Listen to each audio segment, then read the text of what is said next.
ESL StarCraft 2 Masters is brought to you in part by Monster Energy and U.S. Air Force. It's the weekend of the final couple days of the ESL SC2 Masters. I'm Wardy, joined by Demu, who finally got out of bed to join us on the ESL Masters broadcast. Mate, where have you been the last 3 weeks? What's happening? You know, I've been taking a break. You know, Kevin's been driving his little cars around circles. I've been making elephants and stuff, and yeah, just been having a good time. But it's been really fun watching some of the games. You know, like when you're following the results, you tune into a stream. You know, I'm there. I've just took my kid in, and then I go and look at it. It's like it lasers 2-0 up against Clem. I'm like, what the hell did I miss, kind of thing. But I think it's been spicy. I think the North Americas has been way cooler with the whole blending of the regions kind of thing. And yeah, it's just been a lot of fun to watch. Yeah, it's been awesome, actually. Just the games have been great. I love the group stages. The format was a bit different as well. Really enjoyed that. It's just been good, and these playoffs have been absolutely kind of a lot of fun as well. They've been awesome to watch and awesome to witness. And we are going to be starting today with Asia, of course. Let's have a look at the schedule first and just have a peek at what we do have coming up in the day in general. We start the day with XY versus Oliveira, then Haas versus Firefly. Those are best of fives from the round of 8 of Asia. Then we have Spirit versus Reynor and Skillous versus MaxPax in Europe. And today, Ben, we finish up America's special Astrea, Scarlett, and Kelazhur standing, and we actually have our grand finals of that today too. Lots of fun, right? I mean, it is lots of fun, right? Like, you've got a lot of the big names still absolutely in it, which I think is great, but as I said earlier, the North America's being blended between the two. I know Neeb has stepped down, but you've got other players stepping up, which to see Special and Kelazhur do so well and make it to the top 4, and then against the two NA Titans, that's kind of what I wanted all along, you know, just to find out who is actually the best between them. And I think it will help both of those regions practice a lot more, because it's always nice to be the best of your region, but I feel that some players can kind of get stuck. And I saw that in Warcraft 3 a long time ago. You had players become the best in Germany. There was a lot of money in Germany with the EPS and stuff. But then as soon as they got the best there, they didn't want to go further. Whereas now I feel those players have to push themselves a little bit harder. And yeah, they're all very capable of being awesome. Oh, very true. I think America's going to be really fun to crown champion of this kind of, not really a new region, but more or less a new region. So, you know, a different region, I suppose. So that'll be really fun later on. Of course, we couldn't be here today without our sponsors, Blizzard Entertainment, Monster Energy, the US Air Force, and ESL Shop. So thank you so much for sponsoring. And with that, let's talk a little bit about, of course, this region coming up, Ben, which is going to be Asia. We have ourselves our bracket here. Yesterday, we were kind of playing this bracket in kind of weird portions. So we're actually going to start deciding semifinals today. Oliveira XY winner plays Cyan, and then Haas Firefly winner plays against Coffee. We're guaranteed TVPs in those semifinals. Yeah, and I mean, there's going to be some damn good players moving on forward. Like Haas, this is his last year of StarCraft 2, so hoping to go out with a bang. And, you know, that WCS, nobody will forget when he came top 2 and he ruined a lot of dreams kind of thing. But he did it in very Haas style. I'm surprised by some of the names that did get eliminated so far, such as like Nice. I think he's been kind of one of the best players from that region. But yeah, it's nice to see that Oliveira is still in it. XY is always a beast. I lost to him in an international tournament a long time ago, and it's good to see he's still doing really well. Yeah, he is just continuing to bring it. He has been grinding for years, and he's here now in the quarterfinals, but he has to play against the world champion as he's taking on Oliveira in this first match of the day. It is best of 5 in these playoffs. This is the first playoff match for these guys because round of 8 is where it begins in Asia. So TVT, Oliveira, XY. I mean, you've got to favor Oliveira, Ben, right? Coming into this, he's the world champion. He's been getting it done. Yeah, you know, he's still not maybe been super world champion level the last couple of weeks. And, you know, we saw him being a bit shaky in Gamers Without Borders, for example. But against XY, he should be just the hefty favorite. He should be. I think he is as well. You know, like nobody will ever forget that run that he did. And I mean, it's not that everybody he played against played bad. It's just he went to another level entirely.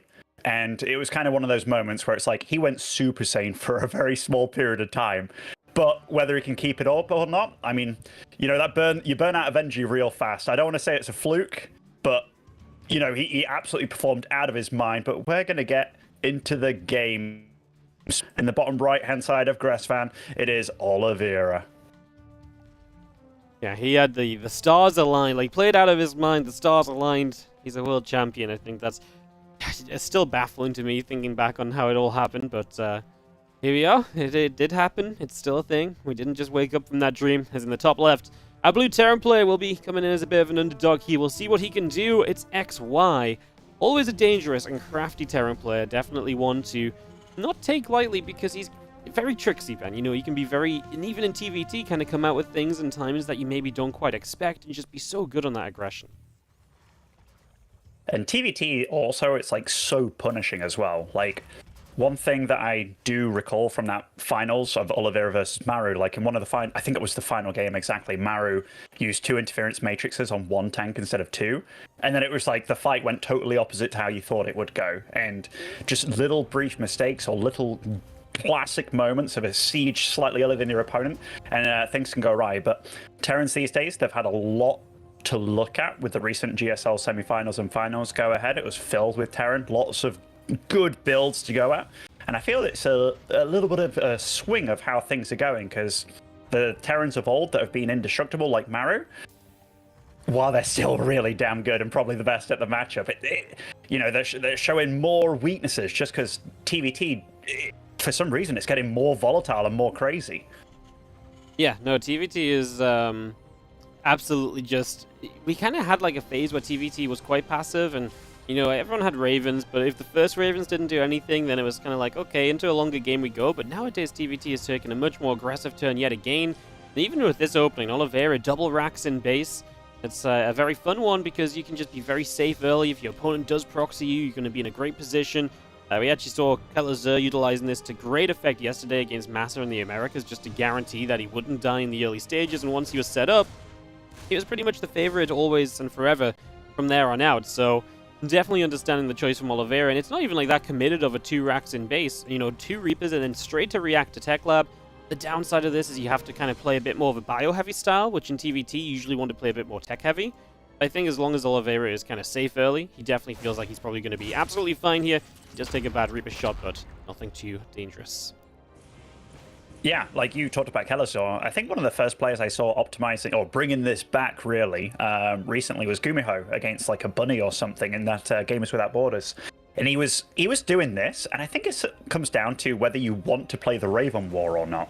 Like here, you can get your 2 medevacs out real damn fast, you can get your stim out real damn fast. If your opponent isn't on the ball at all times, then you can really just kind of win the game right there and then. But if your opponent is the defender, is taking his time, gets the tank set up and stuff, he should be all right. But again, you still have this kind of nice feeling around the map that you're the one that can put on the pressure. You can take that 3rd base on location very quickly, very neatly. But I am seeing that Oliveira is making a tech lab here, and that is... Okay, it's for his barracks. It looks like he's got it lined up that he's going to be able to make the starport there. Oh, okay, he's going about this in a funky way here. I mean, it's nice, it's cool. I guess just want a Cyclone out kind of desperately, and then he's going to... I mean, he is going to be able to afford stim still pretty quickly as well, which is nice, because that's kind of one of the benefits of having the double racks early. But yeah, not going without tech at all. Wants the Cyclone, wants to make sure he's a little bit safer just in case, but we can see XY is not doing them, you know, anything immediately dangerous, so Oliveira should be fine. We'll see what he can do with the fastest stim. I would imagine that once this tech lab finishes the Cyclone here, maybe the starport takes it, unless we just want to get medevacs immediately and we react to the starport. I'd imagine 1 Raven is at least going to be somewhat decent to have, and it looks as though that's the plan. The factory will build the reactor instead. Yeah, and his 3rd base is super early. He's going about this in a way that I didn't quite expect. It's a bit safer than what I thought he would be going for with the fast 2 medevacs and what have you. But I like it, you know, it's still respectful of your opponent. You still get the Raven out. It will be a little bit later, but as long as it stays alive, it's going to do its job. Oh, I say that. Okay. He started making a medevac, cancelled it, started making the Raven. But the 3rd base is still ridiculously early. And XY, you talked about cheekiness. This is a build that's also kind of propped up on the radar a little bit recently. The 2nd starport here, Wardy.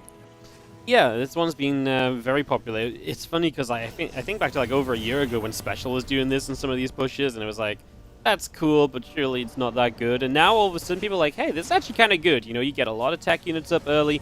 You take, you know, you have a pretty devastating push. You have air control, Vikings, and Ravens, and you can just make it so that you can reinforce with libs once you have air control, and you can just push and push and push. It can be very difficult to stop. I actually do feel like the fast stim is one of the better ways to stop it sometimes, because you can just get out, you can just grid it, and you can just take down the air control, just a surge of Marines. So we'll see. A lot of this will come down to Oliveira just not letting XY get set up. Because if XY just sieges on, Oliveira's natural, then stimming in's not going to be very fun. But yeah, I think if Oliveira can take the right amount of activity, it's going to be pretty good for him. Yeah, if he was going for the very regular, like 2 racks opening with the medevacs and stuff, what XY is doing here is really good against that. But the fact that Oliveira's gone, you know what, like, I am starting up like this, but I'm also being kind of careful about it. It's not like a really, really terrible. Now he's going for the 2 medevacs, but there are Vikings going to be popping out here. There's already 3 on the field, 3 more again. Oh, this is going to get very spicy very quickly, but it does look like it is lining up very nicely for Oliveira here. Yeah, the drop coming through towards the main base. I mean, I'm a little worried, though, that Oliveira is going to have just these units walk up to his base and siege, and then that can be difficult to break. 3 more Vikings, then surely you can just afford to go straight into Libs from that point. It's going to be this counterattack that if Oliveira actually he's waiting. Yeah, I mean, he needs to go. Obviously, he doesn't necessarily know where the units are, but if he just dropped straight in the main base and got to action, I think I would like it for him, but he's going to know now that he should be kind of making a move ASAP because these units show up.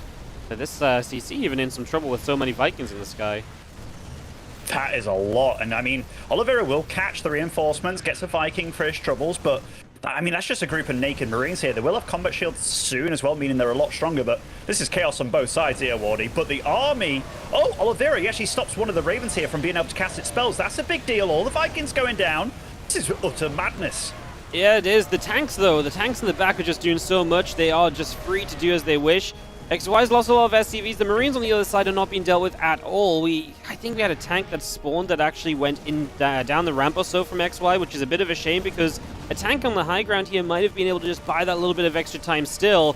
As it stands, these Marines are just unstoppable on the other side. I mean, obviously these tanks are causing trouble over here, but another SCV pull, and Oliveira might be on his way to actually clearing this up. The SCV's starting to cause friendly fire even, which is actually helping to clean up here, and it is enough. I mean, that was a chaotic first game, to say the least, right? Like, yeah, Oliveira went for a bit of a cheeky build, but also a safe build at the same time. And it is one of those where you do get to utilize your speed a lot. And that's kind of what we saw. He was ready for an attack. He was ready to do the push. He was kind of patient about the little drop they did as well. Like, it wasn't, I'm just going to fly in ASAP. It was, okay, my third's been attacked, now I'm going to run in. He actually cancelled the third. He had a nice little army available. XY's push was definitely kind of all in, and he had to go because those Marines are not going to get stopped. But yeah, definitely a spicy TVT, not your regular situation whatsoever. No, absolutely not. It's kind of 2 builds that are a little bit offbeat with the 2 racks opening into, up against the 2 starport opening. It was very dangerous for XY. If he could have just found a way to slow down the Marines from getting up into his main, perhaps. I do think there was a tank that was lost unnecessarily. I guess the big problem for XY is that, over time, he is kind of getting worn down. If tanks do not reinforce that push and you lose 1 tank here, 1 tank there, eventually that did become too much as well to lose. And it is wild. I mean, there's just not a game you see a lot of the time because...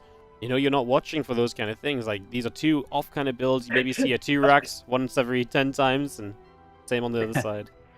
Wild. Sorry if you heard that sneeze. It's hay fever month, Oh, it's hay fever season. and I live in the bloody woods, Wardy. It is atrocious over here. I've got this nice little air purifier next to me, but no. it can only do so much. It can only do so much. But second map between these 2. This is going to be an interesting one. Altitude. I mean, one of the larger maps in the pool, one of the weirder maps in the pool. You don't always get to see Terrans play on it, but when it comes to TVT, all those advantages and disadvantages that you usually have, your opponent has them as well. Very curious how they're both going to play this one. It was nice to see Oliveira open it like that, just because I feel that is that's a build where you get to dictate the tempo of the game, and I do feel that Oliveira of these 2 is the faster player, and I do feel that he has been he's definitely claimed the greatest of all time when it comes to Chinese players, especially with that big world championship. Yeah, no, we talked about it a lot last night with the Kelazhur series, and it is just, what do you do about someone that goes 2 racks? If you're the underdog, it's like it kind of does take away a lot of your aggressive options. Then you have to just play like a bit more of a straight macro game, and that maybe ain't what you want to do. As the blue Terran bottom left from Invictus Gaming XY, we'll see what he comes up against this time around. And spawning over in the top right-hand side as our red Terran, it is Oliveira.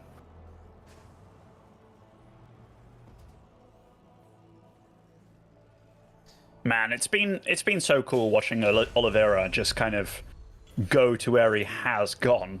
And I mean, he's still a really young guy for those that don't really know. I think he's in his early 20s. And I mean, really early 20s. I'm going to have to check it up for myself 22. right now. But yeah, 22. So the fact that he's achieved what he has done, and he came out with that big, mature speech of like, if I can do it, you can do it kind of. I'm a fan, and I think I always will be of that young man. I always it's kind of wild because Oliveira and his time was around for, in my eyes, a very long time still. So the fact he's 22, I'm thinking, man, I thought he was a beast when he must have been like 16 years old playing this game, right? Like he was, a youngster not that long ago, and yeah, he's been really good the last few years. Obviously, just excelling this year even more so. 2-racks again, it is just a great way to open. If you expect your opponent needs to be the aggressor and you're the favorite, your micro favorite, what do you think, Ben? Is there a way to like punish someone that just goes 2-racks Reaper in base like this a lot, or are you just forced into a more normal standard game? So I personally think if you play a totally normal game and you just play defensive and take your third base nicely, and you do that thing where you have your Vikings and one Raven on the left, and you just, creep in to take your third with your tanks and stuff, you're forever going to be in an okay shape. Just because your opponent won't have those Ravens when they're both maxed out. You can deny 4 tanks in a fight, and your tank count is going to be higher as well. You just have to be patient and know your timing. But the way that Oliveira is doing it is cool. Like the fact that he gets a Cyclone out and stuff and is extra safe and whatnot. It's XY that actually went for the weirder build, in my opinion, this game. The 0 Scout, 1 Marine into 1 Reaper. Like, that man is playing with fire, Wardy, because that kind of build, that is literally, like, one of the scariest, most dangerous builds you can try and do. And here, he might be getting super punished for it. Oh, this is terrible. He's got no units out. You cannot lose the Reaper if you do this. You're just talking about how greedy it is, and this is exactly why. Even just 2 Reapers. Imagine Oliveira made a third, which is more normal even with the 2-racks. You mentioned he's kind of doing things a bit weird. If in this case, it might actually come back to bite him, but not in any kind of serious way, just in it could have been even better way. He does lose 1 Reaper, but man, damage is already done. 4 workers, and this is just going to keep adding up. It's going to be a serious worker lead, and that is massive for Oliveira. And yeah, this is just a rough start for XY, down 5 workers already. Obviously lost his Reaper initially, so doesn't have too much pressure or anything. He's going to drop down an extra barracks beyond this as well, so yeah, he's kind of even doing a kind of weird follow-up himself. Yeah, I felt the build was greedy, ridiculously greedy, and he got punished. Losing that first Reaper was that was devastating for him. And Oliveira, he does know that his opponent went greedy, saw the Marine, and got to deal quite a bit of damage. Starts that third even before his starport started. So he's like, you know what? Let's absolutely leapfrog our opponent from playing a little bit greedy and play greedy ourselves. But after we've done damage, I think that's totally fine. And the fact that he gets this Cyclone as well, like one thing you can be scared of when you've only got Marines is any kind of push, but that Cyclone kind of prevents all that. I really, really like the way that he's handling his TVT so far in this series. Yeah, no, I like it too. I think he's come in with the absolute right approach. I think it's the right build to use initially against XY. And XY, like I said, just clearly trying to mix up a little bit, but just getting punished, being a bit too greedy, punished for that. And I mean, now you're just playing a few workers behind this entire time. His stim is maybe the fast second racks of himself, following up from the factory. He gets stim not too far behind Oliveira, but Oliveira does have stim advantage, and Oliveira's going to have a Raven advantage here. So it's almost funny because Oliveira's advantage is meant to be stim, and the advantage of XY is meant to be tech. When in reality, the advantage is just in Oliveira's side, and it's just going to be tech-based because he's going to have a way faster Raven and everything. And we're actually seeing a starport go straight to the reactor from XY, so he's just going to go straight up Marine drop. Yeah, and, he's going to be against Stim Marines as well, which that kind of sucks for him. He's going to have maximum 16 Marines out, and, the limit for Oliveira is pretty endless here. He's going to get his own 2 medevacs. My goodness, Wardy. I'm kind of seeing a repeat from game 1 in that Oliveira's going to do a drop. It's just going to kill him. And I think he's going to have enough back at home to deal with the drop as well. It's just lined up so damn well. And mind you, he's got the third base on top of this. He's got more SCVs, more Marines. He's got Cyclone out as well. Faster 2 medevacs and a Raven. He's flying. Yeah, he really is. Flying across the map as XY. as he picks up medevac Marines and will just go, but unless Oliveira like leaves his base with everything and has nothing at home, which is kind of the case, like everything just loaded up himself, maybe this is the opening for XY, because I guess Oliveira, when you think about what he's seen, he hasn't seen the second rack, so he is not expecting. He sees now a scan, sees a tech lab spinning. We'll see what he does here, because does he realize there's potentially a drop on his way? I feel like that's a hard identification. Yes, there's a cyclone here, but I feel like we just dive bomb over this. I think you've got to as XY at this stage. Anyway, you go. Marines will begin to unload. We might lose one medevac. Gonna boost it out of there. Does survive, and the Marines already doing good damage. They're doing insane damage. Those SCVs were brave little souls there, Wardy. They really were. One medevac does fall, though, and the drop on the other side of things, I think this is where Oliveira's push is going to be so much more detrimental. A nice tank over there. It was a little bit close to that CC. I guess it just had to pop out immediately and put the siege down wherever it could. But look at the supplies, Wardy. Yeah. And this is awful for XY. He is so damn far behind, and Oliveira can just have his wicked way with him, man. He's also got away with both his medevacs here, which is awesome for him. Yeah, that's the big difference, right? Like, XY basically lost everything. He got away with 3 Marines and a medevac. Oliveira gets away with actually everything that he sent, and he killed less workers, but he had such a lead anyways, and he's already got a 3rd CC down on location, whereas XY is just morphing into an orbital. The lead is built up here from Oliveira. It is looking very good. And it looks as though Oliveira is going to be golden for this game number 2, unless he makes some serious mistakes, but he's going to have faster 1-1 as well. I mean, honestly, at this stage, I feel like it's kind of difficult for him to make enough mistakes to let XY back in this. He's going to have to fall off his chair a few times here, Wardy. Like, he absolutely is. And, you know, it's going to have to be at super opportune moments as well, because he's got +1-1 on the way, way before his opponent. He's even getting the armory at a beautiful time here, giving him more than enough time to, you know, carry on in the game. The one thing that XY had going for him there was the fact that he had both the watchtowers with his Cyclone and Hellion, so he knew a drop was coming a bit faster.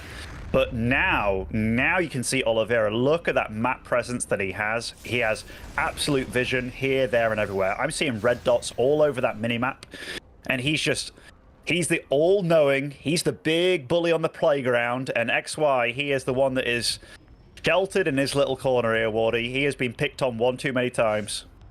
Yeah, no, you're not wrong. He is all over the map. The vision's actually incredible considering just how big altitude is as well.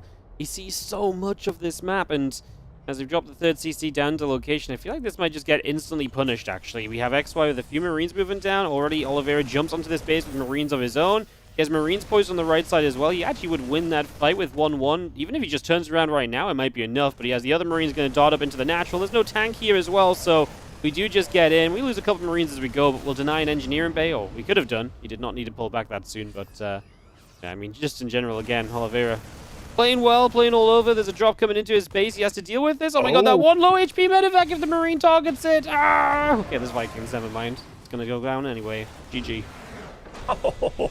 Oh my goodness. I'm just checking. Why didn't he drop into that main there? It was quite revealed. Yeah. Let's have a look. Feels like you should just go for it, right? I think he should have gone for it. Maybe it was a little bit of F2 action. Maybe it was a bit of a... either way, he was super damn dead. Like, the way that Oliveira is playing this series thus far is just very much, all right, I'm going to be fast. I'm going to be cool. I'm going to be absolutely in your face all the time. It's just very, very clean play from him. The 2-Rex opening that we've been talking about, it's not your normal proxy 2-Rex. It's hey, I get 2 Reapers out, not 3. And you also mentioned normally you get the 3rd one, just 'cause it lines up very nicely. But he's not been doing that at all. It's definitely his own style. Yeah. Maybe there's other Terrans that absolutely do this, but from looking at this, he's going about this in a slightly unorthodox approach, but it's working out really well. Like it's enough to be safe, but it's also enough to punish, like we just saw in that last game. And that XY build, the Marine into the Reaper, I have no idea where that was heading, but I hope he never does that again. that was I've tried that, Wardy. I tried that like one time a long time ago, or in fact, you know, I've tried things a few times. I'm a bit slow sometimes, but that kind of build, yeah, I've been punished one too many times by like a proxy 2-Rex or even things like this, and yeah, you can't get away with it, man. No, I mean, like, on the rare occasion, maybe, but losing the first Reaper is just, I mean, you're asking to lose the game, essentially. And honestly, I mean, again, if Oliveira just made a 3rd Reaper, you lose probably, like, 5 more SCVs, and he probably could have saved the other one, too. That would have been, you know, nitpick if you want, but, like, at the end of the day, even the damage Oliveira did deal, which felt like the low end of it, was more than enough to put him into a fantastic spot. And well, here we are with game 3 on the horizon, and Oliveira up 2-0. He is yet to really be challenged. Like, first game, I guess, got a little scary with that push of XY, but since then, it's been all about Oliveira. He's playing great. Love his openings. We'll see if he mixes it up at all here going into game 3, or if he's just very happy doing more of the same. Oliveira in the top left from Dragon Kaiser Gaming.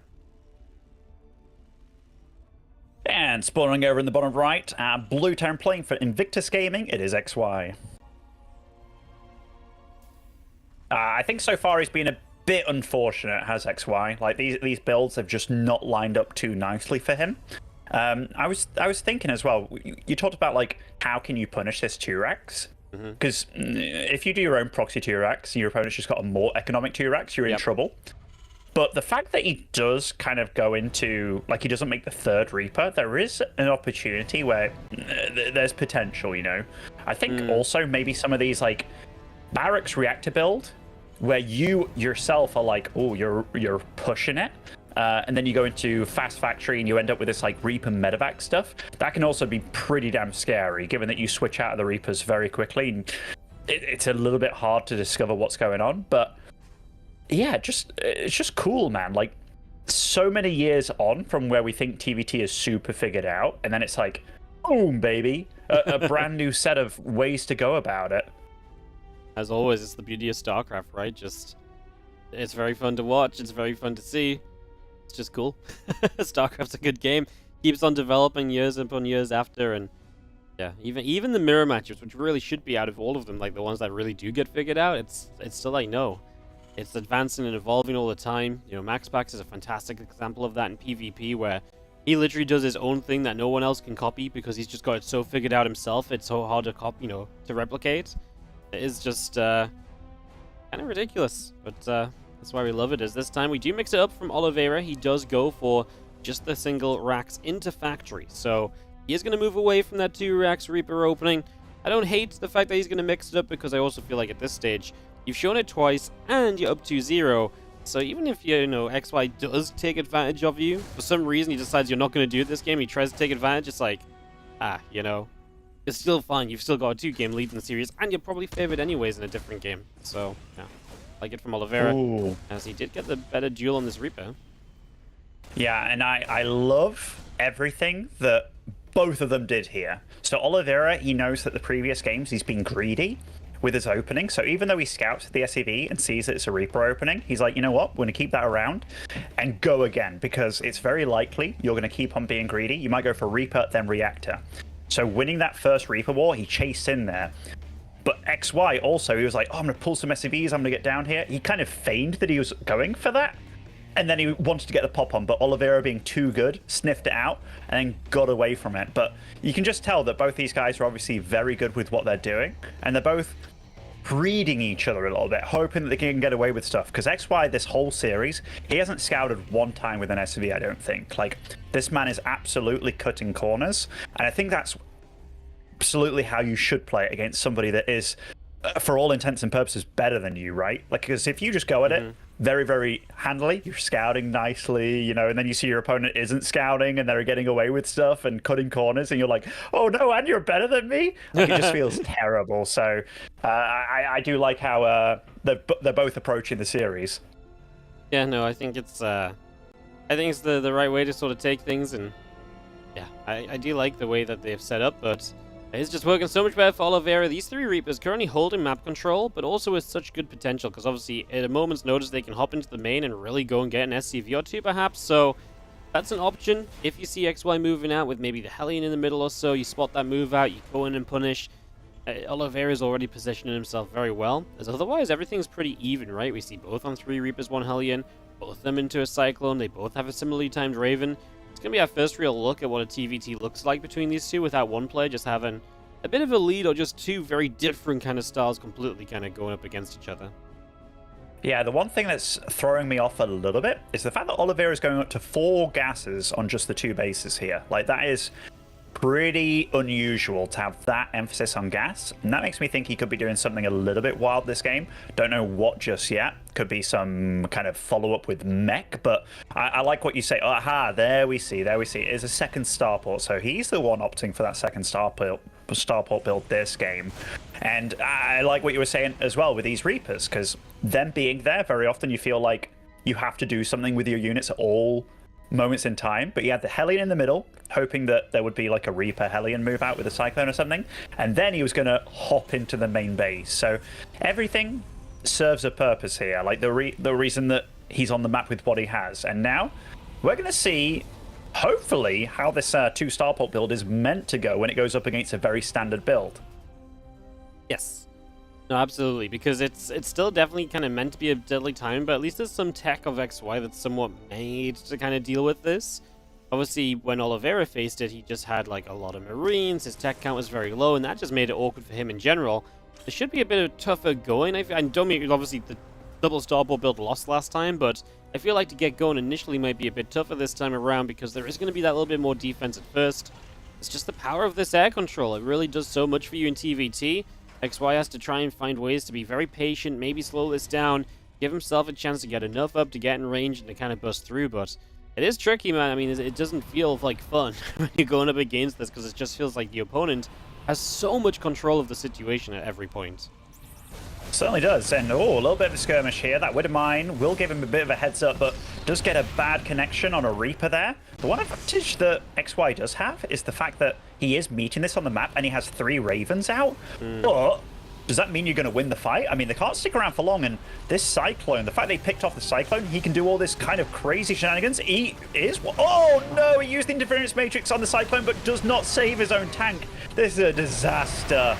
Yeah, this is really bad. We're actually going to get rid of, okay, 1 tank. Oh my god, even the tank in the back survived straight away there, so this was just a disaster for XY. Everything kind of went wrong. His spellcasting... Lost just, I don't want to look at it, man.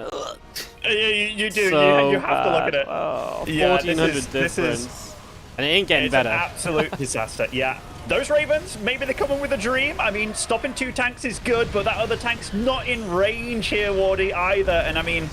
Oh, that is so many Vikings. Holy crap. And they're going to land. They're going to go duck squad and everything, waddling about, and all those SCVs dealing double damage to them. Oh, my goodness. That was a clean-ass 3-0 from the world champ. He did not mess around in this series. He came with a couple of safe builds to start us off, and then he just sort of said, hey, I can get kind of deadly myself, and just showed us exactly that in Dragon Skills.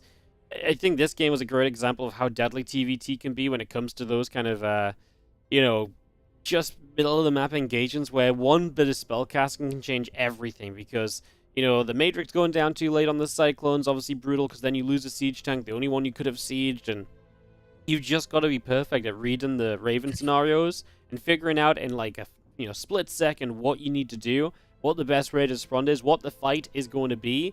That gives you the best possible chance. So yeah, GG's, and Oliveira wasting no time at all dispatching of XY and moving on through into a big victory. So, yeah, congrats to him. Into the semifinals he goes. And rightly so, man. He just showed that he was the bigger, scarier, better player overall. And yeah, when you talk about these little things, that Cyclone picking off the other Cyclone, and then it's like, oh, that's actually a massive deal because this guy can technically outrange the siege tanks with the scan and stuff. So then he picked off another tank, and then, oh, the wasted interference matrix as well. It's like, oh no, it was all from bad to worse. Just great stuff.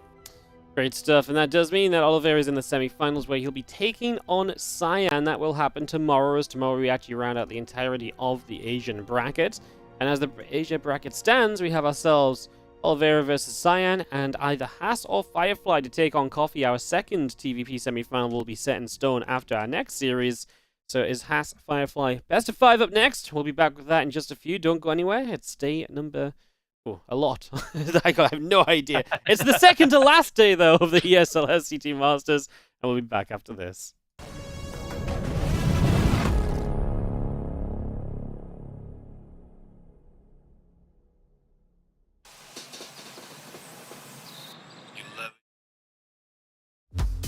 Wear your passion. Share your passion. Wherever, whenever. Gaming is a lifestyle. Get your merch at shop.eslgaming.com.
ESL StarCraft 2 Masters is brought to you in part by Monster Energy and U.S. Air Force. Welcome back, everybody, as I am joined by Rotterdam for some PvP in the Asia region. Roddy, you didn't get much of a break to start the day with our fast 3-0. That Muslim, he just brings, short games wherever he comes when he works, doesn't he? Ben is a little like Todd in that regard, He sees a series and he's like, yeah, put me on that one, because he just knows. People think that he's out of touch with StarCraft 2, but Ben is not out of touch, okay? He can smell a 3-0 from miles away and he will immediately jump on it just to make sure that he's got an easier Saturday. But now, Oliveira doing Oliveira things. I don't think any of us were excited. It's just one of these... Or surprised, obviously not excited. It's one of these series where you just come in with the idea Oliveira is supposed to win, and let's hope we get some fun interactions between the two players, and maybe it gets a whole lot closer than what it turned out to be, but it's the world champ in the round of 8 of out of the 3 regions, a competitive one, but I'd say probably the weakest out of the 3 regions we cover. I don't think anybody expected anything else. No, I don't think so either, as Oliveira does take that first series of the day 3-0. And up next, we've got Haas versus Firefly, our second and final match of Asia today, Roddy. Some PvP, I would kind of say, going into this, it's a hard one to discuss just because Haas is kind of crazy. You can expect anything from him. Firefly has been this up-and-coming player who's been a lot more solid recently. Just a very fun PvP, I feel like. It really is. Complete opposite of that first quarterfinals where you've got proper David versus Goliath. And even though XY gets a lot of love from the Chinese community, we all knew that was going to be very difficult for him. Here I am favoring Firefly, but then I'm kind of not doing enough justice to Haas, because Haas was the one who had a better performance in the group stage. Haas is the one who literally won against Firefly in the group stage. But still, I've been more impressed by Firefly over the last few months than I've been impressed by Haas. But I think this should be a really close one. I think it's going to be a wild one as well, Waddy. We were talking in the break already over a couple of crazy PvPs we've had over the last week. I think this is another one. I can only echo that sentiment. This, to me, should be a little bit ridiculous, a little bit bonkers. As in the bottom left, we're going to start off with the blue Protoss from Psystorm. It is Haas. And that obviously means that in the top right side of altitude, we are looking at the main base of the Chinese Protoss, one of the many that has impressed us over the last few months, but I think this one really stands head and shoulders above the other Chinese Protosses. This is Firefly. I don't know what if you got to catch the game of Firefly on this specific map against Reynor, but boy oh boy was that clean and impressive. I did not see that. What was that in? WTL. WTL? No, 2 weeks ago? I've missed all WTL for like a month, so... Okay. Basically, it was just, both players doing like, all right, you want a macro? I'll macro. Very casual adapt, very casual Oracle play. And then Reynor just geared up for one big attack of like Roaches, Ravages, Banelings, but not of like a weak 50-something drone economy, He kind of droned up properly. And Firefly just had the most beautiful, picture-perfect, clean pros defense you can imagine, Stasis trap after stasis trap, set of force fields, new set of force fields, well-timed battery, army in the natural, army in the triangle base.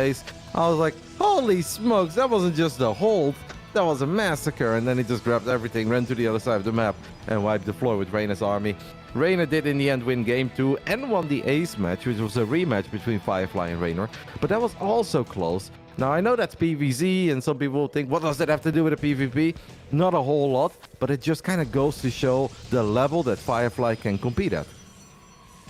Yes, no, and that's kind of fun for me, because I really feel as though Firefly has been this player that's been a bit more on the rise, has been very fun to watch, and seeing him get results like that is, I guess, not too surprising. Like, if it was a surprise if someone beats and gets, close matches against Reynor, but if you told me, you tell me that, I'm like, yeah, I believe that Firefly can do that, because he's been on that up and, coming kind of track for a while. He's been having, like, performances where he peaks. In WTL last year, he hard carried his team, quite frankly, to a bunch of ace match wins, and he's a big reason they did so well. So yeah, I can believe it, and he's definitely scary, and honestly, I feel like he's always underperformed in these regionals. Like, when it comes to the regionals, I'm always like, man, why isn't Firefly, like, in a finals or something? Because he never quite makes it that far. Like, he maybe makes playoffs in the past, but yeah, he always seems to struggle a bit more, and I don't know why, because honestly, he should be doing great in my eyes as we go Robo with an expand versus Robo on one base here, Roddy. Yeah, maybe this is one of the reasons why he doesn't make finals. Maybe he makes things overly complicated for himself, or he gets at the wrong end of mind games, as has had a probe body tucked into the back of the natural Firefly. Scouting is supposed to be hard in PvP, right? Especially the maps with a ramp where you're like, okay, I hope I have the right build order. Has is loving life right now. Okay, Has is not loving life anymore, Wadi, because he's not keeping 2 adepts out of his main base. I mean, I cannot predict these things, mate. Yeah, it's just like, you know, Haas is like, you're right, this is going to be too easy. Let's let the Adepts in, and you can see how much damage they can do in such a short period of time with the right target fire there. He gets up to 7 kills. Does he have 8? He does have 8 kills off these Adepts. I mean, that is going to be Haas taking a lot of damage, and that does make this attack of Firefly now much more viable. He's going to expand behind this. I think he appreciates he can't do enough to break through. So yeah, I mean, he's just going to expand, warp in some sentries as well. Okay, I mean, this was not what I expected on the follow-up. No, we open up 3-gate robo on altitude versus a dude who fast expands. Now the 2 adepts come into the main base, and maybe Firefly is just like, that's actually enough damage for me to just expand myself, even if it's going to be a whole lot later. And he did obviously see that this was going to be hard to break Has initially, because Has was going for a robo, right? Has wasn't like, oh, okay, I don't know what's happening, I need a Stargate. No, Has already built a robo, he expected aggression. But at this point, Has is obviously going to struggle with not 1, but 2 forms of aggression. And don't forget about the sentries, Waddy. They're still chilling in the center of the map, mate. They're about to force field that Zelnaga watchtower. Yeah, they are. They're really off on their own journeys. We do force lost mining time here with these Adepts. Now they just escape out of there and, I mean, threaten back in toward the main. So, I mean, causing chaos. Haas is not currently mining any gas, so that's definitely not quite where he's meant to be. Gas is good. It's really useful for a lot of things, honestly, in this matchup. Including sentries can be force field in Immortal out. I mean, Firefly's thinking about it. I think at this point, Firefly is just kind of like, wow, so many things have gone kind of well. I'm not even sure. Like, do I still need to be aggressive? Can I do more damage here? Probably. Do I have to? Well, maybe not necessarily. We can also just chill. For Has, though, wouldn't be Has, Waddy, if he didn't have something up his sleeve. And I see a whole lot of blue in the natural Firefly, but I think Firefly has spotted it. So that is big. Well, one Immortal is going to struggle a little bit. But unlike Has, Firefly will make sure that these 2 adepts do not get into the main base. Yep, they are going to be hard denied. The units coming back going to be dealing with this, and Pylon the Natural is not going to live up to all that much. We can go clean it up now, and that's one less Pylon that has as he is actually taking damage again. Firefly's Adepts are popping off. I tell you what, the last few days of PvP, Adepts have been absolute MVPs of this matchup. We have repeatedly seen Adepts after Adepts just get so many kills, and this game is you know, just like that. 3 Adepts dead for 15 probes so far. Yeah, I mean, it's not really supposed to happen. Now, of course, the meta gets a little bit weird when one guy's fast expanding and the other one is going to go 2-gate, and you don't necessarily expect the deaths because isn't it supposed to be Stalkers? But none of that matters, as Has right now is just flying around with his Immortal, and he's like, alright, Firefly, you were good at finding damage, but I'm even better at it. Now, the last time I saw somebody fly around with 2 Immortals in the Prism, they ended up losing the Prism. I do not think Has is going to do this. I do feel that at 5... No, that was weird, man, because the 4 Stalkers wouldn't win the fight against the 2 Immortals. But then, obviously, the Immortals could get stuck, right? So, Has, in the end, is going to do something he rarely does, and that is play it safe. Firefly now drops a Stargate, Wardy. Cancels the Stargate. He warps in the Twilight Council. This is playoffs, mate. Like, I don't even know. 7 minutes in, and this is a bit wild. I'm like, man, did we start the Americas early? Usually Americas has all these fun, wonky things, but Asia living up to it right now and giving us a wild first game of this PvP. We said it was going to be close, we said it was going to be a bit crazy, and this one has been absolutely all of those things. Now it's Firefly's turn to get aggressive with these Immortals. We saw how well they did for Haas just moments ago. We're going to start picking off some probes on this side of the map, so damage to be done. Firefly gets 3, 4 workers almost immediately. Man, he is just chunking through, and they're getting a lot done. At the same time, the Immortals are back on the other side. It's just Immortal Warfare. Mate, this was an era, right, in Heart of the Swarm, I believe it was, where this really was the standard, where it's like, alright, you go Warp Prism Immortal, I'll go Warp Prism Immortal, nobody had Blink, and without Blink Stalkers, it is so damn hard to engage this, because yeah, you can warp in a couple Stalkers, but they can never kill that Immortal before the War Prism picks it up. You cannot kill the Prism until the Immortals just make their way through your Stalker. You need so many bloody units to get on top of something like this. And now Has is like, you know what? I'm just going to go ahead and try to see if I can kill this Robo. Finally, the entire army shows up. Still some nice War Prism micro. Obviously, we can't recall anymore since he has already used that. Firefly doing the same thing on the other side of the map and also still killing workers. And one thing that Firefly has done better, Wadi, is rebuilding workers, right? Because they've both find a lot of damage. But Firefly is still sitting on a 6-worker advantage, and I think that's just because he's been rebuilding them a little bit better. Yeah, no, 100% with you. As a sentry will go down to the Immortals too. It's funny just how unkillable Immortals have become with this Warp Prism and living up to their name for once, as we do have the Immortals dropping down again. Just going to go for even more probes. We are very low on one of them, but the other has plenty of shields, and we'll try and chase for one extra worker. Still just a couple more workers going down, and you're right, all the time throughout this, it's always been Firefly on that income advantage, the worker lead. It's been big for him. He gets an extra Stalker, an extra probe, and Haas just going to say, actually, that's enough for me. GG's, and Firefly ends up one. Yeah, I'm going to take a look at the War Prism on the other side of the map because, oh, Whitey, it wasn't just because he lost a bunch of probes to the Immortal. He made a mistake with his Prism. He flew the Prism back in above 2 Stalkers, 2 Sentries, and he lost the War Prism with 2 Immortals inside of it. He was already in trouble, even if that didn't happen, right? Because a 10-worker deficit, if we're building the exact same units, that is nothing to scoff at. But I was a little bit like, whoa, like, why are we leaving? Like, this game is wild, man. Like, I thought this was just turn 1 of it getting wild. But yeah, losing the War Prism with the 2 Immortals inside of it, that's obviously the nail in the coffin. Nail in the coffin, and just like that, Firefly has a 1-0 lead in this best of 5. Man, you know, we asked for close, we asked for fun, and this couldn't have been anything more, right? It was just what an awesome way to start this best of 5. And, yeah, I mean, hopefully we just keep the crazies going into games 2, 3, hopefully 4 and 5 as well, because that was very fun. It was very, very fun. Wait, I think in minute 6, it was like 19 and 27 workers dying. Like 45 probes fell in a 6-minute game. Then you definitely cannot say that the mirrors are boring. There's a good chance that we're going to see more chaos, man. And you can definitely see it a little bit in Firefly's decision-making, where he's like, I'm going to go for the Stargate, because that's great here. If I can just get 1 Phoenix out, I can disable the War Prism and the Immortals. But then he's like, no, never mind. Like, my economy is too small, and I cannot really justify Stargate right now. So I built a Twilight Council that in the end never even came into play, right? It truly was all about the multitasking dance, the target firing of the Immortals.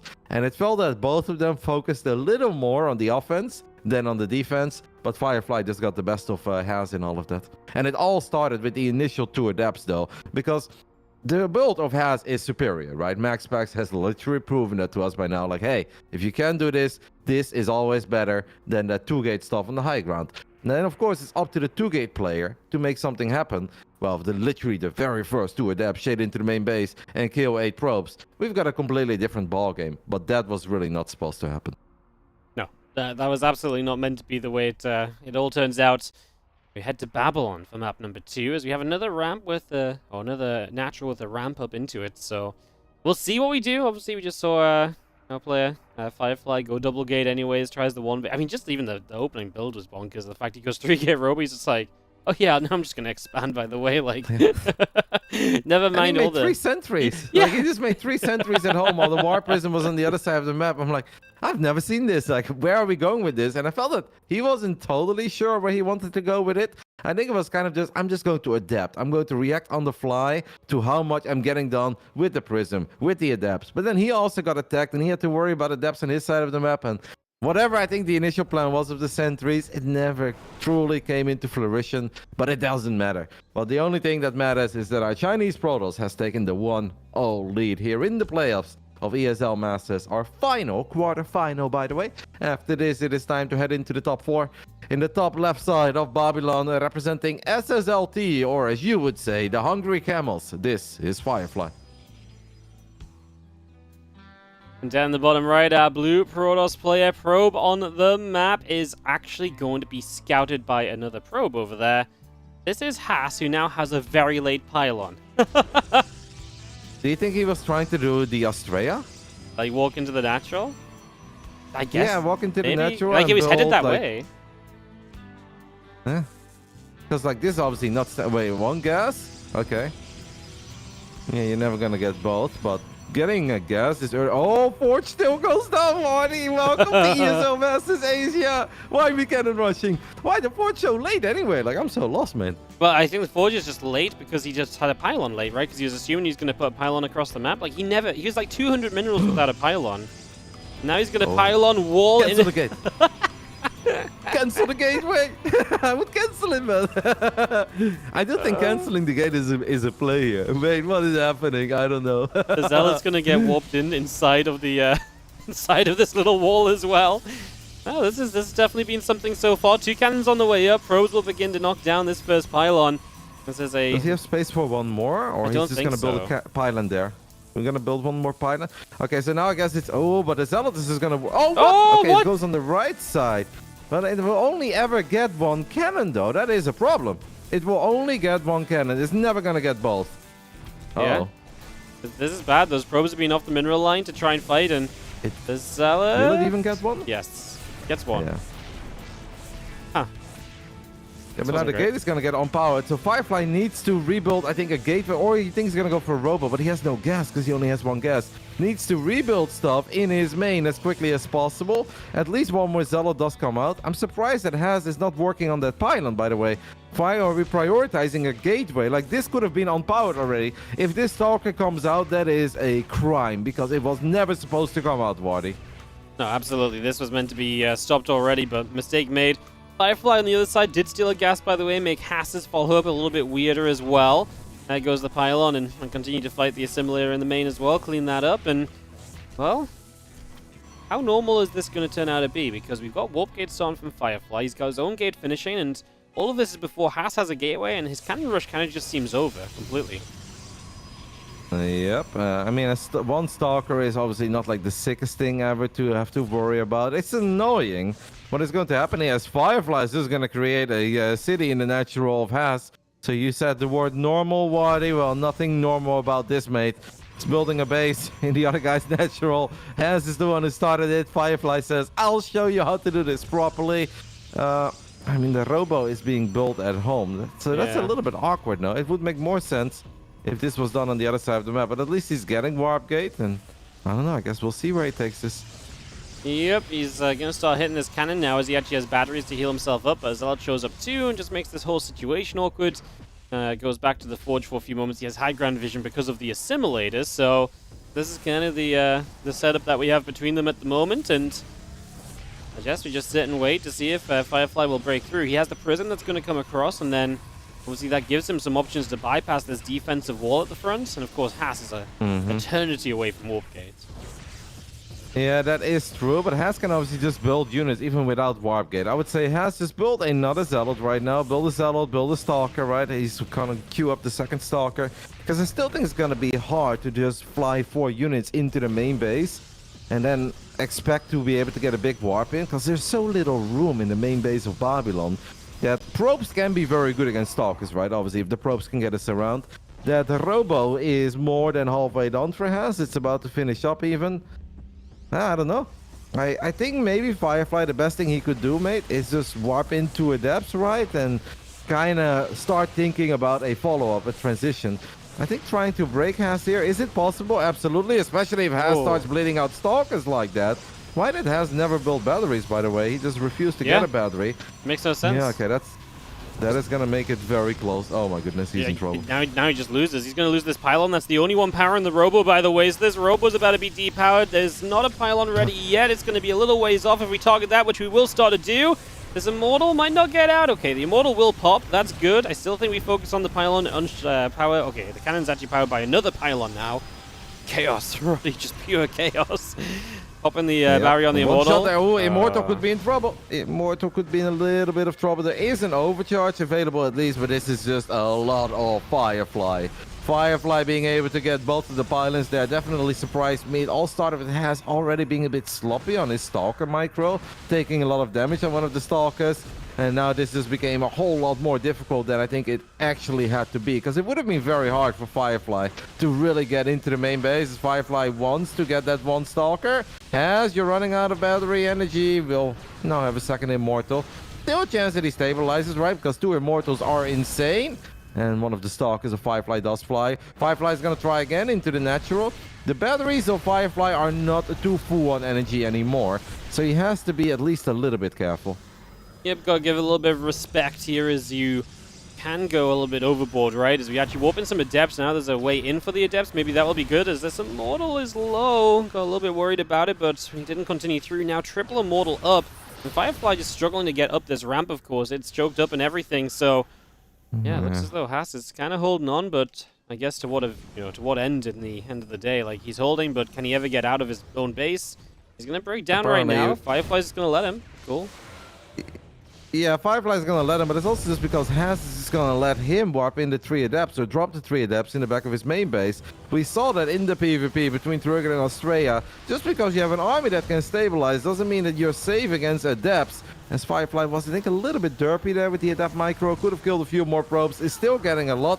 But if I know Haas Wadi, he's just gonna walk down, and he's never stopping, right? Now he's gonna attack on the other side of the map, and now it's Firefly's turn to build a battery in his main base, where he's like, oh no, that is a whole lot of Immortals. It's 2 Adepts of Haas, shade deep into the main base of Firefly, and they'll get a couple of probes, or 3 of them by the looks of it.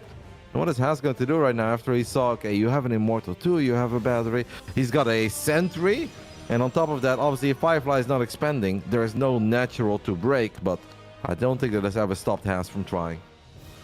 No, I don't think it's ever come across his mind. 2 more Adepts into the main base from Firefly will just get some more workers. Definitely forcing Haas to be even more committed across the map. I think he was already very committed here. And he's going to have to send it in the next few moments. He's not currently mining as those Adepts just sit there. And with 2 Immortals on this high ground, Firefly has sentries too. It's not even going to be close. No, I actually think if he would have just chilled for a split second as GG gets called, Firefly gets the 2-0 after stopping the cannon rush, then building a bunch of batteries on the other side of the map, and then we just had a crazy dance of who can out-micro who can find damage. Like, Haas wasn't even in that bad of a spot when, you know, he's down 3-4 workers, but it's 1 base against 1 base, right? And the tech does not unfavor him. It's not like, oh no, your Immortals are really going to fall off. Firefly basically just had gateway units. That's all he had for a while. I think if in the end he just leaves 2 units at home and makes sure that he, instead from dropping to 19 probes, dropping to 12 or 13, you just kind of keep it at that. You have a Stalker or 2 because he's got the cannons, he's got the batteries. It'd be very hard for that Warpism to find actual damage. He could have just made his own prism, put 2 Immortals in it, and take the game from there. I don't think there was that much urgency for Haas to be like, well, now I gotta attack you on 1 base. Like, I don't think it was needed. No. No, maybe not. Maybe he could just play it out a lot more slowly. Instead, he did not. He went, and now he sits in a troubling spot. We wait for Firefly to have a quick relog, and then we will be into Game 3. Firefly's up 2-0. Haas is our final non-Chinese player as well, by the way. Could be an all-China top 4. It's been a bit of a talking point with these merged regions that China has quite clearly come out as just like such a strong region, which we knew in Oliveira, sure, but like I definitely expected a bit more competition from Taiwan, from Nice, Haas, and also from, you know, Mio Maker from Oceania. Yeah, well, especially Nice, I think, always has potential. Has had a very strong showing in the group, going 3-1. That did surprise me. One more thing I'd like to touch upon of that previous game, sure. by the way, Wadi, just because I cannot emphasize enough on how big of a blunder that was. He was shooting at the gateway with his 1 cannon. Like, if that cannon, it pushed out over 300 damage on the gateway. If he would have just gone for the pylon, then that Stalker never comes out. And then I think it already becomes a very different dance, right? Because then I think it's still a very scary scenario for Firefly. He cannot produce a ranged unit. Will not a pylon go up closer to his main base? Does he have to worry about more cannons? He cannot just run his Stalk to the other side of the map and starts applying pressure, start very safely creating that, you know, the pylon and the batteries in the natural of Haas. Like, Haas, I don't know how he didn't see it, how he didn't catch upon it, but a gateway has like 1000 HP, the pylon had 400. He did over 300 damage on the gate before he ever started going for the pylon. It was a really big blunder because taking out that pylon, empowering the gate, would have really changed the entire course of that game. Yeah, everything changes. That knock-on effect, that snowballing effect that you usually see, would have been huge. I'm with you, man. There was just no reason to hit the gateway at any point. Like, absolutely none. So, had free range on that pylon. As we head into game number 3, maybe he'll be regretting it. As in the bottom left, our Blue Protoss player is Haas. That was the man from Taiwan who did go 3-1 and defeat this man in the group stage. But playoffs are a whole different ballgame. In the top right side, we are looking at the main base of the Chinese Protoss that has truly impressed us over the last few months. He looks good. He looks like a very complete player. Representing SSLT, this is Firefly.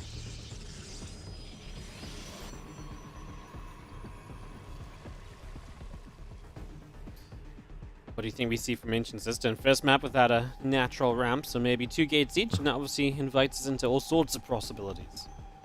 Maybe we'll actually get to talk about some normal PvP here, buddy. We can just talk about all the things that this matchup normally is all about. Now, don't get me wrong, I've been absolutely loving this series, but it'd always be more fun if it was tied up.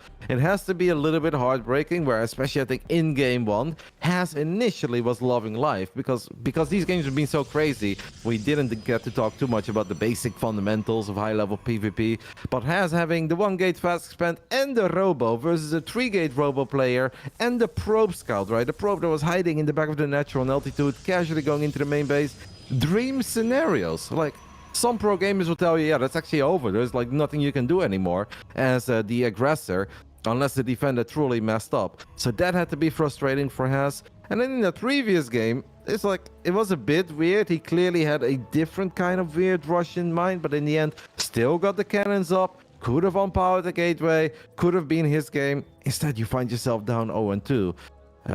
It's gonna be a pretty awful feeling where you're like, man, this is a competitive quarterfinals. I'm absolutely in it. Yet I am now 1 map away from being eliminated of this tournament.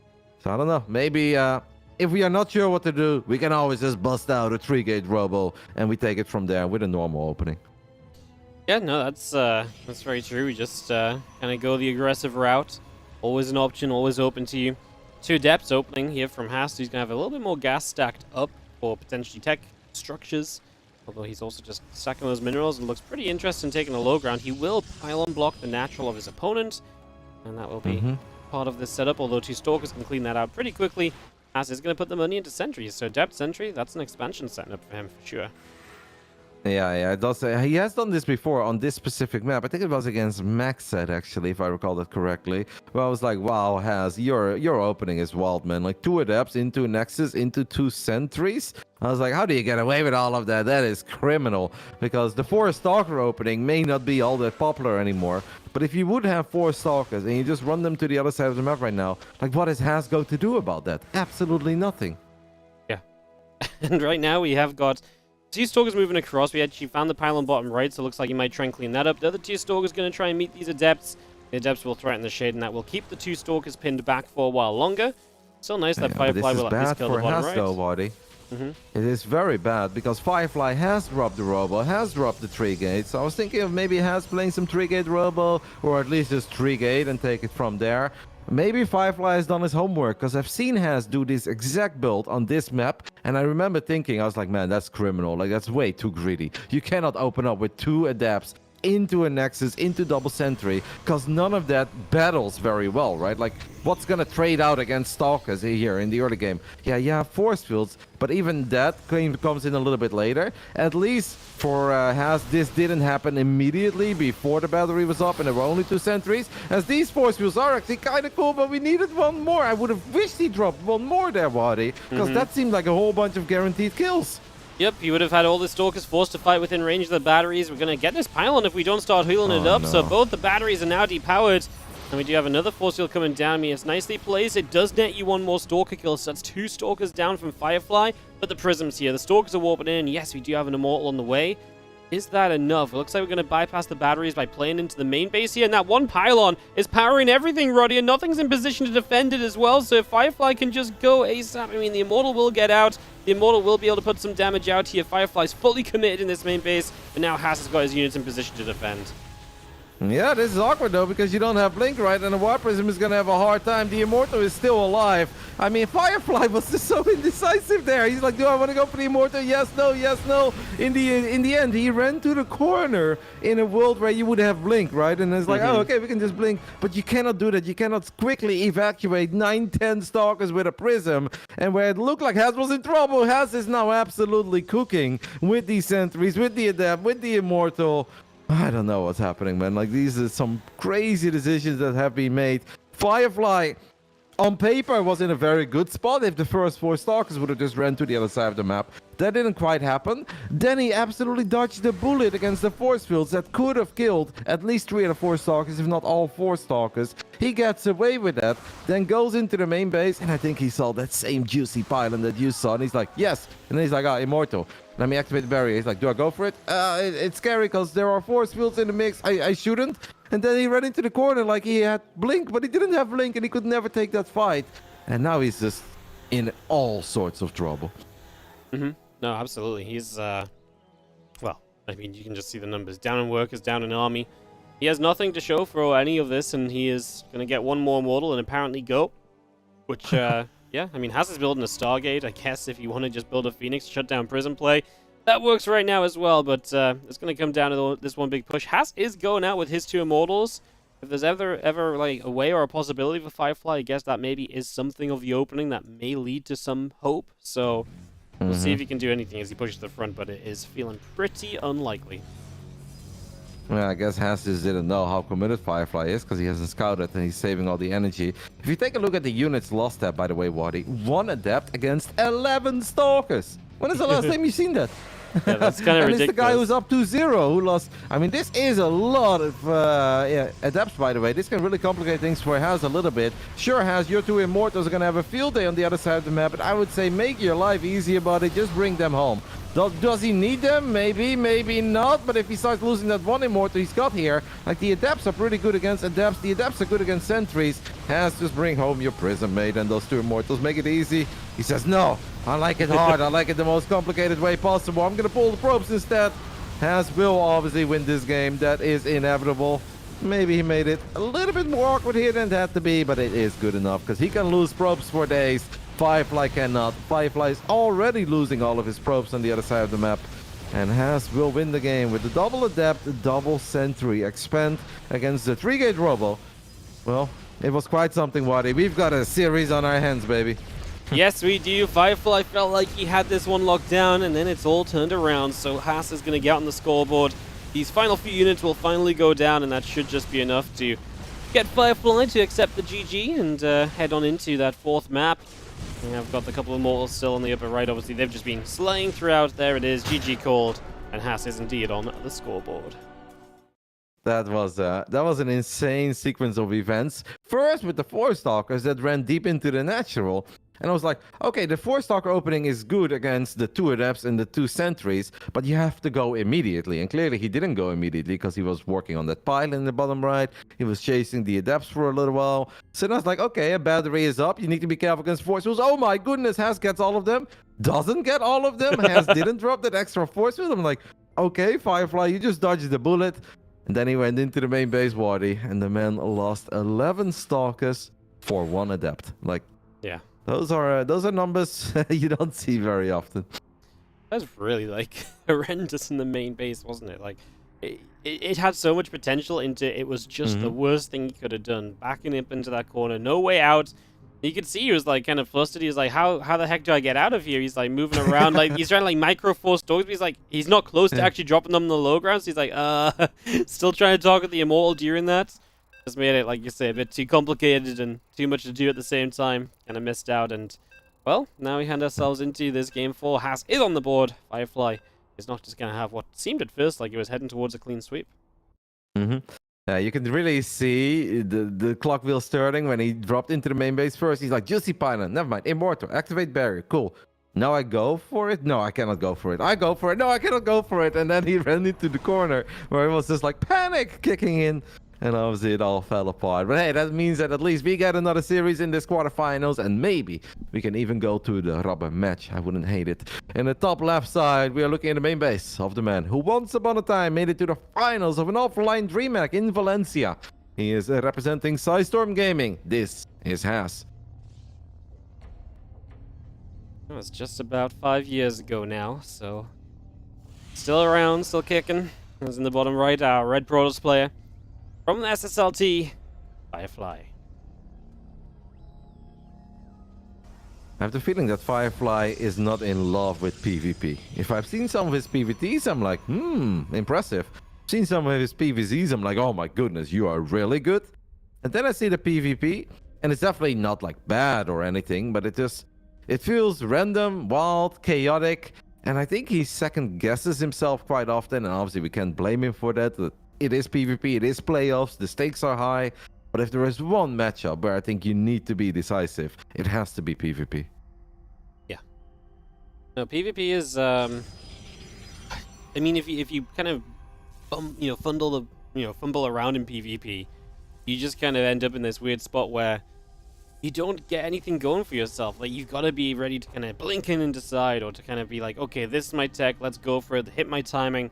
It's a mirror match that can very easily get away from you if you've had an advantage in one way, but then your opponent survives that and they can catch back up. So you got to take what's given to you and what's meant to be there for you a lot of the time.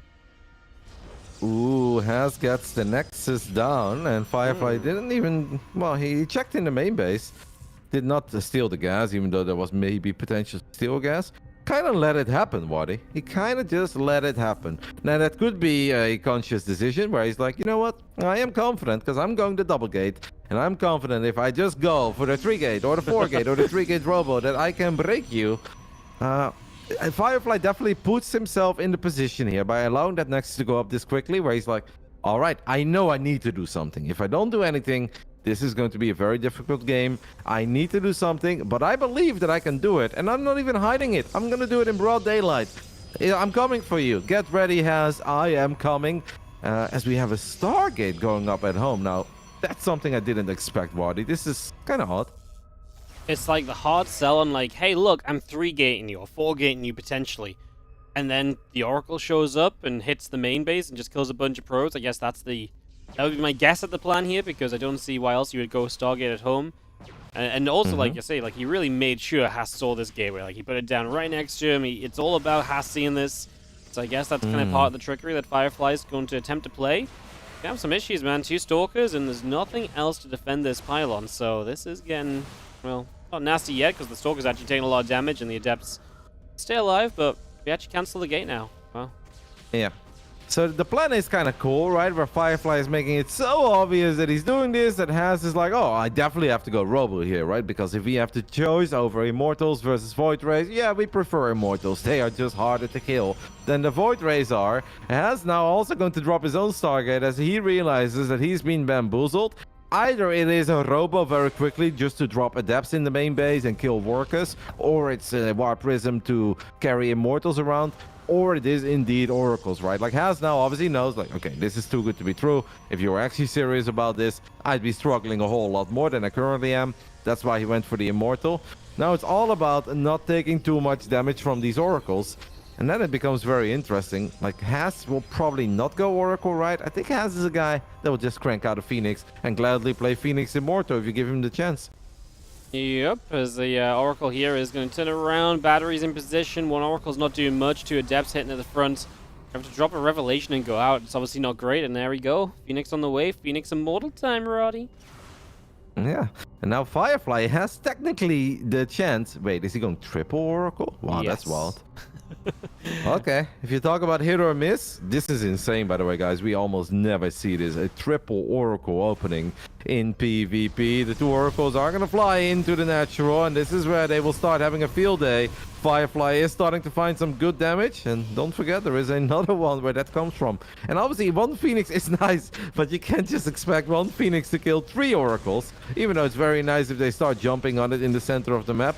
Will Has seen Fireflies is going to split them up. He says, all right, you can have 1 of them, because Has will never expect another Oracle, right? He will probably think, okay, now it's just 1 Oracle, but it's not. It is double Oracle. So here we go once more, but there are 5 Stalkers. And I guess there is a reason why we don't see triple Oracle very often.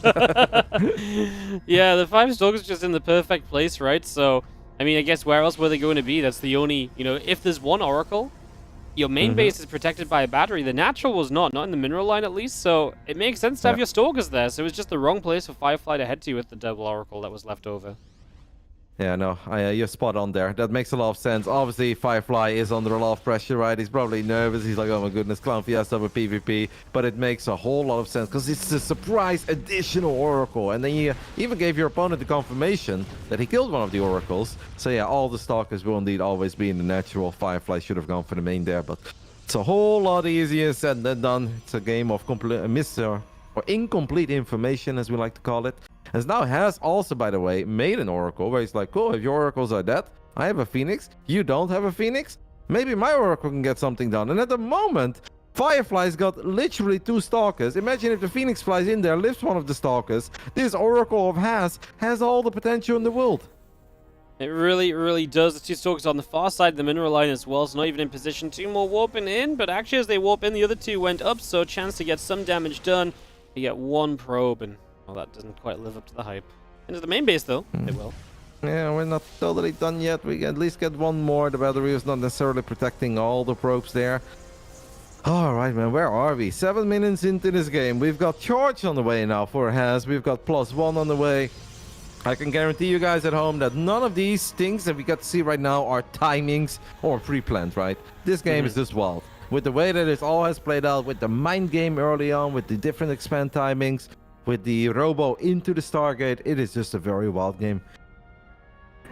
Yes, no, it really, really is. As our Stalkers Prism moving up through the center with a couple of mortals attached as well. Firefly originally had intentions to take a 3rd base. He had a probe that got elevated out of the base by a Prism. And he is going to go and put that 3rd base down. So 3rd base gets to start while he puts pressure on his opponent's location. And this is charge against currently no Blink. Eventually it will be Blink on the side of Firefly. And then he's going to have, I mean, a nice army. But, I mean, they're both playing just completely different styles as well. Firefly should be able to keep a bit more map control with that Blink at least. And that could go a long way as he has 1 adept at the high ground. He's kind of thinking about the possibility of going here. But it looks like Haas is onto him. He's moving into position. And Firefly's going to be met by everything. That is crazy. Yeah. Haas's army is literally better than Firefly's army. Firefly still blinks into the main base, at least gets the Phoenix. Nice save there on that Adept towards the end. The Adept actually somewhat useful, right, against heavy Zealot compositions, but that was wild, man. Firefly looks at an army that will literally trade better than his army, that wins the fight straight up, and he's like, yeah, I want a piece of that. And I'm like, okay, that's pretty wild. It was definitely a decision. Charging +1, but also Dark Shrine, by the way, from Firefly. So he really, behind on the charge and behind on +1, he still has Blink in his favor, but wants to tech up into that Dark Shrine faster than Haas will and give himself some harassing options. He's doing all of this still with a faster 3rd base. It's finally finished up here. He's not taken a worker lead yet, but as he starts to build up probes, he will look to do just that and get that mining in his favor. So, yeah, Haas just going to drop +2 attack upgrade as well, man. Haas is... I mean, Haas's army is good. Maybe he could deny the 3rd of Firefly if it went across the map. Yeah. Mate, I think it's very good. It's not just good. Like, the Stalker count isn't here. It's 17. That's obviously decent. That's pretty high. As we have a forward Blink as he snipes the Nexus -400 minerals. I would have loved to see Haas rebuild a Phoenix or 2, right? Because the one problem with Haas's army is that it is great to just fight, but it's not great to chase. And I think that's where the Phoenixes would have really came in very handy. Losing that Nexus... I would almost say, like, Haas, go, man. You had 3 Immortals so quickly. But instead, he's just flying around with that Oracle. Does find a couple of probes. He says, okay, you have 3 bases, but they are not saturated. So we basically have the same economy. As that was a cute play, by the way, with the War Prism. Putting a couple of probes inside of the Prism, keeping it safe. As Firefly's main army was kind of stuck in his natural, has finally opened the floodgates.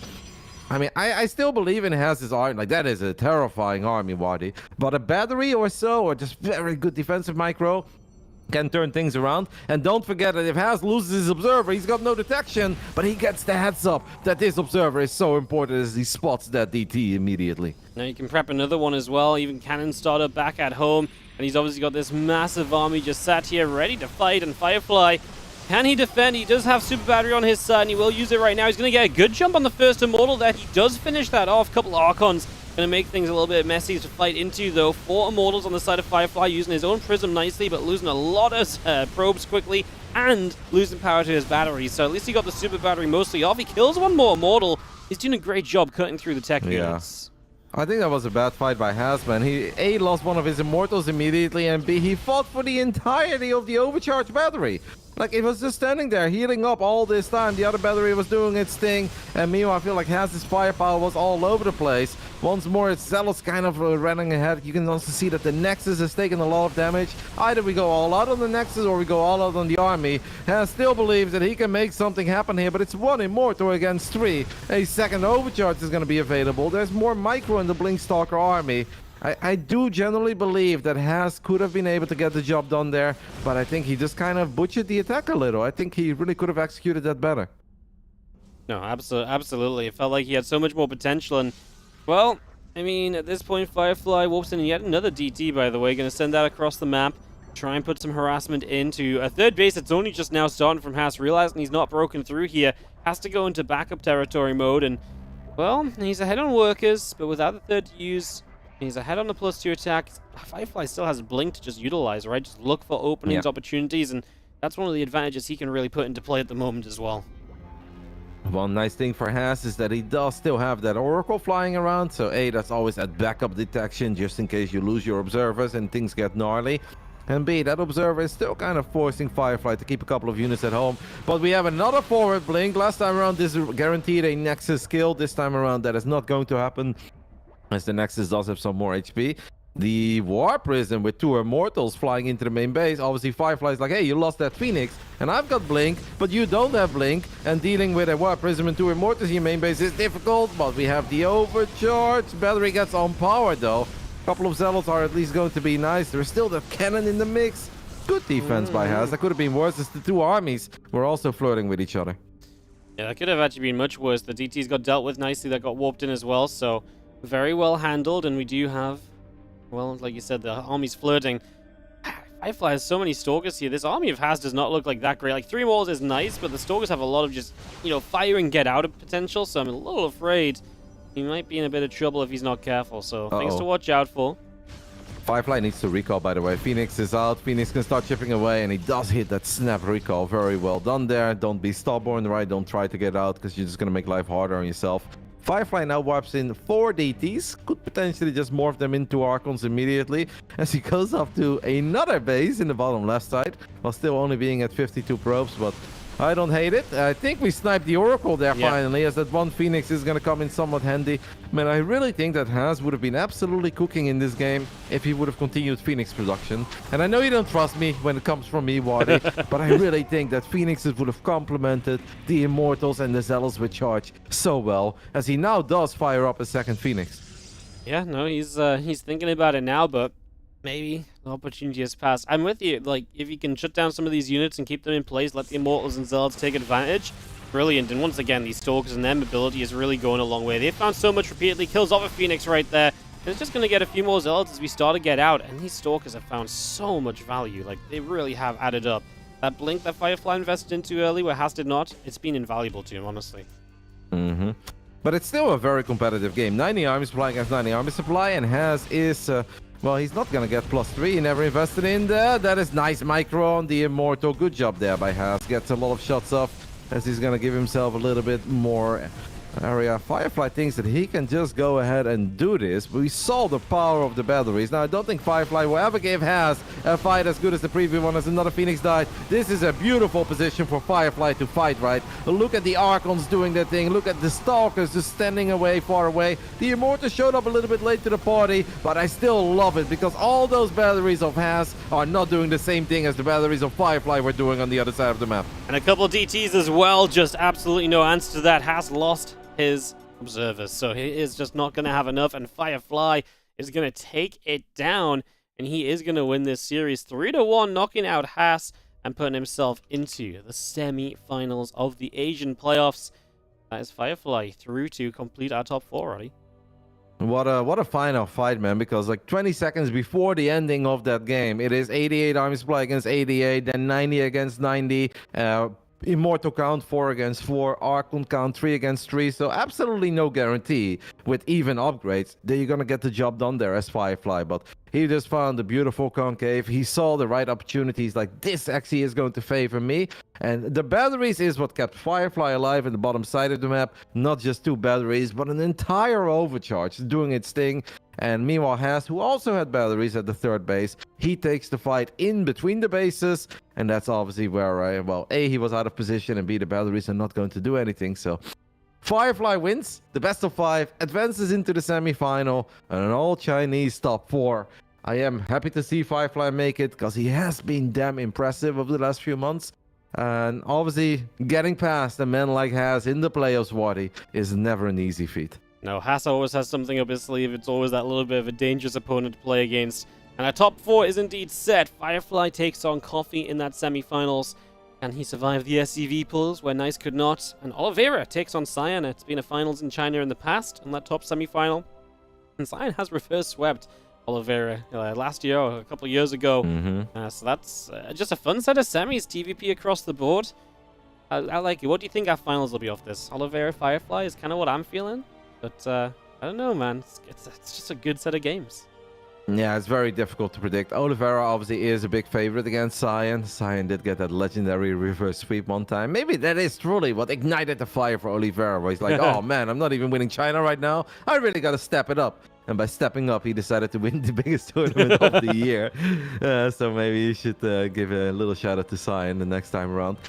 I'm not sure. I want to say Oliveira, Firefly, but Coffee is dangerous in that matchup, man. He's a very good Chinese Terran player. We saw him upset Zaun at the Intel Extreme Masters Katowice. Yeah. I think that's a 50-50 between Firefly and Coffee. It just depends on who shows up when it matters the most, who's got the nerves under control, and who can bring the A+ game. Very true. The rest of Asia plays out tomorrow, as we will be going through the semi-finals and the finals as the start of the show. So make sure you drop by for that. It's going to be a lot of fun. We're definitely looking forward to it. Today, Asia's obviously done, and it's time for us to look ahead into our other matches. We are going to be going into Europe next. We've been here before on the region switch, the region change, which means we do have to stick to officially scheduled times. That means we have about 1 hour until Spirit takes on Reynor, followed by Skillous versus MaxPax, and today we are wrapping up the entirety of the Americas semi-finals and grand finals. So still a bunch of series to come. It will just be a little bit of a longer break, unfortunately, due to a little bit. I mean, that was really the TVT's fault. The 3-0 didn't do us any favors there. But yeah, when we come back, it is going to be into Europe. It is going to be Spirit and Reynor to start. And we expect that to not be a short series. We expect probably a whole bunch of action just from there on out for the rest of the day. So we'll take a few. We'll be back in a bit. And yeah, we look forward to it. Yobby.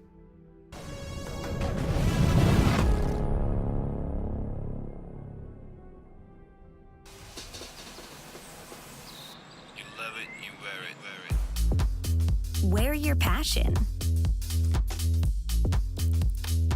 Share your passion. Wherever, whenever. Gaming is a lifestyle. Get your merch at shop.eslgaming.com.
ESL StarCraft 2 Masters is brought to you in part by Monster Energy and U.S. Air Force.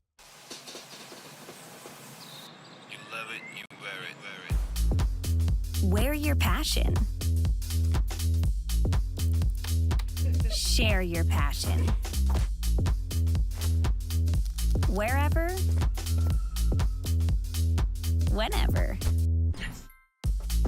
Gaming is a lifestyle. Get your merch at shop.eslgaming.com.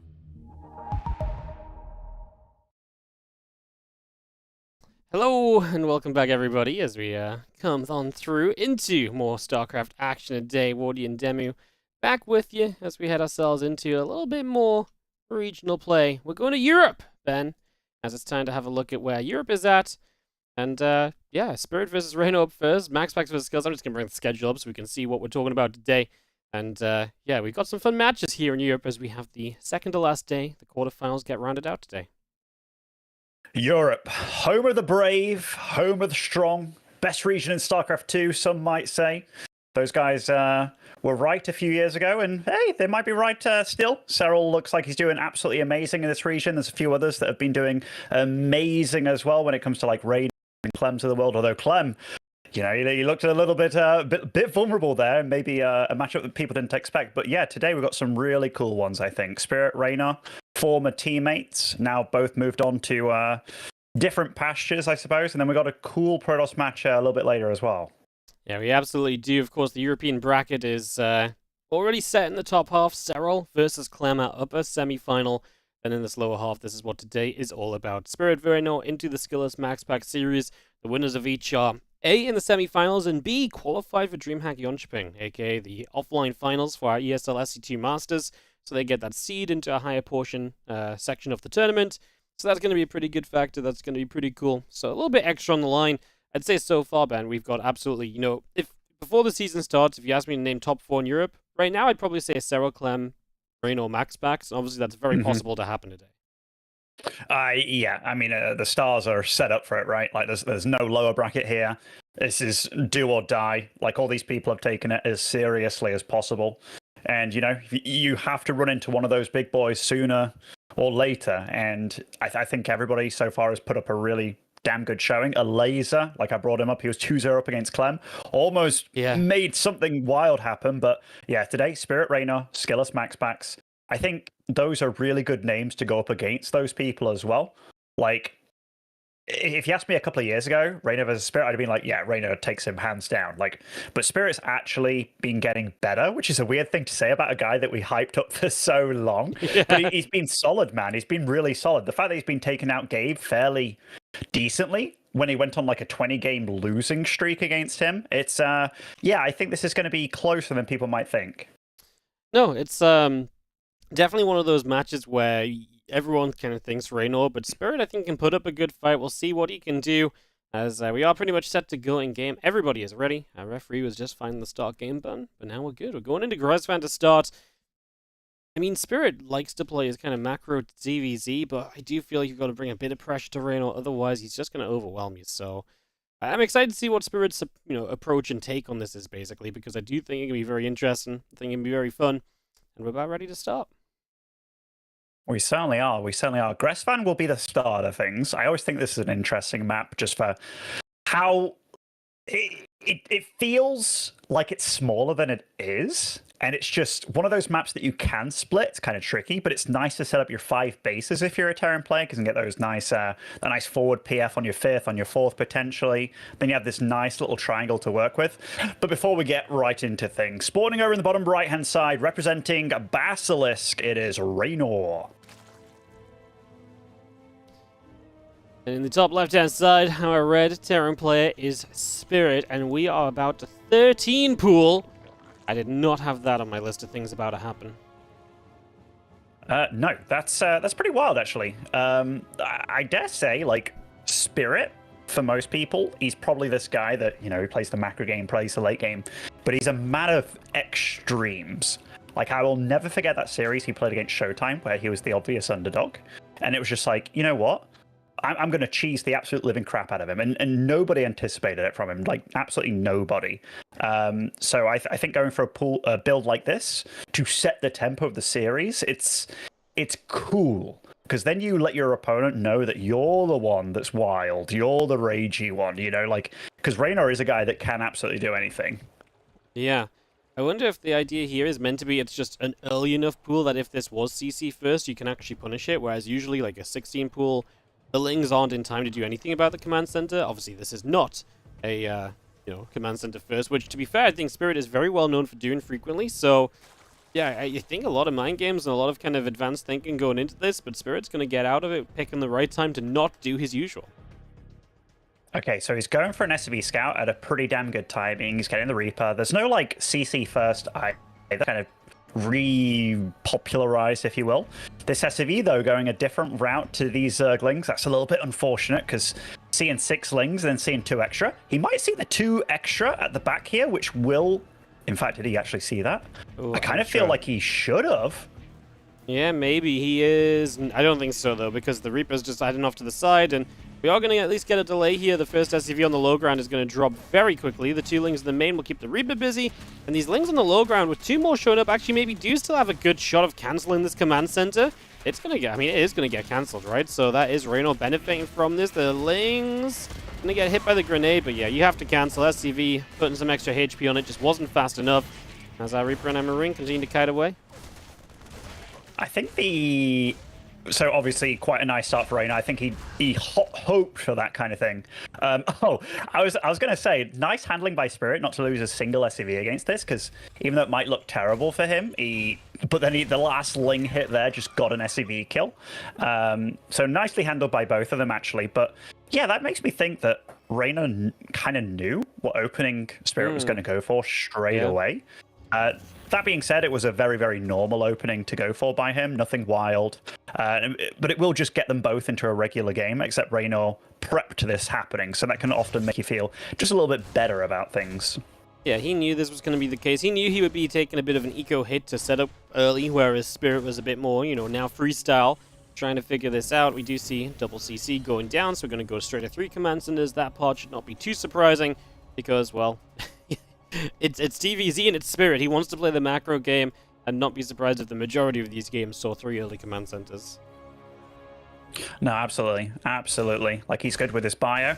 I don't often see him play mech in this matchup. Like, he's definitely one of those guys that likes his bio, likes getting into that defensive setup with the Liberators and tanks. The Liberators absolutely make the tanks much harder to kill in these bust-type situations.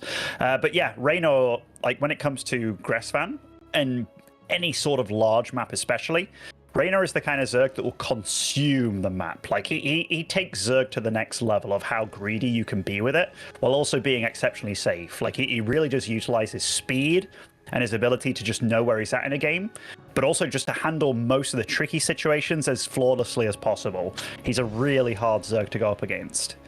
He really is. He's just so fast and in such a mechanically focused matchup. The speed really goes a long way. It helps you with creep spread, counterattacks, dealing with drops and everything. So I do wonder what Spirit's overall plan is. Like, how aggressive do we get? Is there anything particular about his timings? One thing Spirit has done that impressed me recently was actually play some very aggressive 3-base things.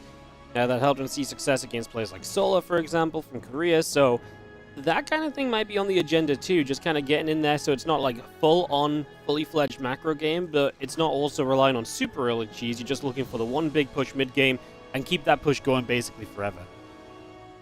Yeah, certainly. I do think those Roach kind of plays are really damn good. Just kind of busting down your opponent before they can actually set up and get going. And Reynor, he's respecting. He hasn't been able to get like a super good scout. I say that as an Overlord is flying into the main base, but he doesn't quite know what he's up against. So he's just kind of ticking all the boxes, getting a Spore Crawler here. Not getting it everywhere though. Like, he's really kind of getting away with how greedy he can be. Now he's getting some extra spores. He's like, you know what? What did that starport do before it flew over here? And boom, a Liberator shows up, and that's already quite a nice bit of damage here from Spirit. This is not what Reynor set out to achieve, getting a lost might in time and also a lost few drones, but this is Spirit just kind of kicking back a little bit. Yeah, Reynor going to relocate some spores now to help him, keep on defending this lip. Although actually it goes a bit further around than Reynor was expecting. So Spirit, good choice of movement, is going to get at least one more drone, is going to cause more lost mining time. This is adding up. The Hellions not finding any success. Reynor defending that part well, but this Liberator has been way more annoying than I would have guessed it would have been. So credit to Spirit because he's just playing very well with that and doing a lot with it so far. Yeah, that Liberator, like, if your Liberator can get like 3 drone kills and some lost mining, you're usually pretty happy with it as a Terran, even though it costs a bit more than that. But the fact I got 6 and also lost mining, and he saw all the Spore Crawlers already made, that's a massive deficit, because that's not only those 6 kills, that's the 3 drones that made those spores as well. That Liberator that's already done damage. This is kind of a big thing as well, right, by the way, because he's kind of been cutting some SCVs. He didn't start his 1-1 upgrades. Now, I'm not sure how much of a mistake that is, but he did add the armory in. So he's going to go for a pretty aggressive push onto the map right now, and if Reynor isn't ready for this, this could catch him a bit off guard, because it's such a weird timing to do this at. Like, we are still building SCVs from Spirit, so it's not completely committed, but like, not starting 1-1, I mean, at this point that feels like a mistake. He's got so much money in the bank. I am hella confused, actually. This is such a weird setup. It's a really weird setup, Water. You're totally right that he missed out those upgrades, but Liberator gets a few extra kills here, and he is hitting right as the Banelings are finishing, so nice timing there by both of them, just getting away, but sniping one of those Banelings. Only 1 Baneling remaining, and that's a lot of Hellbats. That is a crazy play. Look at that 3 Hellbats on the low ground as well. You can't take out that tank. This is a lovely timing attack from Spirit. It's going well. The Queens are holding each other up for the moment. Transfusion's buying time, and the Medevac's almost out of energy. It looks as though it's go time. We're going to try and bust that low ground position. It's going to be expensive, as you mentioned, with those Hellbats. Extra Marine showing up, so the siege tank might get to live, and Reynor's going to lose everything. Spirit comes out firing. Wow, what a weird situation. No upgrades or anything, and boom, he just makes it work. That push was definitely a bit more committed than Reynor was ready for, and Spirit uses that to his advantage to take a 1-0 lead.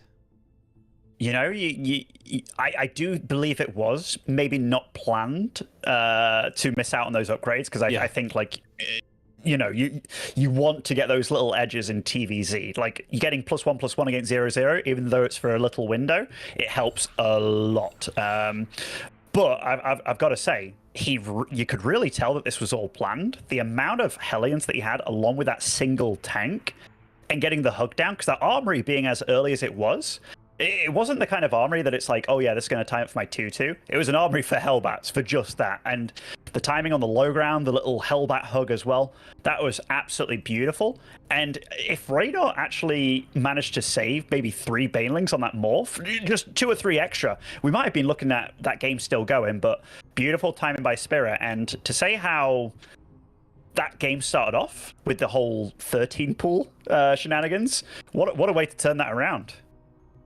Yeah, he did not mess around. Like, I mean, the 13 pool was so interesting as well. Interesting start, definitely did a lot more than I kind of imagined when it was just the Reaper expand, getting the full-on cancel. But then, yeah, nothing else. I mean, the Liberator was nice, and that definitely slowed Reynor down. That attack really just had that extra bit of punch, and yeah, Spirit off to a 1-0 lead. Does have to play on Altitude as map 2, though, so that is going to be the map where things get a little bit better for the Zerg. This one should be pretty difficult for Spirit to get a win on. If Spirit does find a win here on Altitude, then Reynor really would be in some trouble. It's a long way to go, though, in this best of 5, and Reynor is one of the very best at, you know, if you lose the first game or so, he is so good at figuring out the changes to be made and getting back into a series. Yeah, you're absolutely right. Like, a lot of these young players, when they lose, you might see them visibly look a bit shaken, but it doesn't seem to affect their play. Like, I think there's a few players like that, such as, I'm going to say a name, like Neeb. Whenever I saw him muttering to himself, or Cyril, and I'm like, oh no, even Clem, like, don't tilt, guys, don't tilt. Cyril and Clem especially, those aren't guys that tilt, neither is Reynor. And speaking of, spawning over in the top right here, as our blue Zerg, it is Reynor. Down 1, making this a kind of interesting setup for our quarterfinals today. In the bottom left, we've been talking about how good he's been getting for a long time, but recently he's really taken it to another level. A win here would really cement that idea. It is Spirit in the bottom left, who is, I want to say he's definitely never been top 4 Europe in these regionals, because that would have been something we remember about him. So this is his chance to really do better than he's ever done before. I wonder if he's had a top 8. I'm going to do some investigating. Has he not had a top 4? No. I feel not in Europe. There's no way. All right, because I feel that he's definitely got to a level that's like if you said he got top 4, you know, players have done it in the past that, like Marine Lord, for example, it felt a bit, I don't want to say fluky, because he absolutely deserved it when he got it, but I feel that Spirit has absolutely ascended to that kind of level, you know, where it's like, if he did have a top 4, the fact that he's able to take down the Gatekeeper these days, then, you know, top 4's open for you. Because for a long time, any one of these players, especially in this format as well, like this format opens up a lot. Because if you don't run into a Serral, you don't run into a Reynor, I mean, he's running into a Reynor now. In fact, I was going to say, or a MaxPax or a Clem, it's actually really hard to make top 4 in this region, isn't it? Yeah, so he's had 1 top 8 out of all of our regionals, and in WCS challenges and stuff before then, like way back when, I don't think he ever had top 8 either, so he's had 1 top 8. So this is tied already with his best ever performance. Win this series and it's your best ever. And that's impressive, and back then he basically took down, he started in the lower bracket and he took down Geralt and Showtime to make it into top 8, which obviously is a pretty decent performance.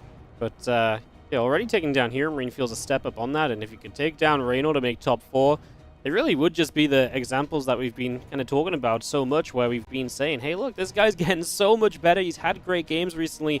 He can put up a fight. He can be tricky. He's not just like a one-trick pony anymore as well.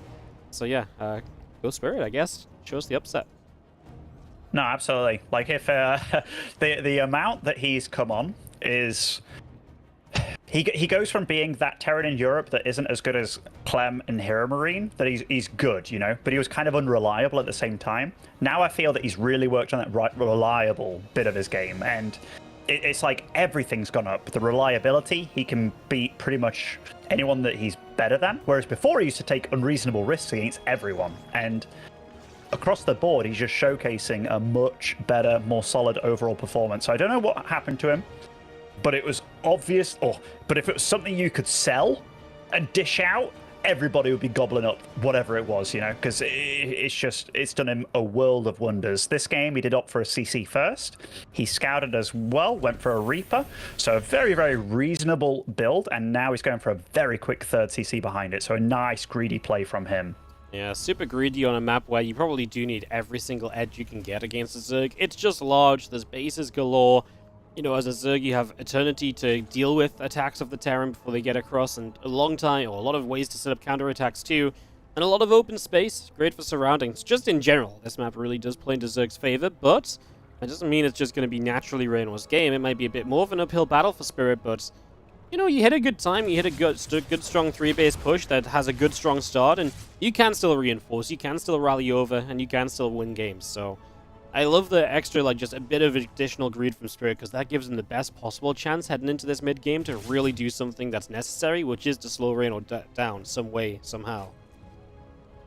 Yeah, and if I'm super honest about the weird maps that, you know, are very obviously worse for your race, like, I remember back when I used to compete in StarCraft 2, very often, those would tend to become my better maps versus people than what would be like regular Terran maps, because the normal Terran maps, very often when I'm practicing, I wouldn't get the practice required. Whereas on these maps that it's like, okay, this is a good Zerg map, not a good Terran map, I'd have way more practice than every Zerg that I play against at it, and it could kind of start to tilt in my favor a little bit. I'd have these little cheeky timings, these extra corners cut depending on the size of the map and stuff, and it just made it more a playground that I was more used to.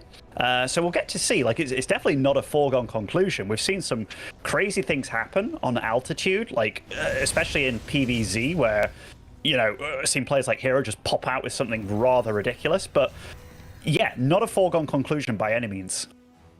Not at all. Gonna see the 1-1 upgrades coming in from Spirit here on those engineering bays. Iraq's gonna lift off, move away. Stimpak's about to finish. And just waiting again on our 1-1 upgrades as our Hellions get pushed back to the center. Goes for his tank.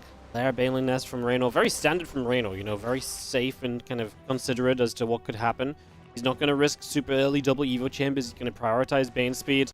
And this time, I do not imagine this Liberator is going to get anywhere near as much done, because I think Reynor, he's always so good at clearing up the mistakes from the last game, and letting the Lib do so much last time was a mistake. And yeah, just so unlikely that this one gets as much done as last time. Great that Spirit keeps it alive, though, because that is now still an option for him further down the line.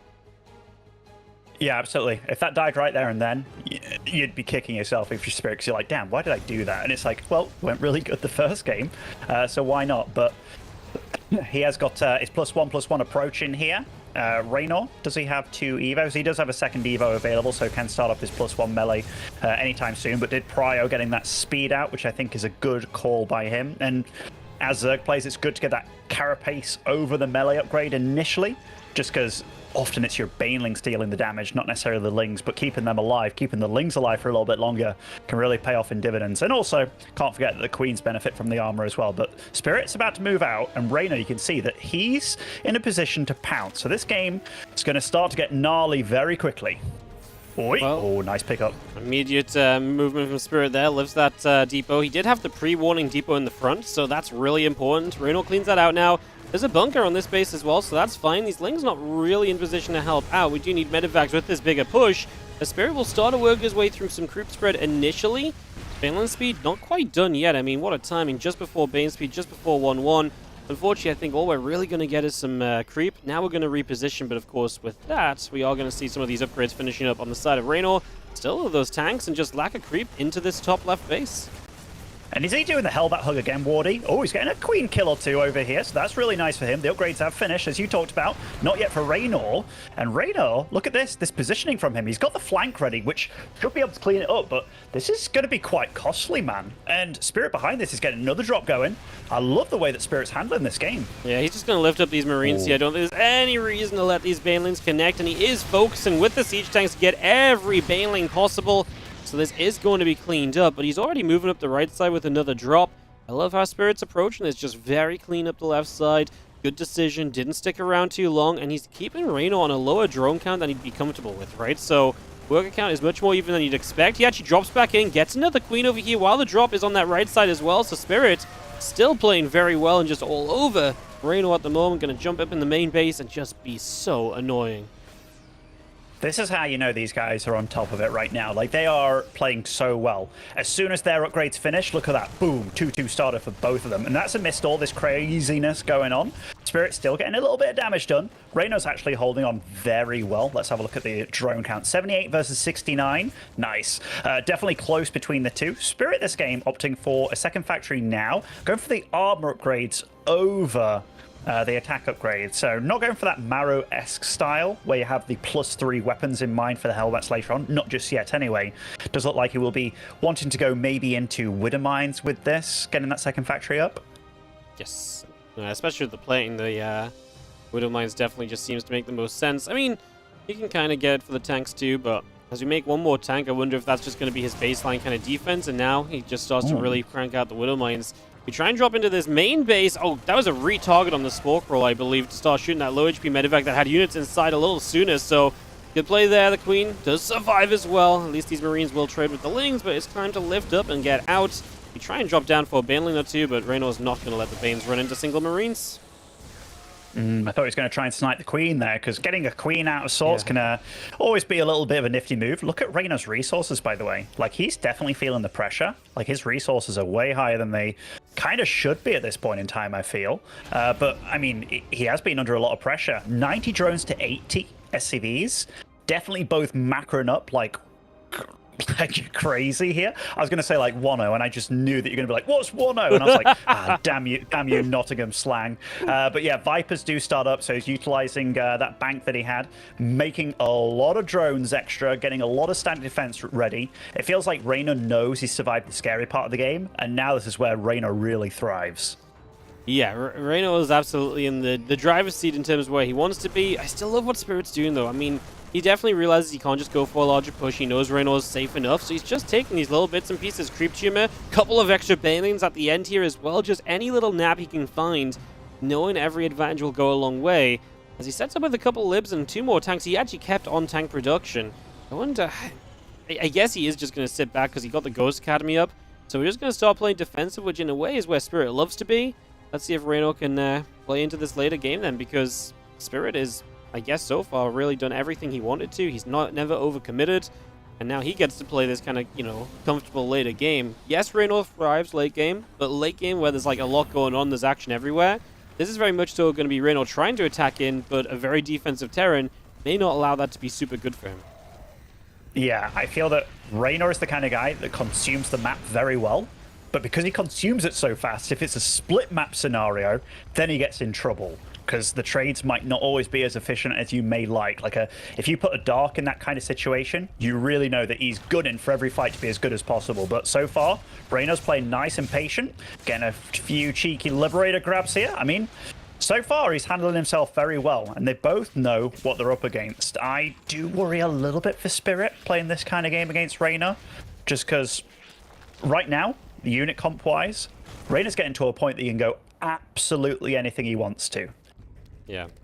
He's going to have the money to do it. He already 4k minerals in the bank. His gas is trailing a bit, but he's been very kind of, heavy on upgrades. He's also getting Burrow, which could be very cool at certain points of this as well. So, a few things to watch for there. Planetary Fortress, bottom right, he's going to have to cancel and lift off.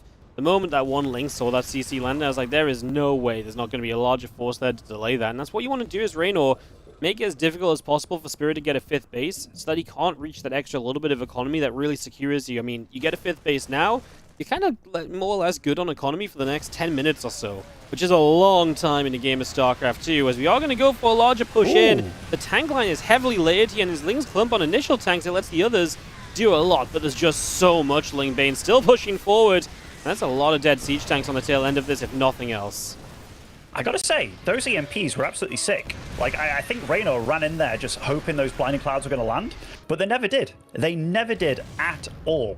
And so that trade there, I think that was super good for Spirit. Granted, it was kind of, he did get his tank count absolutely shattered, but that was a lot of gas going down the drain for Reynor and not a base kill. I think he wanted more out of that situation.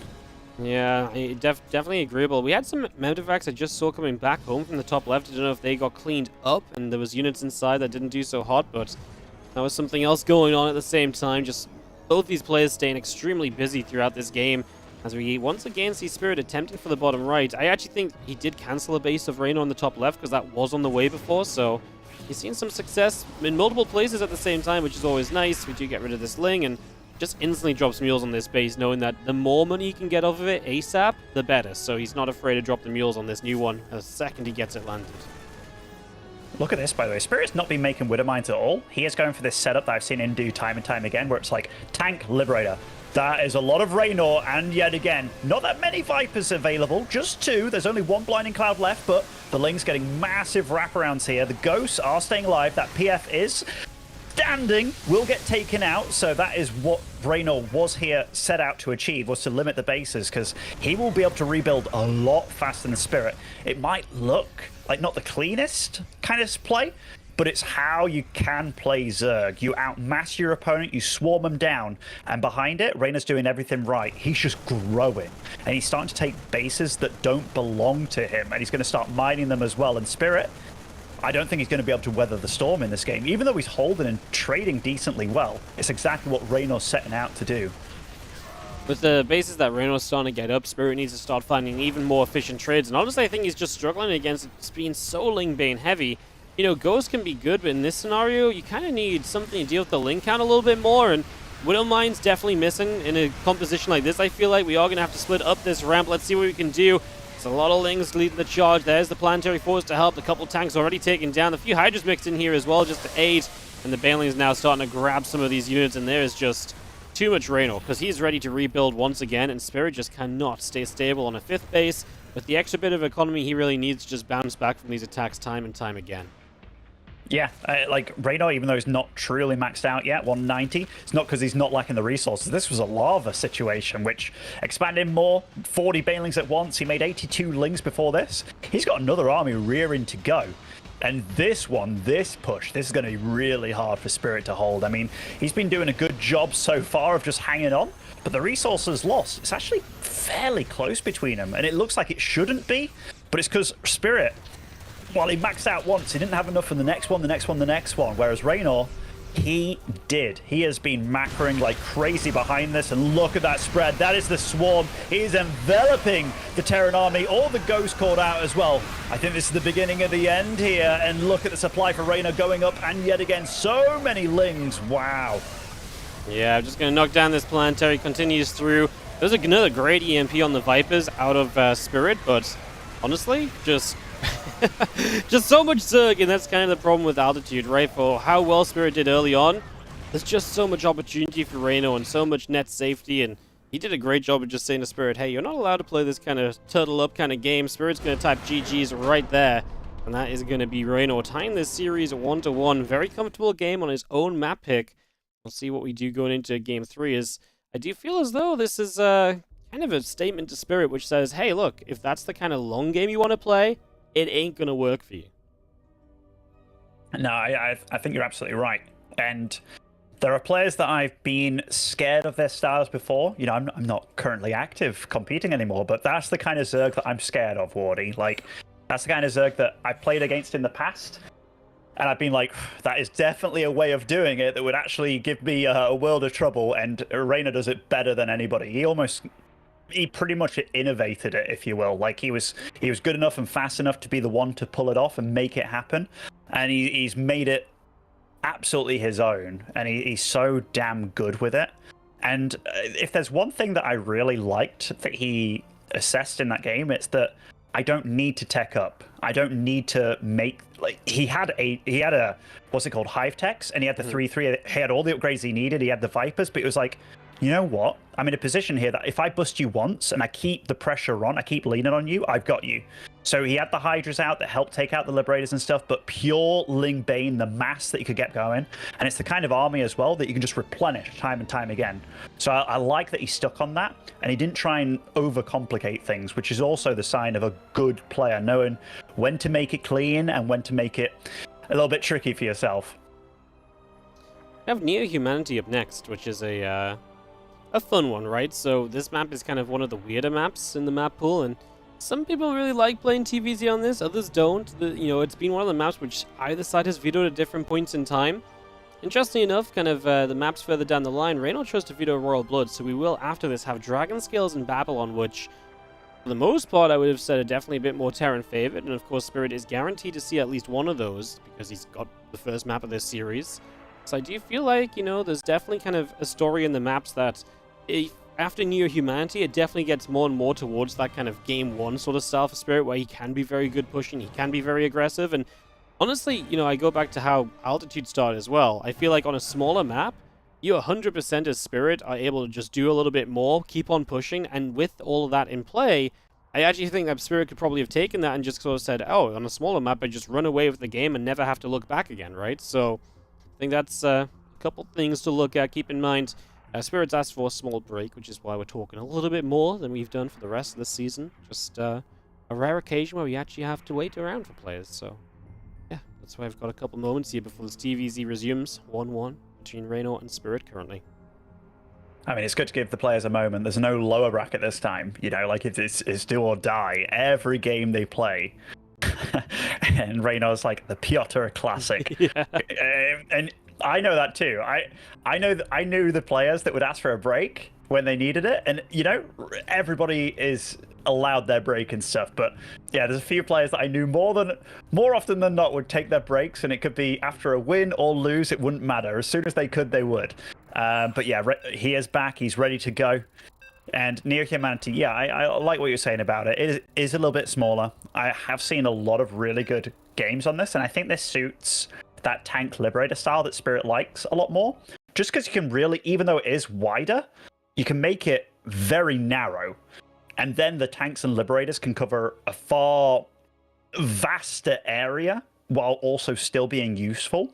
And it makes it a bit hard to break. And we saw that in games like Ragnarok Beyond, where he had to travel the whole narrow distance of the map and kind of got picked off a little bit here, a little bit there, that even if you do break them, it's actually very hard to land the killing blow. Oh no, that's very, very true, as we do start in the bottom right with the red Terran from the Starlight Twinkle. It is Spirit.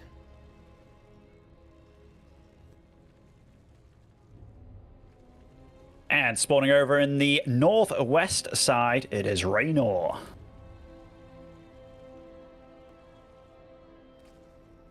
I have to go through all the numbers on my keyboard to find out which one's you, Wardy. Yeah, I know that feeling, mate. This time you ended up being number 9, so Number it took me a while to 9. get there. It's so random.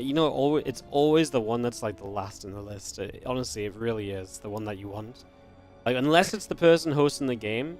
Sometimes the person hosting the game is like always 3, but like the one you actually want to join, doesn't matter what happens, what order they join the lobby in, they're at the last spot. Happens every Yeah, time. I kind of nailed it the game before, but this time, bloody hell. All right. Kevin's giving me some tips. Thank you, you cast masters, you pair. All right, so this game, far more normal openings from both of these dudes. We got a barracks first from Spirit. It's not like a CC play, but I mean, I kind of like the CC play on the map prior, and CC first in general is quite good. And Reynor isn't going for any of those pool first shenanigans either. It's kind of funny that the one game that he's down so far is the one game that he was a little bit cheeky, right? Like, it's one of those things that we wanted from a lot of European Zergs back in the times of Snoot, where we're like, please start mixing it up a little bit, you'll be so much scarier. And these guys have started mixing it up. They are a lot scarier, the fact that they're quite versatile and whatnot. But yeah, Neo-Humanity. Neo-Humanity, indeed. I was going to say, it's funny because I feel like Spirit has been such an abuser of the CC first as of late. And it's just, I feel like he's almost respecting Reynor's ability to kind of do a bit of anything. And so, yeah, altitude, sure, because that's the biggest map. So he did go CC first there. But he is 100% the kind of guy who would CC first on Grezvan, who would CC first here on Neo-Humanity. But he's just not doing that in this series. And like I said, I kind of like it because it's just a bit of a respect as to the fact he knows that Reynor will pull out anything and will absolutely abuse it. And by not doing it every game so far, it leaves it open for him to do a bit later on as well still if he feels like he wants to try it, because Reynor's not naturally ready to kind of deny that sort of stuff too. No third hatchery down from Reynor, and that actually becomes a bit of an issue here because you don't really have a good alternate third than this forward one. Honestly, sometimes I feel like, if you are in this position as the Terran, you can drop an engineering bay on this third base, and then it's just going to be forever before you can actually get the drone to build the hatchery. And you're just kind of stuck on two bases for a while. So, I mean, the Reaper's doing a great job on its own. Doesn't necessarily need the engineering bay right now, but just one of those funny things that's... whoa! You can build on top of a Reaper grenade. I actually never knew that. I guess it makes sense, though. Yeah, it's not classed as a building like the turret and stuff, so it works out. Yeah, you're right. I remember... What was that? It was a two-player map. Bly was one of the... It has two gold bases where you could expand on the... Prion Terraces. Was it Prion Terraces? Two gold bases? Yeah, two gold bases. In fact, it might have three, one in the middle top as well. Oh, really? It was like Blackout or something. Oh. Like Black super... Huh? No. I know which one you mean. It was and the bases point to each other? Yeah. Or maybe. It was the one where Zest had a, he'd Void Ray rush somebody in a GSL and just lost, all his voids to Widow Mines and stuff. It was terrible. Really? But in fact, now I forgot what point I was going to bring up. But I was Blackburn? I was going to... Blackburn, yes, thank you. I was going to bring up... Yeah, I was going to bring up something about it, but then I muddled my brain to try and find out what the map was, and bloomin' heck, blimey. But, scouting with that SCV. Thank you, Wardy, thank you. Yeah, no worries, I didn't say. There was a third that you really wanted to take, which was the one more in line with your bases, as opposed to the forward one. So, when you did the SCV scout, Maru went through a period of time where it was okay, this is the one that you have to take kind of thing, where he was doing a little bunker or engineering bay block, just for a little bit of time against Zergs, because very often you do go for an SCV scout anyway. And yeah, this is definitely the kind of map where you can't be thinking, all right, I'm going to take this base instead. Because where else do you take? Do you take that forward one? Do you take the one that was wrapped around those minerals? I guess you could, but it takes a little bit of extra time. You have to plan it beforehand. Even the one wrapped around the minerals is terrible. Tanks on the high ground hit the minerals, and it's just it's an awful position to defend. The forward one, obviously not good against a Terran. And that's why, it was nice for Spirit to delay that third base, but I really feel like, delaying it even further and making Reynor even consider a different base could have been kind of cool, but not going to be the case anyways at the end of the day. Spire on the way for Reynor here. I like that from him. He is against a Banshee opening. I don't know if he is 100% on that. I'll quickly check his vision. He did know it was a starport with the tech lab doing its little glow thing. But here, what's actually going to happen in this game between them? Spire's just kind of good on this map. It's large enough in terms... It's funny because you expand towards each other so it doesn't feel large, but it is large enough to get mutas across. You've got a great triangular setup to jump from mineral line to mineral line with some dead airspace to get away into. So mutas, if you ever see them, Neo-Humanity seems to be one of the go-to maps for them.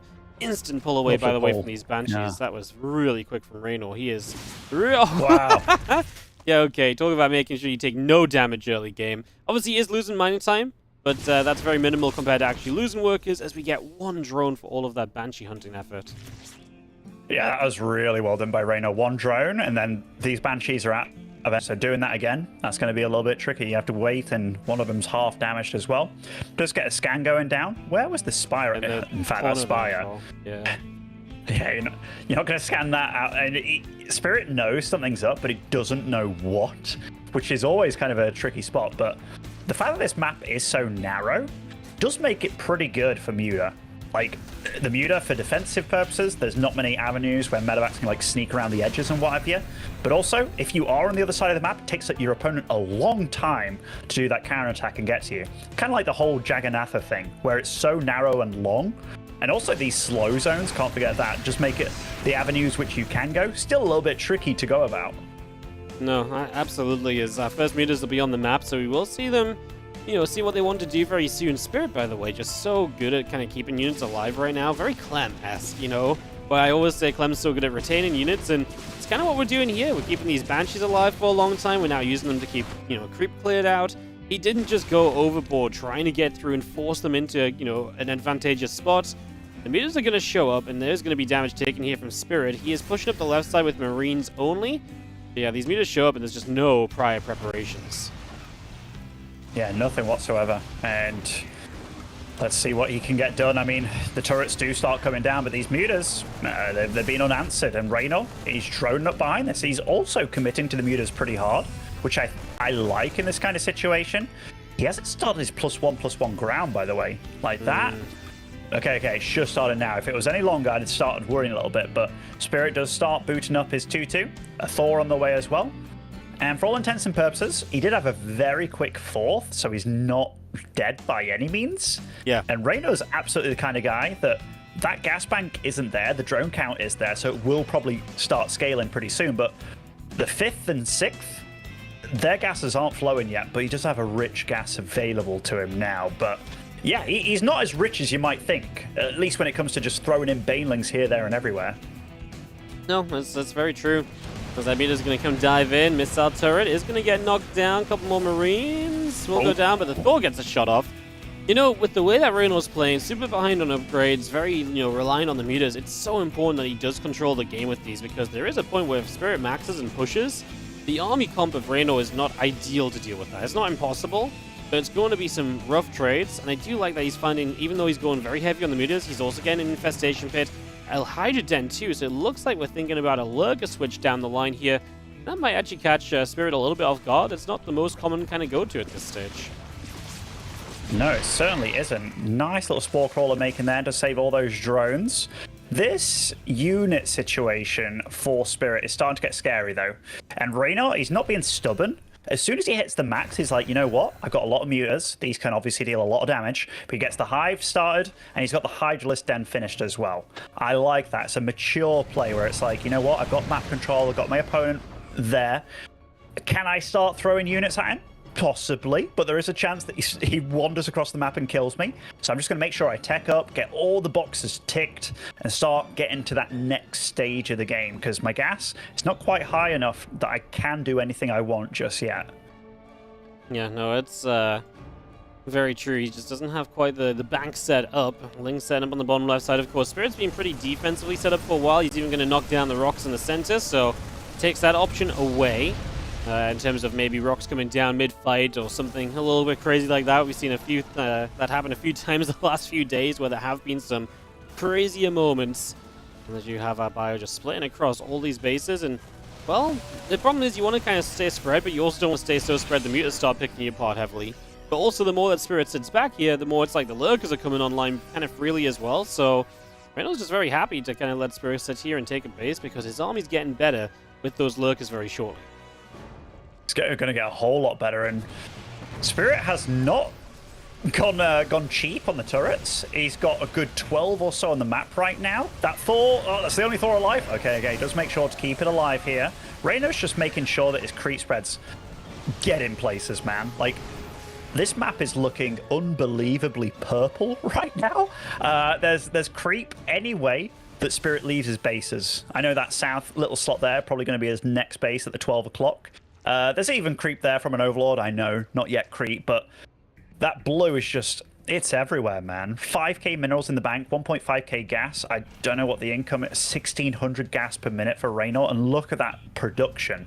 He's getting a second Spire as well, ready for upgrades coming online, and he's already at +2 air weapons, so yeah, he feels rich, he feels very comfortable. Just getting absolutely everything, but it's Spirit that's kind of allowing that to happen as, well, this medevac ain't long for this world. He does get cancelled on this base, but I mean, you need to control these bases. You can't just let them get out of control. You can't just let them build freely, because if you let them build freely, you're already kind of accepting that you're letting this game slip, because then Reynor does just mine from every base on the map, and no matter how well you trade, it's almost impossible to contest with that. So there has to be some amount of attention paid by Spirit to denying bases of Reynor, to trying to slow him down as best as he can. We have got a lot of Ling Bane still sitting here, and yeah, just waiting for the next step, which is going to be a fusion core and an extra starport from Spirit. He's obviously got tons of CCs. Yeah, and I like the fact that he's gone for a second armory as well, because this is absolutely the kind of game where those upgrades can come in pretty damn big. Like, a lot of players neglect those upgrades. Oh, there is a big attack coming on that right side. I almost thought he wasn't going to commit with his wall being there and stuff, but is there enough Banelings to take out this PF? Not quite by the looks of it. And that's so many ghosts here, Wardy. Like, that is a crazy number to have, just kind of lying in wait for any old situation. But yeah, Spirit, he's not maxed out, but his army is quality. Yes, and that was a horrible first fight in from Reynor. He lost a lot, didn't knock down a base, which feels like something you're almost always trying to aim to do. Oh, he missed! He missed the ghost! Oh, no, he's going to find it now, but he's got to fly away from the nuke. Oh my god, I thought he was going to fly into the nuke, man. I really believed. I thought for a second as well.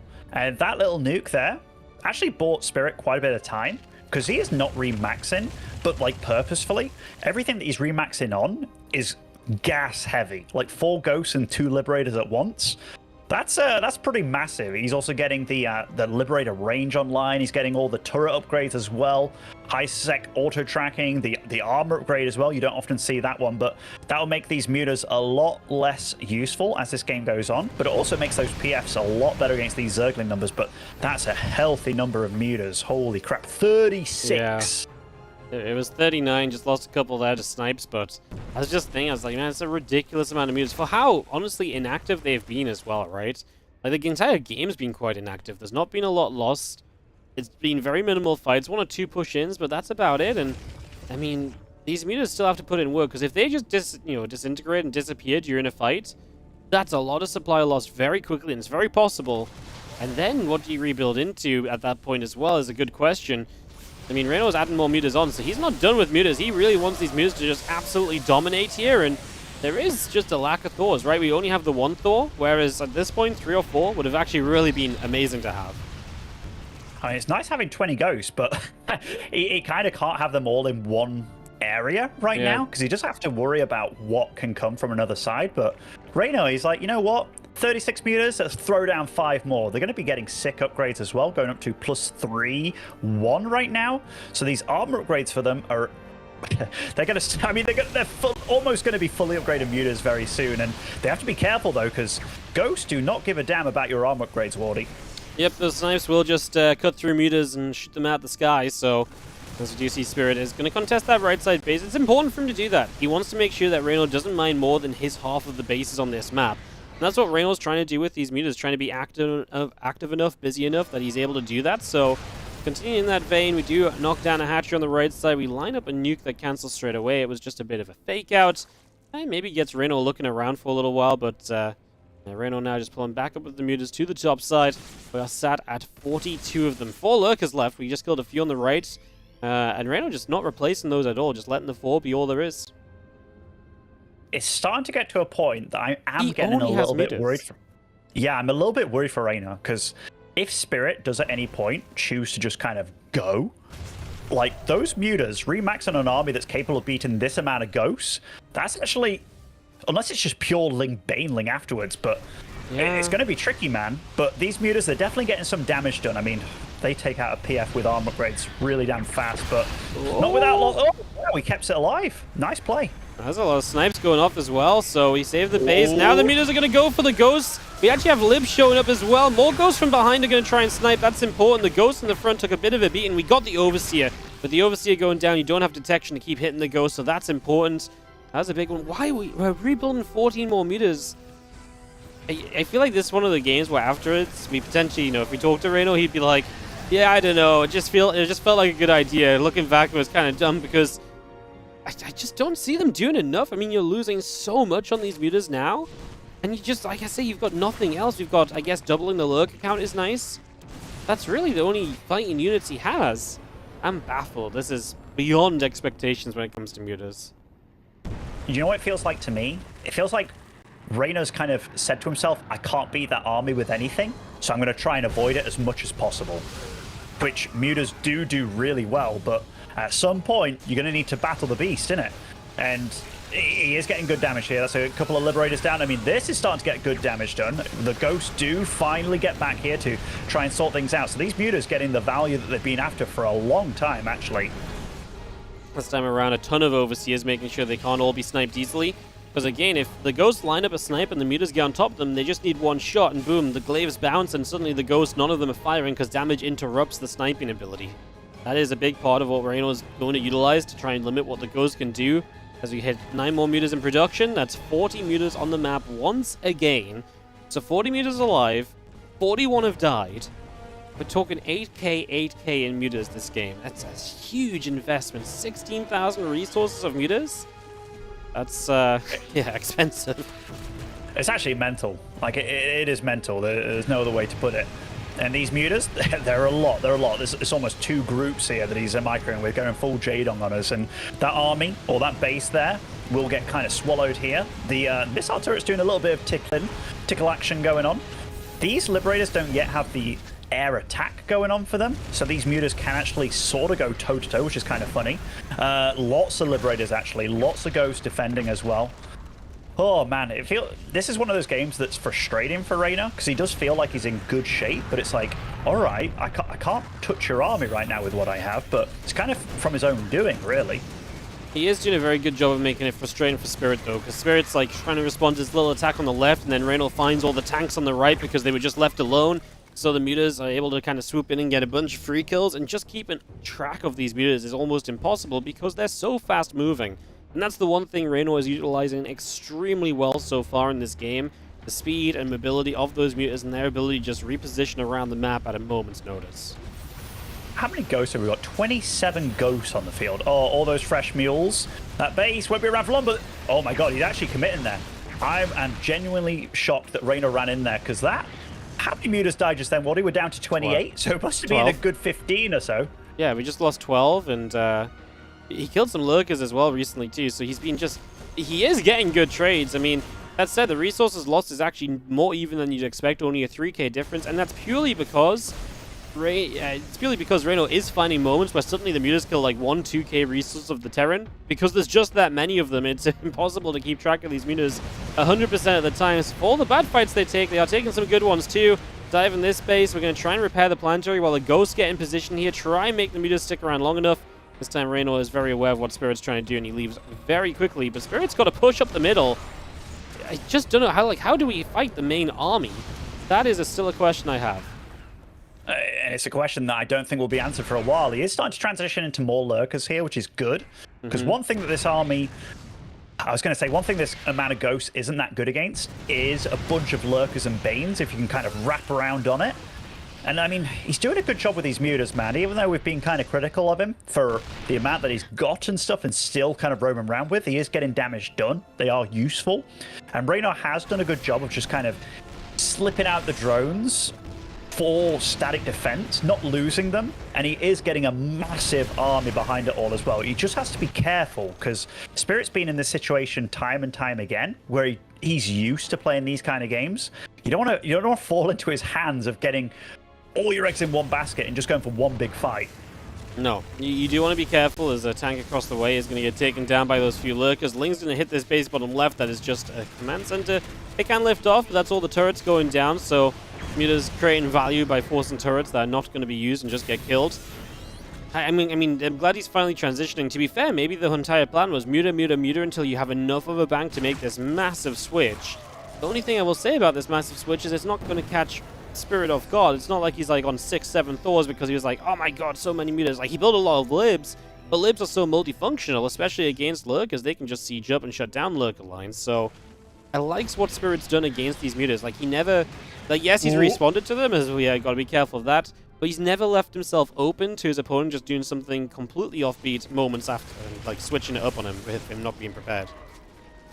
Yeah, you know what? That army of Spirit is so damn powerful that I'm like, yeah, if they fight, I'm really worried for Reynor. So the fact that they haven't fought yet, and that's because Reynor's bouncing from either side of the map, well played to him for making it so freaking weird. But now you're starting to see the power of this Terran army like that.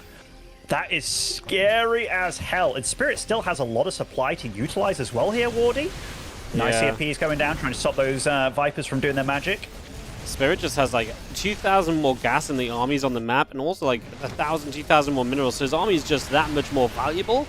If that trades out equally or means equal things, then that's definitely a benefit for him. Of course, that's a big question to be asked.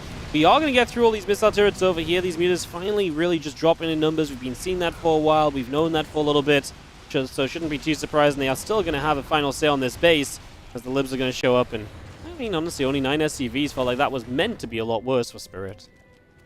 It did. Those turrets are definitely buying Spirit a lot of time. And the resources lost have you brought up earlier. It's not as bad as you think.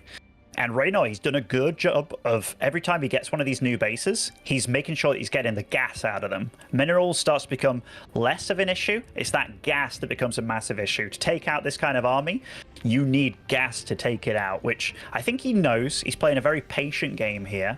And Spirit, he just can't seem to cage in Reynor. It's Reynor making all the plays here. It really is. These Liberators need to decide what they want to do to help out against this ground force. They will siege up eventually, and they will honestly get quite a lot of lings on the way out. Like, it looks ridiculous, but it is a good trade, even if there's a lot of overkilling going on. And it'll yoink on a tank on the left side. Reynor obviously just showing us what he is good at, which is being, very high action, very just, quickly paced, and all the way throughout this game, it feels like he's always been looking left, looking right. I mean, you have to with this style. Not everyone can make this work. The reason it has worked is because Reynor's played it so well. Important base for Spirit to deny, as he has worked his way towards each and every base so far. He needs to make sure Reynor still doesn't mine off bases that are meant to be his. I mean, Spirit, he's been the perfect turtle Terran, honestly. Like, there's been engagements going on here, there, and everywhere, but he's kept his army alive, which, that's a tricky thing to do, man, because any little grab that happened on him, and these ghosts are out of position one time, or the Liberators even when we've seen the Vipers with the parasitic bombs and little skirmishes going on. But here it is. That is a massive army flanking in there, and it is going to consume and deal damage. But look at that ghost spread from Spirit. He is dealing with this nicely, easily. There will be a few CCs going down, but oh my goodness. That was damage done on both sides, I feel. But all things said and done, this just makes Reynor feel a little hopeless, I feel. Yeah, it was worse for Reynor. Obviously, he did lose more resources in that fight than what Spirit lost, so that's the problem. At some point, you still have to take this big fight. He is getting up towards some spellcasters now. It just feels like everything that Reynor did was great. It was active. I can understand the idea of the meters, but at the end of the day, we're still ending up in this scenario where the Terran has their ultimate army, and you're still trying to find a way to crack through that ultimate army. And that's going to be forever the issue here for Reynor. Yeah, like, if you planted Serral in the shoes now, and it's like, okay, what army does he start going for? You have a very finessey army that you need like 4 control groups to micro, where you're getting these pulls, these abducts off, the corruptors. He is starting to go into corruptors, and he does have a few spellcasters out, such as the Viper, the Infestors, but I feel this is one of those times where it's like, okay, I'm going to resort to that, as opposed to I want to go that, which that's problematic. And Spirit, he's just been weathering the storm, which he's done a really good job of it. He's actually totally split the map now. So every bit of resources he takes from this point on, they're his to take. That it's not as if he's getting stolen against anymore, which is very problematic for Reynor. And Reynor losing that top right base, that's a base that should and always belong to him, which it doesn't anymore. If Spirit actually starts to mine a base over Reynor, this is extremely problematic. It's not the way around it's meant to be in TVZ. Reynor will try and re-expand bottom left. Tell you what, later on, these command centers and just turrets and stuff, the mutas have just struggled to get through them. The plating upgrade is actually a big deal at this point, and obviously it's the final kind of hurrah of the mutas. There's not many of them left. They are going to put a bit more power in, a few more SCVs, but they are going to be done for. And the Spirit, 28 SCVs only, and he just has so much army supply. That's why it's so tough. I like that Reynor's going into those Broodlords and those Spellcasters, but at this stage, he basically needs to take one very good fight and really kind of win out, or he really needs to deny this bottom left with Spirit and mine the top right himself. Those mutas are getting themselves into a bit of a scary spot. Granted, they're down to 6 now. Wardy, how many mutas have died this game, just so you can give me a number? I think it's like 74. 75. Yeah, actually. It's definitely a lot. Like, they got a lot of damage done, and Reynor does strike back, does take out that base on the right side. Let's check the gases out on those gas. There's still quite a bit of gas there to mine, so definitely decent, definitely decent. Yep, every single base like that you can kill is big, as we do get the final mutas of the game killed. That means we've had 81 mutas this game, and that's going to be the final number. A couple libs, Bioforces coming back into the center, and Spirit obviously still max, so is Reynor. Getting Corruptors, Broodlords, Vipers, all the Spellcasters now finally hitting this kind of later game army, which usually the Zerg has been on for a while, unless they're just kind of Ling Bane busting forever, but obviously it's not been that kind of a game, as these few Overseers from the mutas are taking some turret damage on the way out, because after playing that many mutas, there's been turrets everywhere all the time. It might be better just keeping them in the back of base for potential Niduses. But yeah, here we do see Reynor starting to move forward with a lot of his static defense, and the casters, the Broodlords, are starting to move on through. But it's so hard to get the Infestors to do anything here. Look at those Liberation Zones. They are plenty, and oh my goodness, Spirit has to be careful. Just really want to chase into this, I feel, because chasing into it, it's a bit scary, but EMPs are landing, and oh my goodness, the amount of ghosts. These Broodlords, they're all in red health here, Wardy, and he's just gunning on through. He doesn't care about what's on the floor, and the Thor's coming for a flank as well. Oh my goodness, Spirit putting on an absolute masterclass of how to engage a Zerg through a narrow choke like that. That was phenomenal. He realized that if he chased, that he only needed one EMP, and then he could actually keep going through, so he ate that one fungal growth, and then he just kept going. Then Reynor didn't have enough at all. The lurkers on the right side might have been needed there to keep that ground army at bay. I don't think Reynor ever expected to be pushed into like that, so he felt fine with the lurkers elsewhere. Well, this is obviously a serious issue now. Reynor's got to rebuild, and he didn't even have the lava to do it instantly. He's going to go back to Corruptor Broodlord, but that's a mega expensive army to rebuild from scratch. So he's going to use pretty much the majority of his bank. Spirit gets to mine off a fresh base, bottom left corner because of this, and will even attempt to take over Reynor's base on the left side too.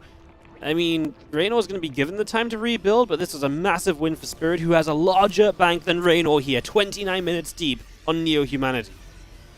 Yeah, and that resources lost tab, it's starting to look very clearly in favor of Spirit this time, and his army is kind of crafted to deal with a Broodlord army, isn't it? Like, it's even got quite a few Thors in the mix here, a good 4, 11 libs, 23 ghosts.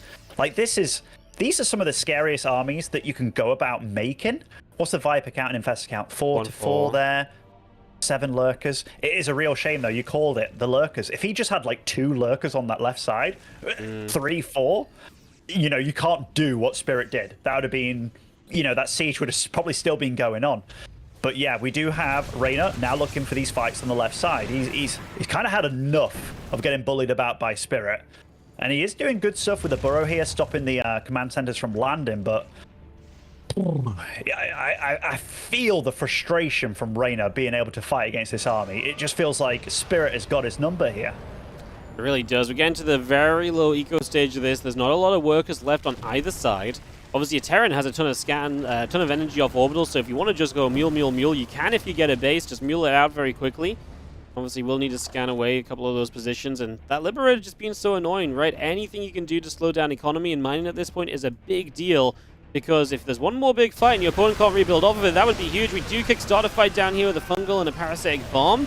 So Barrett just backs away and says, yeah, fight through my Liberator zones, because he knows the coverage they provide is huge, but there's also a massive link counterattack that Reynor's utilizing to try and get a heads up in this position. It really is. You know, I feel like this kind of time, this would have been great to get some Niduses up in that main base, getting some lurkers out and about, but I say that, and then Reynor's maybe thinking, I can't do that kind of stuff because there's so many Liberators out in the field. But now he's starting to get stuff done, doing 2 fights here. He's making it scrappy. Making it scrappy against this army, because this is not a fast-moving army, Wardy. Like, this requires all of your attention all the time, and that's a lot of red health libs, the tank, the Thors as well. Reynor's starting to make this a crazy game, but he doesn't have much fuel in the tank here. Like, he is down to 1 army. Like, he is barely mining at all, actually, at this point. Yeah, no, it's very true. We are just trying to keep some base alive as well. This CC going to get repaired, perhaps, as Reynor is almost out of minerals. Mining is an issue. The top right base will get back to mining those. So that is going to be some access given. But I think one of the things Spirit needs to do is some of the libs were super low HP as well, so just getting those repaired back up. And Reynor does have a larger army now for the first time in a while, I believe. It has been Spirit favored until now. And obviously, Spirit lost a lot of his production during that previous fight, so rebuilding is going to be even tougher for him. And Reynor just slowly making this happen with 20 Broodlords on the map against 5 Thors and now 20 Ghosts. Spirit actually going to take the bio top right, though. He knows this base is important. And actually, this is about 18 of Reynor's 27 remaining workers. And Spirit has rebuilt workers in comparison. He's just going to take the base. He can lift up and leave here with these bio units and find some value. It's been a while since we've seen drop action, but that is going to be kind of what this is, escaping away. Yeah, and Spirit, it's kind of funny. He was producing 9 SCVs at a time, so he definitely re-established that little bit of eco control here. But, oh, look at this. These Broodlords, they're kind of undefended here, Wardy. Gets a few sniped immediately He's lost here. the These Thors. Yeah. Yeah, oh, this is dire straits here. Reynor's at 150 supply, and it can't get that much higher for him. He is producing a lot of infestors again, which I think he absolutely needs in this scenario. But do you know what is lacking, which I think Spirit has assessed pretty nicely? Air. There's only, in fact, how many Corruptors are alive on the field, right? 0. So these Vikings, they are going to reign supreme in the air, Wardy. Yeah, they really are. They're going to be extremely tough to take down. I mean, you're basically relying on static defense, maybe even Queens, obviously Infestors / Viper spellcasting, but that's not necessarily what you want to prioritize your spellcasting onto, right? Reynor not mining because of that top right base killed off. And Special doesn't have a lot of mining to get on this left side, but he has had a bit of it. Taking what he can. That right side base still has a bit on it, but Reynor's going to deny that. So that right side might become a big factor. Oh, that's a scary potential drop. These Thor drops, by the way, like, they have a lot of armor against these Broodlings, and if they do get the shot, like, running those Broodlords away from these Thors will start to get scary. This is a very nice idea by Spirit, because if you can get on top of that army, as opposed to being blocked by this little wall of Broodlings, yeah, it starts to get very problematic for you, and Reynor's scrounging for resources. Spirit has a lot of minerals available, but the gas is kind of sucking for him. But he's working off quite a lot of refineries here on the left side of the map, so that's nice for him at least.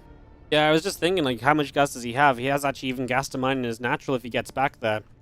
So some bases mined out of gas, but I think he has plenty, really. It's just a case of getting it. And he is going to sit up on the right side with the planetary, so that is great. He's going to lose this base on the left, but honestly, I feel like the gas being mined out there means this base is not as important as it could have been. So maybe that is not so much of a big deal. More refineries coming up, Corruptors and a Lurker on the way out as well, and we do have ourselves this kind of standoff where we're waiting for the big fight, but of course it becomes difficult to justify attacking in as Reynor.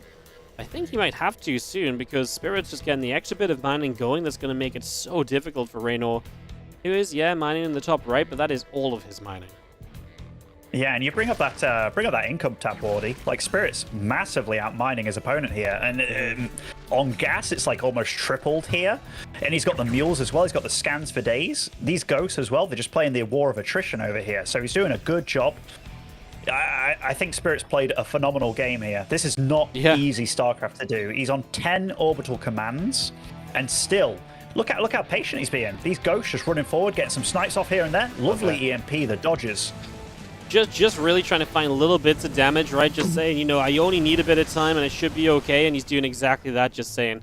A little bit here, a little bit there, just try and find a big connection, but not rushing into anything. There's a bit of action on this right side about to break out. There's a couple lurkers setting up. There's a bit of bio here to maybe respond to them. For the scan, I think Spirit might go into this. He's in perhaps the worst split possible for that, but he does get through and he gets rid of one lurker. And that's the kind of point we're at, where like even a lurker is costly for Reynor, so these attempted harassments on the right are not necessarily ideal. No, that was definitely the kind of where you think you're going to dive in front of your bro, like, bro, I'll save you, and it's like, mate, I'm not going to get shot, and then it's like, oh dear. But yeah, that was great by him. Just a floating, scouting orbital command over here. I mean, any kind of harass with Liberators over there could be really nasty. Spirit still has some supply to utilize here. I would love it, just a few extra Vikings, just because I feel that air superiority can absolutely be threatened. And right now, this fight over here is over an empty base. Like, Reynor doesn't have to defend here. He just feels that this choke is pretty good for him if Spirit wants to run at him, and then he just utilizes the nice fungals and stuff. Oh, lovely fungal on all those Thors and Medivacs. That was beautiful, but look at this. This is a lot of ghosts here, Wardy. They are all fungaled as well. Chain fungals. Did Spirit get carried away? I don't know. Oh, I mean, the Thors are putting in some work, but those ghosts on the right side are really just getting obliterated. I have no idea what urged him to take this fight, like, so eagerly. I get that you want to push in. I get that you maybe feel like there's work to be done here, but I feel like this was just way over eager. And Reynor gets a massive fight in his favor. I mean, this was horrible for Spirit. He lost so much in comparison, and there was just no need. Like, he could just sit there and wait, and wow, he just basically evened up resources lost. Like, that was a ridiculously good fight for Reynor. Can't even stress that enough. That's game ending. Maybe. That is game ending, and I mean, okay. Let's go back to ground zero, because he can rebuild. He's still got some gas income. Like, we're not wrong in that was one of the worst fights I've ever seen, but he felt he needed to do something, or maybe he felt that Reynor wouldn't be able to hold on. Maybe he also thought those Thors were going to get and fly in there way better than they did, but Reynor was very good about making sure that they didn't. He's now going to start stepping up to Blue Flame Hellbats. This is going to make those Broodlings way less effective. It's going to make those Lings way less effective as well. Like, +3 Hellbats, this is one thing that Mario figured out with his bio. They do one-shot the Lings, so that does start to remedy that issue. And your opponent isn't in a position where he can just sling Banelings at you non-stop. So Spirit will be able to remax, and I think with the addition of some of those Hellbats as well, his army will start to get a lot more scary against what he's dealing with here. Yeah, needs to be careful. A couple units going in a couple different directions. The Broodlord count being kept high. We are rebuilding Thors as a respectful kind of nod to those Broodlords. They definitely help. Reynor realizing he can take out the bottom left, which is not a bad call. Love the production there and so on. Just take that position away from Spirit, basically. I mean, Spirit's done with that base. He really wants to focus up here, and he will try and mine this location. He is still trading better if he can genuinely mine out this top right base, and, you know, there's, what, 800 gas here? That's a big deal. This was Reynor's last bit of mining, pretty much, so if Spirit genuinely takes this over, then awesome. So, yeah, the previous fight might have been game-ending if Spirit wasn't actually in such a substantial lead. As it stands, he is going to get to rebuild and reset, which is kind of ridiculous when you consider how terrible that fight was for him. It just really puts it into kind of, you know, imagery how far ahead he probably was going into that fight. Yeah, so there's a few things he can do here. I love the fact that he's making the Thors. He's really respecting the count here of this Broodlord mass. He also has a few Vikings. He has 12 now, so he really lent into that a little bit. But he needs more Liberators again. Like, if there's one thing that his weakness is, it's those fungals, man. They really kept Reynor more than in it. In fact, they won him that fight in that far left. So if he can kind of mitigate what those investors can actually achieve, he's trying to do it with just pure EMPs, which is a little bit risky, it has to be said. But if he can do it with the Liberators as well, just to put the nail in the coffin, then he's in good shape here. Those Vipers, by the way, they can get a lot of damage. Lovely split here by Spirit. He can even land that Viking just to stop the parasitic bomb. Yeah, and just a lot of potential. I mean, just good split, at least to not allow the splash damage to happen. We have what is somewhat of a scouting command center through the middle of a map. We are going to line up a nuke on the bottom side of this, so that's going to try and get in position. Looks as though Reynor is trying to see it. The Overseer tried to siege up, but he doesn't have the range. So he knows where this nuke is. He's just trying to deal with it by getting a kill. And instead, it's just going to be the nuke landing, couple creep jammers, nothing major. It's probably the last nuke we see. I don't think Spirit can afford and justify building more nukes at this stage. Obviously, this base is a problem to mine from. These refineries are not easy to take, and Spirit really would love to take them and just take as much of the gas as possible off this location. Yeah, and Reynor, he's the one feeling, I don't want to say confident here, but he's the one kind of moving into a position where he's like, you know what? Let's start making magic happen. Takes out a Liberator with a parasitic bomb and does a little bit of damage to the other units as well here. That's a very healthy number of Broodlords. They can start one-shotting things. He can even start doing that. In fact, is that Broodling trick still in the game where you can mass spawn them all the time? Yeah, where you like attack the broodlings to keep on going. I actually, I don't even know at this point. It's been a while since we've really had these like super split map scenarios with like a lot of broods. Doesn't seem like Reynor feels the need to do anything like that though. He's just firing up a shot here and there, denying the one gas from coming online, just stopping Spirit from getting a bit of his money going. Spirit's going to be at a point where, you know, he needs to start spending just purely minerals instead of just always going for kind of minerals and gas production. The Vikings so much potential as well. Obviously, stay away from the fungals and the parasitic bombs. They have to dance, but if they do, you know, micro correctly, these Vikings can do so much in the skies. We land a little bit of an excessive EMP there. We're going for a Broodlord. We really want to try and pick those off. Reynor cannot afford to rebuild these units when he loses them, so every grab that Spirit gets is massive at this point. It really is massive. And these Vikings, you can see this dance going on. By the way, that tower, worth its weight in gold here, just with a couple of lings. I'd be tempted to just put a Liberator on there just to make sure that nothing can capture it from your opponent, because that vision is absolutely mental for Reynor right now of what he's dealing with, and also all the flank positions and what have you. Yeah. Oh my goodness, this is a game and a half. We're going to potentially lose this orbital. It's starting to burn down. We're spending some minerals to repair it. And Broodlings are going to say, you can't repair this. And obviously, friendly fire off tanks is a factor as well at this point. 43 minutes on Neo-Humanity. They've both come so far to get to this stage. That one Hellbat getting a lot of lane kills. Reynor does at least have minerals to rebuild. That's definitely not his issue. Minerals are something he can expend to an extent, right? Don't get me wrong, it's not like he has loads, but replacing a few lings doable for the moment, as he's just taking every scrap of mining that he can. And Spirit just, well, trying to hold on here. There's one very low HP Thor. Wouldn't mind seeing that even just getting repaired at this stage. We do land an EMP, but the fungal came down first. And this time I think that Thor is going to die as the Vikings Where are land. these libs? Where are these libs, Wardy? I feel like just a couple of libs. Yeah, I feel that they would be so good at just making these infestors so they can't come forward here. Because right now, Spirit's getting bullied, man. And here they do come in. And they come from a bit of an angle. And finally, look, Reynor's like, oh, bugger. Like, I can't do whatever I want anymore. And rightly so. These Liberators are so good at zoning. Good play with the Vipers here. But that's what Spirit needed quite some time ago. And now we can get... Now you have that little dance going on of these units. But... Spirit's army's very bruised and battered because, yeah, he's been acting like a boxing bag for the last minute or so, and that resource is lost now. It is as close as it can get in this long a game. 74k loss against 73.5, and it's actually Reynor with a little advantage here on that number.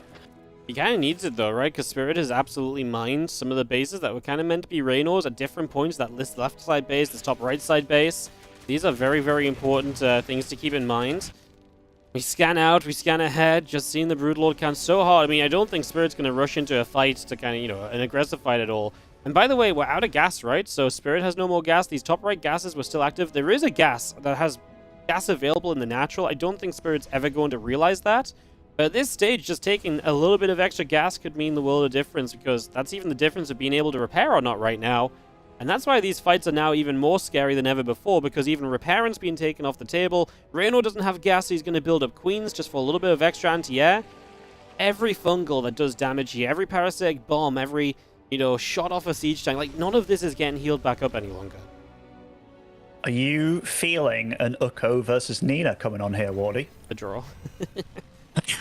You know, we get an hour and 5 minutes in, it's a D, and it's like, yeah, sure, why not? Because I don't see either one of them being able to make the fight happen on the opponent's soil. But I do see these Hellions as starting to act like lings of his own, where they just run in from random angles and just start killing like the base and whatnot. But it's going to be tricky, man. It's going to be tricky. Like, their Spirit can only make mineral type units now, which, I mean...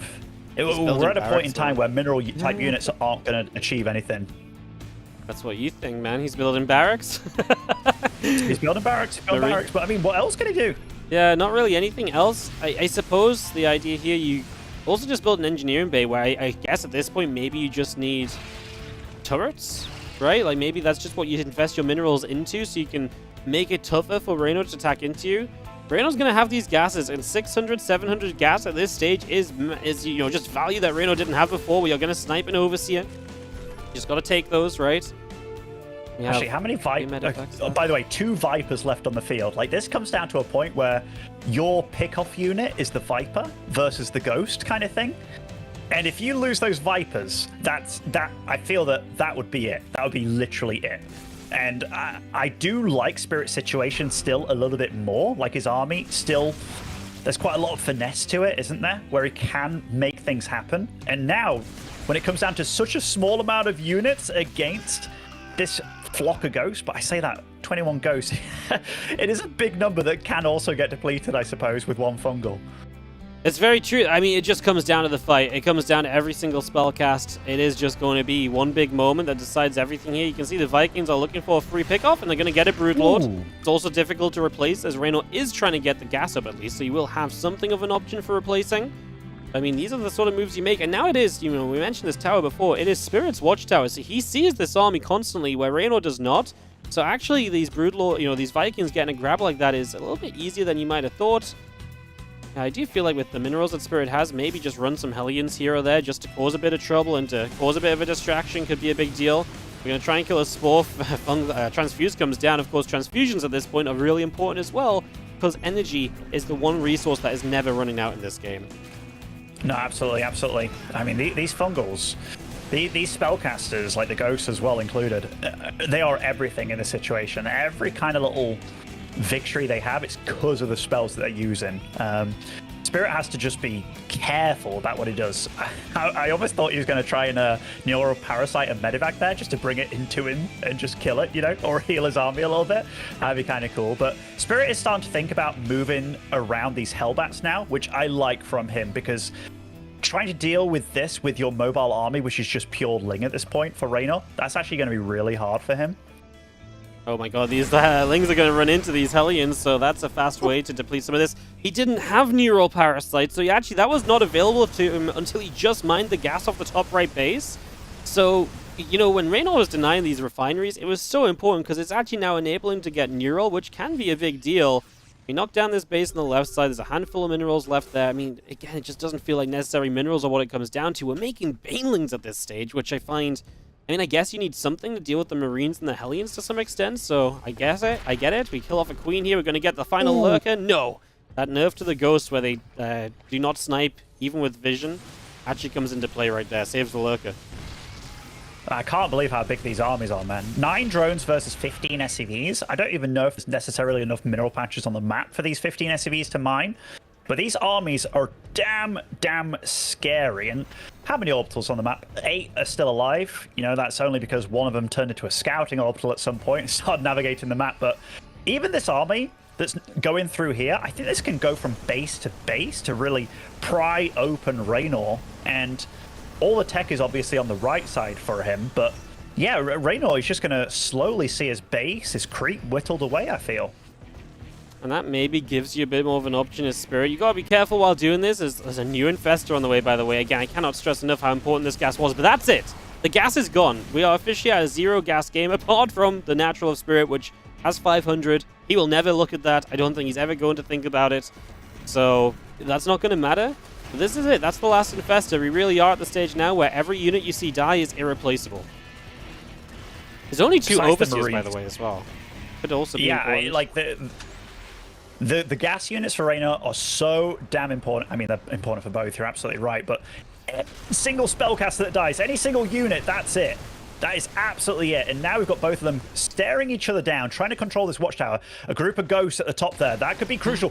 One of the Vipers. What a catch. One left. What a catch. It's actually so important. Every single one of these spellcasters. We nearly lose an Infestor to these Liberators. As we do see the Broodlords looking to push forward again, but you've got to be careful. The Watchtower controlled by Reynor. We've talked about the importance of this vision so much, and it is currently Reynor's. A single Marauder tries to take down a Spore top right. I mean, taking down Spores gives access points for the Ghosts, and if he can take down this Spore... I feel like that Viper. Was that the last Viper? Oh, the last Viper got shot. Oh. Yeah. So that, no more parasitic bombs here. No more grabbing these units. That's it for Reynor. Now that opens up things for Spirit so damn much. He doesn't have to worry about anything getting abducted, and now I think he can start to feel a lot more confident. Now, he doesn't know what we know, but he can damn well kind of suspect that something is feeling a bit better here. That Viking count, he's still got a decent number as well, 9 alive, but he can't repair them. If one fungal happens, that's it. Yeah, that's very, very true. I think initially Spirit was trying to get rid of the Spore top right so that he could sneak Ghosts around this right side. and maybe be able to grab a couple of snipes, because that's one position now. Reynor doesn't have just free vision in. The Marauders do get out of there. We have a couple ghosts looking for the snipes in the lurker. It gets away, low HP, but we do have transfusions for days, so as long as it doesn't die, it's healable for the moment. It certainly is. They are both working so hard for this, man. Like, there is no lower bracket anymore. These ghosts, look at that. How many Overseers are still alive, actually, Wardy? Only two. Yeah, that's why I think the spawn on the top side was super important to get rid of, because it really does provide an opening that we didn't have before. An EMP going down, obviously that is a duel we continue to watch. It's 36 Lings on the way up. Oh, the Overseers, number 2 goes down. No, it just survives again. Wow, everything matters so much, man. It's ridiculous. And only 8 Vikings left. We had 9 before, so 1 died. Oh my god. Look how they're both. This is turning into a Warcraft 3 game at this point. Like, every unit microing your ass off. Reynor officially can't make a single unit anymore, by the way. 22 minerals, 20 gas available. And here, like, he's fighting so much. Just put a Liberator on that tower. That will help so much. Like, he's got all these rings there available. I know he keeps sniping and stuff. I think Spirit's handling himself very well, but... yeah, Reynor, he's in a world of trouble, man. Like, an absolute world of trouble. Cannot do anything but echo your opinion there, because we have just got ourselves dropping EMP. Libera is going to get a queen. I mean, everything matters. We do have the Vikings. Need to be cautious. You're so right, by the way, if we just replace a Lib. Like, he's doing all these snipes and things as we try to do something over on the upper side. Yeah, it could be a bait move as well. Like, he wants him to keep going there so he can keep sniping him, whereas if a Liberator was just there, you wouldn't even bother. But yeah, I feel that Spirit, he's got Reynor where he wants him, you know. Spirit, he's been practicing every game of his life just like this to get here and really showcase what he's truly made of when it gets to a game like this.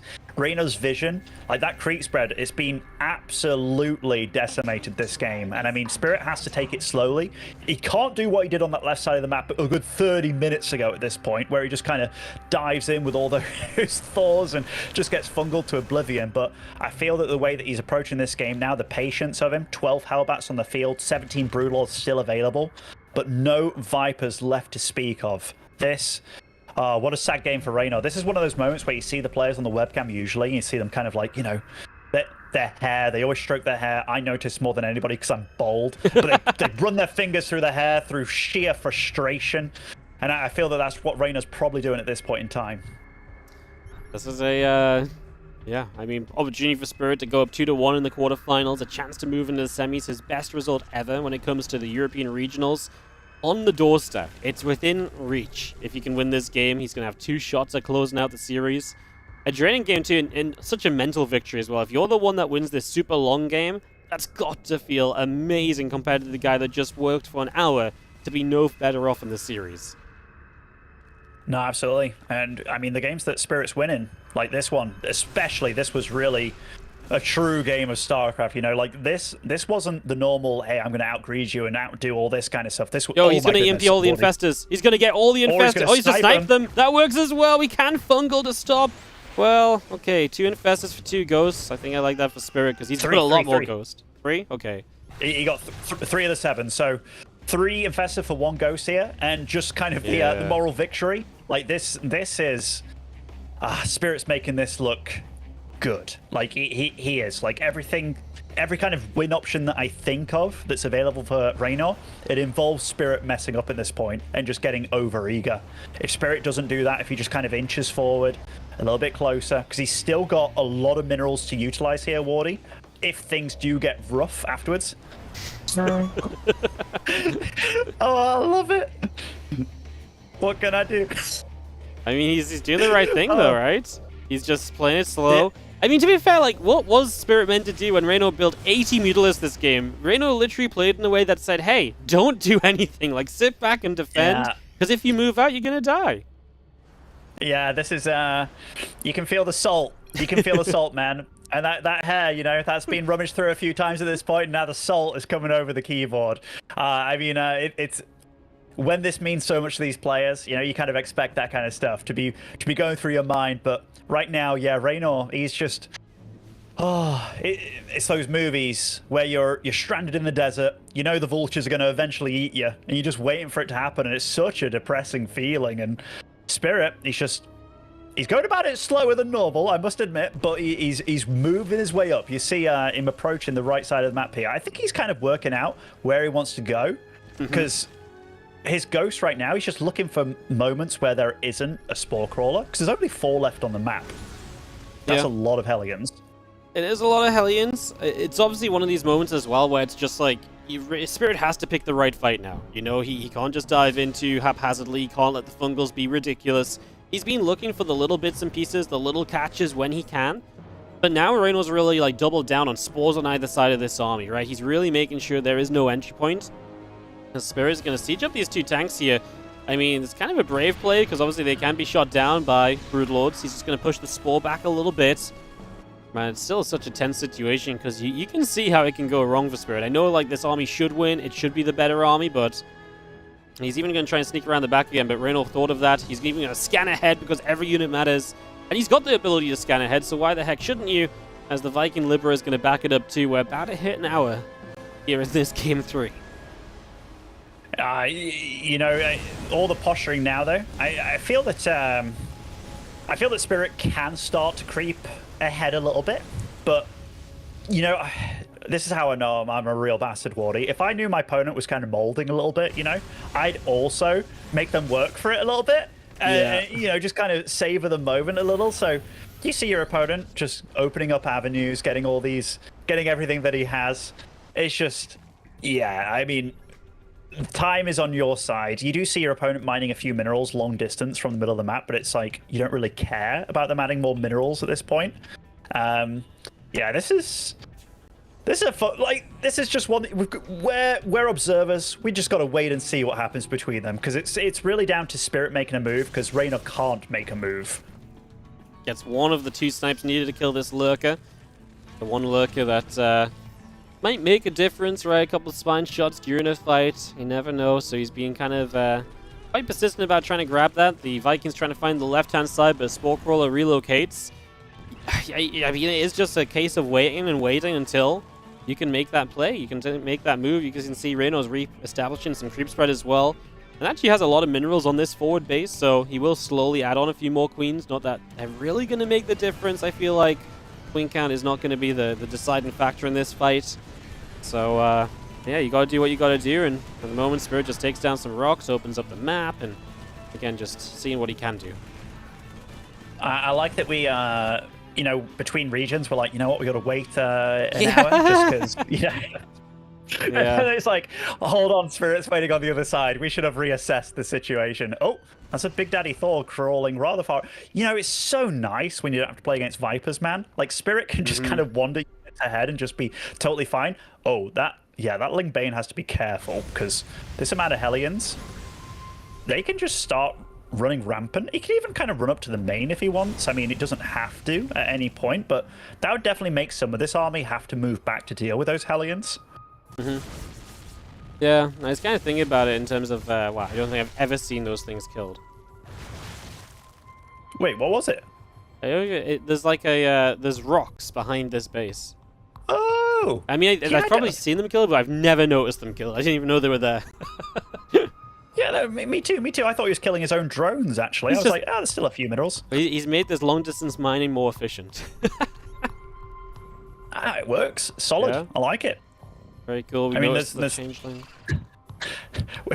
In fact, I'm going to watch from Spirit's vision a little bit, just to see what he's up to. All right. So he's just playing the ghost minigame at this point of just kind of running around and sniping things. I don't know why. My camera got really zoomed when I looked at his vision. Yeah. Oh my god, what's my camera done? It's really zoomed? I'm stuck! Try go to player's vision again. It should reset it. Or just a different ob's vision. Nice. I'm stuck, man. You're stuck? This is it for me. Yeah, I'm proper zoomed in, Wardy. I'm going to try find you. The main thing I can see now is the chat, which I'm luckily zoomed in on.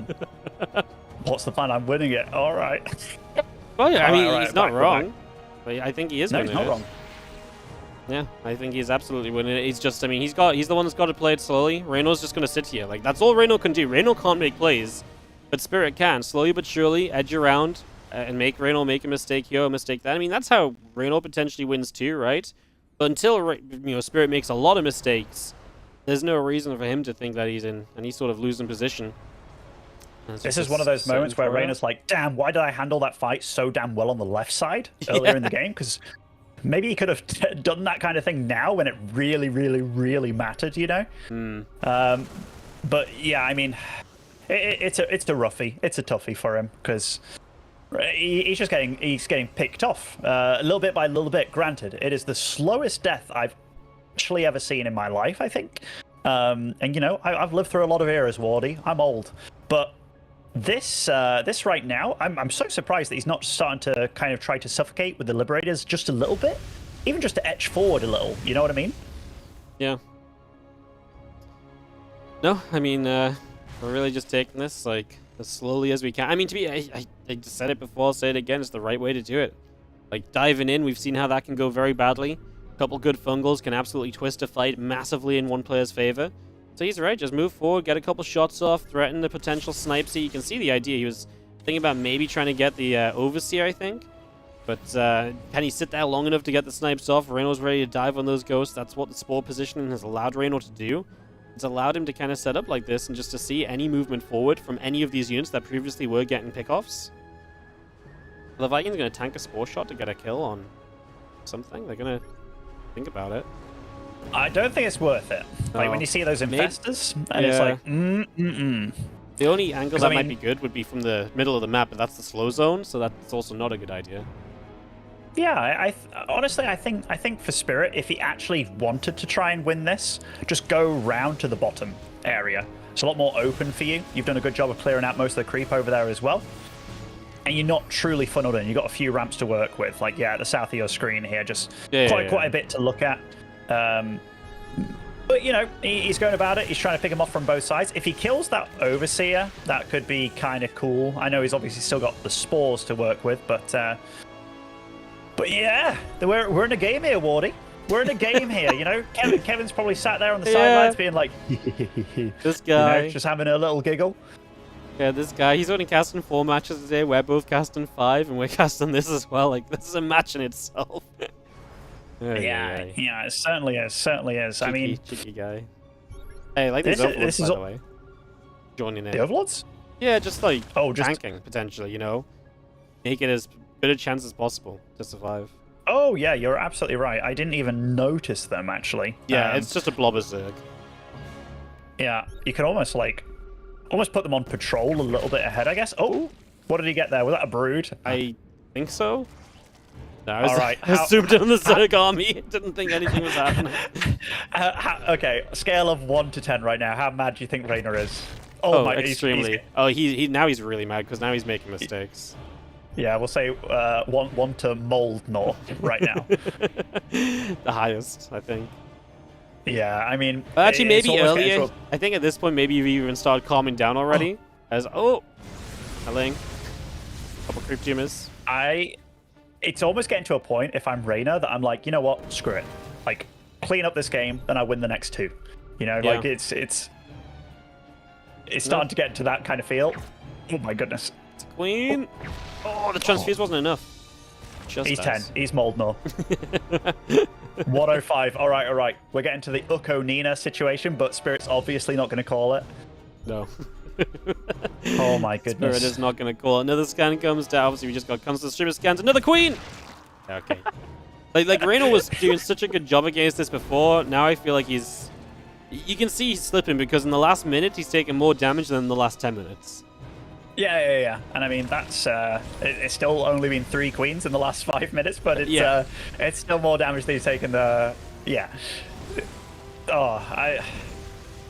Truly a tragic game. Like I know that there's these memes about Terrans being crybabies and Puros players being baboons and Zerg players being emos, but right now the way that Reynor's living this game, it is truly like masochistic, you know, like he's in this just to die basically, and I don't know what he does. I don't know what he does at this point.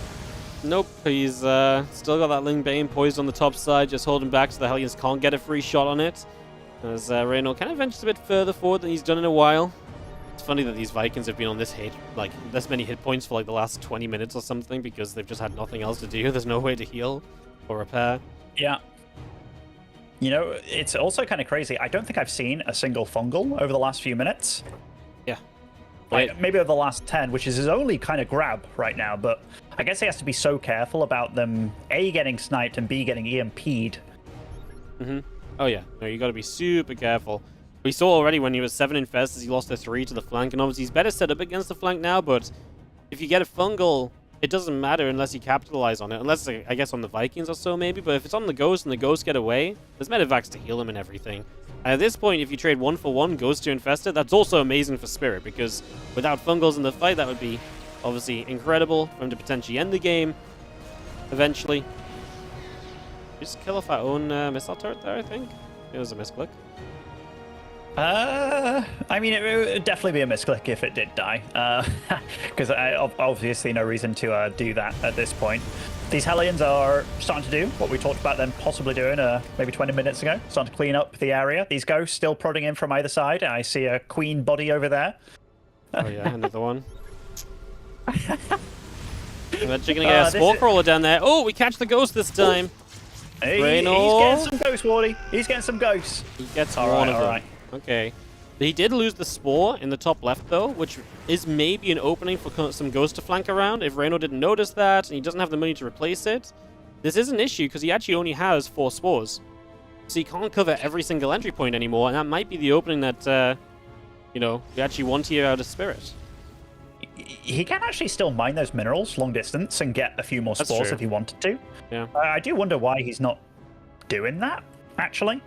It's almost like a... I wonder if it's to stop the draw timer, potentially. If he feels like he needs to just mine money at some point to stop the draw timer. I don't know. You could be onto something. You could be onto something. Oh, why these little sneaky Ghosts. That's not the direction I was talking about, man. Oh.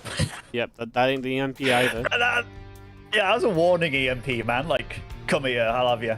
But yeah, these Hellions looking to potentially threaten at this point. They're tenacious, man. They're tenacious, these youngsters here. I'd have been out of here an hour ago, but yeah. Mainly because I'd have lost to either one of them. But it's a long game to play, man. You know, I really feel like though Spirit did the right thing in terms of getting the Spore upper left, and then he's just not really tried to utilize that since. I mean, he scans it, he sees it. This was the opening he's been looking for earlier with Ghost, so like I say, just surprised not to see him trying to make a play around that as these Hellions need to be careful. Gonna lose a couple. The Brutalies actually really get out this time. So a couple Hellions go down. Spirit, like, you're totally right, Wardy. That opening over there, Spirit sees it, but what's far more appealing to him is to run at this army with his Hellions, you know? Because Broodlords, count Hellions, poof, you know? Absolutely not. Absolutely, I mean, they absolutely are. One Lurker also is the only thing in the mix here. Spirit obviously got full vision of this army with the constant array of scans that you can just kind of throw out. Oh my goodness, oh my goodness. I mean, Spirit with his 2 SCVs, he could still mine out that gas on his natural. Oh, another Queen bites the dust. My goodness. That was close, though. That really felt like a closer infest, and we could have been good, as we do get some EMPs off. Fungal misses. It's kind of funny that he's... I like what he's doing with these Ghosts, cycling them in 2 at a time, or 3 at a time, or whatever. Because it is actually very annoying to play against. But Reynor, yeah, he's just suffering in the slow defeat here. And these Hellions... Oh, they're running to the main? There's actually no way out of there. Yeah, I think he can just chase this. Oh, he slowed himself down like that. Okay, I guess he will force the main army back here. And that does something, I suppose. We'll take out a lot of these Lings, but... Interesting, interesting. I mean, he's got to get rid of these Lings before the Broodlords catch up and make this a wasted opportunity, as we are going to get a lot of the Banes, so they will be dying. I mean, Spirit can obviously rebuild off this. Yeah, he scanned the middle now. Okay, now he's going to go. I mean, supply-wise, Spirit can remake, and he killed a lot of those Lings and Banelings, which cannot be remaxed. And now, Reynor's starting to feel a whole lot more claustrophobic. Well, you know what it is as well? Now Spirit could maybe send his 2 SCVs to long-distance mine these minerals and get some extra mineral income himself. Oh, dude, just plant your orbital next to it. You know, you got plenty to burn, haven't you? Meal. And then, okay, that'd be such a move of just like, yeah, it's mine now. Like, even though it's, you know, how many minerals are here? I think it's quite like 1,000. Yeah, it's like 1,000, 1,800. Yeah, it's a good chunk, actually. That's a good 18 or so Hellions. That's the Lurker, by the way. Oh, man. Lurker's gone. Okay, that's a lot less ground AoE to speak of. Man, This is what a actually game. What a really game. good for Spirit because he's actually so much more mobile around here. Like, there's less directions in on the ground, but you're right. Because Reynor's more claustrophobic, it definitely feels like there might actually be an extra way to kind of reach across as Spirit that he didn't have before. Ghosts, again, looking to see what they can do. Going to land a snipe on the Queen. You can see it's just more difficult for Reynor to be prepared against these ghosts and stuff, so... yeah, Way more, yeah. And I mean, the amount of, like this, he has to be careful about the back sneak entrance as well here. And I mean, this is just... It's very straightforward for where Spirit wants to work. Like, if he gets the Liberators across this little choke where the 3 spores are currently sat, that's it. That's it. Like, you're trapped in there. There's only 2 fungals right now. Oh, that's a big deal. Brutal. Tanks from afar. We're going to have to scan to get these tanks to shoot. But if the Broodlords move forward, then the Vikings jump on them as well. So, clearly know that's a factor. We do get a ghost kill. That's like the first trade in the last... That's like the first trade in the last 30 minutes that was actually pretty decent for Reynor. Yeah. And it was 1 ghost. Yeah, 1 ghost. That's all you get. Well, you mentioned these libs getting into this position. That is rough. All right. I want some bets in chat. Do you think Reynor's going to survive for 15 minutes or 20? Or less? 2. Please. Over under. 115 we're going to end. Hey, we get Corrupt to kill. The fungal does not capital. Ooh, second fungal. That's a lot of investment to get this ghost. I know it's just energy, but the infestors were kind of low energy, kind of leading into this, so there's not as many fungals as we've had before. I tell you what. I want it. I was going to say there's actually, like, on the left side, as we hit a good EMP. Oh, an infestor dies! A second infestor dies! Massive. That's actually, that's huge. I don't know if, I think he might have 1 fungal left in this mix. Yeah, it's hard to see exactly what is. Oh, the ghost! Oh my god. they misplayed. Some mistakes as we go on. Another good trade for Reynor in the past 30 minutes. He's in this. I was going to say, I really felt as though there was maybe opportunity for the Vikings to come around the left side now without it being kind of protected by spores and stuff. So maybe we see some more action from the Vikings, but of course it's dangerous. They are the only Vikings you have. The spores are unburrowed though, so I think the Vikings might take an opportunity. And of course, again, less fungals than ever before. We mentioned, you know, trading out those infestors are generally going to be good for Spirit in any which way. And now he lost, since he lost about 5 ghosts to kill 2 infestors. Oh, we're going to go! The spores are going to tank a little bit. We're going to make a move forward. Here we go. EMPs should be a big deal here. The Vikings are going to launch forward. The biostem in from the left side. There is not a single fungal in sight. And the Broodlords are very unlikely to make this work. This is what we waited the last half an hour for. And it is going to be, I believe, Spirit, who's got enough anti-air to keep going towards those Broodlords. Congrats and GG. Spirit gets a 2-1 lead in this best of 5. You know what I want now? I want Spirit to say 3 minutes, please. I want him to do it so badly, Wardy. Because Reynor, he is undoubtedly not happy with that, you know? Undoubtedly not happy. Oh, I want it so bad.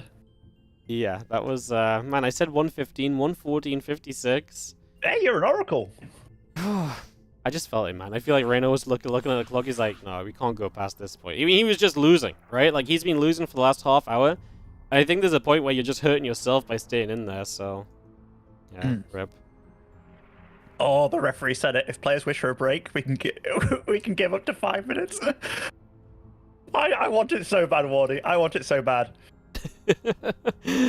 Oh, yes, At least it wasn't a draw. At least it wasn't a draw. No, at least we don't have to go again. He said it! He said, sorry, I need a break, ... Okay, Reynor wants 5 as well. I'll tell you what, we will also go to the break screen, come back, and we will reassess this best of 5 when we return, just after this. Oh.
ESL StarCraft 2 Masters is brought to you in part by Monster Energy and U.S. Air Force.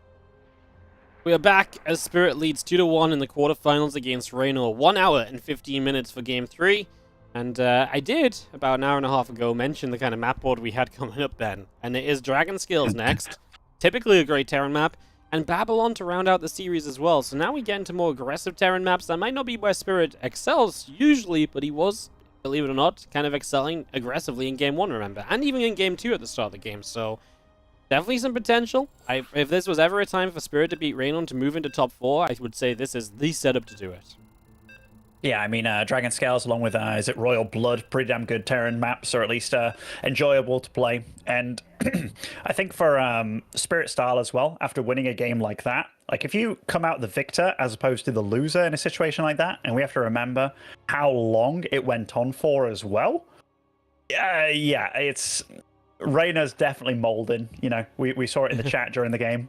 In the chat after the game, it was happening as well. He was not a happy chappy whatsoever. But it's also just because it means a lot, you know. Yeah. Like for him, winning in the European regionals, it means a lot for these guys. Because Clem, even though he hasn't done the best in the international events, he's done damn well on the European events. And Reynor's the kind of guy, he don't like losing. None of these guys like losing, but Reynor is legitimately one of the best. And he absolutely belongs in this tournament. But right now, Spirit's giving him a real rough going.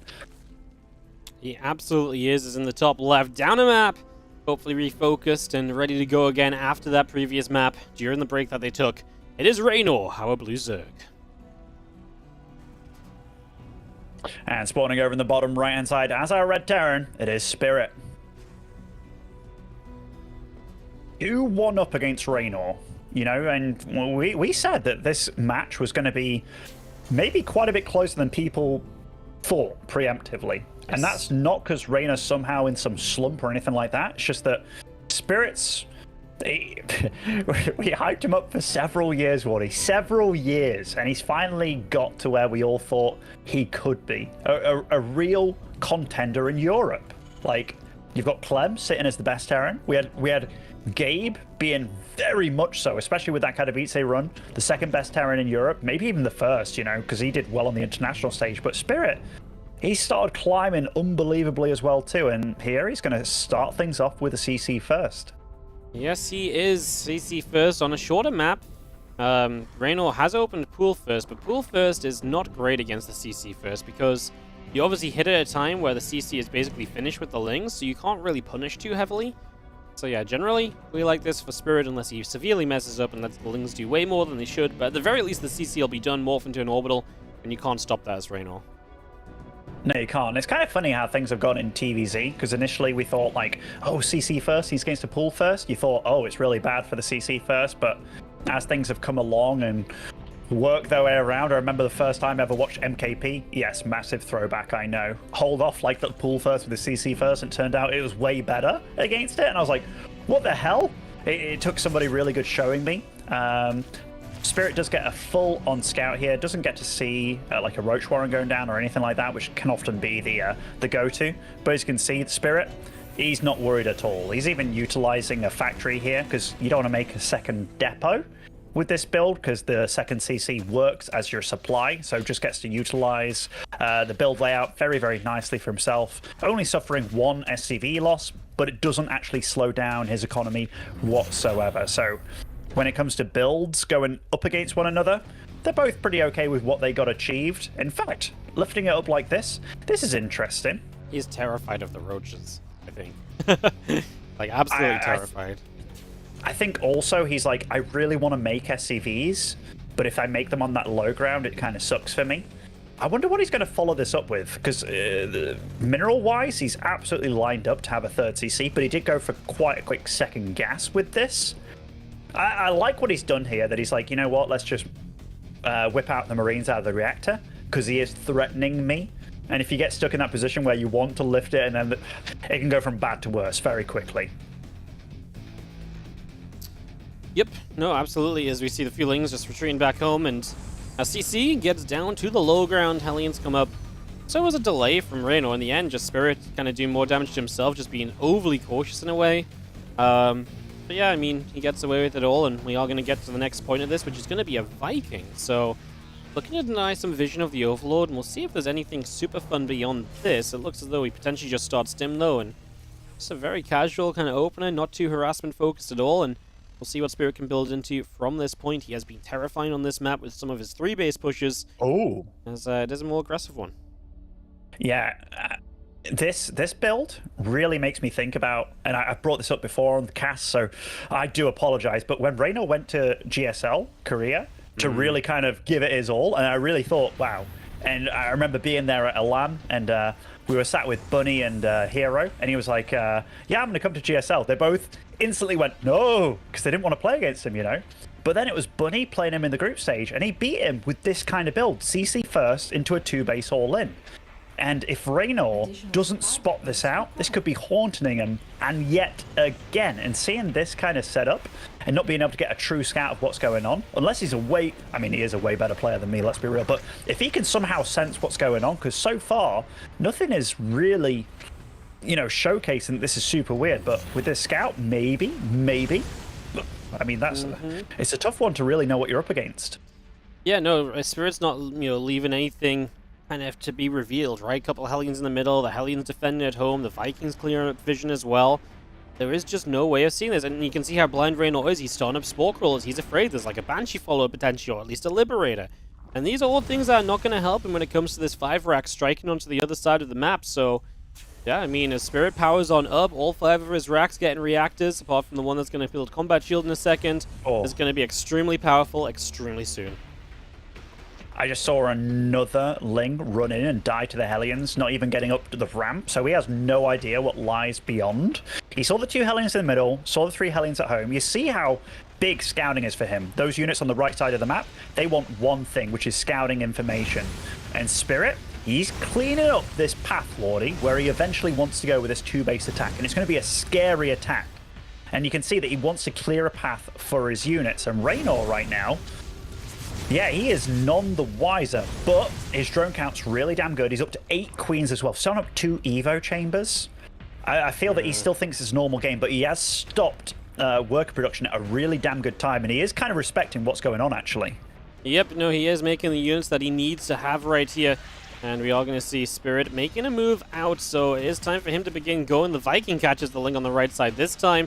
We still have the Viking actually here. He's going to get one more Ling kill. The other Ling gets past. He's not going to see any of the units that have moved out, though. So still unaware of that, as there is going to be a +1 upgrade advantage here as well. And Spirit, he did clean up that high ground, but he's also now pushing up this right side. The tanks are going to go very far forward. Can he get the Banelings? Oh my goodness, what a crazy fight. He is going to catch these Banes in the top right. What an interesting start. Ooh. I feel that sieging up that first tank, the one in front, I think he could have done a hot pick up there and got away with it. But, getting all those Banelings called out, that was huge. A few creature humors still alive here on top of the army of Spirit. And he's not able to get the real clincher there that he wanted. But it's just the start of this push, isn't it? Yeah, no, we'll obviously continue through this until the game is done. There's a single Ling still spotting for a third, but he's not seeing it. Reynor has not made a drone in a long time, definitely realizing a little bit of what is going on here. Can he keep on trading? He will be down the upgrade this entire time, but at least he now has Baneling speed. That should help. And he is poised with a few units on the left, and it's going to catch some reinforcements, including a siege tank here. That tank has no chance of getting away. That's going to be Spirit's nod to kind of go forward and take a bit of a better position himself, while those other units do not have the chance to flank. And here we go. We're going to start committing through. This is really about getting rid of these Banelings. He target fires a lot of them so far, but now we're getting on top of these tanks. And that is where Spirit just gets pushed back. I really feel that Spirit losing that first tank was so monumental. And like normally when these pushes happen, you're quick, you're in there, you're at the bottom of the natural, not just on the outskirts kind of thing where he was. Reynor's handled this beautifully. He was as greedy as you could get while still being respectful. And now he's dealt with the first stage of the push, and Spirit, he's a bit here, there, and everywhere. Nice little pickup by him to remedy the situation a little bit, but Reynor, he's cruising, man. Getting up to 1-1, getting Burrow on the way. Done nothing but creep spread, produce units as well, and the whole time he's been mining a lot more than his opponent. Yeah, no, obviously at this stage as Spirit, you don't really have much of a choice as to what you do, and you're just going to go again, but it's such a momentum-based build, and that momentum has just never been there for him, so Now Reynor is looking, like you see, he's cruising, and it really is just because this build is not really meant to have a bad start. And if it has a bad start, it doesn't look pretty after. The army supplies are still similar. It really feels like Reynor can do a bit of whatever he wants. He's about to kick into his own 1-1 upgrades. Burrow will be in play as well, which could help him take some of these fights. There is still going to be this awkward position around these little bridges that Spirit is setting up to kind of utilize, as he is losing reinforcements to the counterattack as well. So it really is becoming do or die more than ever for Spirit on this top right side. Quite a few queens are getting shredded here, and I mean, this spread from Spirit is still, you have to respect it, but soon, after all this, Spirit's actually going to be an upgrade deficit. That is a large flank coming in, but maybe a little bit mistimed here from Reynor. A few Banelings trying to get the connections. That tank, they're still riding strong here, but the Banelings, they're unopposed here. I think there's a lot of units still in these medevacs, man, which, I mean, there's still a lot of Zerg on the field, but Spirit handled that pretty damn well. It's got to be said, those supplies are a lot closer than they were previously. He did a fantastic job of just trying to deal with this, and he really made sure to target fire Banes with anything and everything throughout. The tanks were constantly turning onto more Banelings. The Marines are trying to grab them whenever possible. You're right, it was absolutely the best fight Spirit could have taken. I think better than I ever expected him to take. A little Baneling burrow there. He's going to miss it with the scan. Reynor's going to wait. He thinks there's bigger and better moments to come. And he may not be wrong, honestly, because there is a bigger clump of Marines just sitting behind this. And this might be it right now. Boom! And all of a sudden, Spirit loses a whole chunk of stuff to help Reynor take the jump on this fight. These tank positionings here, man, getting in these little nooks and stuff has been so damn good for him, but there's just too much Reynor. And this push, he did a really good job this game. These Liberators are here, there, and everywhere. One of them totally on siege, and these Queens, even off creep, they're doing damn good. 4 Queens at a time. Reynor starting up his +2 carapace as well. Reynor's done it. He's held on. And at this point, I don't think there's a comeback from this position from Spirit. No, I don't think so either, as Lingbane down the right side going to get turned away, but Spirit just does not have enough. It was honestly impressive that he even made it considerable, that he could have maybe kept on going beforehand. But now it really doesn't look too pretty, as we see our Marines will get taken down by a couple of Banes again, and as we move on to creep, it's just going to be a GG, and Reynor is going to tie us up and take us the distance. Nicely done by Spirit, nicely done, you know, or rather nicely done by Reynor, rather. Sorry, I got my players messed up. Reynor, he stopped droning. I'm just going to look at the little graph here of workers active. He stopped droning at the exact same point here, about just before 6 minutes, and it was the exact same point that Spirit stopped droning or stopped SCVing. So absolutely nailed it on when to stop, and then his army value just escalated. So it makes me think that absolutely is not Reynor's first rodeo. He did get eliminated by that build back in GSL, and that was a that was a brutal one for Reynor. You know, you don't just go to Korea just to take part. You go to dominate if you're a Reynor, and the fact that that was a thing that I would say haunted him to some degree. He did a damn good showing just now of how to actually clear that up and do it in style. No, he really did do it in style as well. Just fantastic job, and now a chance to take the win here and obviously move on through to those semi-finals, as we're a good portion of the way through this European bracket. And semi-finals means you get to play tomorrow. We also still have Skillous MaxPax coming up as well today because, well, we've got lots of games, and this one's been an absolute banger. So plenty to go. Reynor just joined our lobby. Babylon's the map, still a decent one for Terran, but we'll see what Spirit chooses to try and do, see what kind of aggression he maybe brings. He has had a very well-varied series, right? He's brought aggression, he's brought a bit more of a turtley play style, right? It's not just been one thing on repeat. He's really trying a few different things, and he's finding success in many different ways as well. So, yeah, it's been a cool series from Spirit. I think, to me, that's very impressive that he's been so good at kind of just mixing it up and having, like I say, just seeing success in the mix-up. Not just like, oh, I mixed it up and I tried different things that didn't work, but like being good at all these styles. Man, he's playing great with some of the kind of Baneling targets and everything. It's awesome to watch. Yeah, the fact that he went toe-to-toe in that real long macro game between them and ended up winning it, he's showcasing that he's not super outclassed by Reynor, which there is a handful of people on the planet that can say that about themselves, so kudos to him, and we're getting to a final map between these two, which is amazing, absolutely amazing. No, absolutely. Our players getting told off for changing their logo name. It's fun, so... There you gotta go. Reynor's ready. We're waiting for Spirit to ready up. And hopefully in just a moment we can indeed get ourselves into this game number 5. Get us ready to kick off. And yeah, Babylon. Really could be a good one. Spirit just readied. Reynor's already set, so we should be moments away from a 5th and final game of this best of 5.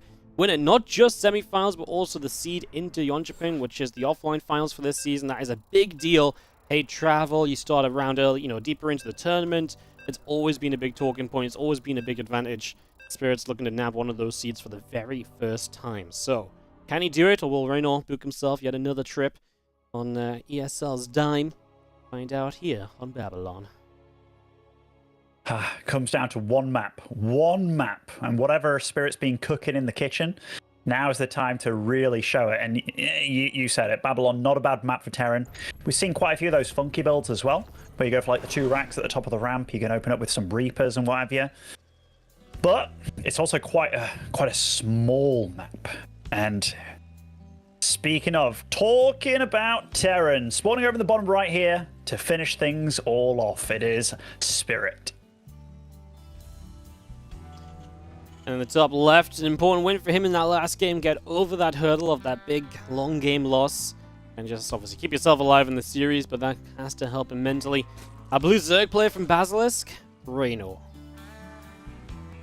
It was a real good way to clap back, wasn't it, for Reynor? Yes. To hold that off and stop all those shenanigans. And oh, I mean, he absolutely needed it. It's not often you see Reynor down 2-1 or in that kind of situation against anybody else in Europe besides like a Clem or a Serral or maybe a MaxPax these days. But Spirit, yeah, he's really showcasing that he's a scary Terran and he can kind of do it all. That push, I do feel like when I've seen the bunnies of the world do it, they come a little bit faster and a little bit cleaner. But when you're 2-1 up and when so much is on the line, maybe nerves can get the better of you a little bit. Yeah, it's very true. The nerves is definitely a factor.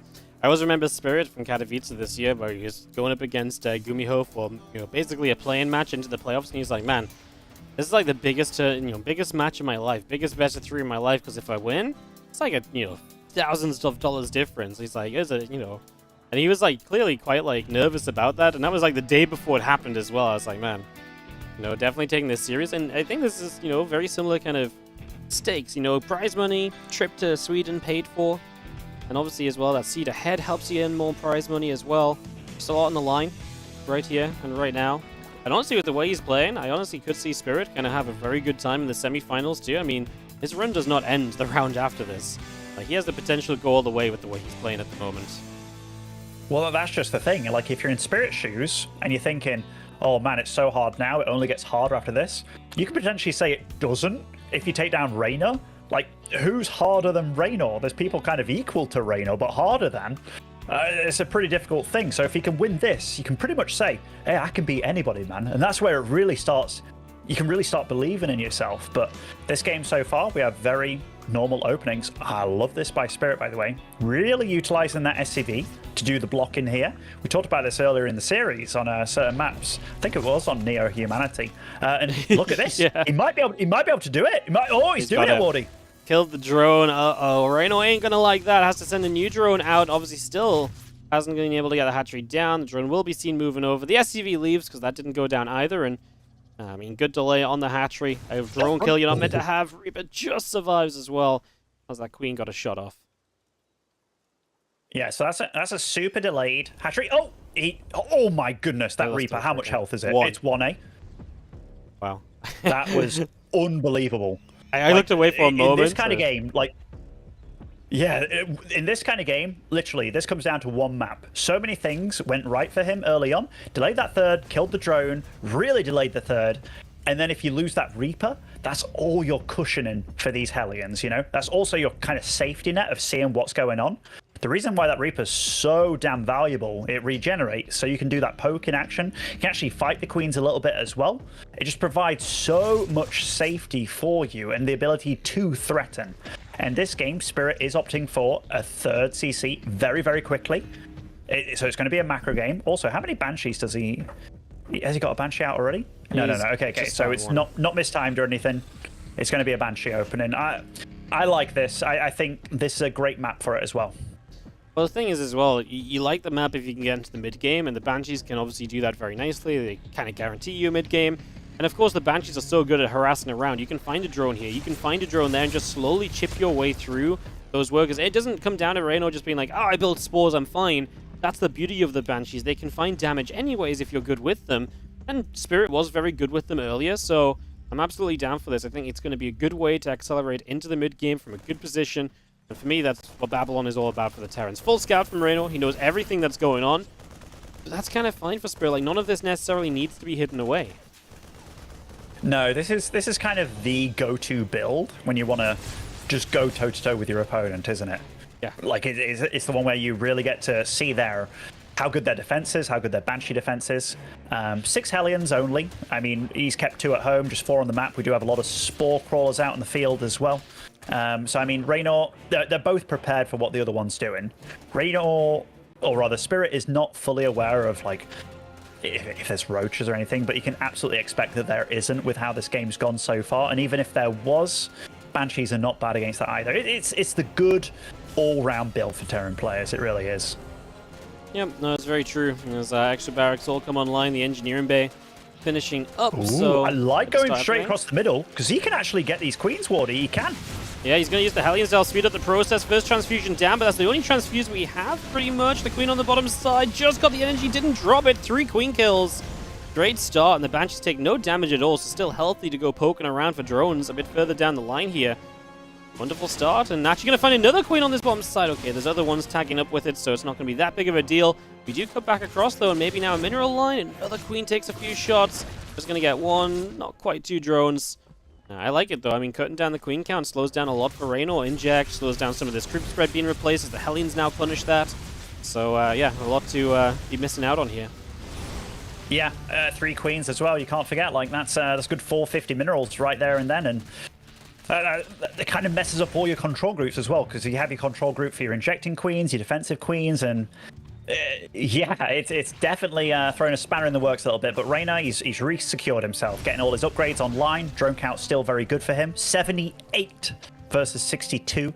So he's got up to a very sick number regardless of what's happened. And income-wise, it's definitely showing that he is ahead. And he's not too far behind in any regard. Like the upgrades, sometimes you can find that the 1-1 doesn't start until a very long time. But he's done a good job of just making sure that everything's going fine for him. Yep, did a fantastic job of it here as our Hellions do push the Ling back. More Hellion, Marine, tank working its way up the right-hand side, getting up towards the northern side here as well, and seeing the rest of our units of Spirit continuing to go. I mean, supply is in his favor, just slightly. I only note that because obviously typically a Zerg has a bit of a supply lead, and this is a moment where Spirit really power spikes. 1-1 upgrades, finishing, combat shields done. You know, Reynor only has his 1-1 halfway through. He's just built an infestation pit. That's not going to help him here either. This is a moment where Spirit can do very well. Reynor is immediately setting up to flank in from 2 directions. Let's see if that will be enough, as this army is medevacless. Stranded. Yeah. Wow. Yeah, it's stranded. Like, the Reynor's just slowing this down massively. Killed the medevac, so no high ground vision, which is a pretty big thing. The armory was done a little bit late for what he wanted to get done, which was that whole hugging of the the tanks here. The Banshees are still coming back, but I don't think they're going to get much done. They definitely aren't. Reynor, he's doing very good at just making this as slow as possible. And even though Spirit has got himself into a nice position, or thought he was getting in, Reynor's done everything in his tool belt just to make sure that, no, this isn't going to hit how you wanted it to hit, mate. Actually gets these Marines up to the rest of these units, but we're still just kind of sat in this weird spot where there's just not quite that full power spike I was expecting here. Now 1-1 is done from Reynor. Much more likely for him to be able to take a decent fight. We do have 3 siege tanks in total, and Reynor's kind of running in with these bottom units a lot further than I ever thought he would. He didn't get anything there. He did get the tank, one of them on the top side, so he wins that, but lost a lot on the bottom.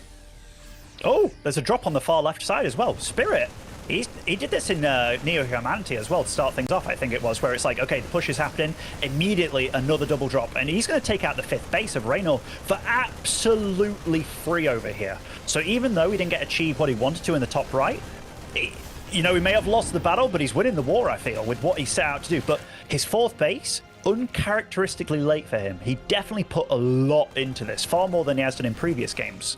Yeah, no, he was very desperate to deal damage at some point of this. Reynor trying to chase this drop in the bottom left. The Lings surrounding Spirit. Actually not getting there in time to pick up, and he was pretty quick about protecting it earlier. 2 more medevacs are going to load up to reinforce across, and I like that because Reynor would have caught them if they just walked over. So that is actually Reynor spot. Now he's going to drop single units on, especially the tank could have absorbed a bunch of banelings there. I mean, we're playing with such a dicey situation, right? We are like a move away from this all going wrong, but we're also moments away from a 2-2 upgrade lead for Spirit, and that could be an advantage. He really works into his favor in the next little while as well. Another high ground siege tank setting up, and here we go. It looks like Reynor is going to pull the trigger. We're moments away from 2-2, so Spirit's not going to have that advantage. I talked about dropping some Marines toward these banelings before they can kind of really get clumped up or anything, and we do get the last few banes here. Is this enough? Oh my god, he is at least going to force Reynor back and not let him continue the fight. I mean, this is do or die for Spirit. I mean, like, the worker count for Reynor's not actually that good, which is kind of crazy. He's holding on with the bare minimum. The bare minimum. Liberator's coming into the mix too. That queen count's been absolutely thinned as well from earlier. And these Liberators, look at them. They're going to town, Wardy. They're going to absolute town. He's still stood in the zones. Oh, I think he's doing it, man. I think he's doing it. How many queens? He's down to 5 queens. He's making 5 at a time here. That supply is grossly inflated, and he's losing his 4th. Yep, his 4th is going to go down. He does have the left side base, which is not currently mining, so that's an issue. Drones will have to transfer over there. Spirit, the one thing I was worried about was he didn't have any splash damage. The tank wasn't sieging. Without the splash, it's like, can you get rid of the Banes? But he dealt with it perfectly, just pulled back, finally got the tank sieged and got enough of the Banes to stand and fight this. His 4th base is up, morphed into a planetary counterattack from Reynor. Do we have enough at home? Absolutely, we have enough to stim in and go after these Lings, which are going to stop for the depot. That gives you a few extra seconds here from Spirit to minimize this damage, and the Lings run past the Marines on the way out as well. Another big loss for Reynor in a game he may not be able to afford it anymore. This is actually huge. Spirit is all over Reynor. Reynor's one advantage that he has is that he's got Vipers out, which is a big tech unit, but it's almost like, what do you use them against at this point? Like, you're 20 supply behind. You're actually behind in workers against a Terran after losing this amount of bases. Resources lost tab as well. This is kind of how it's meant to be in CVT, but it's meant to be like this when you're ahead economically, and I don't think he is. Nope, as this Liberator is going to regret this position. 2 spores, 4 queens. That was the most decisive Liberator cleanup ever, unfortunately. Reynor needs a bit more than that. At least he might get to max out, and if he's maxed out, he can obviously set up for fights, but his army is Ling, Bane, and a couple of Vipers. Yeah, there's a little drop in the main, did get cleaned up there. Spirit is definitely handling this game nicely, but the thing is, this isn't his end game, is it? Like, he's gearing up for what he wants to get to. Like, he slowed down Reynor so much and got himself to a position where he's like, this is actually the game that I wanted to play. And granted, his 4th base was a lot later than it normally is for him. But the fact that this is a very, very splittable map, like, you can see the slice here down the middle that you can get set up where it's like, yeah, this is going to make me very, very safe for a split map scenario. And it's much easier to do this on a map like this than what he did earlier in Neo-Humanity, I feel, in some weird way. But right now, I love the way that Spirit's handling this game, man. Oh, no cancel. Yeah, I mean, obviously just the Marines already there. You weren't expecting that to happen so soon. Spirit needs to pay attention. I thought he was about to target fire this Baneling twice over, because he's usually very good at that, but he just lifts up, he backs away. Keeping the base so Reynor slowed down. Reynor 5 base versus essentially 5 base right now is not ideal, and this is the point where we get all these extra CCs that we're morphing a planetary in front of the orbital on the south side. All these things that can help you to survive. A tank getting set up defensively. Well, actually, it's derping around because of the positioning, but I think it should get set up in time in the end, maybe, possibly. Having a wild time. Anyways, yeah, I mean, look how aggressively 440 is with turrets and libs and just setting up more and more CCs. And the thing is, Reynor, you're right. He only built Vipers. The rest of this game is just pure Ling Bane. The only thing I want to see Spirit do is not go too heavy on the Ghosts just yet, because he really doesn't need a lot of Ghosts against what is currently just very low-tech units of Reynor. The more Ghosts he has, the more susceptible his army might be to being swarmed. Yeah. And you know what? I love this as a StarCraft lover, because I think they're both handling the situation very nicely. But I gotta say, I love the way that Spirit's playing this, not only from a StarCraft lover's perspective, but also the fact that I know how hard Reynor was molding at the first situation. Hold the phone, Wardy. There's a lot of Zerg coming in through the middle here, but I don't think any of this is efficient. I don't think any of this is what... Like, that's just so much lost for Reynor, and I think he's starting to remember, and I mean, it wasn't that long ago, of what happened in that previous game on Neo-Humanity against Spirit. Yep, that's the benefit that Spirit got from winning the early game. He got to just jumpstart into the late game, and yes, initially 4th base later, but he wasted no time. Like, the last 5 minutes of development from Spirit has been plus, like, 8 command centers or something. Like, he is not slowing down on that front in the slightest right here. So, yeah, very, taking this very seriously, putting himself in a very good spot. And it does feel as though Spirit right now is in the driver's seat. We see Reynor, he is finally teching up a bit further. Hydra Den, missile upgrade. He's realizing he can't just play Ling Bane Viper forever. But by the time we actually get, if this is going to move into Lurkers, by the time we get there, there's going to be Lib range, there's going to be probably some Libs, and that kind of stuff is going to be very good against the first waves of Lurkers. Like, Spirit's going to be extremely well prepared. Of course, it is Reynor. Reynor is good at the late game. Don't just think this should be Spirit able to clean up. Get the hive? That would be big. Is he going to get it? He is, yeah. No transfuse. Oh Ooh. my. That's actually a really big deal. Yeah. I mean, the hatchery, 300, then you got the lair on top of it, but most importantly, I guess the time. Like, the time to try and get everything else going. Like, even if he wanted to make a Spire right now, he couldn't. He can't start any of his extra upgrades. I mean, he's already on 3-3, so I guess no more Vipers, though, at least. And the cost, that's a big deal. And if he was going to go Lurkers, Lurker upgrades are now an eternity away as well. So that's also a factor. Currently can't build the Lurker Den because the lair's dead. And once again, just going to have ourselves this position he's pushing into. So much SimCity. It's already, you see, being very expensive for Reynor, as the Marines are just going to stand here. Enough Terran that you could just stand and fight.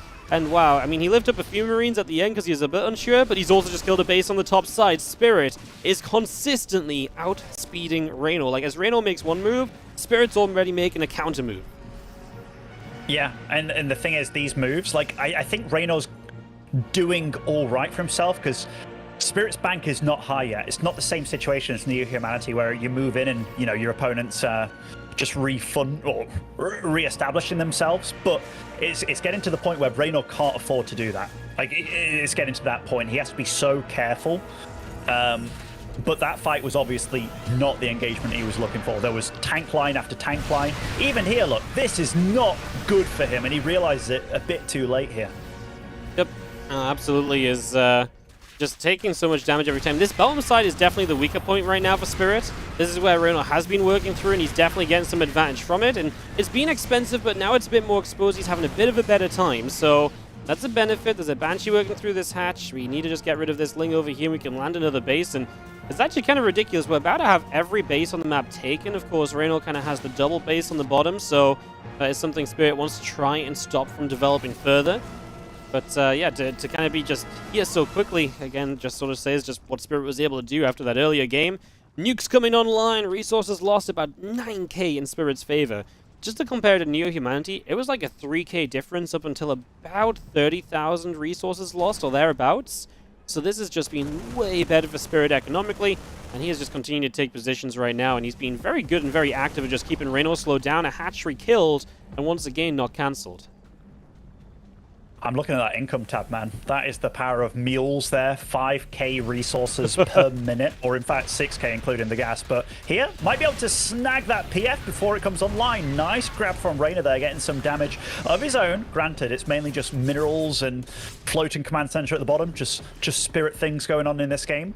But right now, Reynor's kind of got himself into a situation where he's got an army, but it's not exactly the most tech finesse army again. And these trades, I don't think they're the best trades. Granted, I don't mind these trades of just pure Lings going on, because as long as he's killing gas units, but it's not the kind of game he wants to play. Reynor wants to consume the map, outspeed his opponent, have his opponent just kind of not be able to weather the storm, but Spirit is withstanding. He's holding on. He is not going to get bullied around like that. And Reynor, he's trying to find a way in. Just so far, he hasn't been able to find it, but maybe this might be it here, Wardy. This might be. There's a lot of extra tanks sieging up. We do not get blinding clouds on this bigger line of tanks in the background. Marines are able to stand their ground against the Banes. Spirit loses a lot of supply, but so does Reynor. Obviously, Reynor's just very quick to start rebuilding, and Reynor's supply blocked on the tail end of this, by the way, too. So instantly rebuilding is not going to be super easy. We've got a Ghost on the other side that's just busy in the main, going to distract Reynor a little bit, and Spirit kind of felt like maybe you could have had a bounce back and forwards there. I mean, the Overlord just having to rebuild from Reynor is expensive enough. You can see just how long it takes, and finally we'll be able to max out again. You know, there's a bit of a missed opportunity here for... oh, I think he's going to do it. I think Spirit's going to do it. So he's got... I saw a Liberator in the south there. Because that base, taking that base as Reynor, that is... Yeah, okay. This Liberator, I mean, it is going to get met by quite a few queens, so nicely played by... they're both on it, man. They're both absolutely on the ball I think here. that's going to re-siege. And this can just be a dance that lasts a while as well, right? So you just unsiege the Liberator now and push her a bit further forward. Until you get like 3 libs over there, and then it's done. But look at Reynor. I mean, this is suicide. This is absolute suicide. He has to get damage done in this. Yeah, I mean, this is a horrible fight. This time he doesn't have the initial surge that he kind of had before. He does get the planetary on the top. It's so expensive, though. Look at his supply dip down to 150, and that's even with a lot rebuilding. And he's losing a few extra Banes on the tail end as Spirit chases down. I mean, yes, Spirit lost a few SCVs, instantly replaces the command center, though. And I think most importantly, not letting Reynor mine this top left base, because eventually that's the base that Spirit wants to make sure Reynor doesn't mine ahead of him. So if he can keep that down, that's a big deal. 11,000 resources lost will be undone if Reynor can mine one more base than Spirit can. All right, Reynor's feeling a tech switch coming on here. He did lose a couple of these Vipers, or in fact, did he? No, he's still got 2 alive, making 2 more. Is shutting down that base, and yet again. And Spirit is going to come and greet him, but Spirit's still on 200 supply. Like, he has been remaking his SCVs really nicely. He's on 9 orbital commands. But Reynor hasn't broke him yet. He hasn't broke him yet. That's the big thing. And I think there was a little war going down on the 6 o'clock with the Liberators again, which was kind of funny. Spirit has to spread his army so damn far and thinly, which is so hard to do, but he's doing such a good job because he has no real supervision of seeing where Reynor goes. I know he has scans and such available, but it's a very hard thing to make sure that you're bulletproof here, there, and everywhere. I think a big part of it is the 6 o'clock position is just so choked up. Ooh. It's such a hard fight for Reynor to take. He is going to move in this direction this time around, but you're going to see a lot of the bio doing well. There's tanks on that high ground as well you fall back to. I mean, this was, again, just super expensive for Reynor. The value he finds in that was just really not that much, right? Like, this feels like he's just throwing away units without gaining a lot at all. Spirit's actually using this also as an opportunity to attack on the top side, so he's going to find the base over here, perhaps. There's a Liberator sieging up, there's a few Lings moving forward. Hatchery will indeed go down, so we finish that off. We instantly lift up, maybe even dropping the main to cause a little bit more annoyance. There's just this Liberator sat here being annoying too. Reynor going to deal with that. He will get rid of it. The drop does go all the way around to the back of the main, and with a few Marauders, maybe a tech snipe or so, he's now pushing on the bottom side. Spirit is so fast in these games today. Like, he is just all over the place. He might find the Lurker Den, man! You know what? That's actually such a big deal. These Lurkers not having the range upgrade available is big. And I mean, getting the Hydralisk Den, then getting the Lurker... Yeah, this game's starting to get crazy. There is a Nidus going up in the main, and, you know, perfect time to put it down. Grabbing the tanks as well. What does he have? He has 8 Lurkers available here. This could actually go out of control for Spirit in the blink of an eye. Yep, no, this is really bad, especially because he's taking such a messy fight at the front. Oh my goodness, there's just stuff going everywhere. Here are the Lurkers in the main base. They're not immediately threatening the position that they're in, and the Ghosts are going to be able to get up here before they're that scary, honestly. I have no idea where the nuke was, by the way, but the Ghost is moving around. It was on the far west side, Far west, okay. So that base is very close to dying. 6 drones falling. Oh, the Lurkers, they're all going down. All right. Spirit does stay alive here. They're both still pretty damn close in supply. And that was the ace up Reynor's sleeve here. This is what he really wanted to try and get a real hold in the game. And he did it at a real good time when chaos was ensuing, when he was doing something else on the map. But holy crap. This is absolute chaos. Yep, Spirit realizing this time where the Overlord was that got this Nidus down. He's going to deny the second Nidus, but it is going to give Reynor the opening to the top. This is a position which he was not really able to break efficiently earlier. Maybe that's now open to him because of Spirit's attention having to be paid to the bottom. He's already lifting to replace the CC up here, and he actually loved this. He's stimming to the left to catch these units in their escape path, so he's really trying to stop them from getting away. Liberators will start to be abducted. There are Hydras to help. The Marines are going to have to kite back. The tanks now coming into play. This has turned into an awful fight for Reynor. He doesn't even get a siege tank, and Spirit takes huge victories. Reynor needs to spend some money, but he's got no lava. You know, Spirit is playing phenomenal here, mate. Oh, that was juicy. Juicy Lucy. I mean, Spirit has to start remaking some of these SCVs at some point. He's still on a healthy orbital count in 8, but Reynor is winning the economic game right now. He is consuming the map, but those resources lost, they do not lie. And Reynor has absolutely opened up this south part of the map to big attacks, but look at that army, Wardy. There's 6 Banelings. That is a Terran army. There's only 6 Banelings in the game right now. I mean, we do not have another Lurker Den, so there's only 4 Lurkers as well. We are missing splash damage, and this Terran force, like you just said, it is It's hefty, and we're going to link counter-attack up over here. Maybe he's going to find a tank. There's some libs and tanks set up. The planetary too. Reynor's starting to lose drones, though, and I mean, he's not got the huge bank, so losing drones is difficult to replace for him. He is losing so much over here. Queen's going down. He finally responds to it. In the top side, the planetary's lived as well. The Ling's all going down. Reynor is getting dismantled across the board at the moment. Oh. We are on the verge of one of the crazier upsets we've had in this region, man. Like, yes. Those top boys, Cell, Reynor, Clem, they have been absolutely impossible to dethrone. If one guy was to do it, I thought it was going to be MaxPax.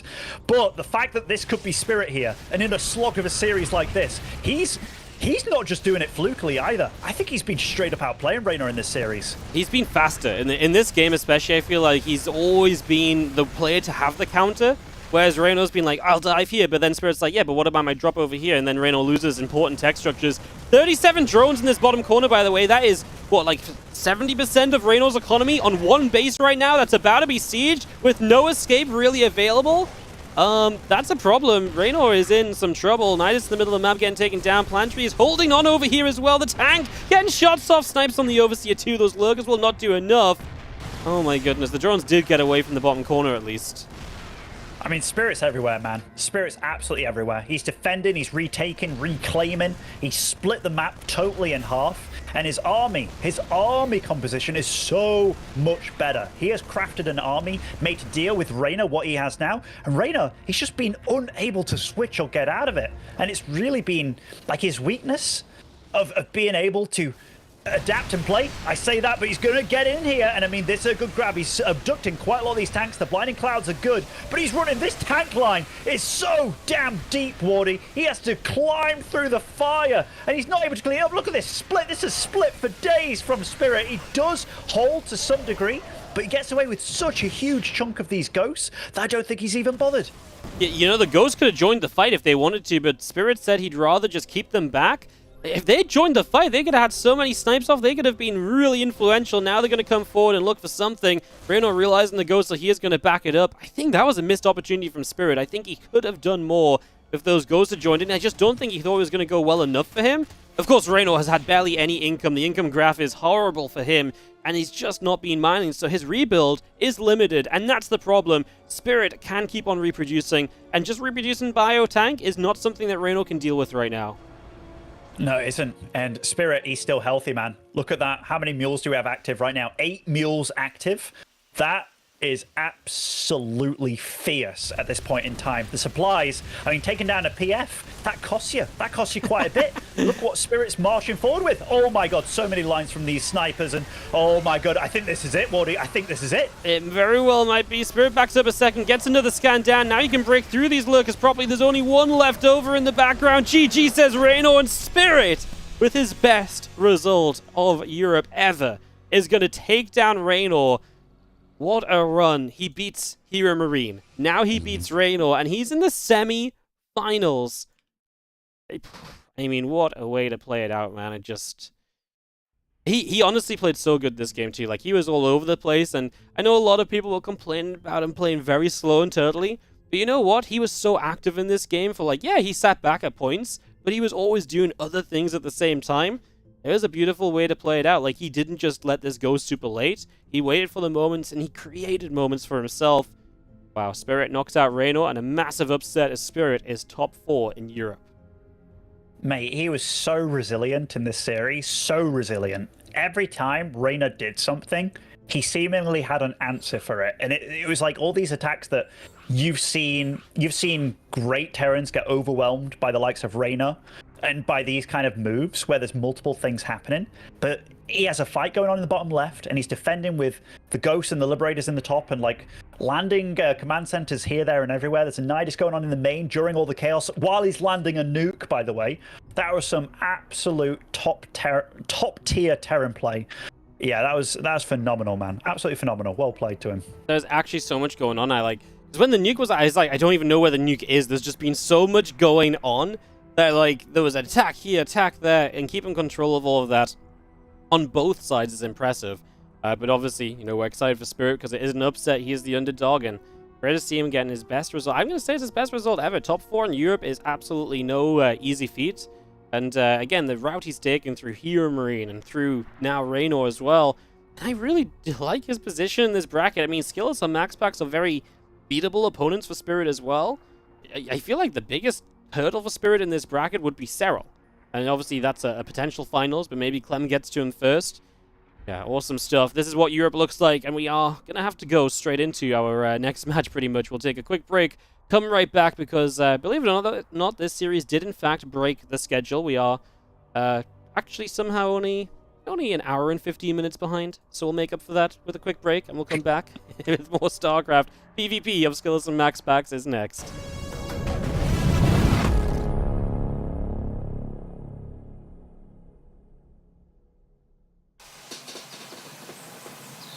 You love it, you wear it.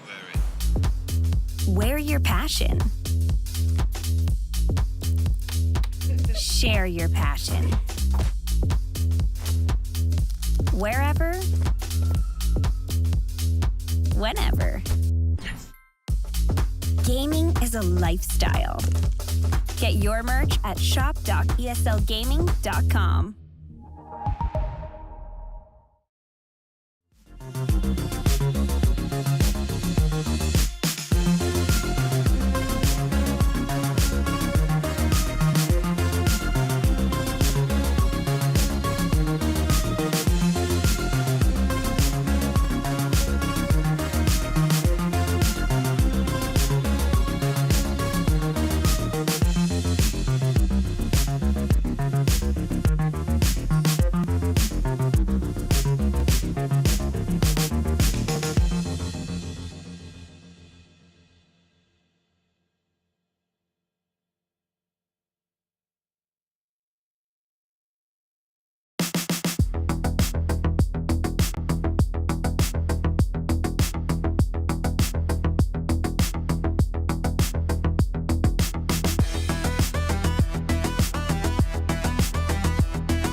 ESL StarCraft 2 Masters is brought to you in part by Monster Energy and U.S. Air Force.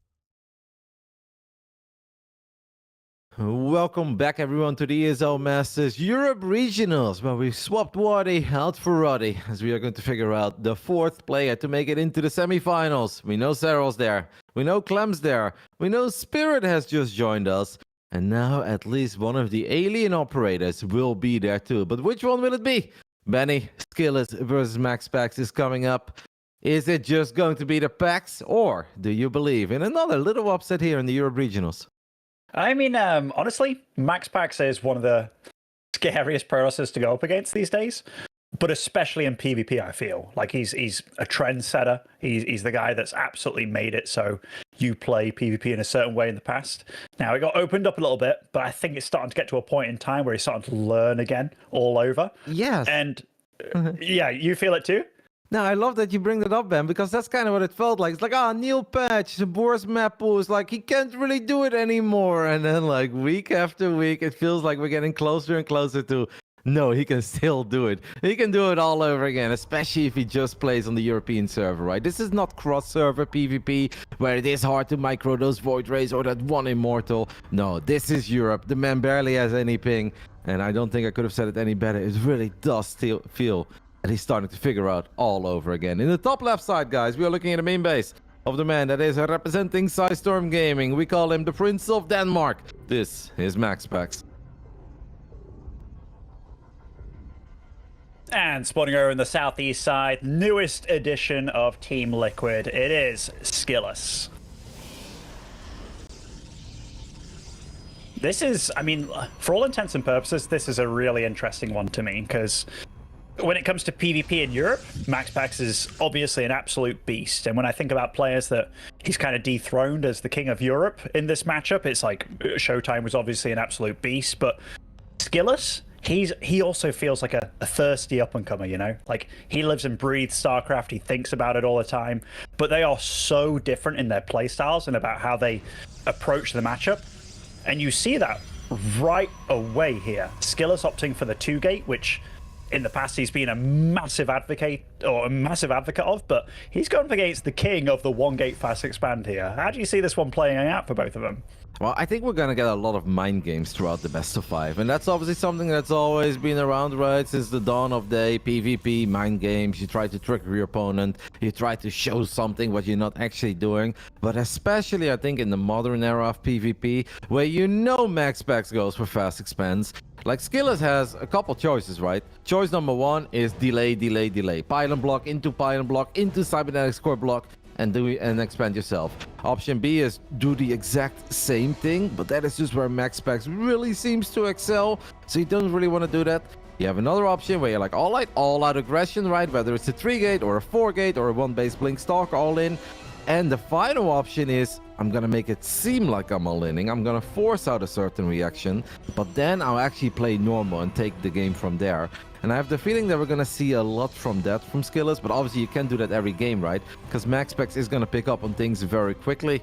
As I am a bit surprised by the opening of Skillous so far, and I really wonder where he goes with this. Okay, it will be Stargate. So speaking of mind games, maybe this is one of these mind games where it works out. He's selling this as like, hey, I'm gonna 3-gate you, I'm gonna 4-gate you, and if I were you, I would build a Robo, even over a Stargate, because Immortals are better in the straight-up fight than Void Rays are. What Immortals are not very good at are Oracles, so I kind of like it. I don't know if you can do that every single game, but we'll see how it plays out. Yeah, I mean, this was Skillous very much trying to sell something. Like, he had the probe in the base, then he moved out a second probe onto the map, which went a weird way about things. Then it never did anything. And MaxPax came back, saw the probe heading back, and was like, what's going on here? Gets to see that scouting pile, or rather that proxy pile as well. But so far, for all intents and purposes, nothing really achieved. And that shield battery being so far forward is, okay, if you're doing something a little bit sneaky here, like forward kind of thing, then I can hold it off. But yeah, it just feels like a decent opening for MaxPax, but I guess it all depends on what that Oracle can really get done here. Yeah. Skillous knows that he has put himself in the position where he absolutely needs to find some economic damage. It doesn't have to be insane, like, wow, 15 probes, game over.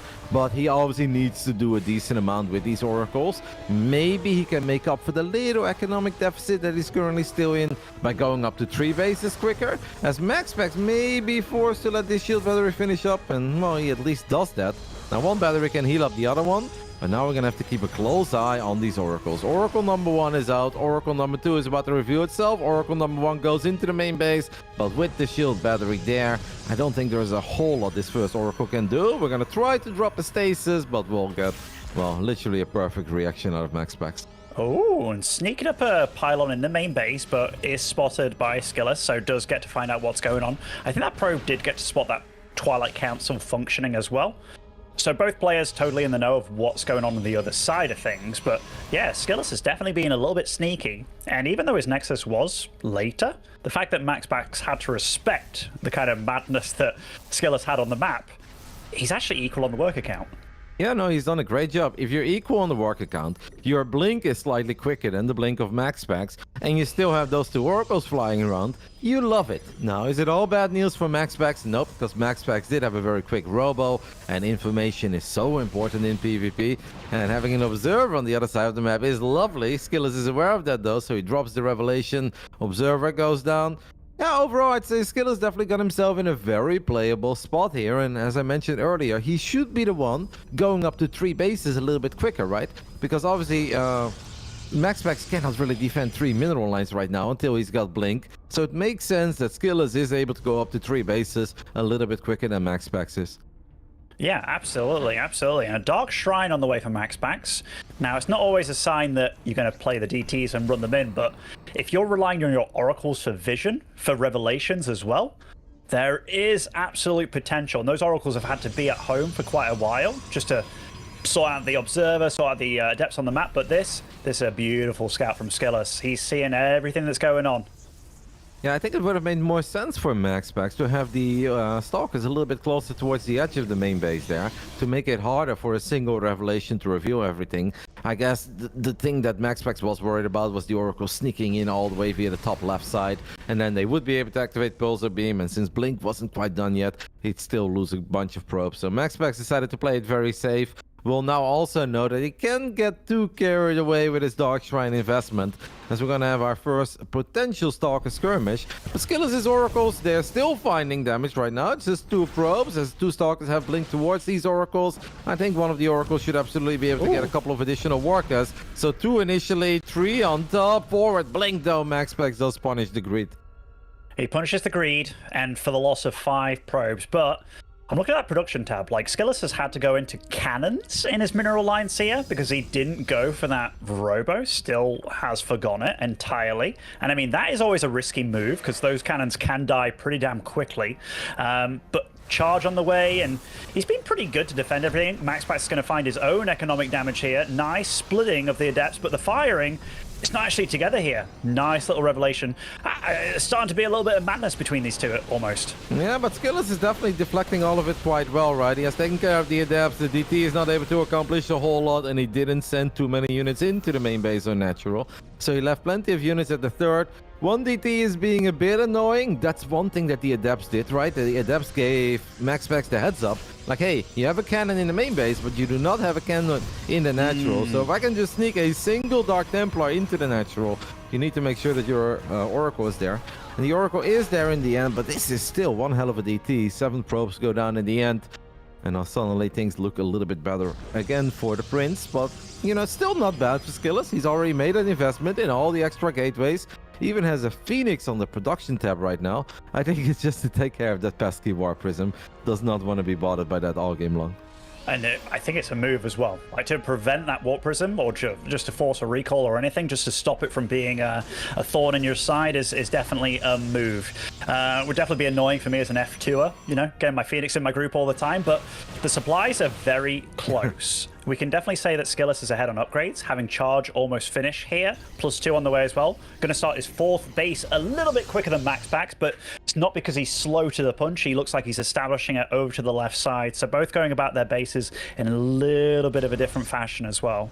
It's a very cool game, and it all started with Skillous being on the assumption that with what he showed to MaxPax, MaxPax would always go Robo. Because if MaxPax would have just gone Stargate, which was the tradition for a little while, I think this would have all gone a whole lot better for MaxPax. But Skillous just kind of knows what MaxPax knows what Skillous could potentially do, and he's like, I'm gonna make my life a bit easier with the Robo, and that has forced this relatively cool game. 9 minutes in, honestly not a whole lot separating these two players. Looks good for Skillous, but a game looking good really does not mean a whole lot against MaxPax unless you've got him down and out. There is everything to pray for, especially with an upgrade like Shadow Stride on the production tab right now. We all know how quickly DTs can turn a game up its head. Yeah, I mean, you can see the deviations here. Skillous is going for that +2 very quickly, along with armor on a second forge. So absolutely committing to this gateway flock, going for a 5th Nexus style. This is like an old school gateway style from a while ago, where it feels like you go up to like 90-ish probes. I know he isn't doing that just yet, but 4 probes at a time. Definitely a blast from the past. I feel like Hellraiser and Skillous were the two guys really utilizing this in Europe, but that Immortal, you have to respect that, and also these Zealots coming in from the north side here.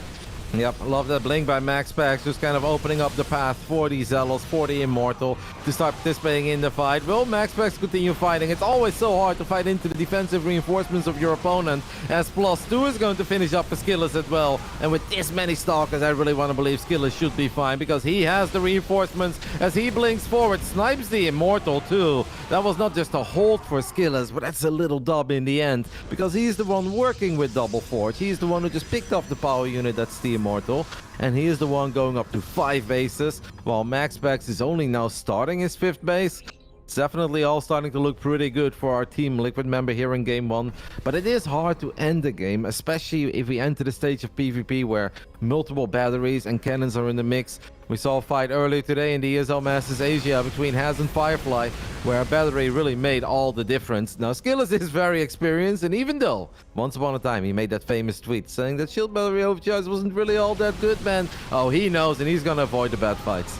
He certainly is, and he's fighting here. He's going to take out this far left base, leaving just a few Zealots to kind of fend off those Stalkers, but he has to be careful back at home, because those DTs are going to start going to town here. Massive warping, and that Oracle did come home in pretty damn good time. A recall might lose a couple of DTs here for his efforts, but gets a little bit of damage done, but it was not worth it at all overall. And MaxPax, he's going to have to get some real good moves in this game, or hope that Skillous kind of slips on the ball a little bit here, because Skillous is all over it, map control wise and base wise.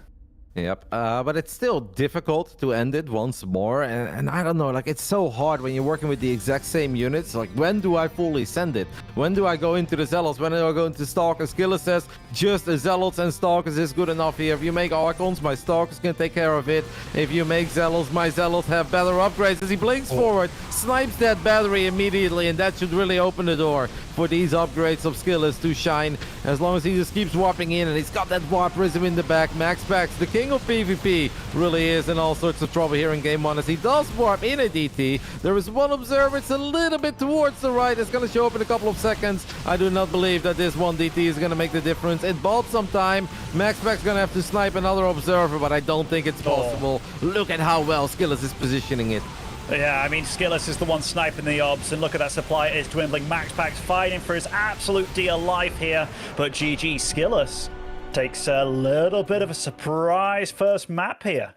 And he looked damn good doing it, right? That's, I think, the biggest win. It's always nice if you take a game 1 over a MaxPax, you take a 1-0 lead, but if it's just with a 3-gate or a 4-gate, you're like, okay, I don't know if I can really do that a whole lot more. This was just a solid game where he says, like, hey, I'm going to show you something. I'll give you the idea that I'm one base all-inning you, but actually, I'm just macroing, and I'm just going to try to even things up with the Adepts, with the Oracles, and yeah, Skillous played it out very well. 2 good fights. Love how decisive he was with the forward blinks there. And obviously sniping down those batteries immediately, because he knows that could have still made all the difference.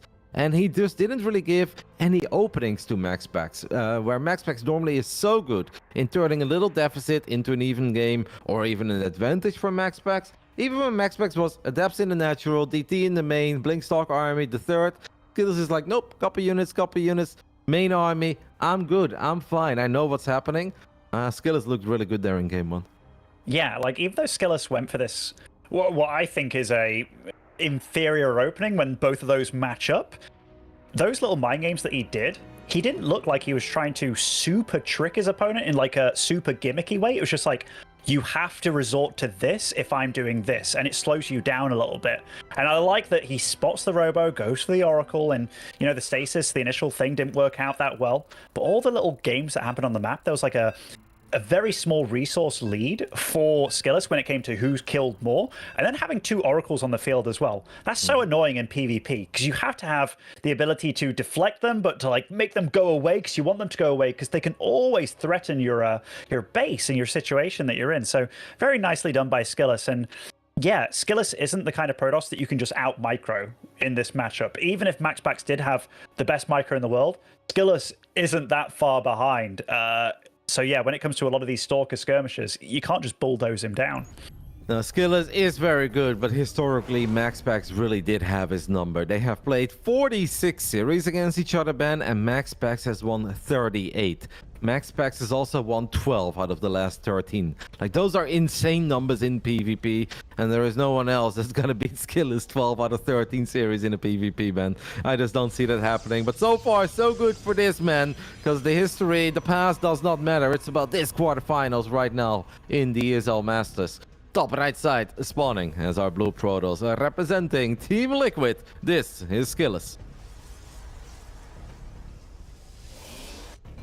And proud member of Psystorm Gaming. Spawner in the bottom left as our red toss. It is MaxPax. Do you ever feel in PvP that even if you are a guy like MaxPax, if you are going for what is considered a very predictable opening with the 1-gate fast expand, do you think that can, in a long series like this, get the better of you or be a little bit of a weakness?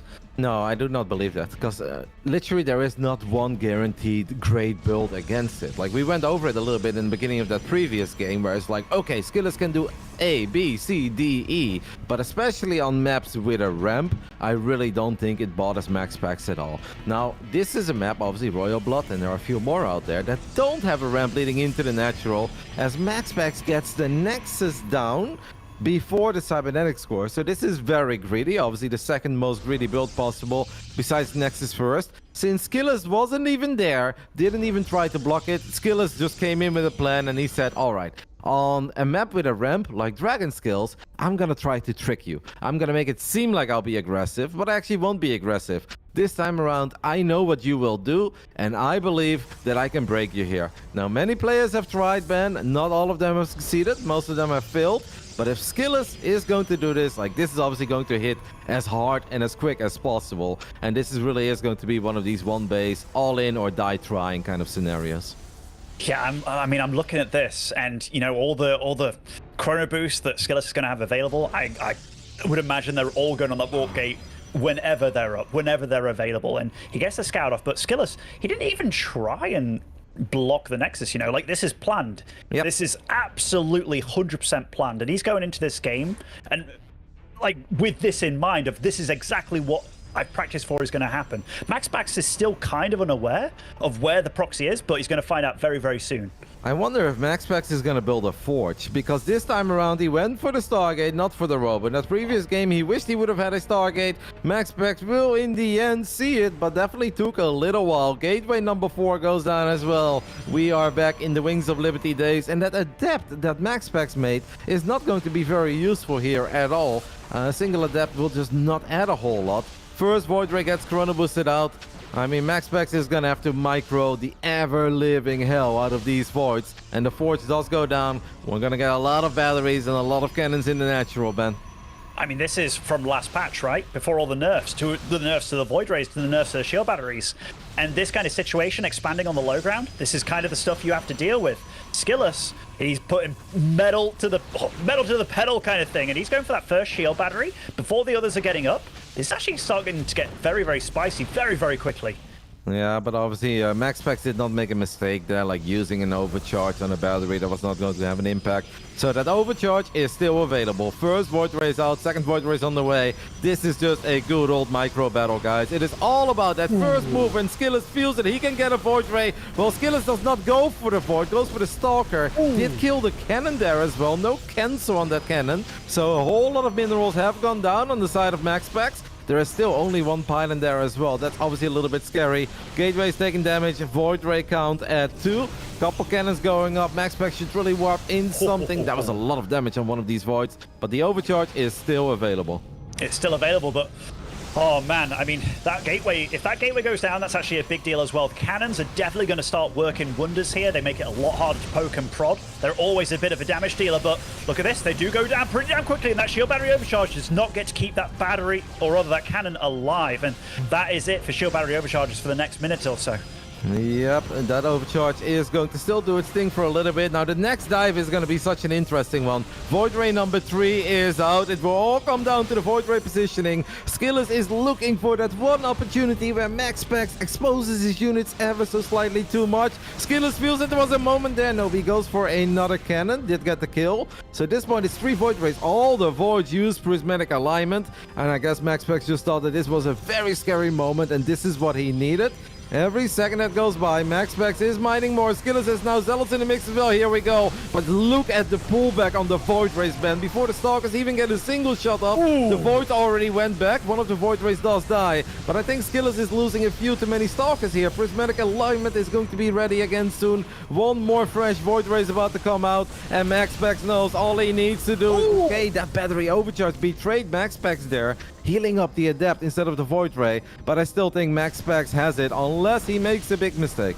Yeah, I think so too. I feel like Skillous stopped microing at some point. He stopped dancing. He stood and fought against the cannons and everything. And that's not where the Stalkers shine.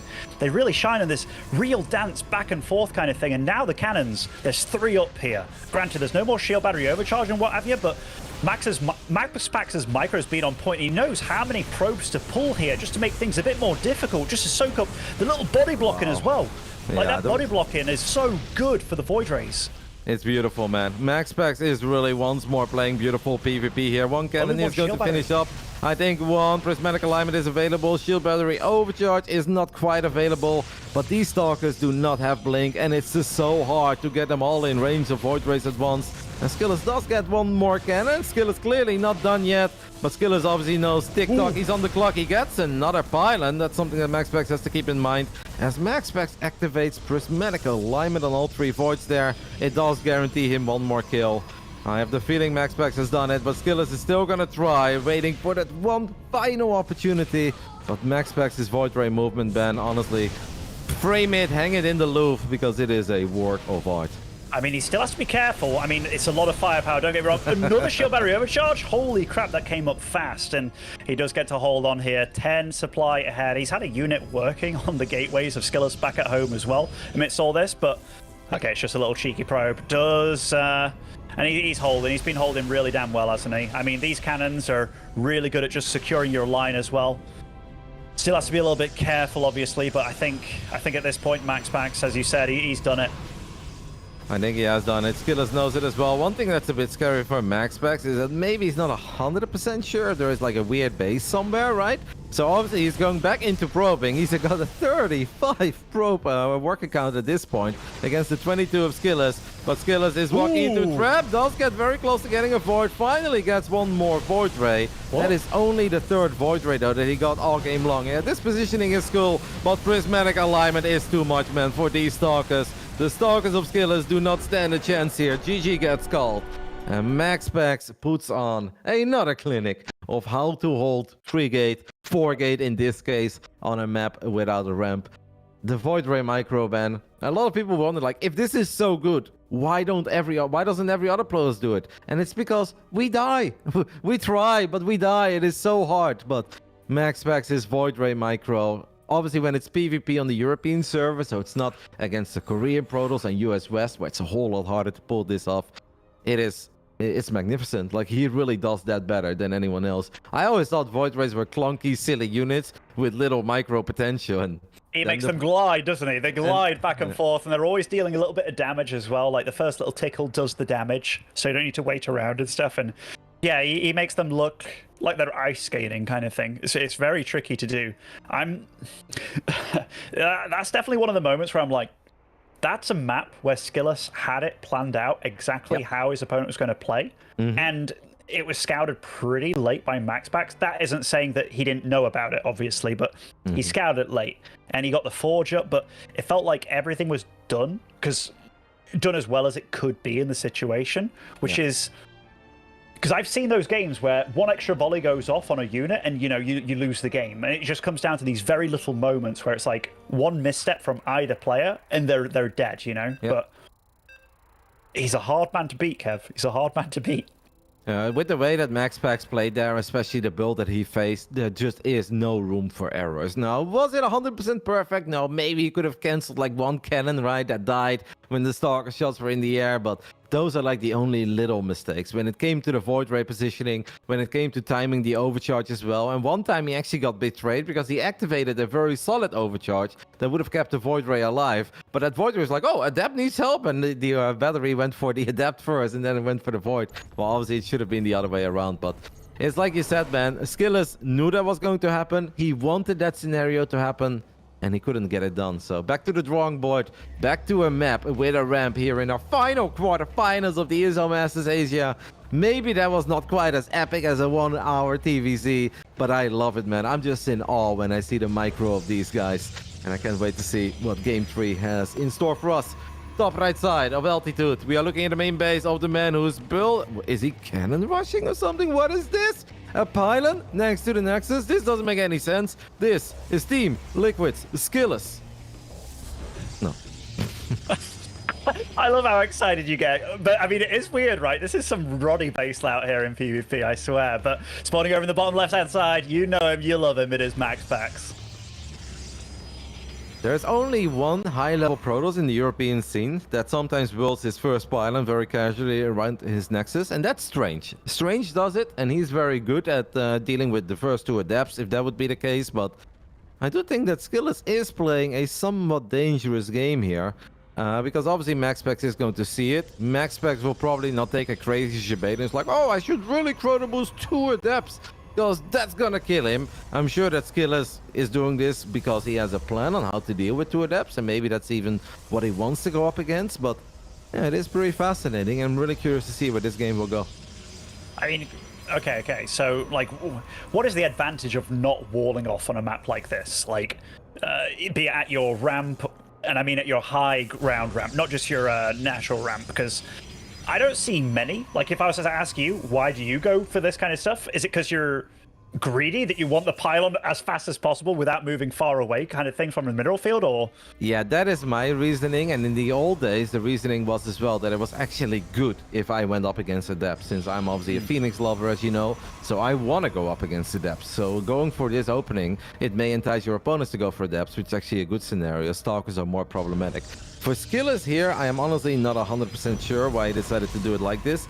Maybe it's just because he knows 100% certain that MaxPax will 100 out of 100 times go 1 gateway, 1 pylon on the low ground, and then he will expand. And then I guess you don't really need a wall off, right? And it's not that important, because 2 Adepts is very scary in the early game. 1 Adept, not all that scary. Yeah, because right now, like, I'm looking at the supplies here. Skillous is going to be supply blocked, whether he wanted to make those next 2 units after the first 2 Stalkers or not. Okay, Nexus does come down. So it does look like this was planned from him. And now they're both totally in the know of what the other guy is going for. MaxPax does have the tech advantage with that Stargate already done. We'll be going for an Oracle here, which isn't the best against these Stalkers, but I don't think they need to be. He has the ramp, he has the Zealot and the Stalker. Yeah, he's fine, but he's the one that can also deal the economic damage now with his opening. Like, it just looks like, even though Skillous knows what he's going for, he's probably a little bit behind here. MaxPax actually running out with Stalker Zealot is interesting. Now, we've seen MaxPax win PvPs very early a few times with pushes that are not even a push, where it's like a Zealot, a Stalker, Phoenix, an Oracle, and you're like, what? And it's just snowballing completely out of control. Not totally sure what MaxPax was hoping for there. Maybe he thought he was going up against something else, but he saw the two Stalkers kill his probe, because that probe identified very, very quickly that Skillous went for a Nexus. This Oracle is not going to get a whole lot done here. I wouldn't even go for the stasis. That would just be silly. Very good chance it will die. So MaxPax will just say like, alright, my expand slightly quicker than yours. You do have a lot of probes. Obviously MaxPax can just start cranking out 2 probes at a time. And it will be Blink versus Blink. Kind of like roles reversed of game 1. Where this time around, MaxPax is going to be the one with the Oracles, not 1 and 2. And this is where things already get exciting. Like this move out, Ben, what is this for a move out? Zealot, Stalker, 2 Oracles. But MaxPax just knows that it's going to be very hard for Skillous to deal with all of those units at the same time. Okay. Skillous is starting to focus the lower health Oracle here and might be able... Oh, lovely micro out of MaxPax. I mean, nice micro by both of them, focusing the correct Oracle. And that probe lead that Skillous garnered from all of this, because I think he was just constantly chrono boosting probes amidst all this, whereas MaxPax had to chrono boost out units just because he didn't know exactly what was going off.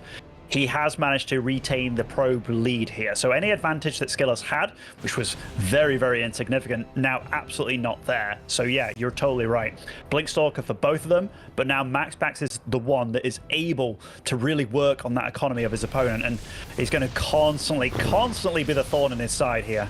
Yep, and the Oracle does fall, so that's good news for Skillous. Bad news is that he did lose 4 additional probes, and we are now looking at a 7 worker advantage.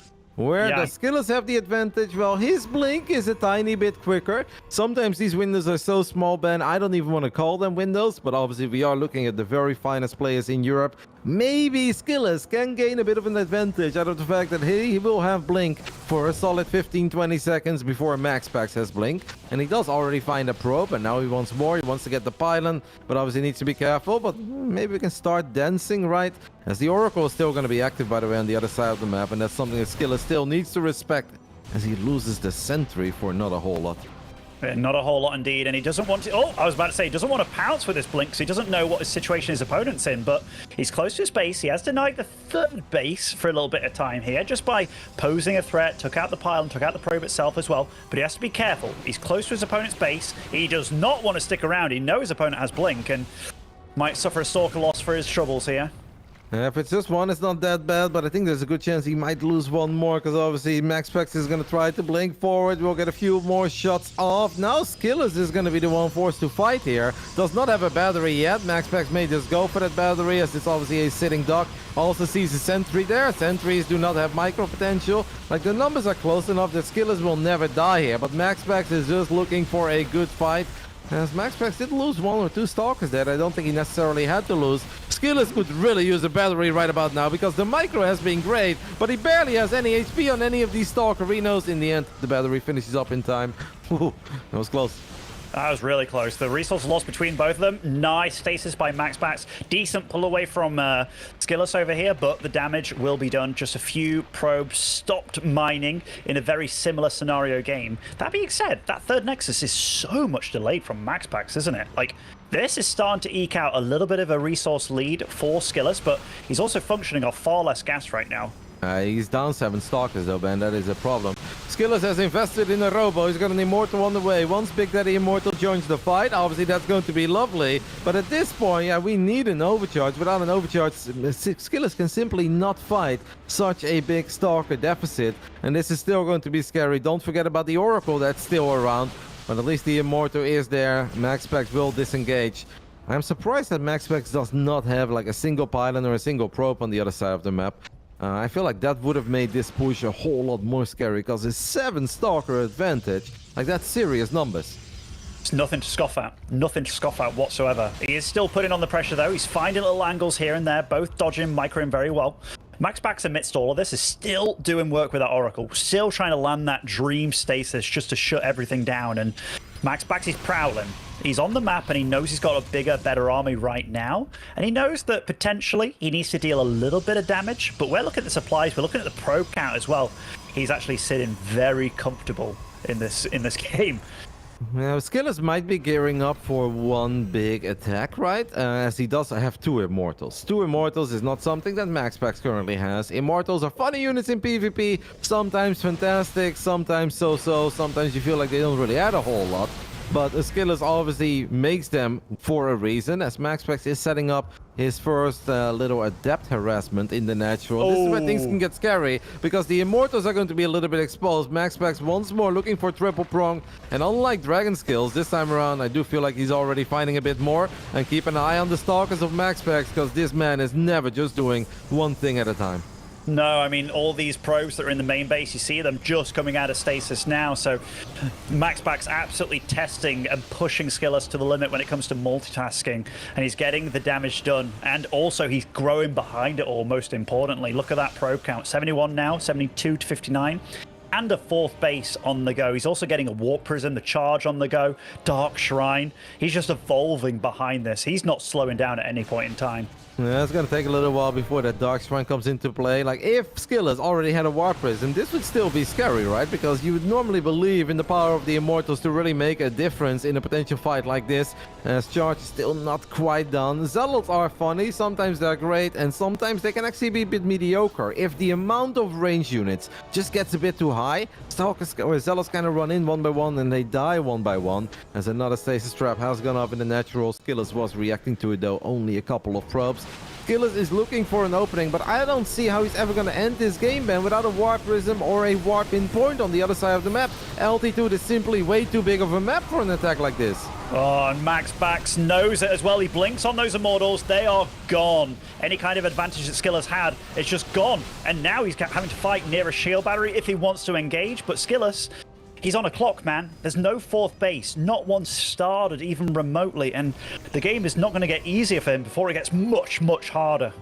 No, this is going to get gnarly. Skillous does have his Prism on the other side of the map, so he's got another chance. MaxPax is also looking to warp in a couple of units on the other side of the map, and Skillous finds a few Zealots here before the fight truly goes down. With that Warp Prism on the high ground, there is a chance. It's 1-1 upgrades for both players, or at least +1, as there is a DT in the mix here for MaxPax. Skillous doesn't have an Observer. That Observer is chilling next to his Warp Prism. And now MaxPax kind of needs to get this Warp Prism, as Skillous just had the superior concave. This is a much better attack than the first round for Skillous.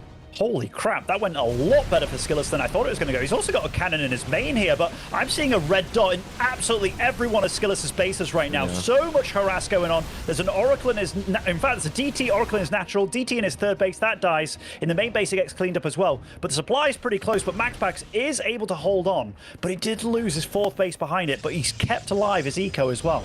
Yep, now what MaxPax will have is much quicker +2, but obviously that looked incredibly grim for Skillous initially when he tried to push up the ramp at the third base of MaxPax. And like, okay, this is now about to end, because that just really didn't go a whole lot, or didn't go anywhere. But the attack on the fourth was a lot better. Warp Prism in the back, immediate reinforcements, and just a beautiful concave on all of his units. And it allows Skillous to still dream. But I still think he's in a bit of trouble. MaxPax has the Work Elite, MaxPax has the Upgrade Elite, and MaxPax has a Dark Shrine, which is just one more thing you constantly have to worry about as Skillous. And this Oracle, man, it's pouring salt in the wound at this point. I don't know how many probes it stopped from mining. I would love to see a statistic for how much resources that has single-handedly stopped in this game, because it's been a lot, man. And DTs, look at that. Just again, is he going to get that cannon before it goes up as well? Probably not by the looks of it. It's kind of close. Now shield battery overcharge just to keep it alive, but... Oh, man. Oh, man. Don't know how they got in the main. Skillous had a Warp Prism in the main base. He dropped a couple of Zealots there, and that did distract MaxPax for a split second. The Skillous tried to make some magic happen with the Stalkers. Good news is, though, with all this has gone by, MaxPax never fired up +3, and +2 for Skillous is about to finish up. So... does that mean Skillous is completely back in the game? Well, it's competitive, it's close, he is behind. And for the first time in the series, though, we see a Robo Bay going down. I kind of wonder what that is for. Like, we are very eager to always say, oh, disrupt this, but this is not really a disruptor game so far. This map is so large, as one of the observers got picked off there for Skillous. That is something that he needs to keep in mind, as MaxPax is basically trying to do the same attack as Skillous did, and most of this fight is taking place before +2 kicks in. As it kicks in now, Ben, but look at the line of Stalkers for the Prince. And he's just got more, and look at it. Every unit is firing efficiently. Skillous is having to work against his Nexus, against his positioning. I mean, that blue goo energy from the shield battery is coming in, but MaxPax can just bide his time, re-go again. He's just got more. I mean, his units are clumping up a little bit on this ramp. Finally, the position is working for Skillous here, but he's been having to work against this Oracle the whole game, man, as well, while all this is going on. But MaxPax got a real damn good lead now. Yep, that was one of the better fights that MaxPax has taken all game. It's almost like he just took notes immediately. Like, hey, that was a great position, Skillous. How would you like it if I return the favor and I'll force you to fight in the position that I was in? As a couple of probes are going to fall, Zealots are keeping all the targets of Skillous at bay. And I think that this is just it, man. MaxPax too far ahead. Skillous tried to make a little investment into a Robo Bay. Unfortunately, it never came into play. GG gets called. MaxPax with an Oracle that was around from the very beginning till the very end. Drops like 7 or 8 stasis traps throughout the game. Takes the 2-1 lead. Really good out of him, eh? Really good out of him. I mean, like, the start of the game, he just plays good, solid, gets the Oracles out. And there are games like that where it just works out so cleanly and so nicely that I then have to wonder, like, why doesn't everybody do these kind of openings, you know? Like, I'm seeing... But then again, you have to think on the other side of things. Do you really want to go for these Expo builds against the master of these Expo builds? Yeah. Like, that is obviously so frightening, and it's such a hopeless situation to be in. One thing that is very scary about doing the exact same thing as MaxPax, and this is kind of what it all boils down to, why he's such a nuisance and a nightmare for people to go up against in PvP, is that if you completely mirror him, then we don't go Oracle, then we go Phoenix. And if it's Phoenix against Phoenix, well, MaxPax just also happens to be the very best at that. And that's why basically you always try to not do exactly the same thing as him. But then obviously you're going to put yourself in positions where he is going to be able to at least find some momentum with maybe Oracles earlier on, or he will have the tiny economic lead, because just doing the exact same thing often leads into Phoenix versus Phoenix. If you just want to avoid the Phoenix versus Phoenix and you go Twilight Council, well, then you have to go up against his Oracles, which is a nightmare. If you go Robo, you basically force yourself to all in him because Oracles are too good. It's solving the PvP puzzle that is MaxPax is incredibly difficult. We really got to give some kudos to Mana, though, and Mana obviously teammates with Skillous right now, because in the final playday of our Swiss format, MaxPax did drop 2 series in the group stage against Lambo and Reynor, and the final series was against Mana, where Mana took a convincing 1-0 lead, where he just played incredibly solid, a beautiful game, and in that second game, Mana almost had him. So it is possible, it is doable. Mana was awfully close, but especially here in the playoffs, we saw MaxPax yesterday against Showtime. Like, it's unless you love it, it is disgusting how good this kid is in PvP. Yeah, he's been scary for so long, and the patch nerfed a lot of the stuff that he was really utilizing, like the Void Ray costs, the speed, everything about them, and that was really kind of his go-to of how to defend against a lot of these builds. Then shield batteries as well, it was just like, yeah, this one with half the energy now, kind of. So a lot of those things got nerfed, and it was like, okay, he's being reset, got to learn it all over again, but he's come back, and he's almost better than he ever... In fact, he is better than he ever was. Like, now he's absolutely vying for best pro in the world title, along with the likes of Hero at this point. This man has made it into the top 4 in the past. There is a very select group of players that ever broke into the top 4 of an ESL Masters Europe Regionals.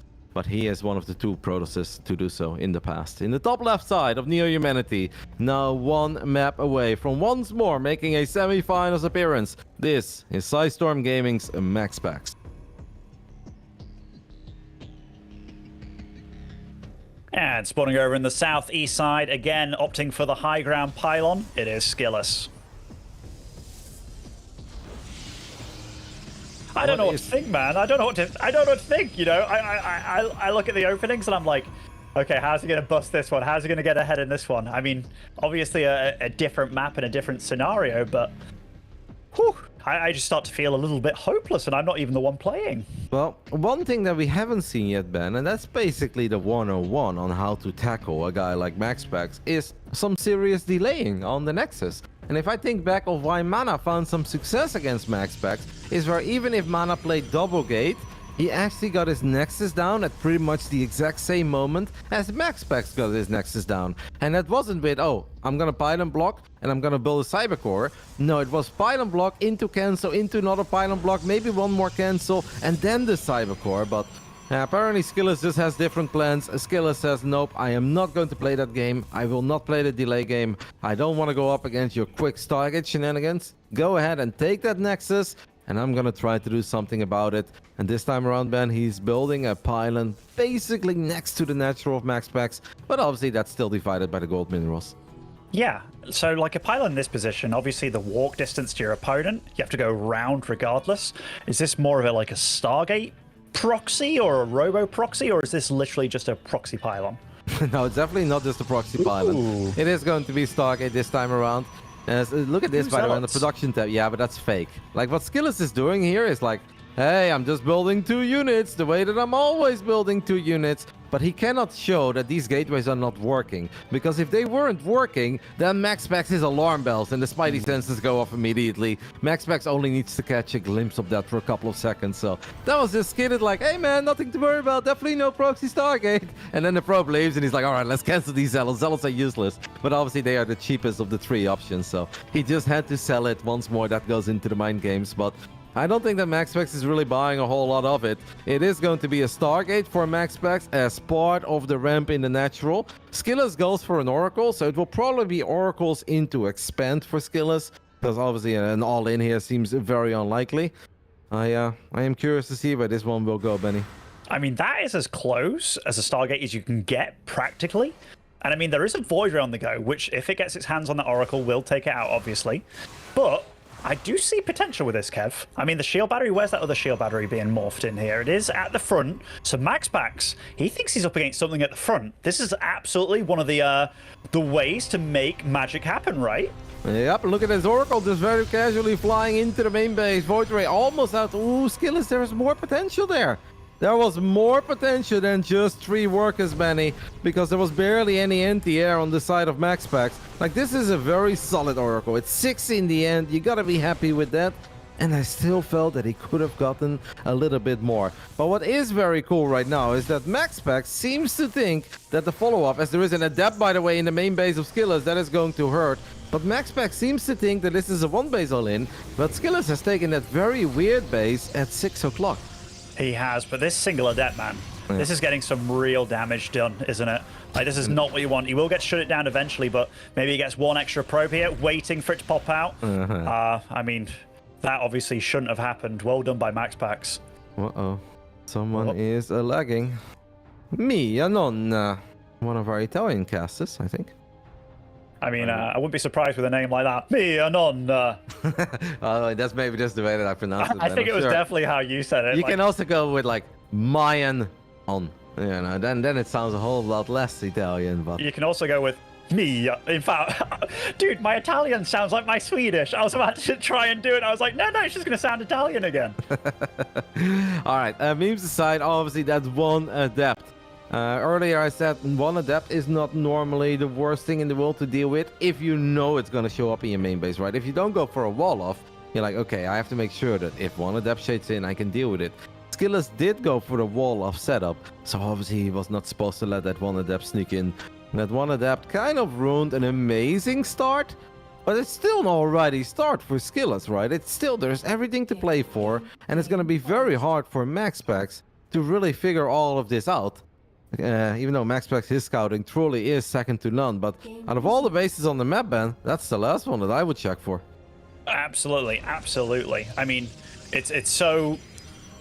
I want to use the word obvious as a different base to take, but in its obviousness, it's not at all, and it's still safe if it gets down and dirty and it keeps on going. Nice catch on these oracles with this Phoenix. Will most likely try and recall if he has the energy, but it looks like he doesn't by the looks of it. Might be able to get some stalkers in the way, trying to keep them alive, and will do just that. Yeah. Now MaxPax is like, okay, if I'm already on the other side of the map with my Phoenix, I may as well. Does not see the Nexus, but he sees probes. And I think if MaxPax was paying attention, look at that probe that's now heading towards the bottom side of the map. It is very hard to fool the Prince. Oracles have swapped around, though. They are going to show up in the natural of Skillous, excuse me, of MaxPax. And once more, they're going to zap down a very decent amount of probes. That was actually very sweet Oracle movement, because we are looking at that Phoenix, we are looking at the Adept or the probe that's scouting on the other side of the map, and the Oracles were already there to actually create a pretty damn serious worker advantage here for Skillous. The Oracle did get sniped in the middle of the map on its return by the Phoenix, though, so nice grab by MaxPax there. Does, stop the bleeding from the Oracles, but the damage has been done, hasn't it? Like this, that's this the worker first count. time. Sorry to interrupt you there, Ben, but that's literally the first time that MaxPax realized what was up, because he was actually building another cannon right before that probe died to those Stalkers, and he finally saw the Nexus. He was building another cannon. It's not just that the economic damage has been dealt, it's just that MaxPax has also dealt a lot of damage to himself by building 3 shield batteries. Obviously, 1 is necessary against the Oracle, maybe 2. Third one would not have been necessary. He built a cannon, and on top of that, he's got 2 Void Rays right now. And of course, the Void Rays were the absolute MVPs in that game on Royal Blood. This time around, this is a completely different ballgame, because Blink Stalkers are about to be done. Blink for the Stalkers, that is. And yeah, Blink Stalkers already moving out. So these Void Rays, they have very little potential in this game. They have little potential. I mean, that is a juicy pylon that they could try and get. They will go for the shield battery immediately. And I mean, Skillous does have to respect this, doesn't he? Because I mean, he will get back here. But I mean, when you see that your opponent's really committed, okay, this is some damage starting to get done. That shield battery obviously a little bit placed away there. But MaxPax needs that to happen a good, 2 or 3 more times in this kind of game, because even though he's getting damage, he's behind on tech. Like you said, his Twilight Council's only just finishing. Man, I actually think if Skillous doesn't recall there, and he just attacks with all the Blink Stalkers... Just kills him? He was pretty much in the natural of MaxPax. Like, what does MaxPax have to fight 8 Blink Stalkers? 2 cannons, or 2 batteries and a cannon, and 3 Stalkers without Blink. MaxPax would have very, very little micro potential there. Skillous would just be able to pass blink past these batteries. I actually think that Skillous did exactly what MaxPax prayed he would do there, and that is recall and give him time. Yeah, I mean, but is time on your side? I mean, time's better than dying for sure, but we've got 13 Stalkers on the map for Skillous. He's also able to take a third. For MaxPax to even think about moving out here, he has to kill some of his own buildings, which, you never feel good about doing. But Skillous is just ahead in a lot of ways. The one thing that MaxPax does have going for him is the fact that he started +1 a little bit earlier. But I mean, that's the silver lining of a very, very dark cloud. Yeah. The Void Rays are going to be very funny, because obviously they are not the same as an Oracle or a Phoenix, where they can just fly around and, be a harassment unit. They're not great in the fights, but they're also good enough that you can't ignore them, right? You can't just fight, Stalker versus Stalker at full range, and then let 2 Void Rays very casually chip in with prismatic alignment. But it also really sucks if you have a bunch of Stalkers and you're forced to fight Void Rays first before you can fight the Stalkers of your opponent, because then you also feel like, okay, now I'm definitely going to lose the Stalker battle. So I think what Skillous is going to hope for is that eventually he just gets kind of a free pick off of one of the Void Rays and they can disengage. But this is still, I think, Ben, a pretty damn competitive game. Even if a lot of things have gone well for Skillous, the Oracles, they found a tremendous amount of damage. MaxPax, his scouting, I don't want to say it let him down, but it took him a long time to really put it together, what Skillous was doing. But MaxPax wouldn't be MaxPax if he was still just kind of in this game. No, he wouldn't. I mean, he's making good out of a very, very bad situation. I mean, and I still see opportunities where this could go awry. Like, a blink on top of that stasis. And it's like, oh, damn, then a few Stalkers get caught out. But Skillous is doing everything that he should be doing, isn't he? Maybe he should be probing a little bit more, maybe. But it's one of those situations where you don't want to lose when you're ahead. So making units, but... the longer this goes on for, and the longer that MaxPax is still alive, the more I do start worrying a little bit for Skillous being so cautious and not adding on these probes. Yeah, and even the 4th Nexus was not even like a whole lot quicker, right? Maybe the 3rd Nexus was a whole lot quicker, but the 4th Nexus is now only going to go down. For MaxPax, I think it's just all going to be about surviving. It's 16 Stalkers on the side of MaxPax against 28 on the side of Skillous, but stasis trap Benjamin Baker.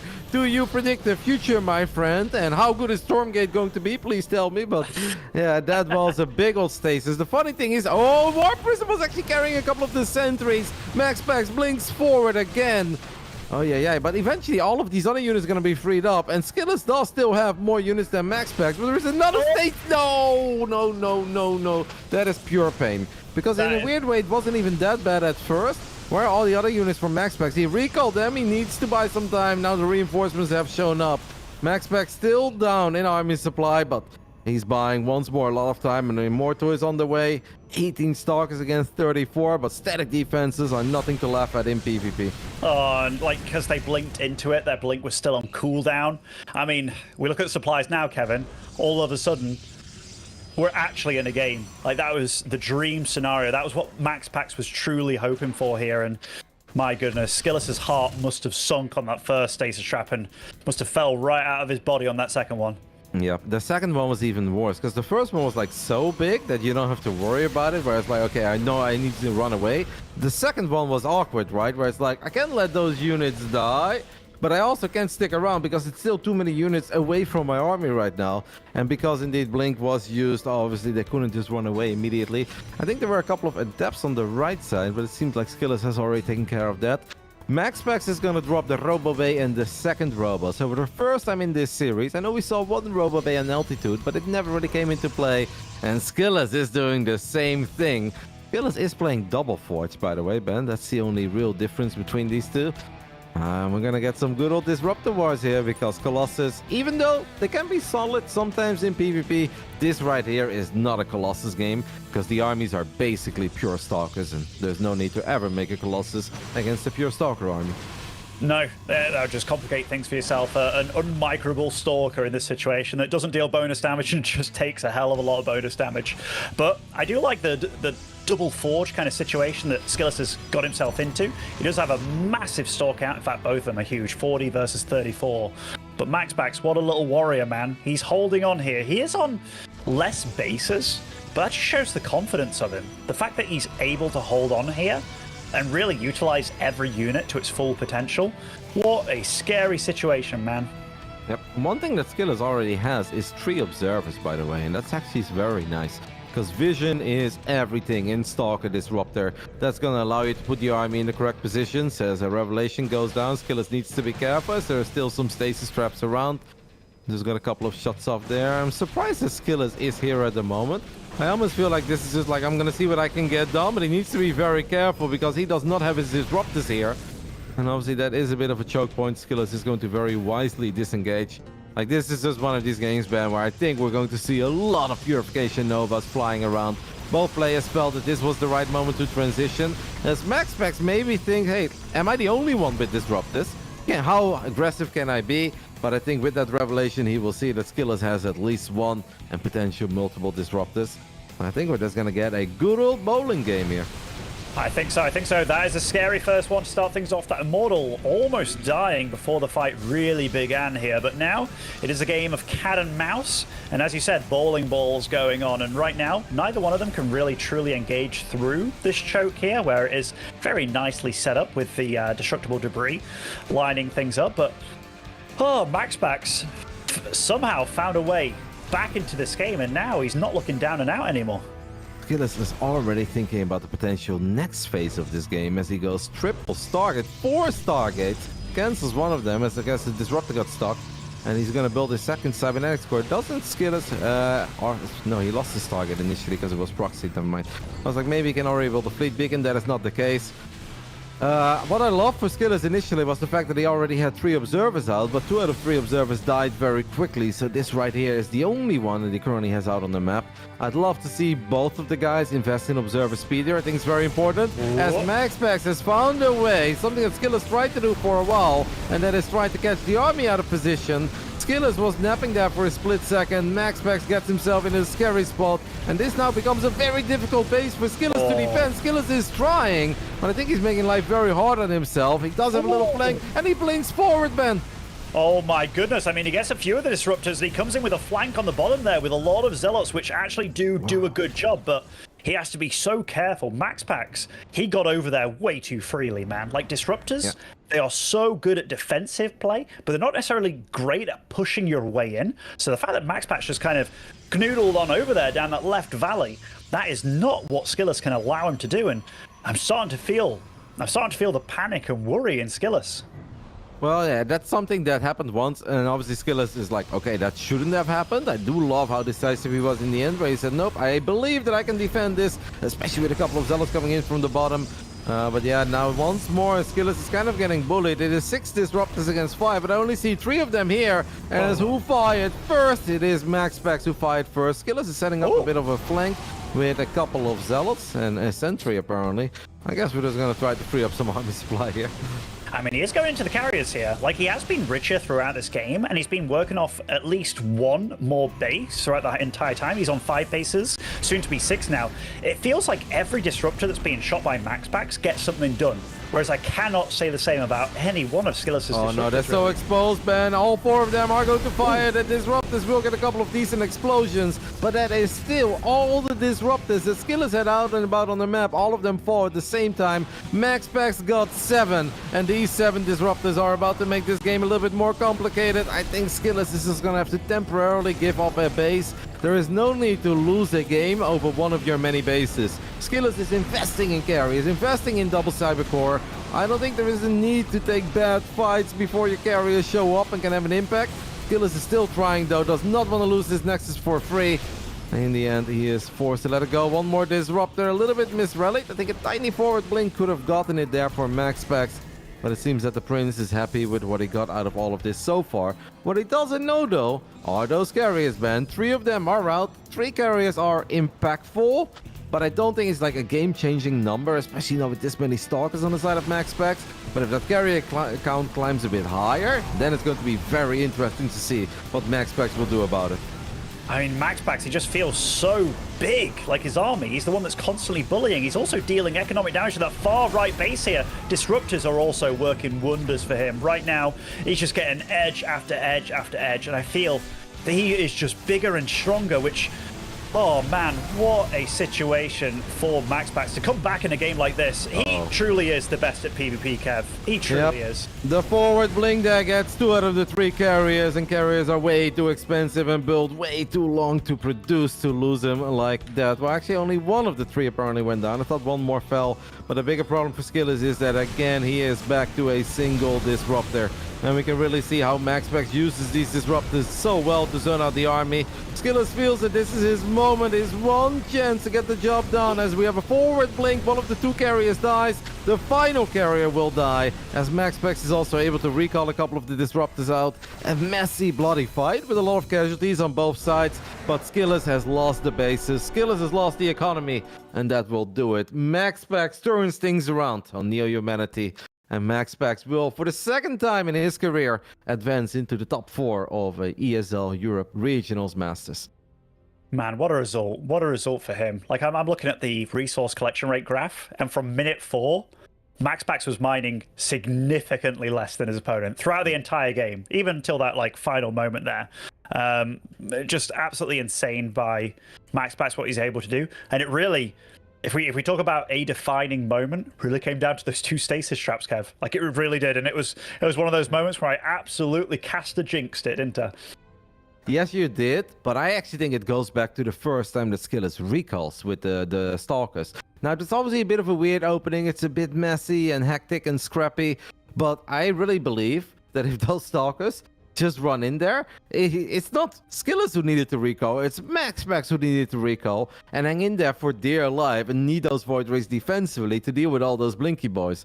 But yeah, obviously it's a game of incomplete information. Skillous doesn't necessarily know what's waiting for him in the natural, so he decides to play it safe. Thought he could still close it out in the end, but as soon as MaxPax got his hands on a bunch of Disruptors, he was just too much to deal with. MaxPax will continue his impressive run through this bracket with amazing PvP, a 3-0 over Showtime, a 3-1 over Skillous, and that means that we've got a MaxPax versus Spirit semi-final, which also means, Ben, that for the first time ever that we run the online Europe Regionals, we are going to have one of those 2 players in the grand final of Europe. That has never happened. Never happened, and what a guy to do it as well. I can't think of a harder worker than MaxPax right now with how much he grinds, and the fact that he's going up against Spirit as well. That's not what I expected, but what a pleasure it is. A crazy PvP. Now, I do believe that we are way behind schedule. I think America was supposed to start an hour ago. I think we can talk about these PvPs for days because a lot of these games definitely had cool moments, interesting moments. Very quick then, Ben. Highlight of the entire best of 5? Highlight the best of 5. I think it was those stasis, honestly, Kev. I think it was those stasis. I mean, there's a few points where it's like those Void Rays dancing, that defense that was very, very cleanly done. Not one moment in time did Skillous get the advantage or get the ability. But that comeback in that final game, that shouldn't have been allowed to happen. But the fact that it did, just showcased that MaxPax is just a sick level. MaxPax truly is an animal in PvP. We're going to go ahead and take a little break. After that, we'll be back with not just a little series in the ESL Masters America, guys. No, we're going to do the entire tournament tonight. We've got 2 best-of-5 semifinals. Kelazhur versus Scarlett. We've got a special versus Astrea. And needless to say, the winners of those 2 series will play against one another in the grand finals. That will, of course, be a best-of-7, as VOD is kind enough to show it to us real quick. It seems like we're going to do special Astrea first, man. I didn't even know that. I love it. I'm not going to ask your thoughts because we have some time to catch up to. We don't want to make it too late today, so we're going to take a 6-minute break or so, and after that, we'll be back with the ESL Masters America.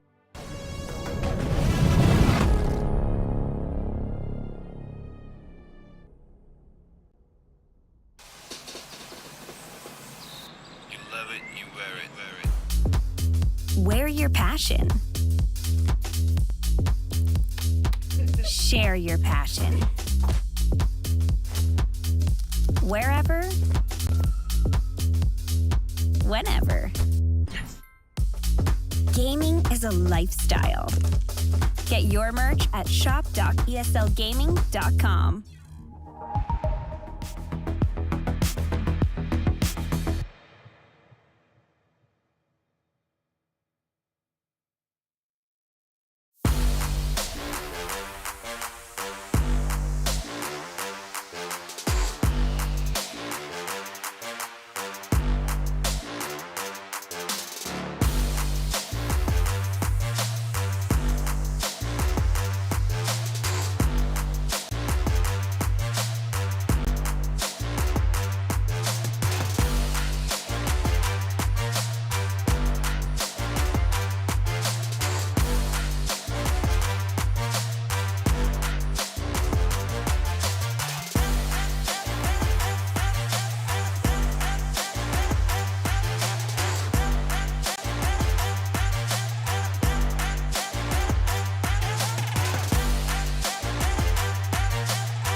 ESL StarCraft 2 Masters is brought to you in part by Monster Energy and U.S. Air Force.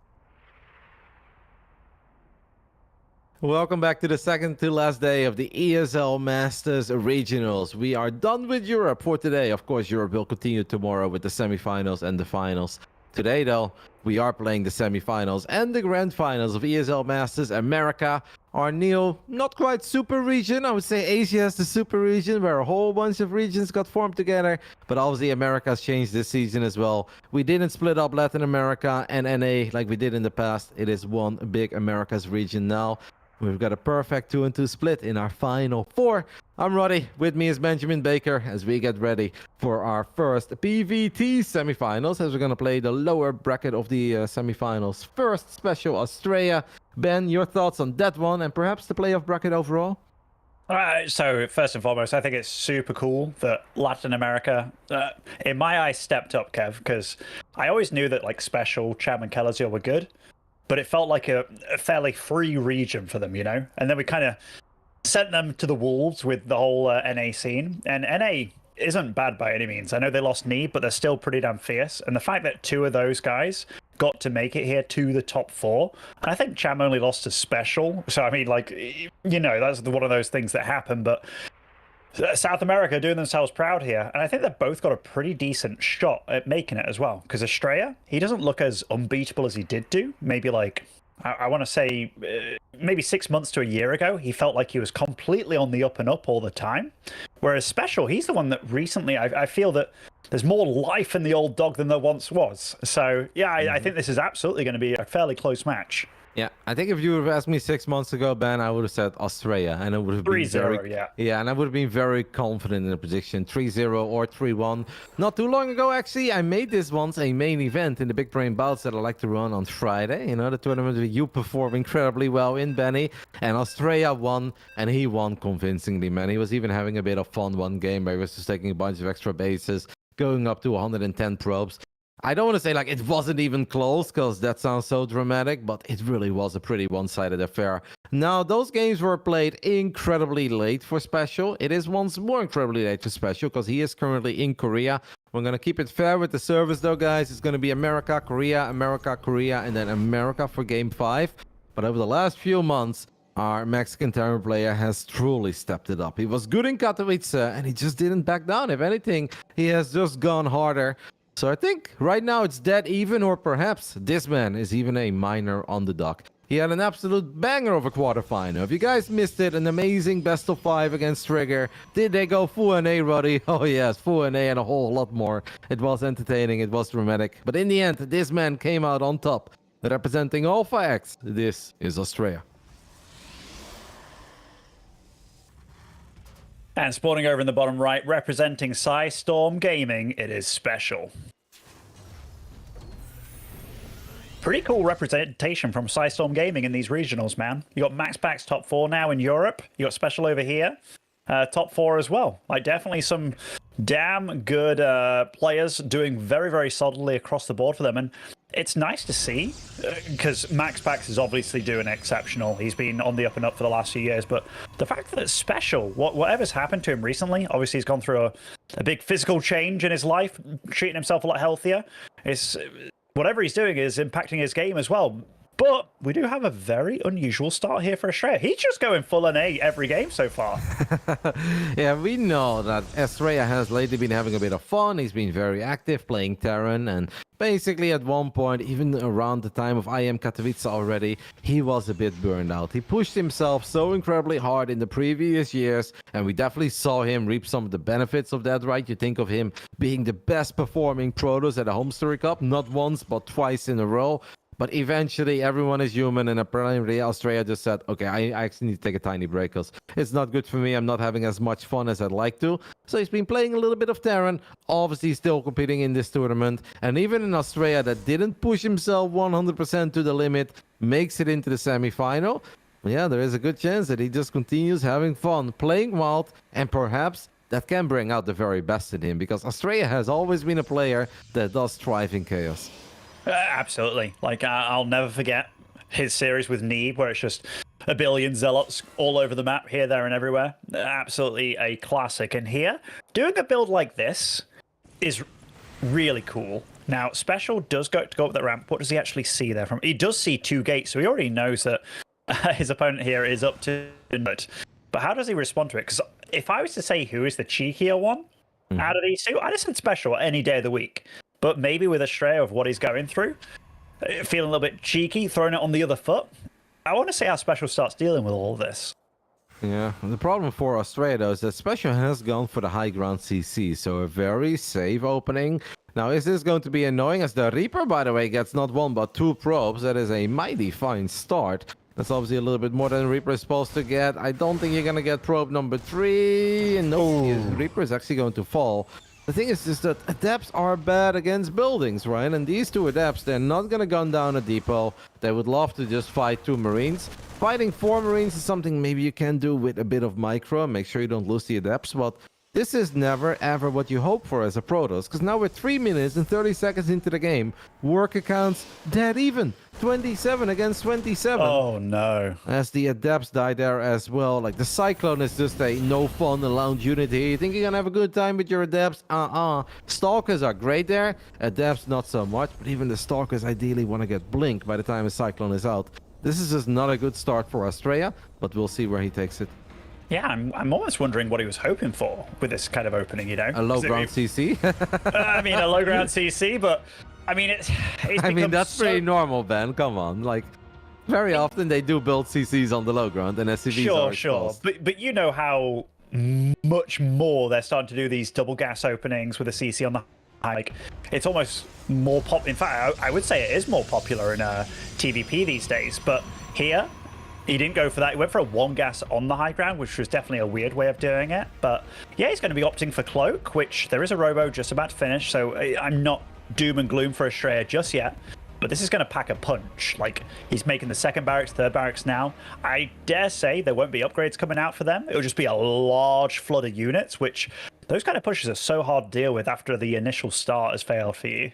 Yeah, maybe if it was like Reaper, Hellion, then the Adepts obviously trade well against those units because the Adepts deal bonus damage. But I feel like then it would take a very long time for Special to scale what he's up against for that to really play out in that way.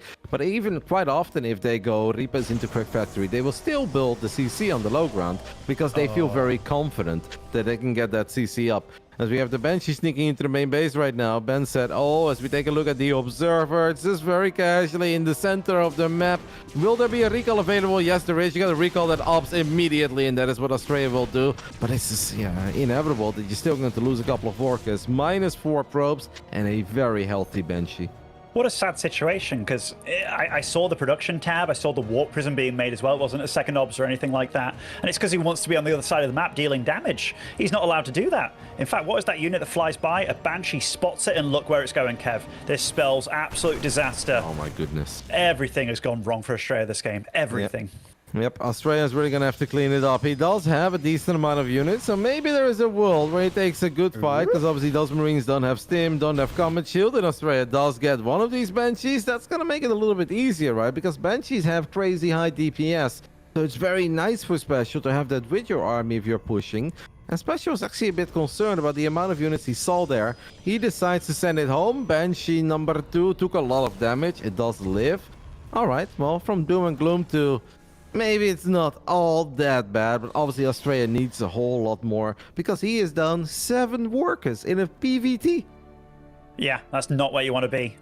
And Special on his side of things, no 3rd CC started, Kev. This is going to be a lot of units. And Astrea, he's behind in workers right now. He's going for that Templar Archives. I think that's kind of a cool way of going about things, because you're against tanks, right? Like, you can't get that AoE and Colossus and be like, yeah, it's going to be totally fine. You're against Raven and tanks. That shuts down any sort of stuff like that. You need Immortals as well, just to solidity of your army. So going for the High Templar play here, I don't hate it. I don't hate it at all. And he's going to try and do everything he can to keep his opponent away from him. And starts off with a nice blink into the main here.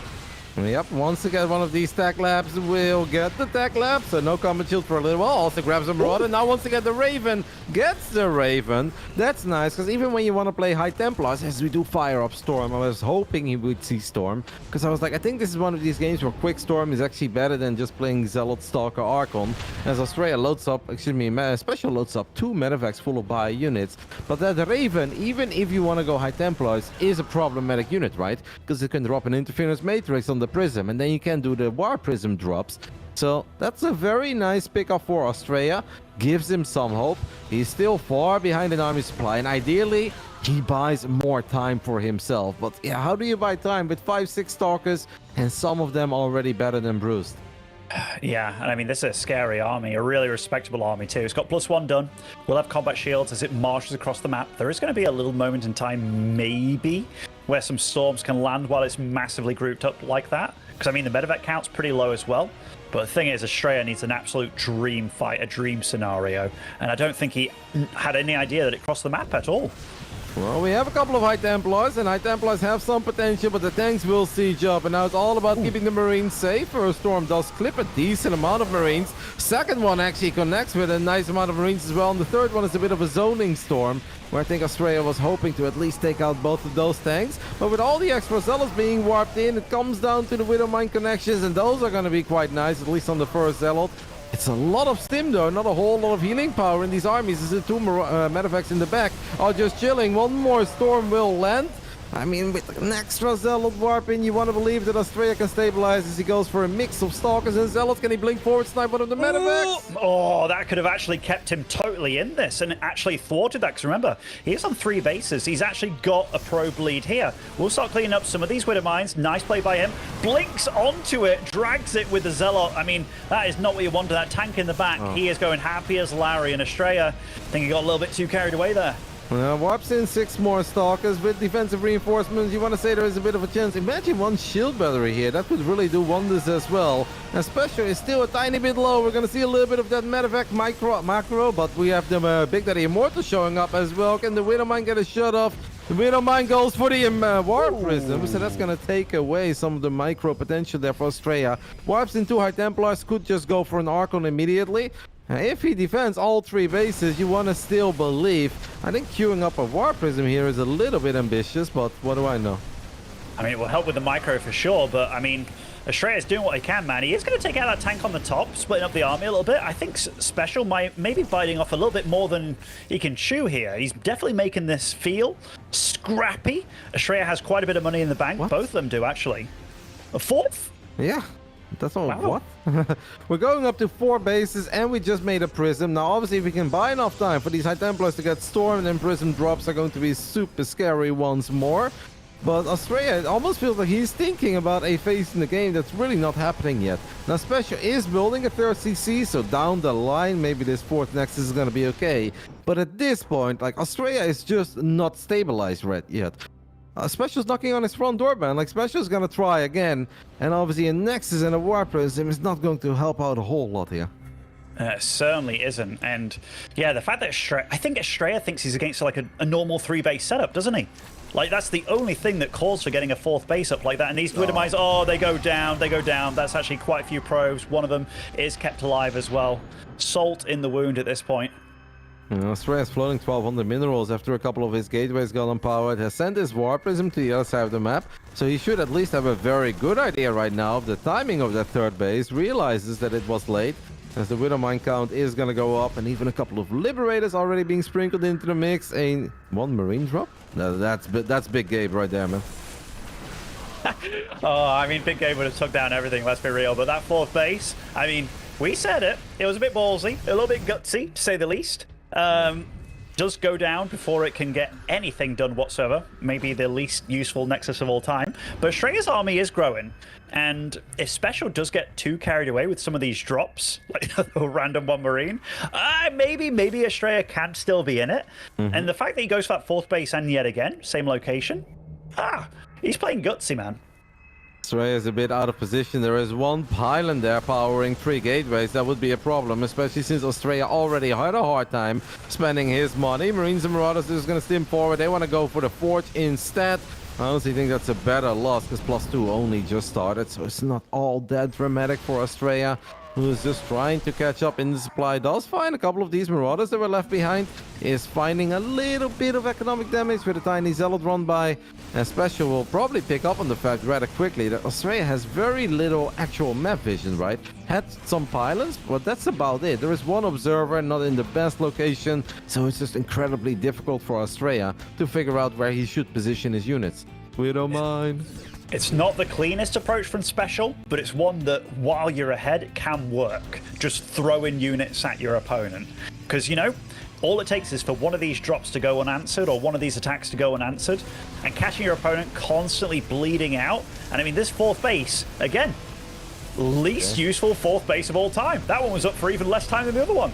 Yeah, would have liked to see that one being cancelled because it was very obvious that it was going to fall. As Special splits off a couple of the buy units, runs them into the third base of Astrea, who now drops a Robo Bay and Double Forge. While obviously still having a hard time fighting this army. I find that, yeah, I guess you gotta do something. He is praying that he can land some good storms, and that first one is good. The second one, not so much, as it almost kills the own observer as well. Did soften up the buy units, but Astrea is just having a very hard time spending his money. He certainly is, and especially he's in the main base, man. Like, he's way ahead in upgrades now as well. 2-1 against just 0-1 of your opponent. That's not a position you want to be in as anyone on this planet. But yeah, Special. Kevin, these supplies are starting to get a little bit close for my liking if I'm in Special shoes. With the upgrades and the fact that Astrea is on 40 workers, and I'm sure that Special is well aware that he's got a very hefty worker lead, because he's been throwing away a lot of units, you're correct in that, but they have not gone down without grabbing something, right? They will always take down a couple of probes every single time one of these medevacs died.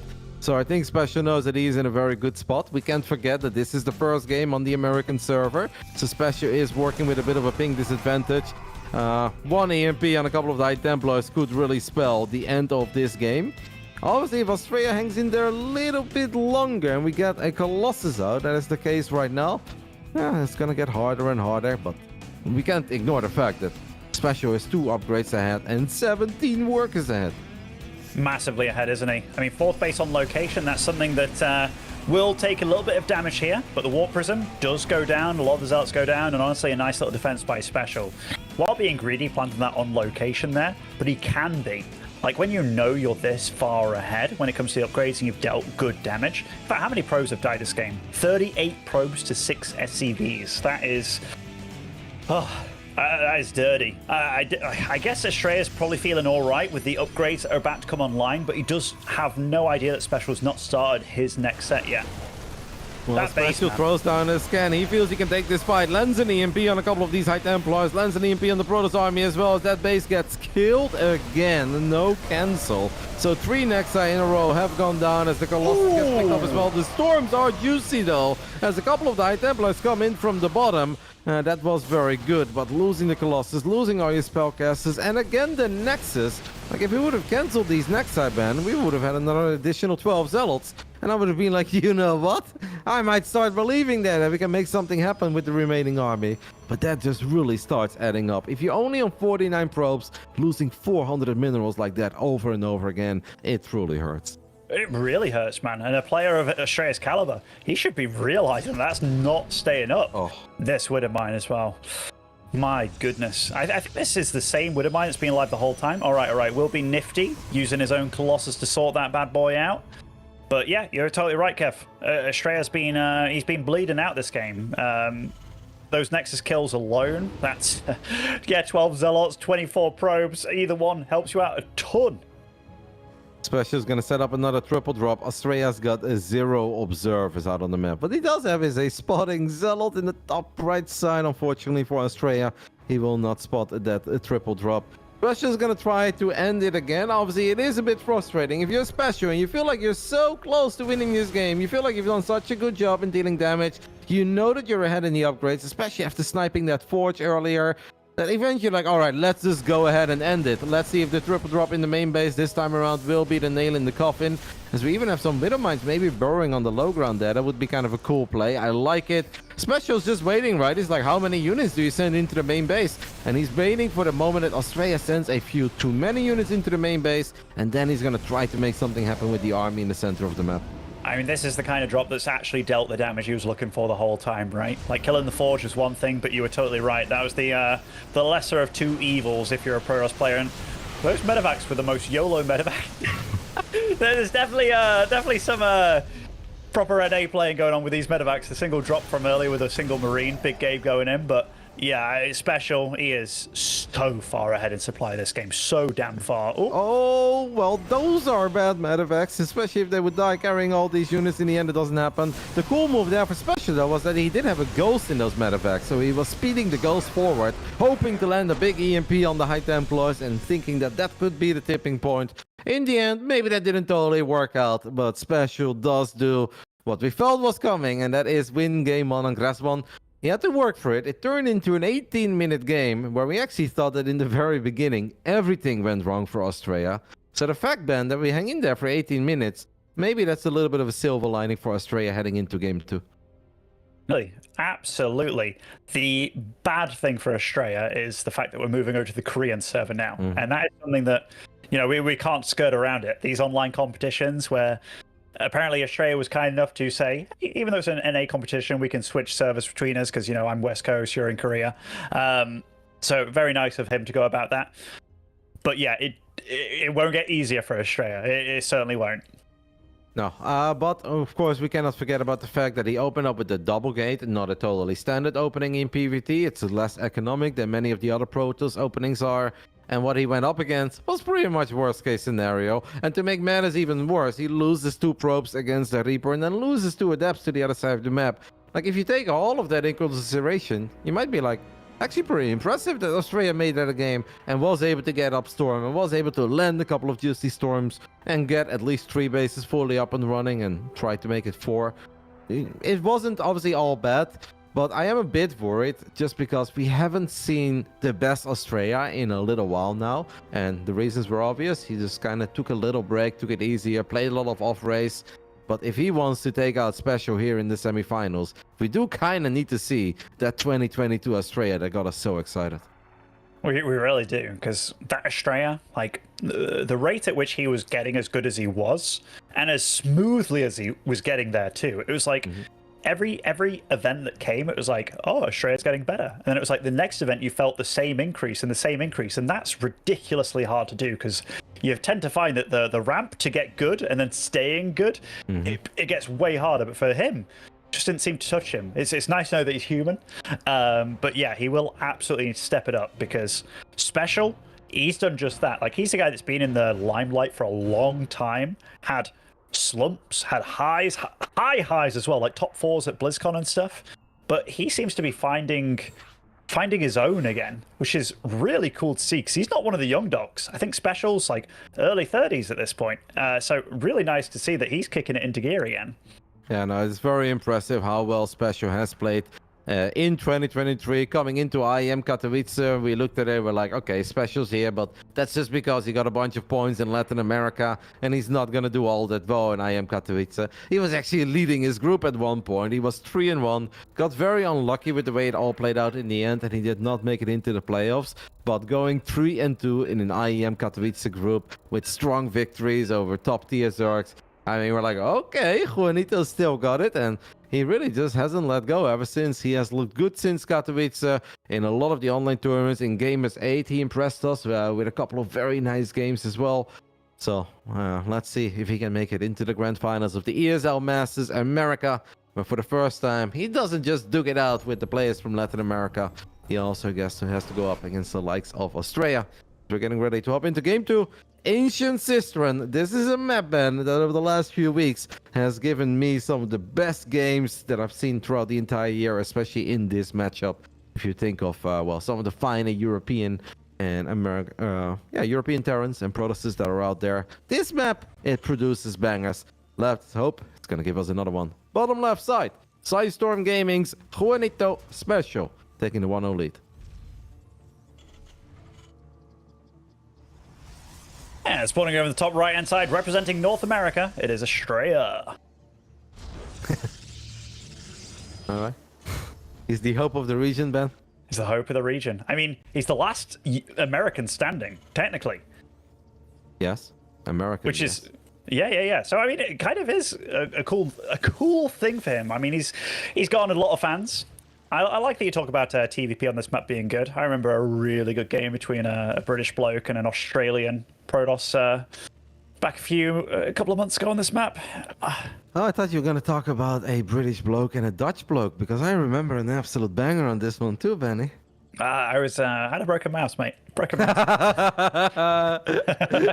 You are the worst. All right, we've got an SCV being sent towards the top side of the map. Now, we have seen a lot of alien drops, not just this year, not just the previous year, for a while. The cool thing is that even the Hellion drop, Ben, it really gets played out in so many different ways. As we're building that factory in a location where I'm almost starting to think that maybe there is a chance that Special actually floats that factory into the main base of Astrea, and we've got a Widow Mine opening, like cloaked Widow Mines. These are proper ladder strategies, but once in a blue moon, you do see them being effective at even the very highest level of video gaming.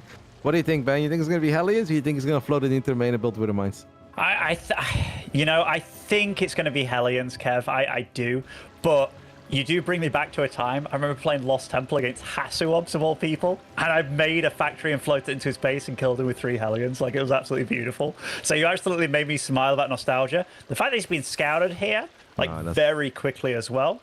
Yeah, he can't, even if he wanted to go for the float, which it would have been cool for sure. Can't do it anymore. No. So the cool thing about the Hellion drop is that for a little while we just built the factory at home, do the swap-peroo with the barracks, and then the factory is connected to a reactor. You build 2 Hellions at a time. But as a Protoss, you always scout that with your Adept. And that's why I think certain Terran players became a little bit less fond of that version of the Hellion drop, where they're like, it's just a bit too obvious. It's so hard to hide it. So now we have kind of entered the era where we don't just proxy the starport, but we proxy the factory as well. Now, obviously, that party does kind of get ruined if the Protoss scouts it immediately with a probe.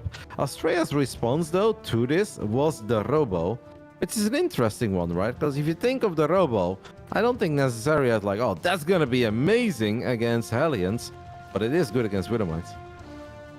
One of the things that you can worry about when you see a build like this is the fact that you don't need the tech lab for the upgrade.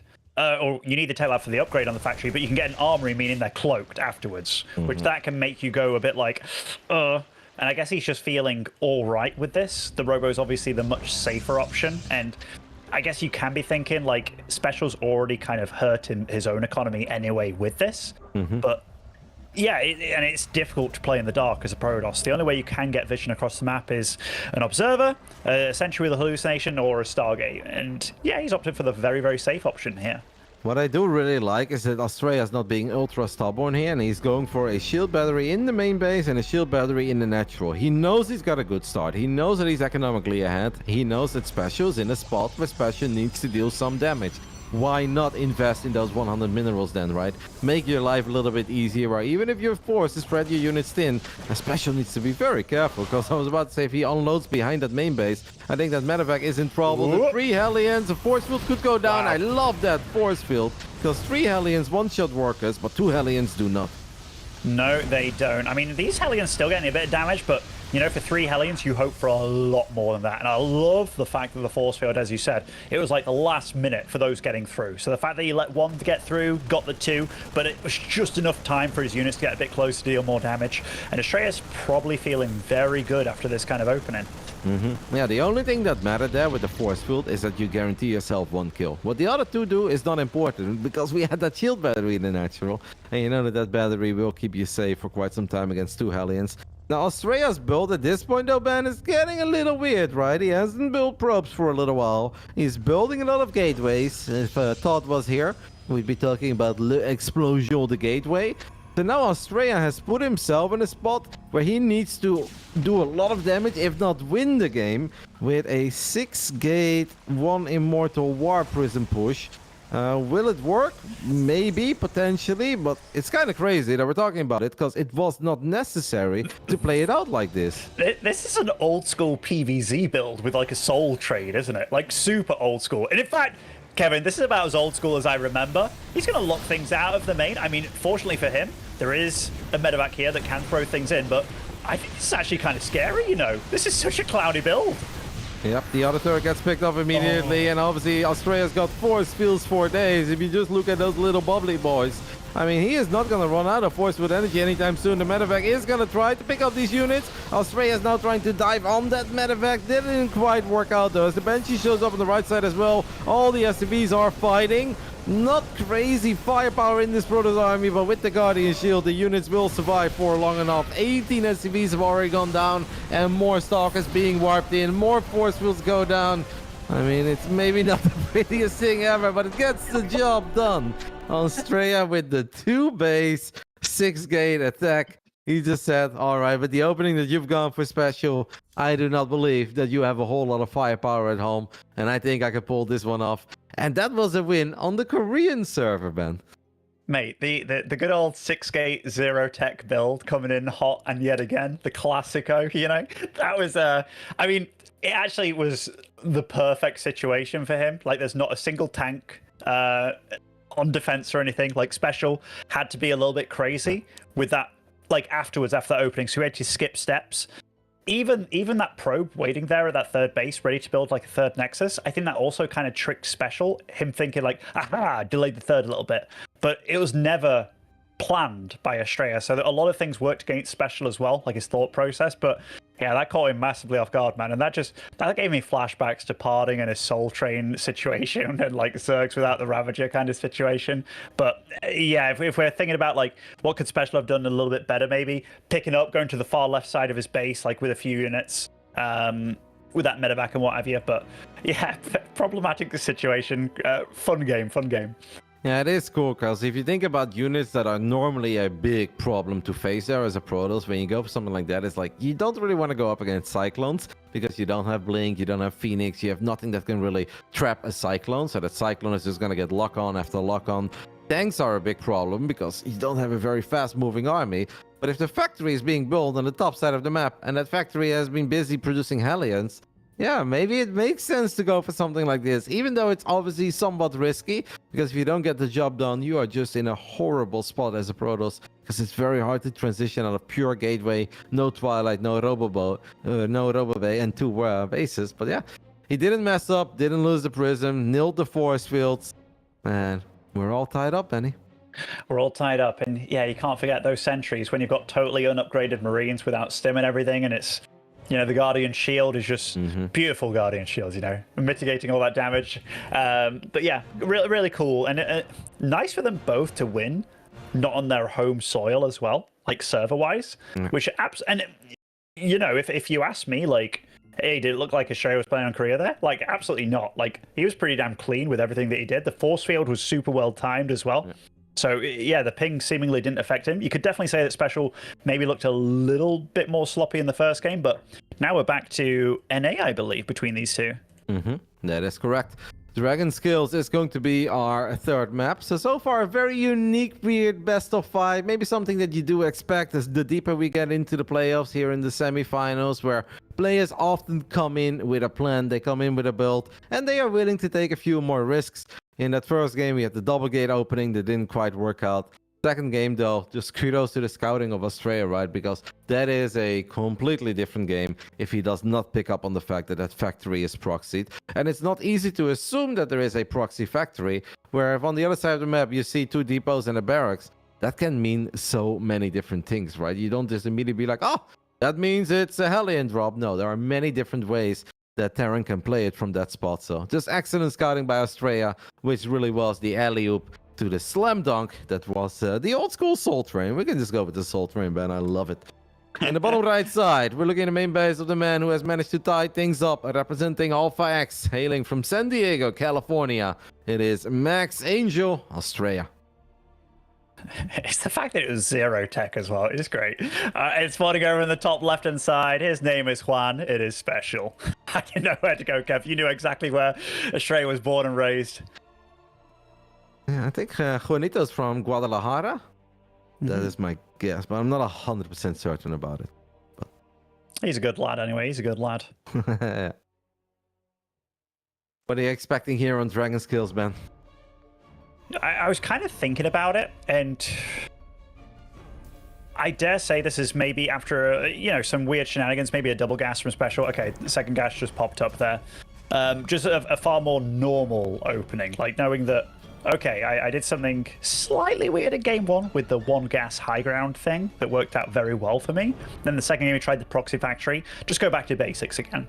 That double gas kind of thing, I think you can do a lot with it as well.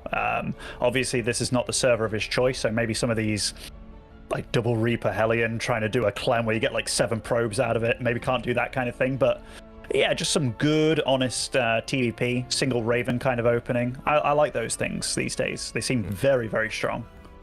Astrea is going for a very normal opening so far as well, where it's just a Nexus going down after the Cybercore, so he's going to be able to get his first Adept or Stalker out very quickly. We do expect him to open up with Adept. The high-level Protosters just prefer the Adept over the Stalker because the Adept has a little more potential to get some good scouting done. And that is often everything that matters here in the early game, at least, to make the correct decisions. You know where you want to go if you know what your opponent is sort of up to. Some of us like the Stalker, and then you have to listen to Gabe giving a speech on how only terrible Protosters open up with a Stalker ever in this matchup. So stick with the Adept, guys. Whenever I played Gabe, whenever I lost to Gabe, I was amazing in the way that I did something. And whenever I beat Gabe, which wasn't that often, I was terrible, Kev. So, if I listened to Gabe, I don't know if I'd be the player I am today, but I definitely shouldn't have taken any of his advice because it would have led me to losses where I should have been winning and stuff. But just to think about that game before, I actually really like one thing that Astrea did that made it very difficult for Special to make a decision. You just put a pylon next to that proxy factory. You can't make anything out of that factory that's going to deal with that pylon, at least not quickly without a tech lab. And it just gives you all the vision in the world, so then you can run your probe away, do whatever. But it just puts Special in a bit of a hard spot. Yep, and it's very hard, obviously, for a Terran in the early game to take out a pylon that's on the other side of the map, far away from your barracks where you are producing Marines and not a Reaper. This time around, Astrea just let the pylon finish in the main base of Special because he wanted to see what was coming out of that barracks, what was potentially coming out of that factory. At this point, he knows, so we're going to go ahead and just get a full wall of... We don't have a shield battery yet in the natural. Now, 2 Adepts and a Stalker is decent, but 3 Reapers and 2 Hellions could potentially get by, right? They can also just take the fight against the Adept. I think this is risky for Astrea. The Terran units are going to be a little bit quicker. I love that final grenade, and a lot of probes are going to fall here, Ben. I think at the very bare minimum, 5 workers will fall, and I think there is potential for a whole lot more than that. Yeah, I think he's going to get good 7 or 8 here, possibly, if he gets his lining up good. Oh, 7. Oof, I mean, definitely decent, definitely decent. Cost him something, though. And I mean, the lineup that Astrea has for getting counter damage done against an opening like that, this is one of those games where it's a dream scenario for like a 3-4 gate Blink Stalker counterattack, like it really is. Yeah, but that's obviously something that Special is no stranger to, so he's gonna already start thinking about it. We have a Banshee on the way, we have tanks on the way. First bunker goes down in the natural. We could get a bunker in the main. I like the layout as well as SimCity, where if you think of like, oh, the tank will pop, is it in trouble immediately? That's very unlikely, right? If there would be stalkers in the main base, so I don't know. I don't know if that's the way to go for Astrea. I think it might make more sense to just kind of macro take it from here. Obviously, you're going to try to be annoying with these stalkers. You're going to try to find some damage, but I wouldn't want to see him like 2 base blink stalk all in or die trying. I think just make up stalkers, take it from there as one of the adepts. Just let the shade finish up. Yeah, unusual. I want to say that was a mistake because I can't imagine him getting any extra information out of that guy finishing up and having the extra little bit of vision. Special is being a little bit of a nuisance here. We do have a unit that you don't often see in TVP all the time, the Banshee, the Cloakless Banshee at that coming in. Now, obviously, this bad boy can get shut down immediately without getting much done at all, but if he does get in there, he does deal a lot, or she deals a lot of damage to probes. And this is a little bit problematic because Astrea is moving out. He is no longer supply block. It really comes down to the warp-ins. If this Banshee would have shown up 3 seconds later, I don't think Astrea could have warped in any units. He did leave 2 Stalkers behind. Banshee target fire a little bit all over the place. In the end, it is 4 probes falling, which means the special is now working. Wow. Special's working, Ben, with a 6-worker lead. So this blink into the main base, that first tank is a little bit exposed. This is going to be interesting. He's going to unload the Adept to soak up the tank shot, I believe, and then we just go for it. Special's going to be supply block for a little while as well. He already was, and after losing that depot, he'll be supply block for even longer. Astrea says, let me help you with that, sir, as he takes up a Marauder and picks up the tank as well. Without a bunker in the main base, this is definitely going to be scary for Special.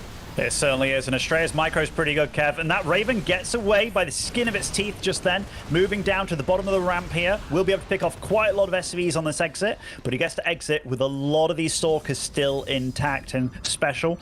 He's not out of the woods yet. Pushing you out of the main base is one thing, but he did lose a lot to get that done.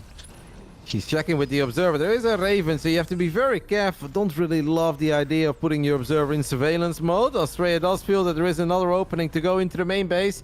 Tank count is at 1. We have not produced an additional tank for a while. There's the forward blink. Tank count goes to 0. Raven dies before the auto turret gets dropped as well. And I am not sure if these few bio units without Stim or medevac support can really hold the line here for Specials. He's going to be forced to pull all the boys. But Zealots got warped in. And Astrea did have a third Nexus on the way. But despite that, he had more than enough units to just get the job done. I've been in that position one too many times in my life, Kev, where I get damage done, but the builds just aren't aligning. Now, I don't know if Astrea had that build in mind for that map, but as soon as you take a little bit of damage, but you know your opponent committed to 3 Reapers and 2 Hellions, you know that the follow-up, they have to be so on point as a Terran player. You talked about having a bunker in the main potentially. The layout was pretty good, but getting that first tank picked off, there was one thing that Astrea did, and you mentioned it as well, just having the 1 Adept forward to get you a little bit of vision, but also just to take that first tank shot, that's huge. And those tanks needed to be far more babysat for Special, and yeah, just nicely done by Astrea. Like, he knew exactly what he had to do after that opening, and the stars just aligned for him. Also, a decent amount of time went by, though, after the first skirmish, and we just didn't rebuild tanks. It almost felt that that Special just hoped, like, all right, that was it. I'm going to just close my eyes a little and hope that Stim kicks in, Combat Shield finishes up, and we'll take the game from there. And from here on out, you only just want to pick up SCVs. But Astrea's like, well, let's go ahead and try again. No bunker in the main. Tank count was very low. Like, it was never supposed to just be a single tank there towards the end. Now, I'm sure that the supply block and losing the scouting depot didn't help in that regard of keeping up the tank production, but we should have had more tanks there, or obviously another bunker. It's not Ancient Cistern again, is it? No, that okay, seems okay. wrong. Yeah, we have hopped back to the Korean server, but we have temporarily hosted the wrong map. I guess we could still play. I think Babylon might be vetoed, so maybe we'll see a Royal Blood right now or something among those lines. Robo Blood could be cool, because what do you imagine's being vetoed? Was it like Neo-Humanity Altitude kind of thing? I actually don't know. Well, Game 4 is Neo-Humanity. Okay, yeah, so Neo-Humanity. Game 5 would be Royal Blood. Babylon veto makes sense. Special's very good with tanks. And Babylon is an excellent tank map. And Altitude being vetoed on the side of Special. Yeah, I can get behind it. Like, I think it's somewhat of a personal choice and personal style if you love an ultra wide open map. But a lot of Terrans just feel that they do face build or the loss scenarios if they play TVP on Altitude, right? Where they can't quite figure out what the Protoss is doing. And then they pick up their first 2 Widow Mines. They fly to the other side of the map. They fly into a Phoenix. Or 4, they get 0 damage done. Protoss is on 3 bases, and that obviously makes the Terran players lose their hair. So it makes sense to veto that one. Yeah, a few Terrans have lost their hair. You know, me being one of them. I dare say it is mainly to Protoss actually. The reason behind all that, but yeah, no, it's tough because all your timings are thrown off on a map like that. They really are. Like, drops that are meant to happen 3 seconds earlier, you might be like 3 seconds. It changes a lot. It changes a lot. You got that ramp going into the natural. You might be able to get some maps where you get like your bunker tank set up, those kind of Gumiho-esque pushes, but it's a lot to throw into the basket there, just hoping that the builds are good for you and stuff. And they will play on Neo-Humanity, which is also a pretty damn large map, come to think of it. But still, I can't think of anything that's like super really difficult to play against. Like, this is not your 4-gate Blink Stalker map, for example, so that is one less thing for Special to worry about. That being because hopping from the natural to the main is a lot trickier, I feel. I believe it. In the top left side of Neo Humanity, we are looking at the main base of the man who has taken the 2-1 lead in the semifinals of the ESL Masters America. We were a bit surprised by that, because over the last few months, this man hasn't really been playing as much as he did in the past. But he is showing us, just like Bly tweeted the other day, that form is temporary, but class is permanent. This is Alpha Axis Astrea. And I was like, there's a probe here, yes. Spawning over in the bottom right as our Red Terran. It is Special. You know, Astrea so far in these games, like the first one, obviously with the double gateway in his base, was a bit weird, but games 2 and 3, he's played pretty solid. Like, he's played pretty damn solid, actually. Like, he's been decisive, which is a big thing. And you can tell that he is...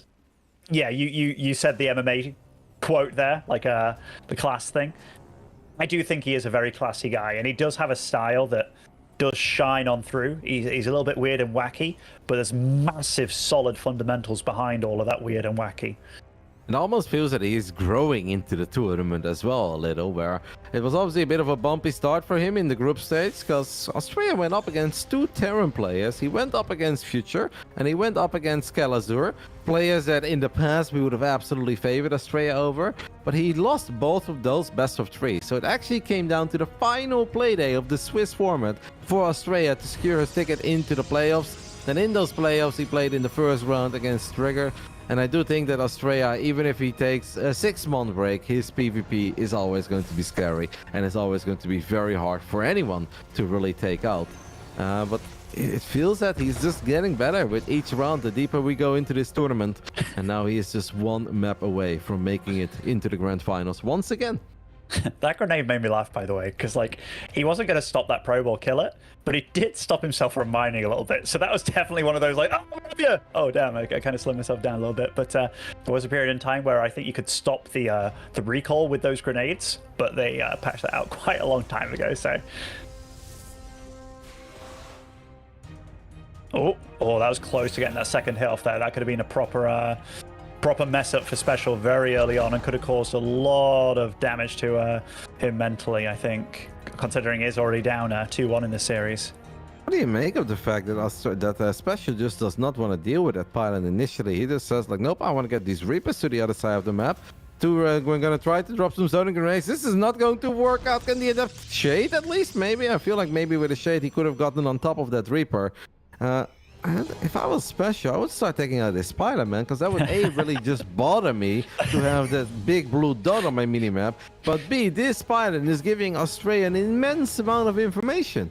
It's a good pylon, isn't it? Like, this brings me back to the Warcraft 3 days, where it's like you go build a farm in your Night Elf opponent's base, and it takes a year to kill it, so you just don't bother.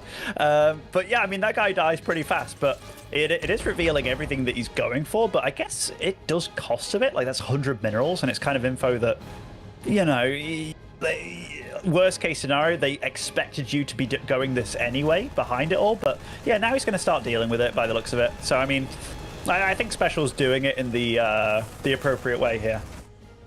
Well, Astrea is already going up to 3 bases. That is definitely the quickest third Nexus we have seen in these 4 games here in the semifinals. One more Widowmine has hopped into the medevac. It is a triple mine drop, man. Yeah, this is kind of old school from him, isn't it? With this kind of stuff, very often you do it with 2, but 3, should be able to get them done. Did time it a little weird with the speed boost ending as he entered here, so not the worst situation. Does look like Astrea is handling this nicely. 2 probes lost for 1 Widowmine, and you got to see exactly where it was and stuff. I don't think Astrea is going to be too sad about this.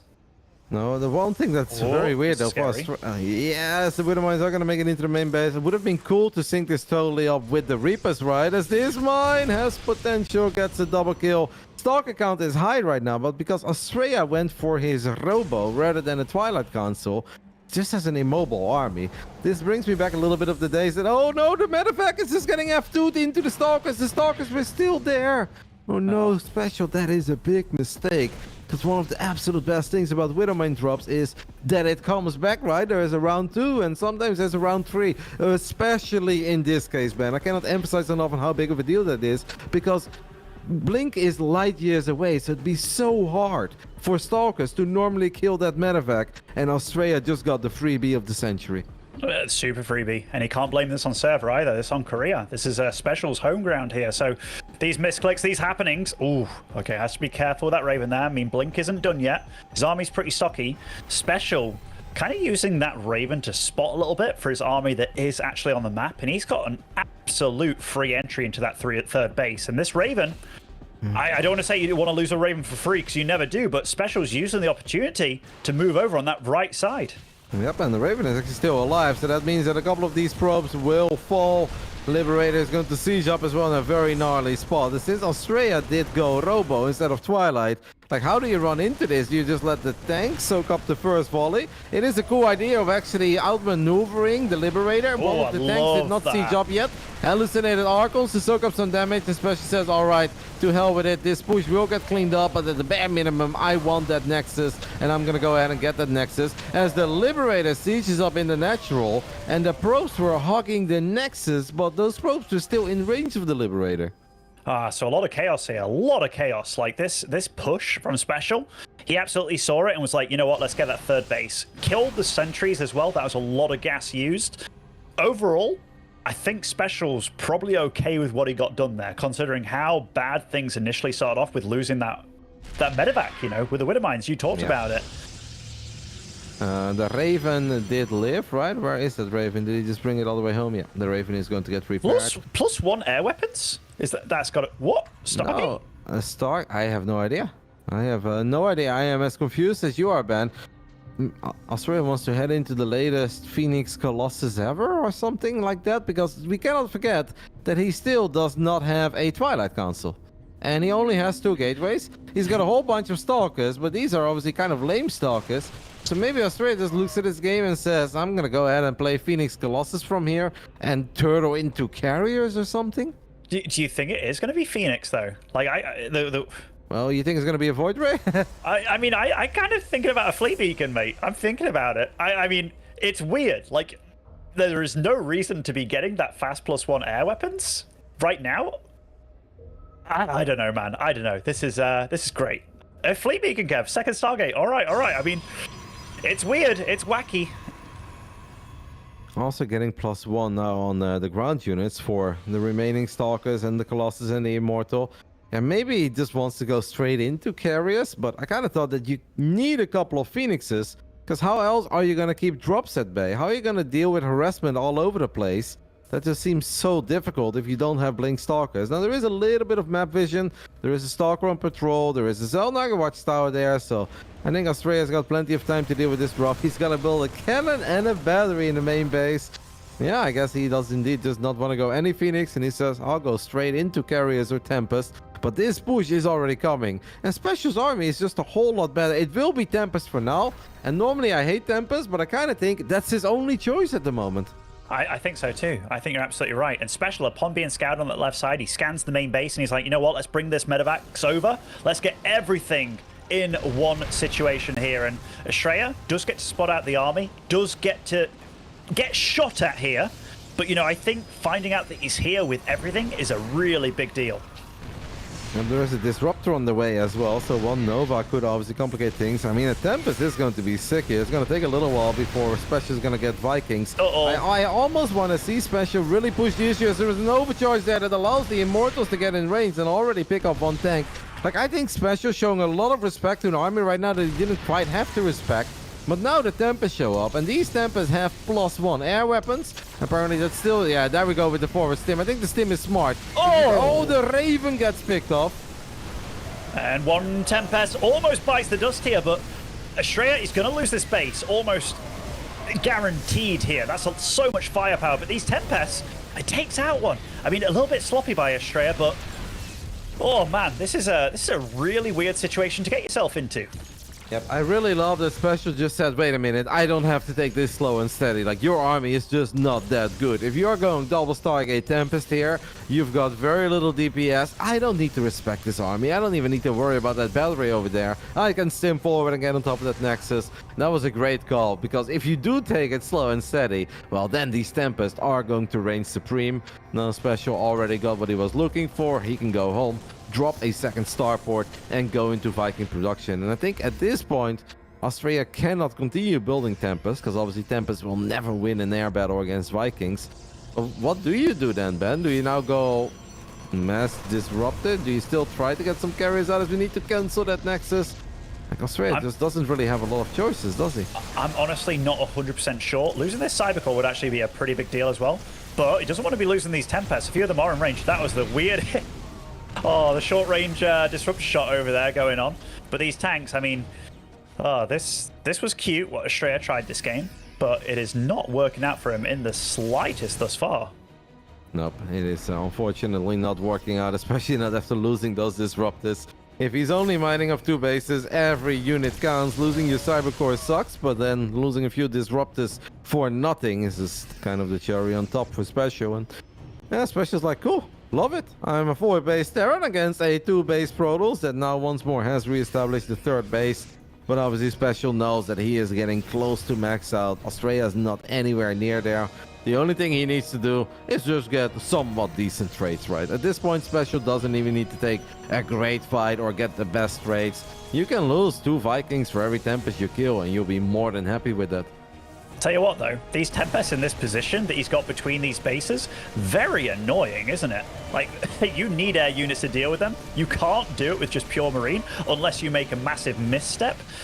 But yeah, Special's just moving in here. He's got way more, Kevin, and misstep it was. I mean, the Vikings do come in, start reigning supreme in these skies, and that amount of tanks as well. A few of them are very red, but I don't know how many Nexus have died in this series, but it's been a lot, man. Yep. The problem is just that the ground army of Astrea is not terrifying. It's going to go for the hallucinated Archons one more time. What are the tanks going to go for? They go for a little bit of everything as a couple of Novas do connect. The Vikings in the end, though, have taken care of the majority of the Sky units. Astrea is definitely taking the best fight he could have possibly taken, that's for sure. Look at the HP on all these robot units as a lot of them survive. Astrea is still in trouble, especially after losing one of the Stargates, but that went about as well as it ever could have gone. Absolutely did. You got to remember that there's no Twilight Council. Like these Stalkers, they don't have blink. These Zealots, if they're ever made, they don't have charge. Like this is one of the highest tech RVs at the same time that you can possibly ever see. 3 carriers at a time. I mean, these Vikings, they are. They need to start getting some upgrades on him to kind of compete with the air upgrades of his opponent, because Astrea's remade that cybernetics core and what have you. But yeah, if there's one thing that carriers do suck against in these kind of numbers, it's against a lot of Vikings. Yep, and obviously it's going to be so hard for Astrea to ever get Storm or something, right? There we indeed have +1 ship weapons fired up. Specials is going to have some fun. One of the things that changed a while ago when we had our most recent patch was something with the Viking, where it said like... what was it? Point deduction or something like that. Something that has to do with how quickly the Viking can attack and how quickly it can turn around. And it read kind of weird because it wasn't like, oh, the Viking now attacks X amount faster.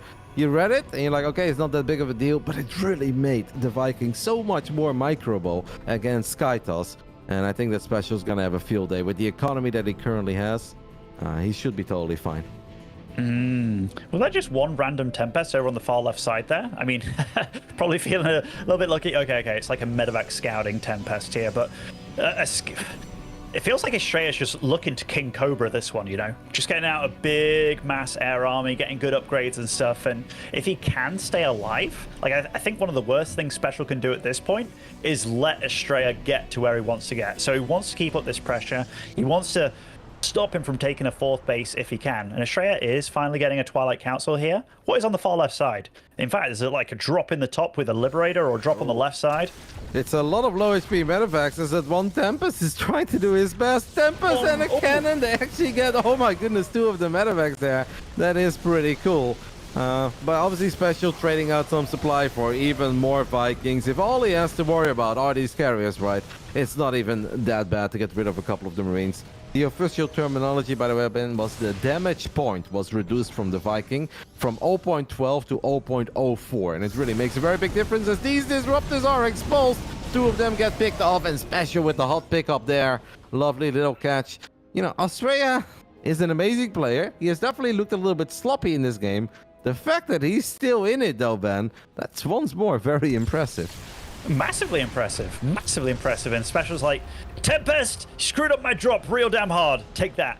And now he's maxed out here. And he has got a lot of Vikings. His ground army, not as scary as it once was. It does have 2-2 on the go. But what is this carrier count now? 7? That's actually able to deal a lot of damage very quickly, especially with this +2 that he's got. Might be able to take out this Nexus for his trouble. I love this run by, though. That's a lot of economic damage, and obviously Astrea's economy has never been fantastic. The Nexus will die, the probes will die, double drop shows up in the main base, and now the Vikings, they are sharking the center of the map. They were looking for a couple of pickups, right? Because the Viking count is getting so high that he can actually start one-shotting carriers soon. Is there a way that Astrea wins this game? Yes, because we've seen it before. If the Terran takes one awful fight and the Protoss just full sends it to the other side of the map, gets on top of the production, all the interceptors get deployed, obviously the Protoss can win. The army supply is there for Astrea. Special just needs to micro his Vikings, because I do believe that he's got the numbers to get a one-shot, one-kill on these carriers. And that is all he needs to do, right? Reset the carrier count one time. Here come the Vikings from the bottom. He gets one carrier. He's going to get a second one. He's going to get... Oh, my goodness. He doesn't get the one. There's one carrier that was one hit away from dying. This is definitely not the perfect Viking fight. That is a whole bunch of carriers surviving. And that one bad scenario, Ben, that dream just became very realistic for Astrea. Oh, my goodness. I think he's done it, Kev. I think he's done it. And Special's going to be absolutely kicking himself for this one. Astrea, with the double Stargate Tempest opening, is now 30 supply ahead after being in a phenomenally bad position. Oh my goodness, he King Cobra'd him. Perhaps the best way to put it, Astrea advances to the grand finals of the ESL America Regionals with a 3-1 victory over Special. And especially that last game, yeah, that's going to give Special some nightmares. Sure, he was a bit sloppy with the micro a few times, but you kind of thought that none of it would truly matter. But Astrea did a great job in hanging in there. He got the carrier count up. And, well, Vikings, damage point reduction or not, Ben, they did not do well there. The carrier count was at 10. I gotta say, though, Special had like 6 Vikings at home. And if you want to take an all-game-deciding fight, you have to have all your Vikings together, right? If all you have to do is clean up the army one time, you cannot kind of take it with 60-70% of your army. And also, like, if there's one thing you'll never see a player like a Clem or a Maru do in those Viking-esque situations, you never stand still. You're never standing to the side or whatever. It's like, one shot, get back. One shot, get back. You have to go about it like a Zerg with the Vipers. You know, you have to take it cool and methodically. And that was the perfect game to do it, because Astrea's economy was absolutely shot. He's not rebuilding. So, yeah, definitely a few blunders there from Special, but well played to Astrea, because he went about it in his way. And I think he had a lot of fun in that series, man. I am sure that Astrea is buzzing as he gets the job done. As we take a look at the bracket, we've got one more semi-final ahead of us. Kelazhur versus Scarlett, a nice TVZ. And the winner of that best of 5 will duke it out with Astrea. I'd love to talk about these games a little while more, Ben, because we saw a couple of crazy TVPs here. And it definitely is a whole lot to talk about. But we're just going to have to wait a little bit as we have to take a quick break. After that, we'll be back with our second semi-finals. And then obviously Wadi and Ben will go over the games a little while more. We'll see you guys in 6 minutes for our second semi-finals of ESL Americas.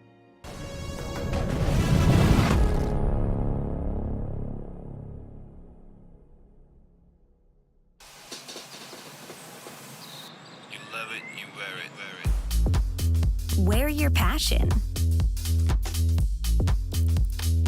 Share your passion. Wherever, whenever. Gaming is a lifestyle. Get your merch at shop.eslgaming.com.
ESL StarCraft 2 Masters is brought to you in part by Monster Energy and U.S. Air Force.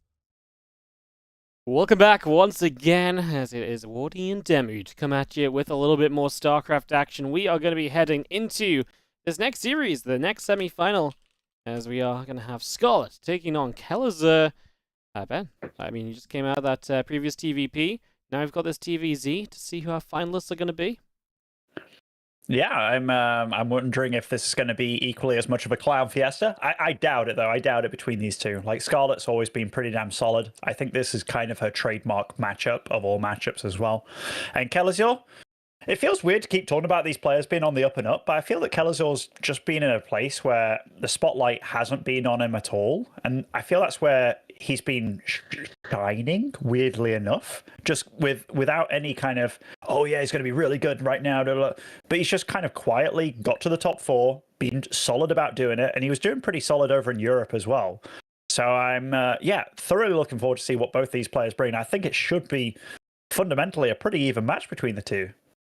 Yeah, no, I mean, Kelazhur 2-0'd Scarlett in the group stages, which I was a little surprised about, sure. But then I'm like, well, yeah, Kelazhur has been playing well lately. Scarlett has been... I'm not sure, even. Like, Scarlett's actually had some good games. She's had some bad games. I would have said that these two play a fairly even series. So seeing Kelazhur 2-0 in the group surprised me, but would not be surprised at all if Scarlett bounces back in this series and just sort of, does the reverse. Like, I feel like that's where these two are at with each other, where it can really go any which way. There's definitely no kind of given to it, so... Yeah, exciting series. Really excited to see exactly how it plays out and to see what exactly is planned. Is in the top right, a Red Zerg from the Shopify Rebellion, Scarlett. And scoring in the southwest side as our Blue Terran, hailing from Team Liquid, it is Kelazhur. But no, I like that you put it like that, because you could see either one of these. I mean, if I had to think of somebody that's been better throughout their career, I would say Scarlett for sure. Mm-hmm. But it's not because I felt that Kelazhur has been bad by any means. I just feel that Scarlett really at some points of her career was amazing, Yes. And she's still always scary. She's always been a top 3 player in this region. And for her to not make top 3 in this region would be kind of weird. But if it was to, if she was to fall to anybody and it be Kelazhur, yeah, I wouldn't be that surprised, because I think of all the people that she can lose to, the list of players is pretty small when it comes to this region, actually. Yeah, no, it's very true. I was saying the other day, I was like, I can't remember who I was casting with, but I said, I was like, well, when I look at this set of players, the players who are impressing me the most are probably Scarlett and Kelazhur, and, if I had to pick a favorite, I'd pick one of those two. And, I kind of would say the same still after watching that previous semi-final too. I'd say whoever wins this, I really do kind of favor in the finals as well. Yeah, I thought Kelazhur has a really good shot, especially if he got a good bracket. And I mean, the players ahead of him, funnily enough, are 2 players he's already beaten in this tournament. It's got to feel kind of good, but also like a weird bit of pressure for Kelazhur, who has not won a regional. He's been held back by Special in Latin America for so long. It's a really fun little situation scenario we have building up here, so excited to see what we get, as we have, obviously, the openings being very, very standard. Kelazhur is going to go triple CC. Oh, no, sorry. Second guess just came down. So he will go actually some kind of starport-based play to begin with. See what he wants to do, but yeah, overall, very standard the first couple of minutes. Yeah, it certainly is. Yeah, when I think about people that have held him back, Special's been a massive one, hasn't he? Like that TVT over there in Latin America. Eric on one point in time as well, which was a massive upset. I think Kelazhur suffered maybe the most surprising 0-3 of his life against Eric. But yeah, for all intents and purposes, I think TVZ is a matchup that Kelazhur's always felt pretty solid in. He's always been that kind of guy that can do the Reaper grenade stuff. Very much the U-Thermal-esque type player of the Latin American scene. Very good micro, very good with the bio. So yeah, this is absolutely a pleasure to get here to watch and observe. And yeah, if Kelazhur won this whole thing, that would absolutely be the result of a lifetime for him. And I mean, he's been around since the absolute beginning. He's been a really damn good player for a long period of time as well. And I think about highs in his career. Like, he was, when it was GSL versus the world a long time ago, and he was one of the players that was selected. He was like the only European that took Yeah, he was the only European that took a map off one of the dudes, and it was TY, yeah, on Whirlwind of all things. Man, Ben, if I had like $1 for every time you told that story when you cast Kelazhur, well, mate, I might even be sub to you at this point. Like, I can't help it. I can't help it. It's just one of those things that absolutely it's ingrained in me. But whoa. Look at that. Did you see what's on the production tab? Yeah, I love it. I love it. Second factory came up. I was going to say as well, you mentioned what Kelazhur likes to do, and one of the cool things as well is he can mix it up and play a bit of mech. And, you know, not so long ago I would have actually said this Blue Flame can be a really fun opening to then also hit with Bio afterwards as a follow-up. Nowadays, Battle Mech is that little bit more improved as well, so we really do have a fun follow. Oh my goodness, a Fusion Core too. We're just getting all of the things, but Scarlett with the Overlord from the angle. Well, you know what? She's going to see the Blue Flame. She ain't going to see the Fusion Core. So that's actually kind of interesting. As we lift the starboard up, we drop it back down. She starts the road drawing, so she's going to be well prepped against Hellions. But yeah, the Fusion Core might still catch her off guard. She'll have no scout of that. So, okay, the fact that he put the starport back down for the tech lab, so that's for a battle cruiser, I'm guessing, not for any sort of Liberator range or anything like that, which I love, Wardy, I love. And I'm looking at his gas as well. That lines up pretty damn nicely to be at 300 by the time that Fusion Core does finish over here. Infernal Preigniter is coming alive. I mean, you know, he has to get damage done with this for sure, and it's going to be pretty tricky against roaches, but this is definitely an opening. Definitely an opening, Wardy. Oh, it's absolutely an opening, and you know what? With the Blue Flame being such a threat, you can maybe force Queens to be in a certain position. We're actually going to get in just a little bit before Roaches here. We've gotten around the Queens. Even just a few Hellions with Blue Flame will do a lot to a mineral line. And if you're caught in, like, reproducing, like, saving yourself mode as Scarlett when the battlecruiser arrives, this could be deadly. These Hellions just need to focus on getting drones right now. We get 5. Can we get some part of this lineup? Not really. Felt like we were really targeting the wrong drones at different points there, but 6 workers do go down.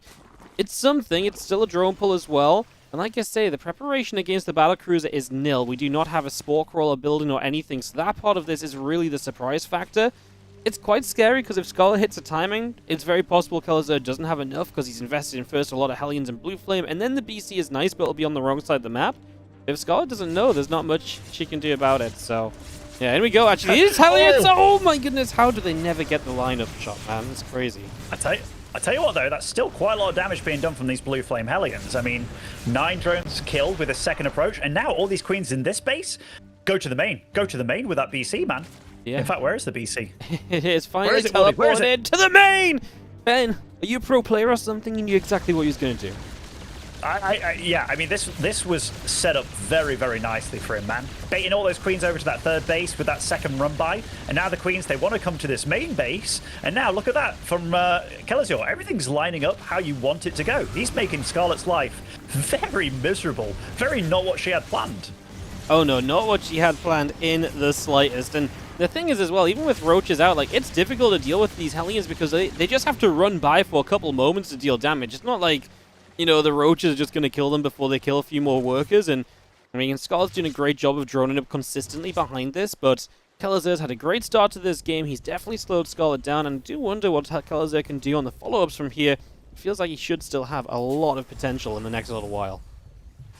Yeah, absolutely should. And his macro behind all this has been pretty fluid as well. And he's not stopping on the BC production. Like, getting the BCs up and running, like 3 is kind of the magic number. You can go higher if you do want, but his mech setup behind this is really, really cool. Because I just think mech is nice in general. We're playing on NA here in NA versus Korea, which is also, like, ping-wise. Maybe he feels that he has a nice little edge there. Maybe that's the kind of time that you want to think about throwing out the bio play, but...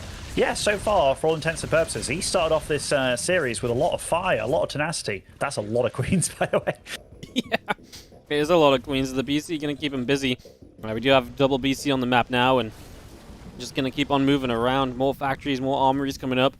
Yeah, I love kind of taking the approach on Ancient System as well with mech, though, because it is the Zerg map pick, right? And, you know, one of the things I think you can do a lot of the time on Zerg maps is not play bio, because we really consider maps as, like, Zerg maps because of this. As okay, that's a thing. Against 2 BCs and no anti-air, then yeah, I guess that's actually a really good thing. I mean, yeah. So the thing is, like, Kelazhur, when I see Maru do any sort of mech opening, it's like he'll go Cyclones into tanks, whereas Kelazhur, because he was greedy about it, he had to go tanks into Cyclones if he's going to go Cyclones ever, but there's none out on the field whatsoever. Like, he's going to be absolutely caught with his pants down, and Scarlett, she's done a good job of defending. These guys are just barreling through the middle of the map, and yeah, I think we might be seeing an early GG. This is going to be brutal because they're going to lose all the tanks, and then the Roach follow-up is just going to kill Kelazhur, right? Because now he's got no siege tanks, 2 BCs are not going to cut it. Like, the Mainers might not be able to kill the BCs with mass repair on them. They don't have to. Yeah, exactly. The Roach BCs will take so long to kill all the Roaches, that'll kill the third. The meters go elsewhere. I mean, just a beautiful 1-2 punch from Scarlett. Meters seem like a wild idea, but in this scenario, it's exactly the perfect time to do it because Kelazhur was being that much greedier than usual. And this is, yeah, just a pretty devastating blow, to say the least.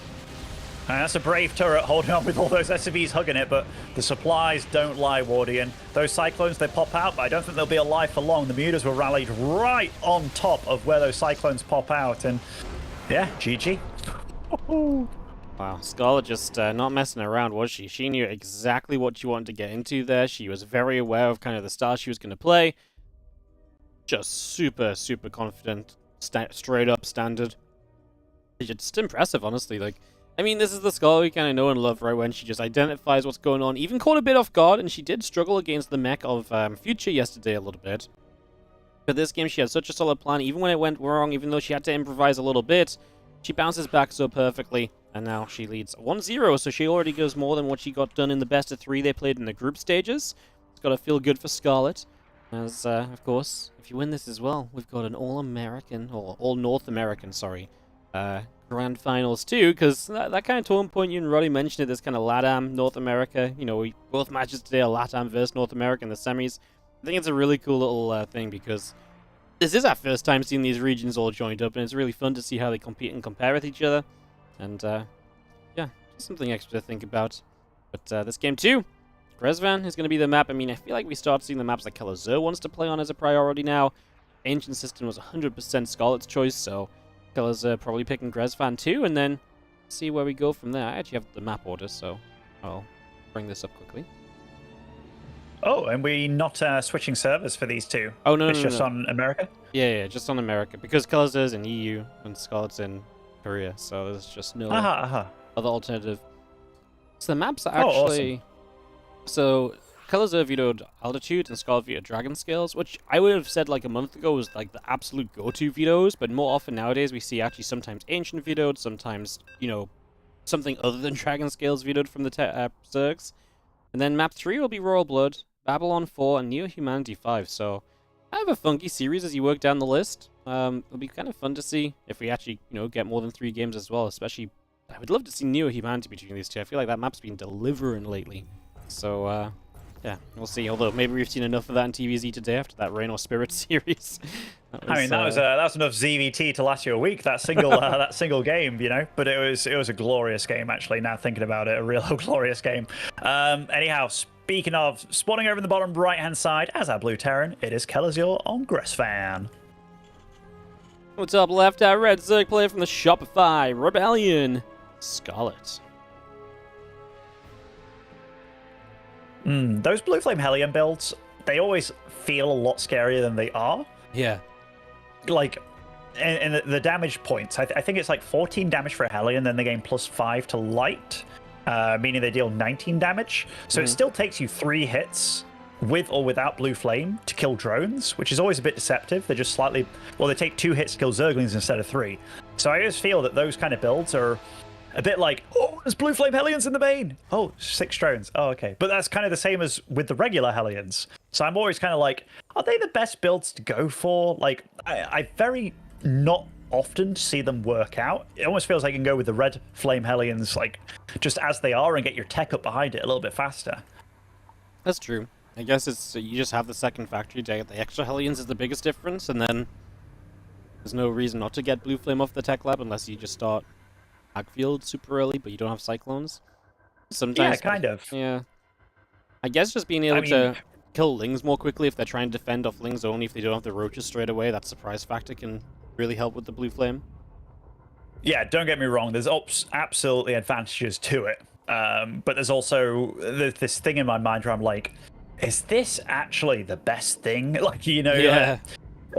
Whenever I used to theorycraft about this game, and very often it would be when I was not playing StarCraft, and it would be like I'm having a shower or whatever, not thinking about it at all, and it'd be like, this build could actually work out really well, and that's where I came up with a lot of my own like little tweaks and turns to things. But I've never felt those 2 factory Hellion builds are actually all that great, just because the numbers don't really add up in my mind about where the damage is actually going to come from, especially if your Zerg opponent does not mess up, which Scarlett in that game did not. I guess Kelazhur could have run into that natural there, which might have done a little bit more damage with those Hellions, but this is all hindsight and much easier to say after the fact. But if Scarlett was a little bit more greedy or had units slightly out of position, maybe we would have been looking at an absolute different result. Scout's just huge as well. She got the Overlord straight in pretty early on, so she had plenty of time to get the Roaches started. This game, no second guess, and Kelazhur will put the more honest 3CC down, so a pretty honest opening from him. Just way more kind of down the middle of the road, and it's going to be what he aims for the next few moments here. As we're into game number 2. I actually kind of regrettably didn't get to catch Scarlett Kelazhur in the group stages, so I don't know what kind of games went down between them in the previous stage of the tournament.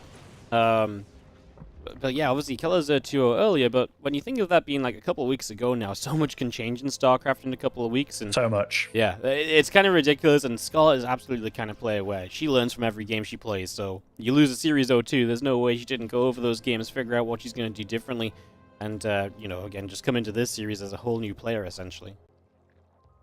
What Kelazhur's doing here, by the way, is far more lined up to be like a Maru-esque opening with the very quick third and also very fast 3 factory. So I think this is going to be far more into the fast Cyclones, and then later on you get siege tanks when you start trying to transition. He's also opting for that fast second Marine out of the barracks, and that is purely for denying the scout. And he has seen where the Overlord wanted to fly in from, and he is trying his best to deny any kind of info that could be seen here.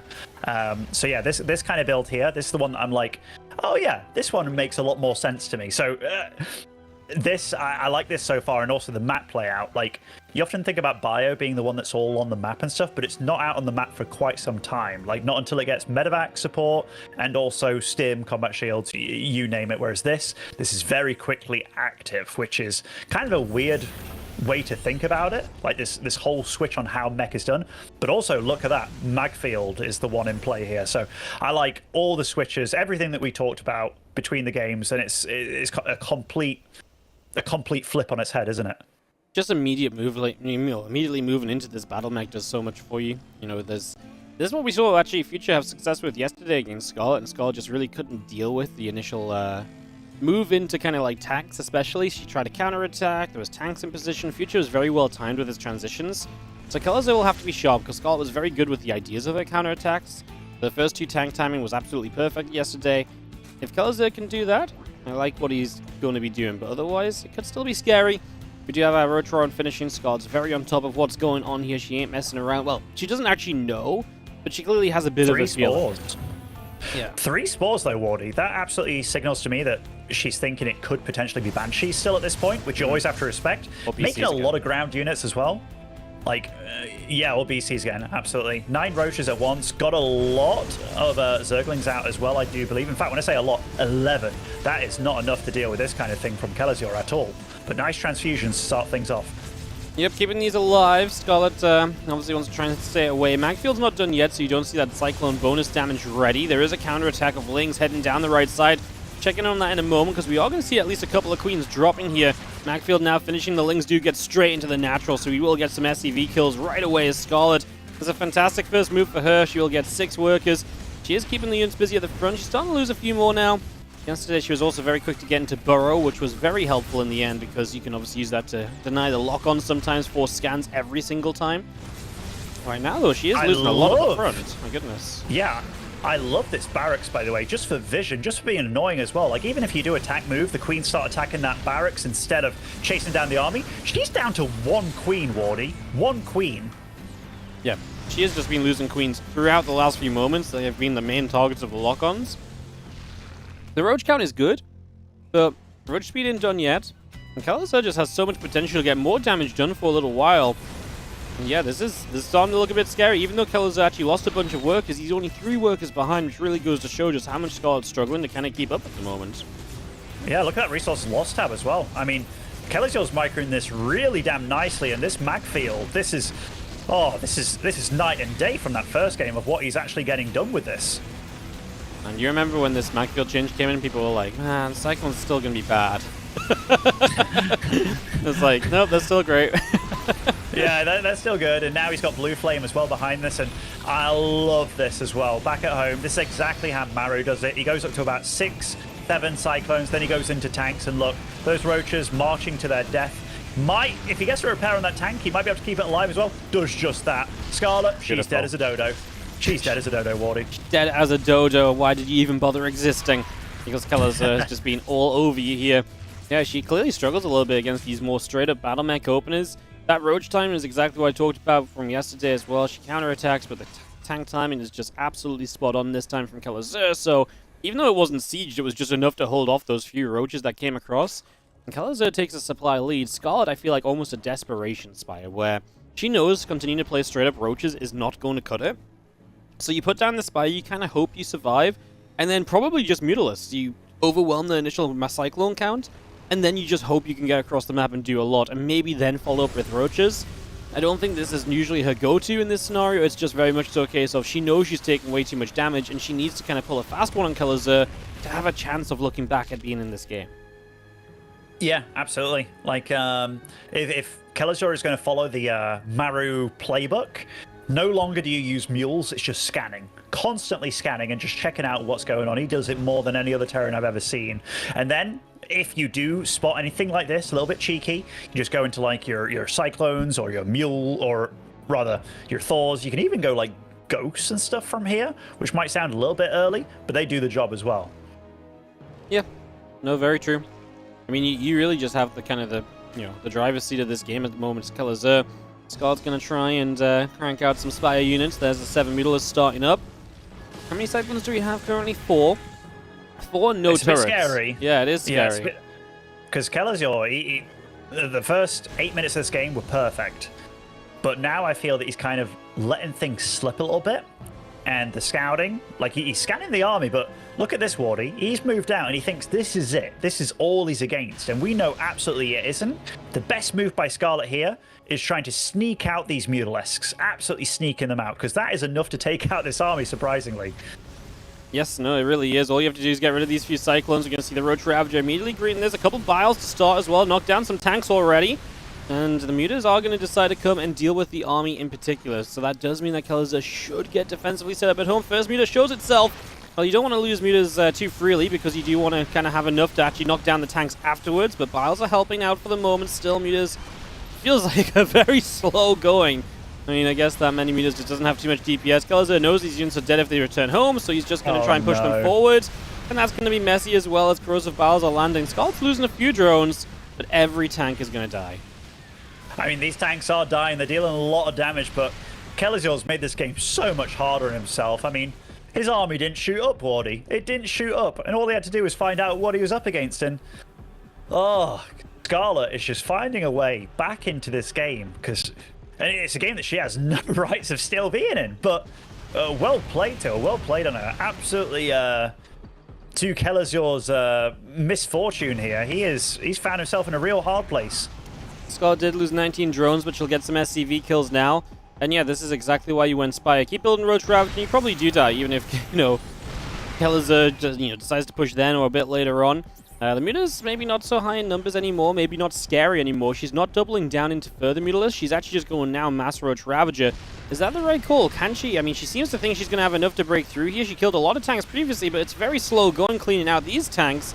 Finally, the second set of Biles is going to kind of miserably land on tank number 2. It will fall as we try and make our way up here. It feels like Scarlett's just losing a lot. She's attacking in and just really not gaining a lot at all.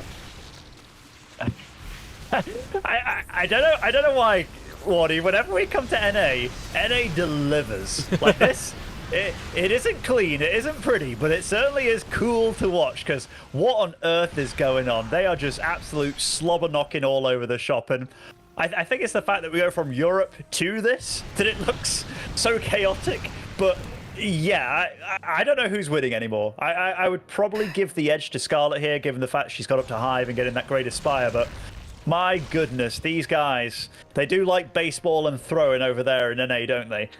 I am just like, she built the Hive, and you know what the craziest thing to me is when the Hive finished, if she just instantly started like 3 Vipers and then waited for this attack, yeah, Kelazhur might have like another round of tanks out by the time you attack, but like you're gonna have like 6 Abducts or 6 Blinding Clouds and maxed out Roach Army. Like, I feel like you're still good to go, and you'll be having a way better fight than what we just saw. Obviously, maybe Scarlett not quite aware of just where she was at after those Mutalisks, and I mean, now she's looking like she's in trouble. Like, don't get me wrong, the Corruptors are nice, and the Great Spy on the way.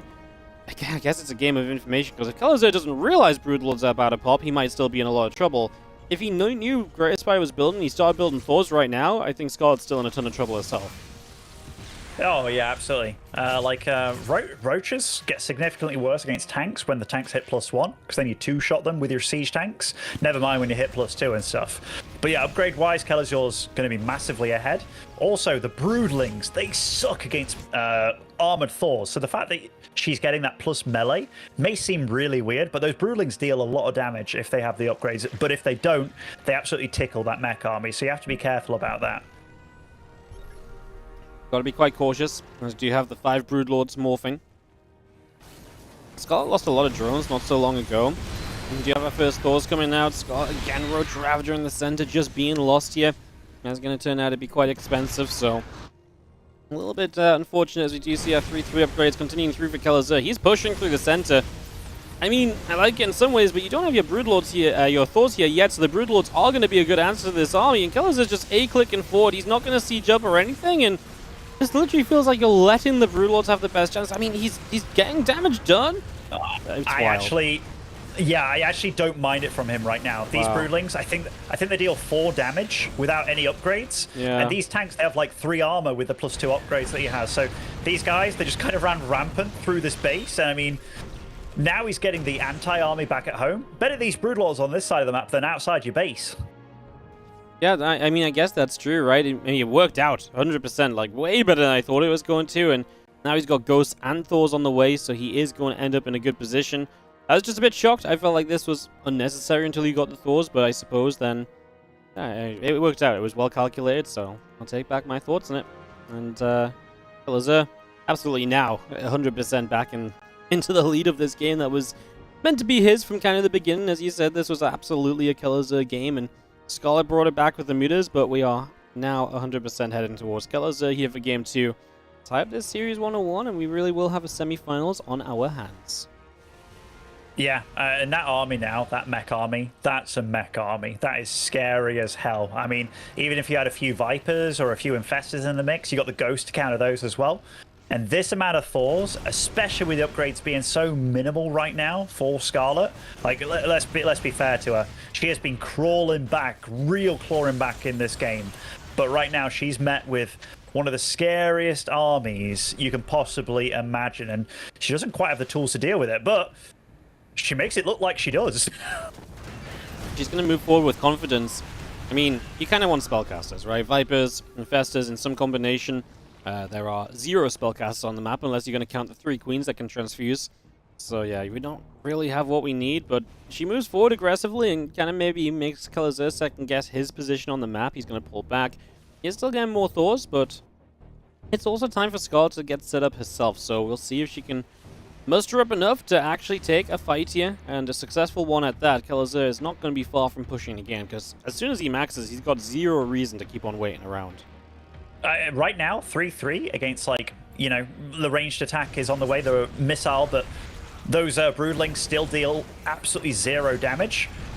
I don't even necessarily think he needs to super siege against this, or if he does siege, he needs to focus fire. Okay, these ghosts are crucial here, Wardian. Oh. Where's the detection? Those Overseers were out of place there, over on the right side. Now they come in at the final moments. Nice Biles. These Banelings, I mean, they don't deal the most damage against mech, but they're getting juicy shots in. I mean, they are both absolutely slobber knocking one another, and my goodness, I don't even know what the hell happened. That was a wild fight. Like, I felt like Scarlett was doing very well, but she just didn't have enough in the end. Yeah, the Overseers didn't have speed, so they were A, out of position, and B, extremely slow to come across.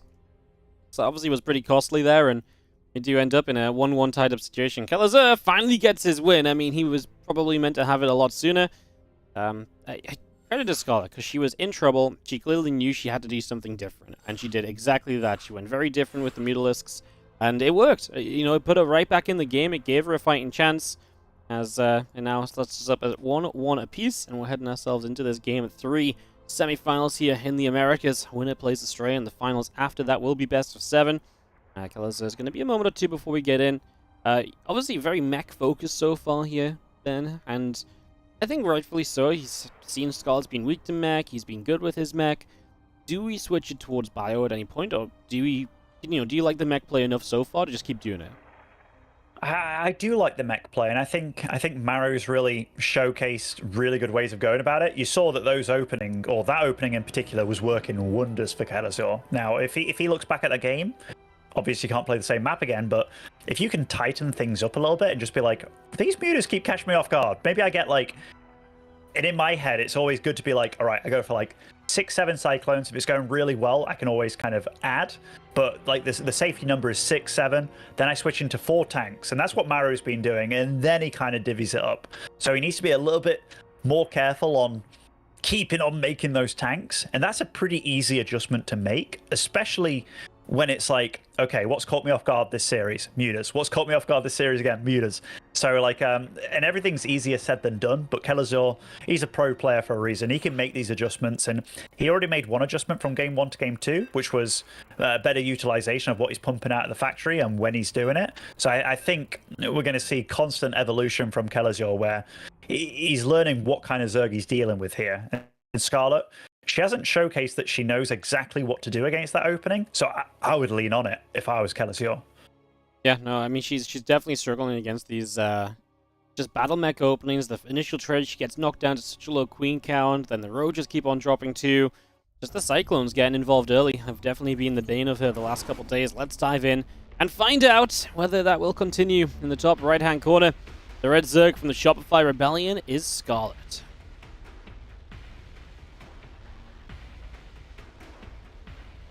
And spawning over on the other side, on Royal Blood, we have Kelazhur.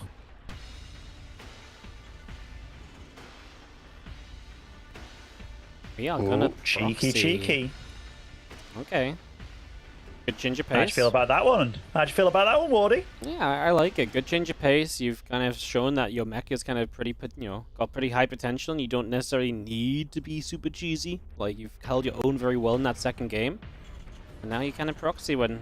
I feel like at this point, Scarlett, you always got to potentially expect a proxy, but I don't think Scarlett has any reason to be like, oh, okay, this series is going great for me. Let's just make a safety pool first, just in case. Like, there's no reason to have that in play. And we are going to have a third Rax as well, so we're super committing to this one. That Overlord is going... this is... There was a long time ago when Terrans, before a series, would go to replays just to figure out how their opponent scouts with their overlords early on. And I remember it was when all us Terrans were talking about it one time. I think there's that Home Story Cup, we're all having a few drinks, and we were talking about the Zergs that scout in particular ways that you can easily 2-racks and 3-racks and stuff. It was one of the most surreal moments of my life, as all just revealing all the Overlord tips and tricks of the Zerg players. But this definitely lines up like Kelazhur's thought about this a lot, right? Like that Overlord there, seeing the scouting pattern of it. I mean, he is going to reveal it quite early, actually, but I guess he wants to get in there, start making a bunker, and getting things done. Yeah, start getting a bit of a wall with this bunker, right? First one on this right side, going to make a little bit of a loop around for Scarlett's units. The Marines put some damage onto the Overlord, but no reason to stay on that. There is high ground nearby, so now going to be time to focus up. There's bunkers on the way. Scarlett's just going to instantly... seems to know it's 3-racks from what she's seen, so because of that, she's just going to give up the hatcher on the low ground and build a roach run, which is acceptable versus 3-racks. Yeah, I think it's actually a real solid way to go about it. Like, obviously you're a little bit scared if this Terran just moves up this ramp, and he does know about the roach warren, doesn't he? Like, he went up there and spotted it out kind of thing. We'll lose a Marine for his troubles. Yeah. He did see it. He did see it. Yeah, no, he did see it. Sorry, I went in on his vision. I was like, oh my god, he didn't see it, but it was actually just super far to the right. I didn't even scroll far enough. So, yeah, he did in fact see the return. He actually, he knows. Well, obviously because he knows he's going to dive the main base because now he accepts that, you know, he could have killed the hatchery and Scarlett was going to give that up. And he says, no, I actually want to fight because you're not prepared to keep on fighting me. I've killed off the lings. The roaches won't be ready yet. He gets 6 more drones. Now he might not be able to kill the hatch, though, so this was a decision that he had to make, and it isn't going to come freely. Let's see if he can kill the hatchery still. If Scarlett can save this would be nice. It's going to be close, man. It's going to be real close. There's also potential that he kind of... He runs forward and gets on top of these Ravagers. Oh, yeah. I mean, no, the hatchery's going to go down, man. It's going to go down, but these Ravagers can't really be super stopped. Oh! That was a queen, eh? Yeah, that was a queen, and the bunker will go down, but this was pretty nice for Kelazhur, because now moving up into the main base was really good, because you've not only, as he does turn, he is going to get... not quite the one Ravager. What I was going to say is he does get the extra 6 drones that you wouldn't have usually gotten, because if Scarlett just gives up the natural, she keeps the drones alive in the main, and Kelazhur is all happy. He really made the most of this. He does dive forward with these Marines. Does he have the DPS for 1 Ravager? I think so. And will even chase for another, which is also going down. 2 Ravager kills. Go Kelazhur. Wow. That's a big deal. That's a really big deal, actually. I mean, obviously this game is weird and wonky now, and Kelazhur's super respecting the fact that he's scared about those Ravagers on the map, but he did eliminate the count already. Pretty damn hardcore. This is the kind of game where you can absolutely follow it up with 3 CC and go into mech from here, even though you've got 3 barracks available. I mean, you can also do just a kind of standard opening behind it all, I suppose, but oh man, what a situation to be in. What a situation to be in. We do have I mean, 2 bunkers will never go down to the Ravagers. They can poke all they like, but there's also the Overlord just coming in now, I guess, to provide high ground vision. That will help out a little bit more. We are way off the factory, obviously, because it's 3 racks. You do not have the factory as quickly. That's kind of part of the reason you can go for the Roach Ravager, because the counterattack will find some value, and you can see it here. Killing depots, and now actually supply block Kelazhur probably needs to wait for the CC to finish before we can actually build the Cyclone. So it's just an extra delay, potentially. There's that tech lab. Still building on the factory for the moment, though.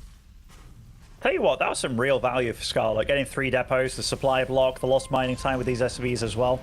Definitely something that can make her feel like, okay, I at least got something done back at the base of Kelazhur after all this. But yeah, you don't feel good. You don't feel good whenever you're in a game like this and you had to pull the drones and, you know, you lost quite a few of them. But she's quite lucky that Kelazhur went into that main base as late as he did, right? Because we were talking about it, like, he knows she's going for roaches, not for mass slings and stuff. So he could have went there quite a lot earlier and really threatened way more drones than he did. Yeah, very good point, actually, as we are going to go utilize all 3 racks and just start stim and combat shield. So a very biocentric follow-up. No surprise when all 3 racks return home. He didn't leave one across the map scouting. And yeah, next step, starport, couple medevacs, and we'll be good as gold to try and get some damage done. Do you think he's just going to do a big barracks all-in after this? He could do. I wouldn't mind it, especially against someone who's now already kind of committed a bit to roaches. So you're a bit less likely to get stuff like Banes up straight away, and roaches, especially if you, like, say you SCV pull off something really crazy. I mean, he starts at 3rd CC, but so it's not going to happen, but say you kind of go roaches and you're kind of a bit later to Banelings because the game's been a bit wild, you pull SCVs, the roaches just, you know, waste so much time on the SCVs, and it's, you know, kind of like TVP, where the bio just kind of gets to be too strong, too much left over, and then it just overwhelms. I can 100% see that being, you know, a way it would have worked out, but the 3rd CC obviously is going to be much more macro-focused, and of course, first time we are seeing Stim going to complete in this series. Yeah, certainly is, certainly is. It kind of reminded me a little bit of when, I think it was Cure that kind of made it so 3 racks openings were back again. Not the proxy 3 racks, obviously, but just 3 racks openings. You get your Stim, Combat Shield, do a little of the natural, deal a lot of damage, and they started doing really well for a little bit of time. But here, Scarlett's hunkering down on that Roach Warren tech here, getting the ranged missile as opposed to the melee, which I don't think she's super comfortable with where this game's gone. And this is a map where you can do those kind of busts, I suppose. Yeah, Kelazhur's just, I mean, still building up those units. We'll have something of a push with a couple medevacs out. We'll see if he wants to bring the tanks across, or if it's just going to be the Marines dropping. How many tanks does he have? He has one, second one building. Maybe just like an initial Marine drop, take the third CC behind it. In that case, Scarlett should be good with the Roaches to defend. I mean, Roaches are not the most mobile, but I think she's going to have plenty to deal with 2 Medivacs and Marines, and it's exactly what it's going to be, just starting up with 60 Marines moving forward, just so the Medivacs can catch up. And I mean, this is nice because then you never have to unload them. They're already pre-unloaded, although it will take you longer to get to the other side. Yeah, and I mean, Kelazhur has a little window here where he's against non-upgraded units, which is nice for him.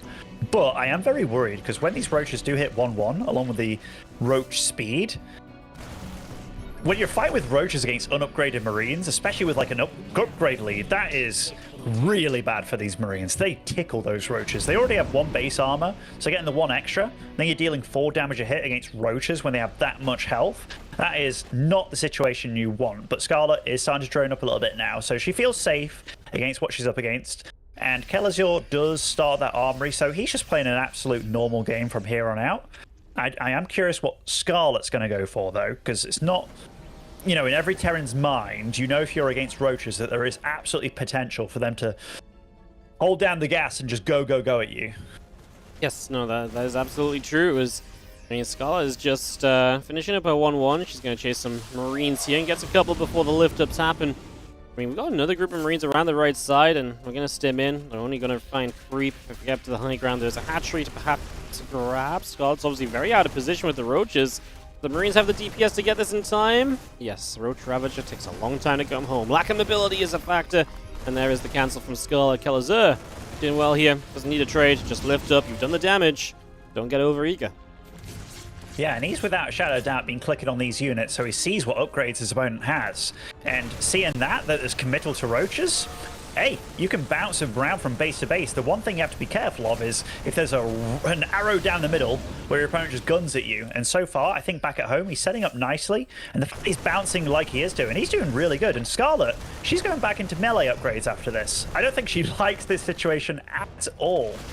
Yeah, wants to play maybe more Ravager Ling Bane into the later game. Obviously, you'll lose some Roaches, you'll morph a bunch more into Ravagers, but I mean, the supplies are good for her, but only because it's inflated by Roaches. She's having to get back into a worker lead now with this next round of drones, so she's been behind on workers. Economy's not great. And that's the issue. Like, Kelazhur's just got potential to trade very well. Tank count is looking good. Unlikely Scarlett's Roach Ravager ever really finds an amazing fight, especially if those tanks come into play. And especially just the lateness of the bases is becoming a bigger and bigger factor too. Scarlett cannot mine off a 4th because it's being cancelled repeatedly. Yeah, I mean, Kelazhur's doing a really good job, isn't he? Bouncing from side to side. And Scarlett, she's not leaving units on either side either. Like, she's definitely making her life harder for herself here. Because I don't know how many hatcheries have been cancelled at this point, but it's been a really high number. It's been non-stop hatchery kind of gunning. And you're right, it is the movement from Kelazhur. It's never the same place twice. It's the same place a second time after another place has been hit again, right? So never twice in a row, I should say. And even when Scarlett's trying to double expand, he's been able to get a cancel on both of those, and that just really shows that Scarlett is not dealing with this well. Rattled, I would say, because her Roach Ravager can absolutely split. She knows that. She is very capable of doing that. And against these low, amounts of Marines, you absolutely do not need to keep everything together. It's not like one massive army that's about to get a siege up and, kill your base and you can't break the position. You can easily have afforded to split your units way before now and to have had a 4th base up. I mean, she's on Vipers before a 4th is ready. Yeah, I mean, it's a crazy situation. She does have a sick drone count, and I mean, that is a pretty big... I mean, it's a big Zerg army, but it's, yeah, as you said, inflated. Massively inflated. Those Vipers are out now. They do need to gobble up some energy for themselves. But this Terran army, it's about to have 2-2. And that's a serious number of tanks as well. And Kelazhur, he's on 4 bases behind this. He's sitting pretty good. That is 2 tanks lined up for those bars, though. Nice hold by Scarlett thus far. Yep, I mean, that's a great start. 2 tanks kind of just... I mean, you shouldn't have the tanks in the front. The starters, oh my goodness, Banelings, the few of them that are up, getting tank blasted, quite frankly. And Kelazhur just going to take a moment to pull back. He will finish off this base eventually, build a few drones, and yeah, obviously just a nice pick-off. Once again, Kelazhur doing a good enough job here to keep this game. I would say in his favor, like, yes, this Viper's up. Yes, we're hitting other Hive tech. Kelazhur has his own 4 base against 4 base of the Zerg. I mean, look how oversaturated we are on these mineral lines. Scarlett cannot use all of her drones, and again, so much of her army is +1 missile roaches. We have dug some tanks in, but you know what? Honestly, there's so much bio. We move forward. There was one Baneling that connected nicely, but the Bioforce just gets on top of all the Roach Ravager. And I mean, Scarlett's only looking good in supply because she's already rebuilding with a lot of it. Yeah, I mean, that was not an army that she could afford to lose here, Wardy. Like, those Ravagers are 100 gas each, and that amount that just went down, she's now down to drabs, real drabs. She's not got any Banelings on the field. I know she's morphing them in, but you're right, there was like 12 Roaches being made, so she's having to get out this concoction that she doesn't really want to be dealing with either. It's just a real mess of a game for her, and she's trying to hold on here, she really is, but these Marauders are doing such a damn good job of just tanking everything. Yeah, they are, but Kelazhur might have gone a bit too far forward, a bit too quickly. He has to load up his reinforcements. He just never really got set. The tanks never came across quickly because it was obviously the biostim ahead, and hence they never got siege. With a siege there could have been a very different story. See a bunch of Lings going down. I mean, as soon as the tanks are siege and Scarlett tries to attack in, it ain't going anywhere, right? But that was a moment where Scarlett could at least push back and bounce back for a few moments. Overlord speed coming up. She is trying to get +2 melee. That Evo chamber is almost dead. I assume that was a Viper's doing. But looks as though +2 melee will be safe to finish. As Kelazhur, just another base coming online, and that is an issue, right? Just a 5th base coming up, while Scarlett's own 5th hatch has only just gotten settled. Again, Scarlett had the drone camp, but she's never had the base to mine from, and then she's not had the bank to remax here. And so Kelazhur is max versus a 180 supply Scarlett, who is still on not many roaches, but it's still some roaches. So again, the supply is not fully truthful to how Scarlett should be feeling at the moment. No, she set up a beautiful little concave here, coming in from every angle that she possibly can, and the Blinding Cloud was kind of decent here on the army. She's holding on pretty strong here, Wardy, and she's throwing out every spell that she can. Lovely parasitic bomb in the middle of all that as well. Nice split from Kelazhur to counterplay it, but he does fall back to the anchor that he had, which is his 5th base, which is where he situated all his tanks. Yeah, well, again, it's just you didn't bring the tanks, right? Which is fair enough if you don't want to get too committed or anything, but like he ran up onto creep and really put himself in a position for a fight to happen, and then didn't have any of the supporting units, and it's working out. He still is up in army supply, but just why that fight looks a bit scary when we're kind of all about Kelazhur this and Kelazhur that. He didn't bring everything. This wasn't as powerful as he could have been, and even now as he moves forward again, he's just really using the bio only, leaving the tanks behind, so he always, I guess he's afraid of losing a fight and then not being able to hold his bases. Whereas in this case, if he loses a fight, he'll lose the bio, and he will be able to stick around. Otherwise, as we have some lag here, and we'll take a moment before we get resumed in Game 3. At least it's not me and Nonno again, you know? The good old Swedish caster. Were you here for that little bit? Yeah, of course I was here. I was observing. Oh, okay. Yeah, it was like... I can't differentiate between a Swedish accent and Italian. It's absolutely terrible. Really? But yeah, it's horrible, man. I'm terrible at accents. But this game right now, I mean, the players are just talking, making sure that they've got their game situated, and what have you. But yeah, make no mistake about it, Scarlett's definitely feeling the pressure so far in this game, and this all started from a proxy 3-Rex from Kelazhur, where he killed the hatchery, and now we're in this kind of situation. Like, StarCraft is a beautiful game because you can start off in the weirdest, wackiest ways possible, but you know, the game will flow, it'll get good, and these players, they're rearing to go. They are indeed. They don't want to pause. Obviously, Kelazhur had already pressed pause. That usually happens, and we'll get right back into it. As we will drop the gold base down as well. Kelazhur confident, just taking the map. It's going to make it more and more difficult for Scarlett to deal with. I mean, Scarlett, again, she's had decent upgrades with the +3 melee now coming up. She's got herself the adrenal glands already. She's just never had quite the proper army. She even had tech in the form of Vipers, but they've been very nonchalant in terms of really taking part in these fights. And it was like a decent parasitic bomb here or there, but never anything to really turn things around. Scarlett, maybe time to get some Banes going into mineral lines, right? Try and get some run-bys and just take control yourself, because at the moment, the big issue is that Kelazhur is absolutely decisive on where he wants to be, where the fight should happen. And this time he's bringing the tanks. This is what I was mentioning before. He wasn't bringing the tanks previously, so this time it's going to be that much scarier, although they could have tried to at least split the tanks a little bit, considering there's Vipers. Might not matter anyways. The Banes and the Ravagers will roll on through. Here are the Vipers with corrosive bars. I mean, the Blinding Clouds are good. The Vipers are great, and the Ravagers were great too. And Kelazhur loses a lot, because he's also losing to the counter-attack at the same time. I mean, that counterattack single-handedly is bringing Scarlett way more back into this game. Way more back. Look at these supplies, Wardy.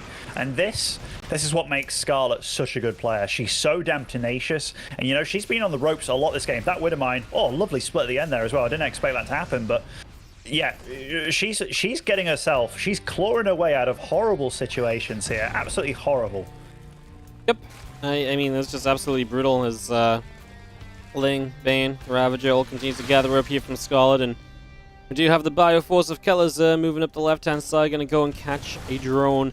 I mean, he just lost so much. I honestly feel like it was just the tanks were in an awful spot. I mean, where they were was fine, but they were so stacked. So 3 tanks died with like the same set of biles. 5 tanks got covered by 2 blinding clouds. If you just spread them out, and he didn't have to rush to siege either, if he just spread them out, like, he would have had so much more firepower in that fight. And yes, the run-by was good, but a big part of it was Kelazhur losing a lot in that fight unnecessarily, I think. He is still okay-ish in supply, and he will trade out decently in the top left corner for a while.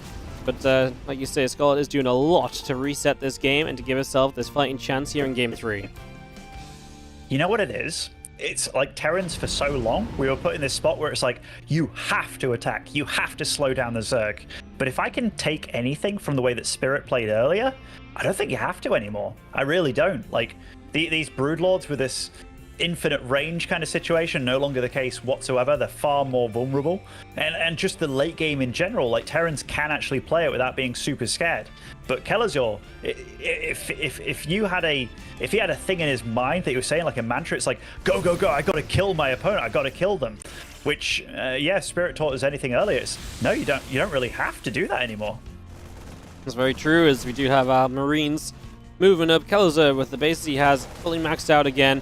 He's got a few ghosts in this army. This doesn't look like a lot of army, though. I'm a little terrified about this fight happening on the map. Splash damage is not set up at all, and he is going to kind of get caught. You can see he didn't agree with this fight either. He is going running. Here's the Widow Mines, though. He just left them waiting. He knew it. As the Blinding Cloud forces a split, but Kelazhur is very capable of that. And the Ghost just tanked a few Banelings that were there. So Kelazhur gets a lot out of this fight. There is a launching attack on the bottom right as well. The gold base is going to fall. I'll Scarlett a few Banelings, though. Kelazhur still has other bases. It's not an immediate kind of eco problem for him. It's not an immediate problem, but it's going to become a problem pretty soon. He's only on 4 orbitals.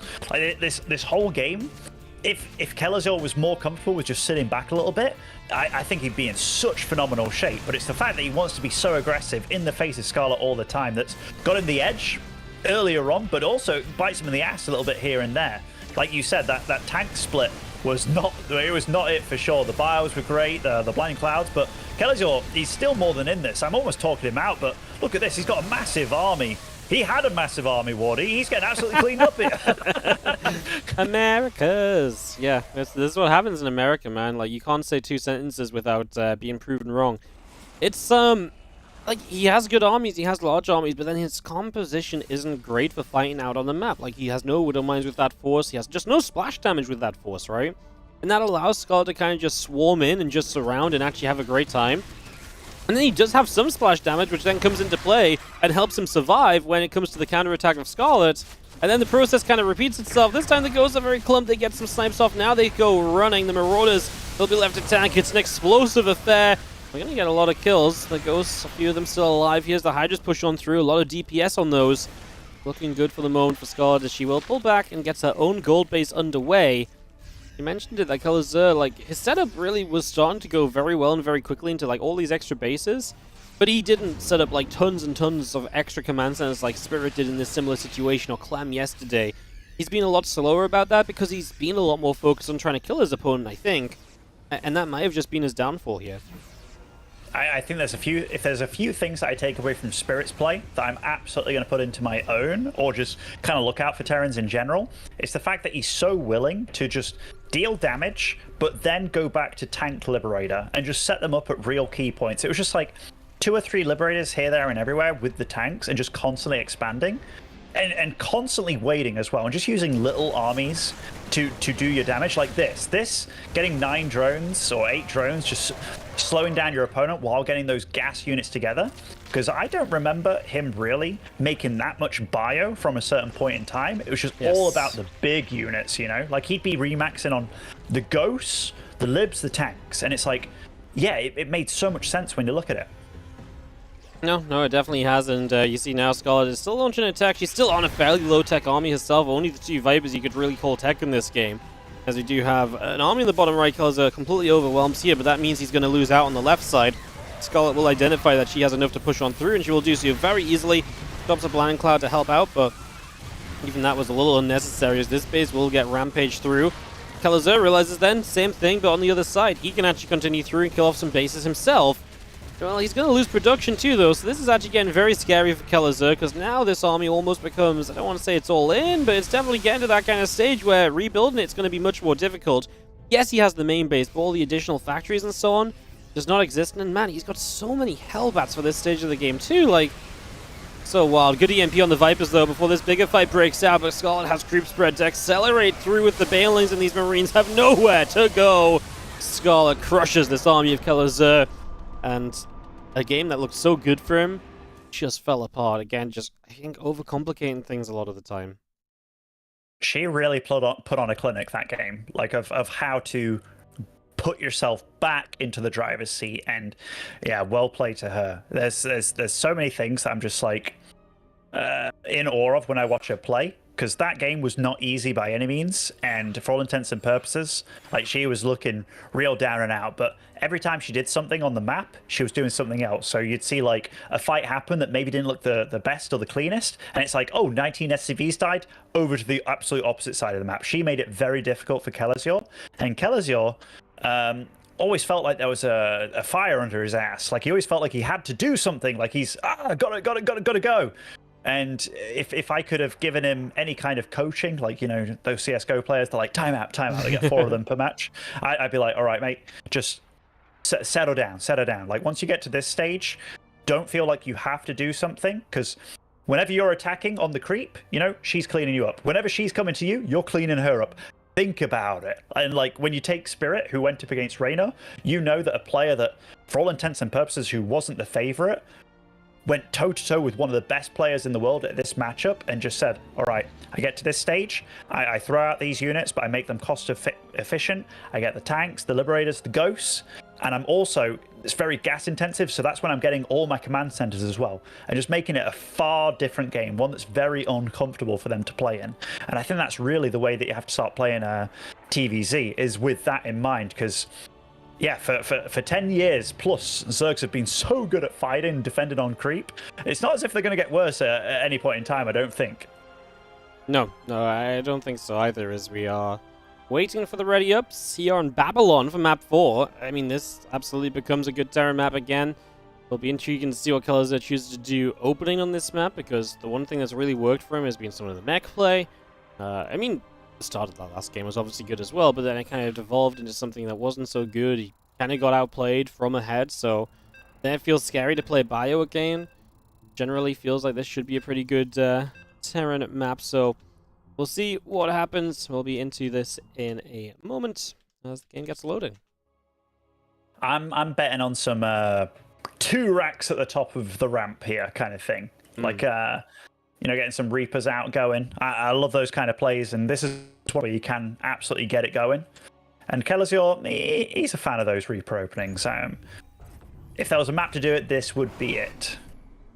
Okay. Granted, I haven't spoke to him beforehand, so I have no idea what he's actually going to do. Well, let's find out. In the top left corner, our blue Terran from Team Liquid, Kelazhur.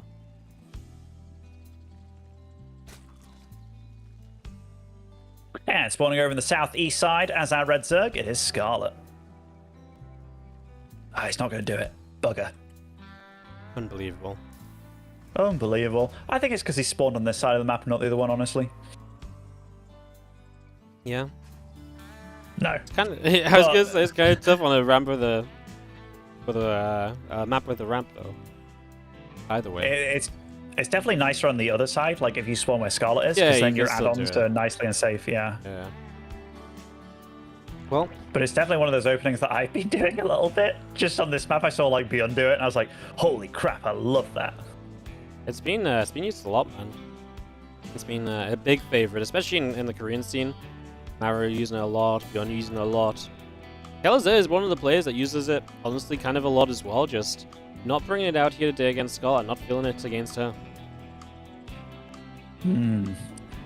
Oh, I mean, honestly, Kelazhur's probably feeling the heat right now. Like, for all intents and purposes, could have been up like 2-1 in the series, maybe even, I don't want to say 3-0, because that was kind of selling the first game a bit short, I feel, on Scarlett's side of things. But he's been playing good. It's just Scarlett's managed to get herself back from absolute deficits in this series. And those are, once you're starting to feel that, those are the kind of series as well, you start to gain a lot of confidence, I feel, if you're in Scarlett's shoes, because in her head, it's like, well, if I just don't start off a game behind this time, then it's going to be pretty free sailing for me, as opposed to me getting myself in this horrible situation. Then I have to work really hard to get back.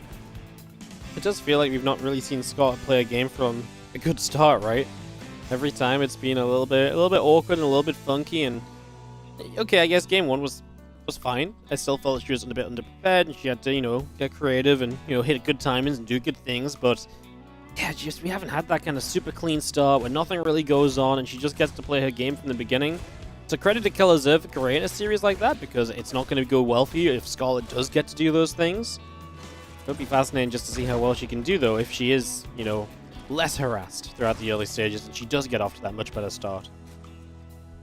Yeah, certainly. She did opt for 6 Zerglings. This map, I mean, it is a bit of a shorter map than most in this map pool. Definitely one of the maps that Terrans do tend to like quite a bit, I would say, when it comes down to it. Nice to expand, nice to move across the map. Seen a lot of these crazy 2-base tank pushy kind of builds as well really come alive on a map like this. Isn't what Kelazhur is going for, because we do see a 3rd CC on the 1 gas build that he's opted for, so very, very nice and standard by him.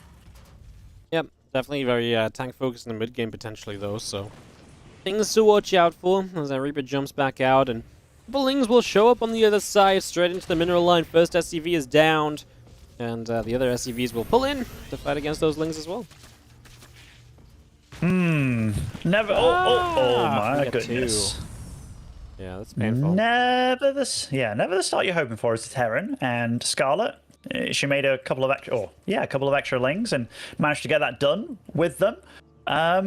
Definitely not bad for her. Something to make you smile every now and then. Yeah. No, it's definitely nice, and she's got a bunch more Lings out now, ready to defend against the Hellions. It is just Hellion Banshee from Kelazhur, perhaps the most straight-up opener he has opted for throughout this series. So that obviously is going to be kind of nice for Scarlett if she does just want to play a more normal game. I am thinking, though, obviously, if Kelazhur does still have a tendency to play mech, you have not done the Banshee into battle mech, right? If we're talking about different things we've done so far, I don't necessarily think that's going to be the case here, but a possibility if mech really is his kind of way to win this series, if that's what he believes, and he could have believed that based on the first couple of games for sure. Yeah. I mean, he hasn't gone for a tech lab on the barracks, so it's absolutely not out of the running just yet, because normally you do have that tech lab up and working already. And going for double gas now, Wardy, before any extra barracks, I think we could be seeing mech, and yet again, especially with a game like that 3rd game, because that was the first bio we've seen from him in the series, and the fact that it might feel like he lost an idea of what to do. Oh no, that's a rough one. Lost idea of what to do, really. Yeah, this is actually not going to turn out so badly. We lost 1 Hellion, a couple SCVs. The other Hellions have to turn around. Scarlett's getting Overlord speed very quickly here. Are we going to do some kind of almost feels like we could Queen drop Ling Roach sort of attack thing. Like the Overlord speed is just so quick here. We do lose 5 drones though to the Banshee, and more Hellions coming across too. So Scarlett does have to sharpen up her defense, make sure there's no holes that Kelazhur can slip through. Kelazhur's actually going for a 3rd Banshee here as well, which a little, opportunistic, I suppose. That first Banshee revealed itself, killed the 5 drones that you spoke of before Cloak was done. So that was kind of nice for him, and just kind of even the playing field a little bit. Doesn't want to be losing those Banshees anytime soon, but will deny the creep spread a little bit. But yeah, I wonder, because that Overlord speed could be used aggressively. I mean, if she knew what we knew, the fact that those 2nd and 3rd factories aren't yet done. Oh, Hyperflight rotors now? I mean, that's a late timing on it. Yeah. But I mean, I don't hate the idea. Do you feel like... But No, I don't hate it, but I feel like he's freestyling a little bit, right? I feel like he's gonna die. Like right now. Yeah, I think he's super dead. But I like the attempt. I like the attempt. Yeah, And Scarlett's that's about to have roach speed, Lings to help. The Queen's alone to start off with. I mean, your DPS is Banshees against 8 Queens. Like, it just isn't meant to go well for you. Scarlett shows up. Let's see if Kelazhur can pull off something here, as we do have limited creep spread. The Overlords are going to have to keep on spread now. I guess there's no anti-air to push these Overlords away, though. He's going to take a few Lings over towards the main mineral line. I actually love that. That's very cute, because it's just a way to pull Kelazhur even further apart, who's now very supply blocked as well.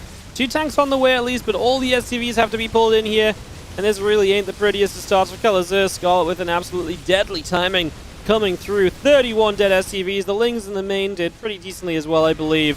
And the problem is with the siege tanks, you can literally drop on top of them, and that's what we're going to do to help clean those up and make sure that this is going to be not enough. GG, well played. Scarlett knocks out Kelazhur. Looked very convincing in this final game, all said and done in the end. That looks super convincing. Very decisive from Scarlett, just knowing what she wanted to go for. And it was just like, oh, it's gone pretty okay for me. Killed a few SCVs here, a few SCVs there. Gonna get Overlord speed and, you know, not even gonna let you get going. And I kind of touched on it a little bit. The fact that she's been clawing back in these games where she's been behind, that really puts you in a kind of a great mental state for the games to be. Because then you could be like, as long as I don't get myself behind, I'm going to be in great shape. And yeah, she didn't even let Kelazhur get a foot in that game, and Kelazhur seemed very discombobulated. I don't really know what he was going for. I think he was freestyling a bit, and unfortunate way for him to go out, because I think he actually played really well in some of these earlier games. Yeah, no, it's just brutal, right? Like, I mean, he's in such a hopeful position as well, and even the game he won, he made it a lot more difficult on himself than he maybe needed to. I think that's what Kelazhur's issue's been throughout this event. Like, he's clearly had the potential to build the strategies to get into great places. And if he can just work on sharpening up from those positions and having the confidence to play it out a bit more cleanly, a bit more, you know, just a bit more strongly in general, he could have absolutely been into the finals today. And I really feel like with how he's been playing, it was very possible for him to win this event. If he can just sharpen up for next season, that's going to be very, very exciting to see. As it stands, we have a North American Classic for our Grand Finals, which is going to be Scarlett taking on Astrea in the Best of 7 Grand Finals. It's going to be coming up next. Any thoughts on the Best of 7 coming up, Ben? Because you won't be here to cast it. So any predictions you want to leave us with? Honestly, I have no idea right now. Like, they both look vulnerable in parts. I don't know, man. I don't know. This is one of the first times that I've not been like adamant about, oh yeah, Astrea's looking really tip-top, because the builds that he was pulling out, like the double Stargate into Tempest kind of stuff, that was bizarre. Yeah. But I do think if I could take this final game of Scarlett and make her play a series as definitively as that, maybe I gave Scarlett the edge actually this time. Yeah, I think so too, because the game for me, like I said before, that whoever won this series would be kind of my favorite going forward. And I think I stick with that. Scarlett, a little shaky at points, sure, but in general, she's been a lot more well-rounded in this tournament, and Astrea has been a bit shaky, and I think, especially in a best of 7, Astrea's trying to just freestyle a little bit too much, and that might work, you know, if it was a best of 3 or something, but yeah, I think Scarlett might have it in the best of 7. This is our bracket heading into that finals. My graphics didn't want to update straight away, so it took a little while, but there it is. Scarlett vs. Astrea, best of 7, coming up next, Ben. Thanks for casting today. We'll see you again tomorrow. With that, we will take a break. We'll be back. An extended break, just to quickly mention that we have to take an extended break to give a fair amount of time from the second semifinals to the finals, so we'll be taking about, I believe it's about 12 or 13 minutes from now, currently on the timer. So we'll be back as soon as possible with that grand finals of Scarlett versus Astrea.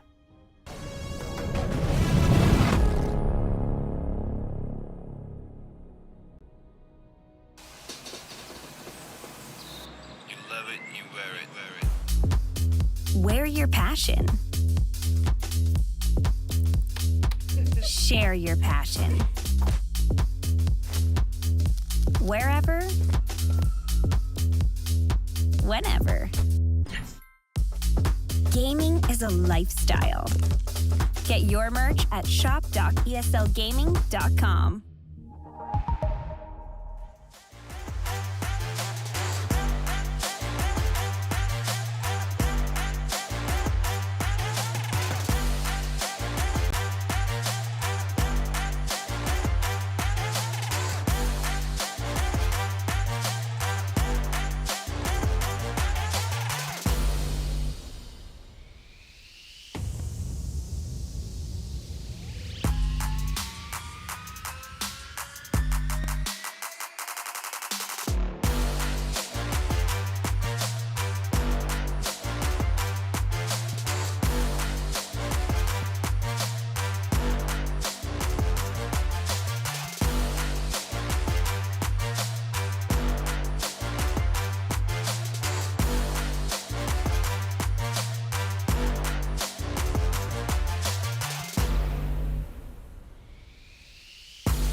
ESL StarCraft 2 Masters is brought to you in part by Monster Energy and U.S. Air Force. Welcome back, everyone, for one last time today, because we're entering the grand finals of Americas. It's Wardy and Roddy to bring you the finals of the ESL SC2 Master Summer Americas, our first region to wrap up, as both Asia and Europe will be rounded out tomorrow. And we have Scarlett versus Astrea, what has become an NA classic over the last few years, Roddy, to bring us this best of 7. Yeah, obviously it isn't a traditional best of 7. It's an awesome best of 7 on paper. I am a little bit worried about it because I feel like we've seen a couple of strange games today. And then we also have to obviously keep into consideration that Scarlett is currently in Korea. It is incredibly late over in Korea. She looked good though in that previous best of 5. I actually think that was some very clean Zerg play. Maybe Kelazhur gave it to her a little bit on the Royal Blood, but I think overall Scarlett looked good. Astrea is just a big question mark, but one thing is for sure, is that he has definitely grown into the tournament and is starting to look better with each round that has gone by, and suddenly he stumbled upon into the grand finals. Astrea, like, when I saw the bracket as well, I was like, well, with how Astrea's been going, you know, sure, like, he's good, like, and he can always do well because it's Astrea, but I didn't expect him to make finals. And when I saw the bracket especially, I was like, oh, Trigger first? And then you're going to, probably have a special. And then, just looking at the bracket, he had one of the toughest brackets in my eyes of this region. That combined with how he was playing, I didn't think we'd see him here in the finals. And yet here he is playing some wonky stuff. It's definitely been not straightforward at all. And I'm pretty sure that will continue into this finals as well. So, yeah, this might be just a little bit crazy. I have the feeling we're going to see a couple of crazy strategies as well. Obviously, in that semifinal of Australia, we already saw some wild stuff. You think back of the quarterfinals against Trigger, a pylon, and 3 gateways in the nature of your opponent. I feel like this is one of these grand finals where it's tough for us to make predictions. Coming into it, mentally, I just kind of feel like Scarlett is playing a little bit better at the moment. I think Scarlett is always in pretty good shape in general whenever the WTO is going on, because obviously she's very happy to be on the Shopify Rebellion and she wants to do well for them in the WTL. So I'm leaning a little bit towards Scarlett, but I feel like making predictions in NA, especially with the way that some of these games are played out, is risky business, and maybe we should just shy away from it, lean back, and hopefully enjoy an awesome and very competitive best of 7. I've said it a couple times the last week or two, and I'm like, sometimes you should just let the games do the talking, and the Americas region has absolutely made that motto a worthwhile one, because some of the games have been wild, and especially from Astrea, we just kind of have to see what he's going to do, what he's going to bring, and a best of 7 as well, where there's no vetoes, it's just map picks too, right? So you're already from the start going to see some of the maps that players maybe don't want to play on as much, or a certain race feels like it's very good for them, and so on. Is even more reason for it to look a little bit bonkers, a little bit crazy, and all the rest of it. So with that in mind, let's get this grand final on the way. In the top left, our Blue Protoss player from Alpha X. This is Astrea. And that obviously means that in the bottom right side of Neo Humanity, we are taking a look at the main base of our Canadian Zerg playing from Korea, representing the Shopify Rebellion. This is Scarlett.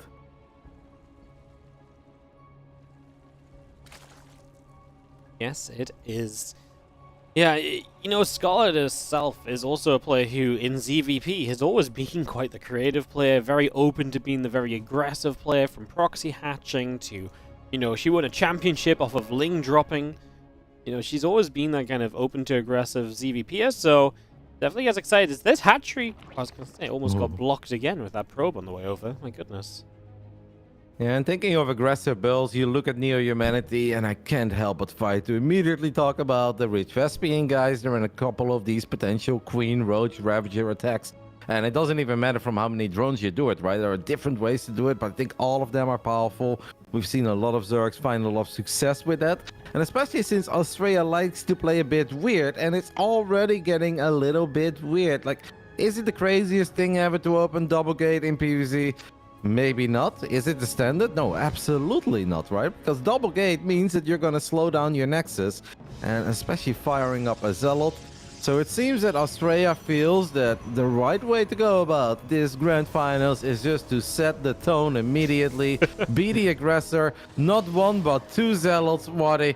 This is why I didn't want to make too many predictions. So I guess Zealot into Adept. But are we going to make a triple Zealot even? I was about to say otherwise that Chronobus will not line up. So triple Zealot into double Adept, and we're just going to take it from there like it's another day at the office. Fully walls in as well, because I guess casually at some point in this game you're just going to mine out the minerals and take the top expand, which is also completely abnormal. So, or you just never go to 3 bases, pick or choose. We do have a double pylon. I mean, I guess that reduces the surface area for the Zealots. And maybe still one battery can go up right on the edge of creep. That is not going to work. Can you trap Zerglings there with the probe? I have absolutely no idea. Oh my goodness, okay, it goes through. I mean, it does protect the Zealots, right? Yeah. If the point is to protect the Zealots, this will absolutely do the job. Oh my goodness, we actually did just kill a couple of Lings that got caught between the Zealots as well, so that kind of works. And yeah, I guess it is forced in an extremely awkward position where this hatchery now is under some severe pressure. And Scarlett with Lings is not looking like this is really holdable or stoppable. Boy, this is actually amazing, man. We don't often get to see stuff we don't see a whole lot in the year 2023 after playing this game for 13 years. But Astrea is actually just going to guarantee himself a very easy kill on this hatchery in the end. What I like that, by the way, with Scarlett is that she's using that larva, not to produce Lings, but to produce Overlords, to at least still get a tiny bit of value. I mean, this is a very big investment, make no mistake. Also like that, running away from the hatchery to make sure that the Brooklings can't get too much done. But obviously, Astrea is not done yet. He still feels there's a lot of potential here in the Zealots and the Adepts. Link speed is now finishing up, but I would let that Adept Shade finish up any day of the week, as we can get in between these mineral patches. And Recall gets used immediately. Okay, fair enough. Astrea is 4 workers ahead. The Nexus is late, but I guess I guess it worked, right? I guess so, but then, I mean, you're down 2 pylons over here. He's going to be momentarily supply blocked at least. And you have to take the top base. Like, do we hate taking the top base? Are we okay with taking the top base? It feels kind of bad if there's any sort of roach attack and your wall off is just going to be extremely difficult to hold. Then you lose a couple of gateways early.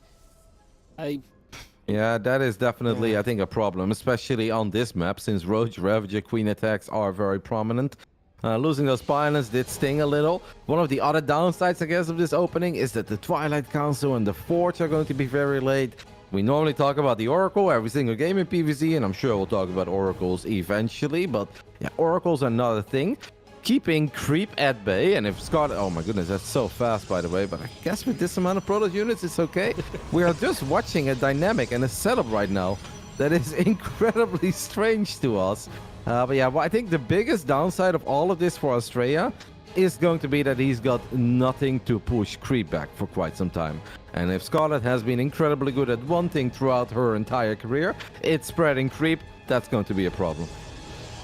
Yes, 100%. And if there's any sort of aggressive attack that's coming with her kind of creep spread, it's going to arrive very, very quickly. So, yeah, I feel like that's going to be pretty wild.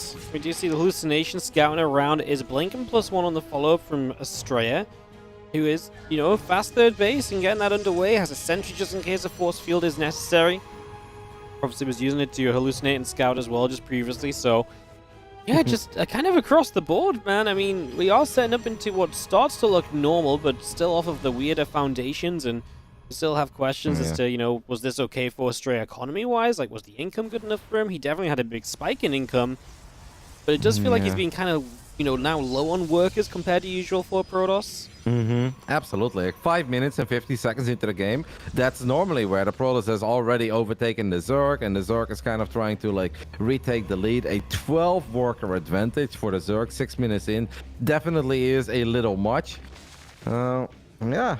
It's out there, Wadi. Like, obviously, the timings of Scarlett are going to be a little bit out of the window as well. Maybe roach speed is going to be a bit late, but I don't think that Astrea can quite push the issue even before roach speed is going to kick in. So I guess it will just come down from execution. One thing it is for sure is that Astrea has at least a very safe 3-base setup by now. A lot of gateways. More gateways even, so I guess 9 gateways, 10 gateways, blink stalkers, an observer, a prism, and all the way. Just send it, yeah. I guess so. I feel like it's maybe the better choice is we do have a good amount of sentries here too. We still have the early Adept Zealot too, as can just join in, tank a little bit, cause a little bit of trouble, I suppose. So I imagine we see a little bit of that as our Blink will finish, and we'll see just how aggressive Astrea will be. Scarlett seems comfortable to take the forward base. That means she will have access to that Rich Vespene Geyser, which is going to enable her to build even more Ravagers throughout this upcoming set of, or stage of the game. And just getting that creep spread out and about, keeping it spread. And it's very soon going to, like, once it starts getting to the halfway point, it feels like it's going in every direction as well. It's going to be all over the place. Yep, and the Scarlett attempted to scout with an Overseer in the main base, but that one got denied. I do still think the Scarlett has a pretty good idea of what she's going up against. Not sure if I'm loving the Infestation Pit right now, but we'll see what she decides to use it for. So obviously at this point, all the Scarlett needs to do is just crank out as many Roaches and Ravages as possible. This Protoss army is really not going to do very well on creep. I think Astrea needs way more units than he currently has. I don't think he expected this many Zerg units. What am I looking at? This is not a fight that's going to end well for Astrea. Even with the additional round of Warpins, I am really not a fan for now. Pushing back the creep is something, but all these initial, perhaps not important gateway units fell. But more importantly is that we need to keep our Stalker count alive. One of the Stalkers did go down there, and Scarlett even fires up a Hive. Maybe wants to go into Lurkers down the line, but I think at this point Scarlett just needs to pay attention to make sure that she does not find herself on the wrong fight of a Roach Ravager versus Stalker battle. Yeah, I mean, Astrea just has been extremely underwhelming. Like, the numbers just are not there at all. Scarlett's going to have herself a Hydra Den and a Hive. She's just got plenty to deal with this, and Astrea's like, okay, 4th base, let's whack that down. But he wasn't initially investing into the future. Like, he definitely cut workers, his gas count's low, and now he's realizing, man, I got crushed. He's trying to find the follow-up here, but, I mean, the follow-up's a long way off, and by the time that we talk about any meaningful amount of Robo-Bay units, there's going to be Vipers for days, so... Hive snipe. Look at the main base, Waddy. Look at the main base. So, a lot of Zealots got warped in, and Astrea's just right-clicking it, wants to get the Hive, but is not quite going to get the Hive. In the end, has to settle for 4 drones. It is a lot of damage. I'm sure that was a tiny bit scary there for Scarlett. But in the end, this Hive will finish up, which will allow her to obviously go for those feisty Lurker upgrades and maybe get a couple of Vipers down the line. Astrea's army supply is still not that impressive, but he is going up to 4 bases. He is going to get a Robo Bay. But how many PVCs don't we see where there are Disruptors against a non-Viper army, and there are Colossus against a non-Viper army? It is safe to say that that is absolutely not going to be the case here. Yep. No, absolutely. As we just see a few Stalkers getting pushed back, there's a Link counterattack that's going to hit the 4th just as cannons are coming in and forces a massive Zealot warp in. Scarlett doesn't need to do anything more serious or, you know, any faster because she just has all the tech still coming up with the Lurkers coming into play and the potential for Vipers too. It really feels as though she's going to be in a good position. She does lose a few Lings there. That was maybe unnecessary. They could have kept on running, but apart from that, it's looking pretty good. And of course, Lurkers, the only thing to fight those Lurkers will be the Disruptors. The rest of the Zealot Stalker force against Lurkers generally just melts against any decent amount, so it's definitely just getting tougher here for Astrea as time moves on. I mean, I like that he's got Disruptors, at least this isn't just gateway units, but I feel like we're a long way to being a believer in the Disruptors, especially with Vipers in production. Not a bad for us Novas. It does connect with a couple of the Roaches. I think Scarlett could have fired up the Vipers a little bit quicker, but maybe she thought that she was going to go up against pure gateway all the way, and maybe felt that rushing into the Vipers wasn't quite necessary. But after not really seeing follow-up aggression, not seeing non-stop Zealot run-bys, I guess Scarlett put 2 and 2 together, and that obviously means that the Protoss will most likely go into some of these Robo units. Well, yeah, Seismic Spines is done. Charge is not done yet for these Zealots. So this is one hell of a run by. In the end, it is going to kick in, but the Roach numbers are big enough. Astrea does still have that Prism lurking in the shadows and is going to try with his Stalker army and the Disruptors once more. Well, obviously, now that the Vipers are out, Seismic Spines is done, first few Lurkers are done. It is going to get very hard for this comp of Astrea to get a whole lot done. The only thing... Oh, okay. Obviously, 2 Novas at a time. Whoa, that could have been big. Instead, it's going to be big for Scarlett. And Scarlett just says, thank you very much, sir. I'm going to go ahead and abduct these bad boys. And the Disruptor count gets reset back to 2. I want to say maybe there was some momentum, right, for a couple of Novas. Nice abduct again right before the Nova connects. At least Astrea gets a Viper. But yeah, if Scarlett starts abducting Stalkers, I think we know what time it is. Yeah, I was going to say, little BM abducting a Stalker, just completely unnecessary, but yeah, I mean, the fights so far have been absolutely one-sided, and Disruptors were very close to doing well initially, but yeah, that's what the Vipers are great at, and but just not at that kind of disruptor count that can be competitive when you have enough Vipers to cover. So, you know, Scarlett is maybe going to eat a massive disruptor shot right there. There you go for Astrea, but there's also lurkers moving everywhere else, and that's just going to keep this very complicated, although some of the lurkers may be a little bit disjointed, so maybe with that disruptor shot on the other side, maybe we are just a little bit strung thinly out here for Scarlett. Is there any hope for Astrea? He is going to start getting some bases. I do think if Scarlett would have just kept her army together, this would have been easy. As a couple of Novas fly forward, we'll connect with one lurker, but there are still 6 lurkers remaining, and 6 lurkers on creep against this Protoss army is a problem. Astrea's supply does look insane right now. As Scarlett, does he just not have any larva or something, Waddy? Only 3 larva. Look at the bank of Scarlett. 3.2k, 1200 gas in the bank as well. If Scarlett kept her army together, she would have wiped the floor with the army of Astrea. Instead, by spreading herself thin, Astrea got a perfect Nova, got a nice little Zealot fight against the Lurkers, and that actually got a bit scary for Scarlett there for a split second, as the larva problems continue, and Scarlett is perhaps in a bit of trouble, which is crazy, because this game was looking incredibly good for her. I think she could have even ended it. There are 17 Hydras on the production tab, but only 7 larvae. We only have 3 queens. Scarlett really needs a few additional queens. The Americas has just been an absolute festival of not making your life easy, right? Like, I mean, there's just been no need to, like you say, like splitting it up. It just made it so complicated, and she just killed all the disruptors prior.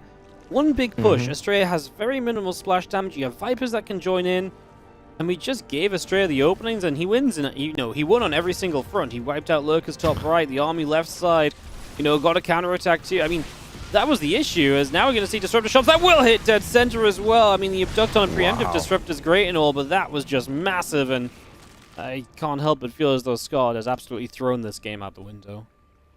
Yeah, but there's still that mineral bank, and she's still able to mine from the rich Vespian geyser. Scarlett now fires up 12 additional drones. Astrea has 90 probes. Scarlett was on 60-something drones. Scarlett's like, all right, let's go ahead and turn this into a proper macro game. As for a split second there, Waddy, I saw 22 drones on the production tab, very casually, 50 minutes into the game. As Scarlett now builds a Spire, which I think is also a little bit crazy, because this game is not stabilizing, right? Like, a Spire is something you build when you're like, okay, we've got all the time in the world, and, I'm not going to attack you, you don't attack me, now I can maybe make my way into Great Spire. But Astrea is pushing, he's sending it with a lot of disruptors going forward, a lot of Novas connecting to a couple of these lurkers, but the lurker count has risen once more. We're back up to 9 lurkers, but Zealots get a kill on the henchman in the center of the map.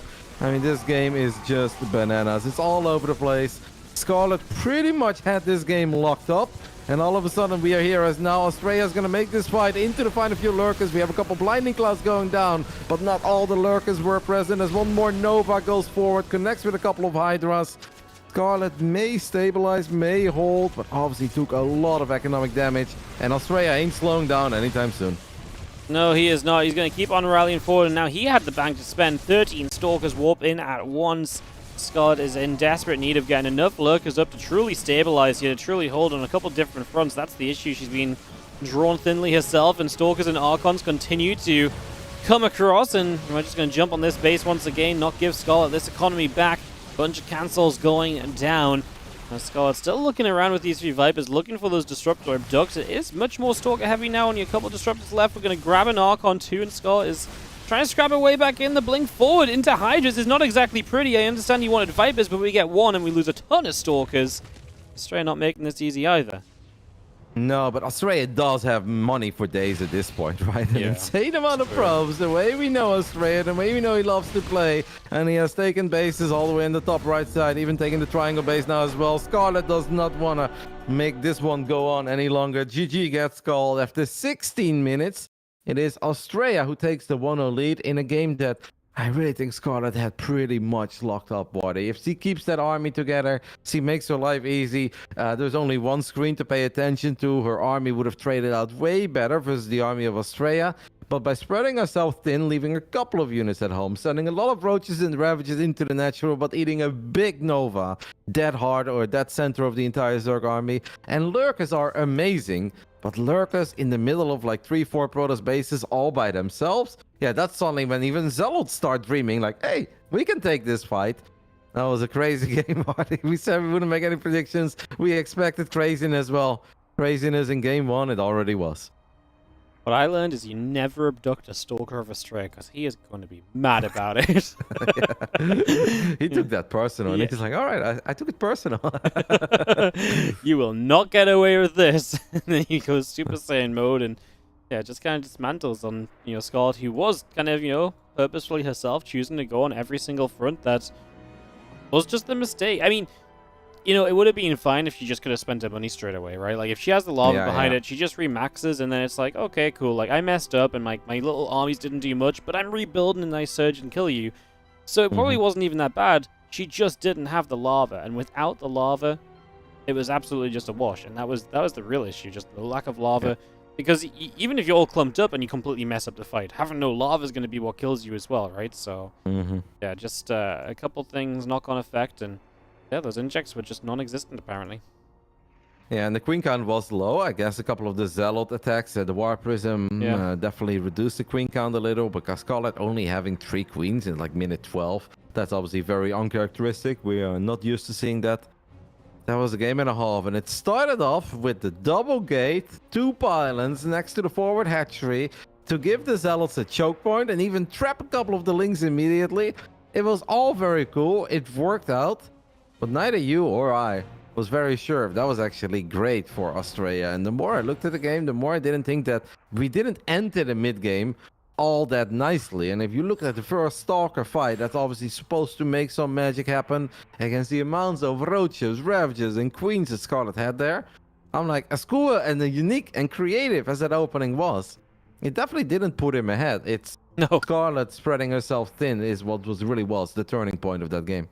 No, the opening was terrible. When we saw all the information at the end of the day, I'm gonna be honest, Ronnie. Like there was a moment. It was cool though. Come on. It was A+ cool for style points. The style points, sure, but like when I noticed the work account, I was like, the work account sucks, and I'm like, he's taking such a fast third base, and it still sucks, and that was the issue. The natural was so late. He delayed so much to do that.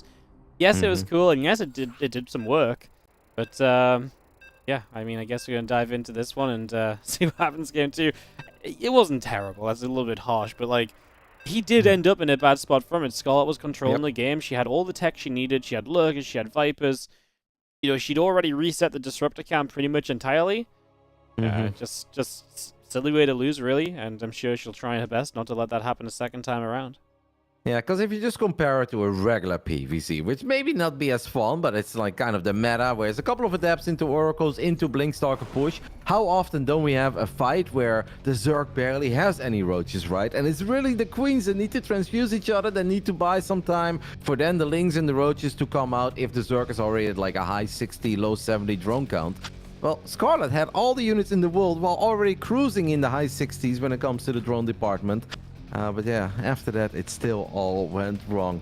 As we expected, it is a best-of-7 grand finals in the ESL Masters Americas, where it's time to buckle up and enjoy the ride, because things are gonna get a little bit crazy. In the bottom right side, we're looking at the main base of our Canadian Zerg player playing from Korea, representing the Jonkoping Rebellion. It's Scarlett. And the top left, it is our Blue Protoss player from Alpha X. It is Astrea.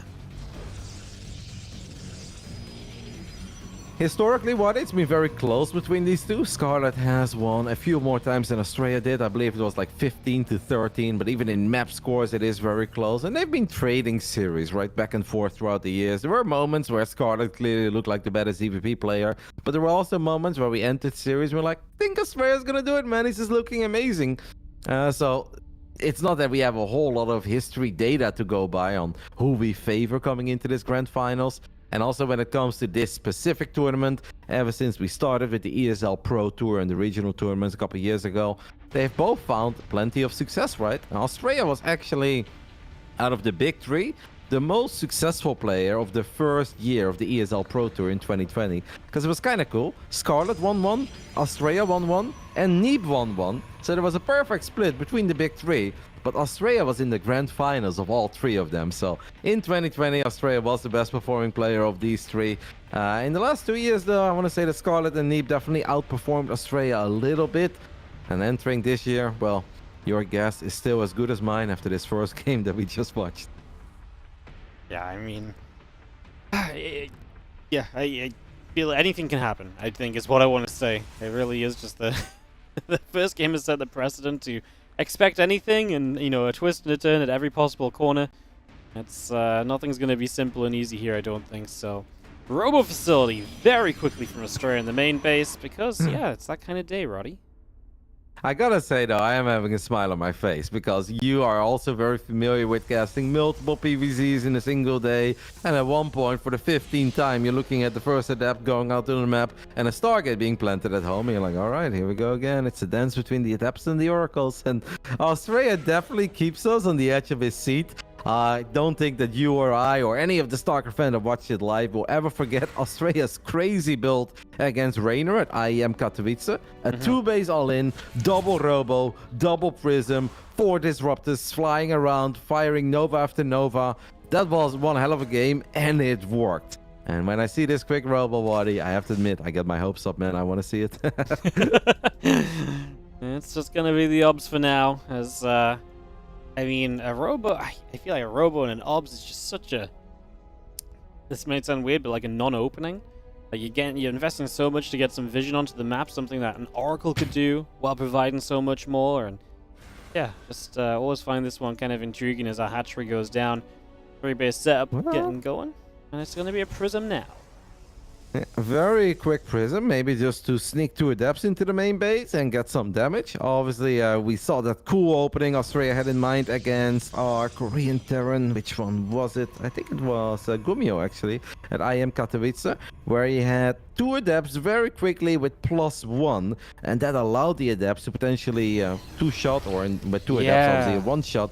An SCV, 1-shot a Marine. You don't have to worry about that against Zerg. You don't need +1 on your adepts. So if our plan is just to get 2 adepts as quickly as possible into the main base, that's cool. That doesn't quite seem to be the case. It's just 4 adepts and a Prism flying through the center of the map. Scarlett's building 3 Spore Crawlers, Wardy.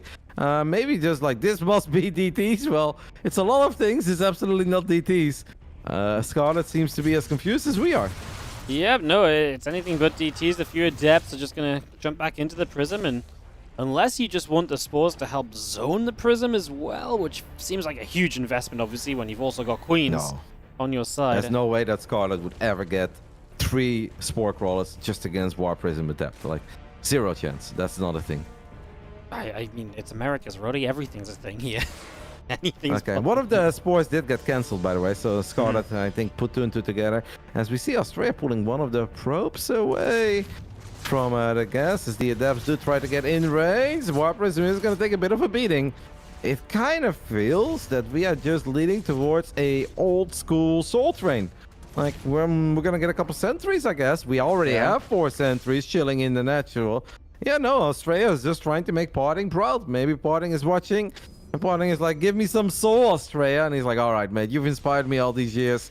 I'll try to inspire you tonight, because that is what's happening.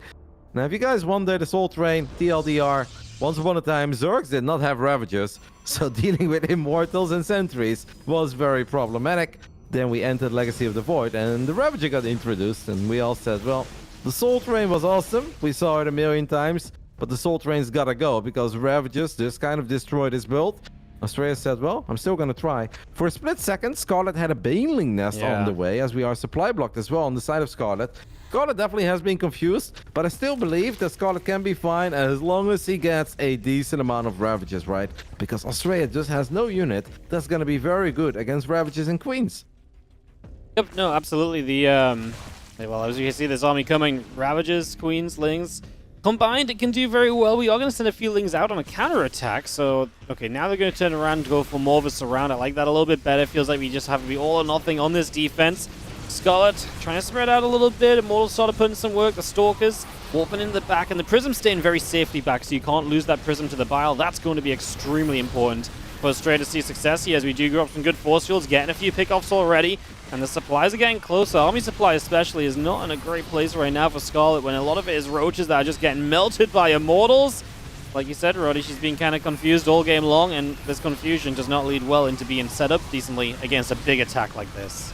Well, the Lings are going to try to do the thing from the back, but slow Zealots have a field day against Zerglings as the 3 Immortals are still so healthy. Plenty of force fields ran down, even though plenty of Ravages tried to take care of these force fields. The sentries, the little bubbly boys, just never ran out of energy. And now we can really see that the Immortals have the confidence to move forward, get on top of the roaches. And Astrea says, we're going to party like it's 2012. We're going to make Immortals, we're going to make Sentries, and we're going to take the 2-0 lead in the Grand Finals of ESL Americas.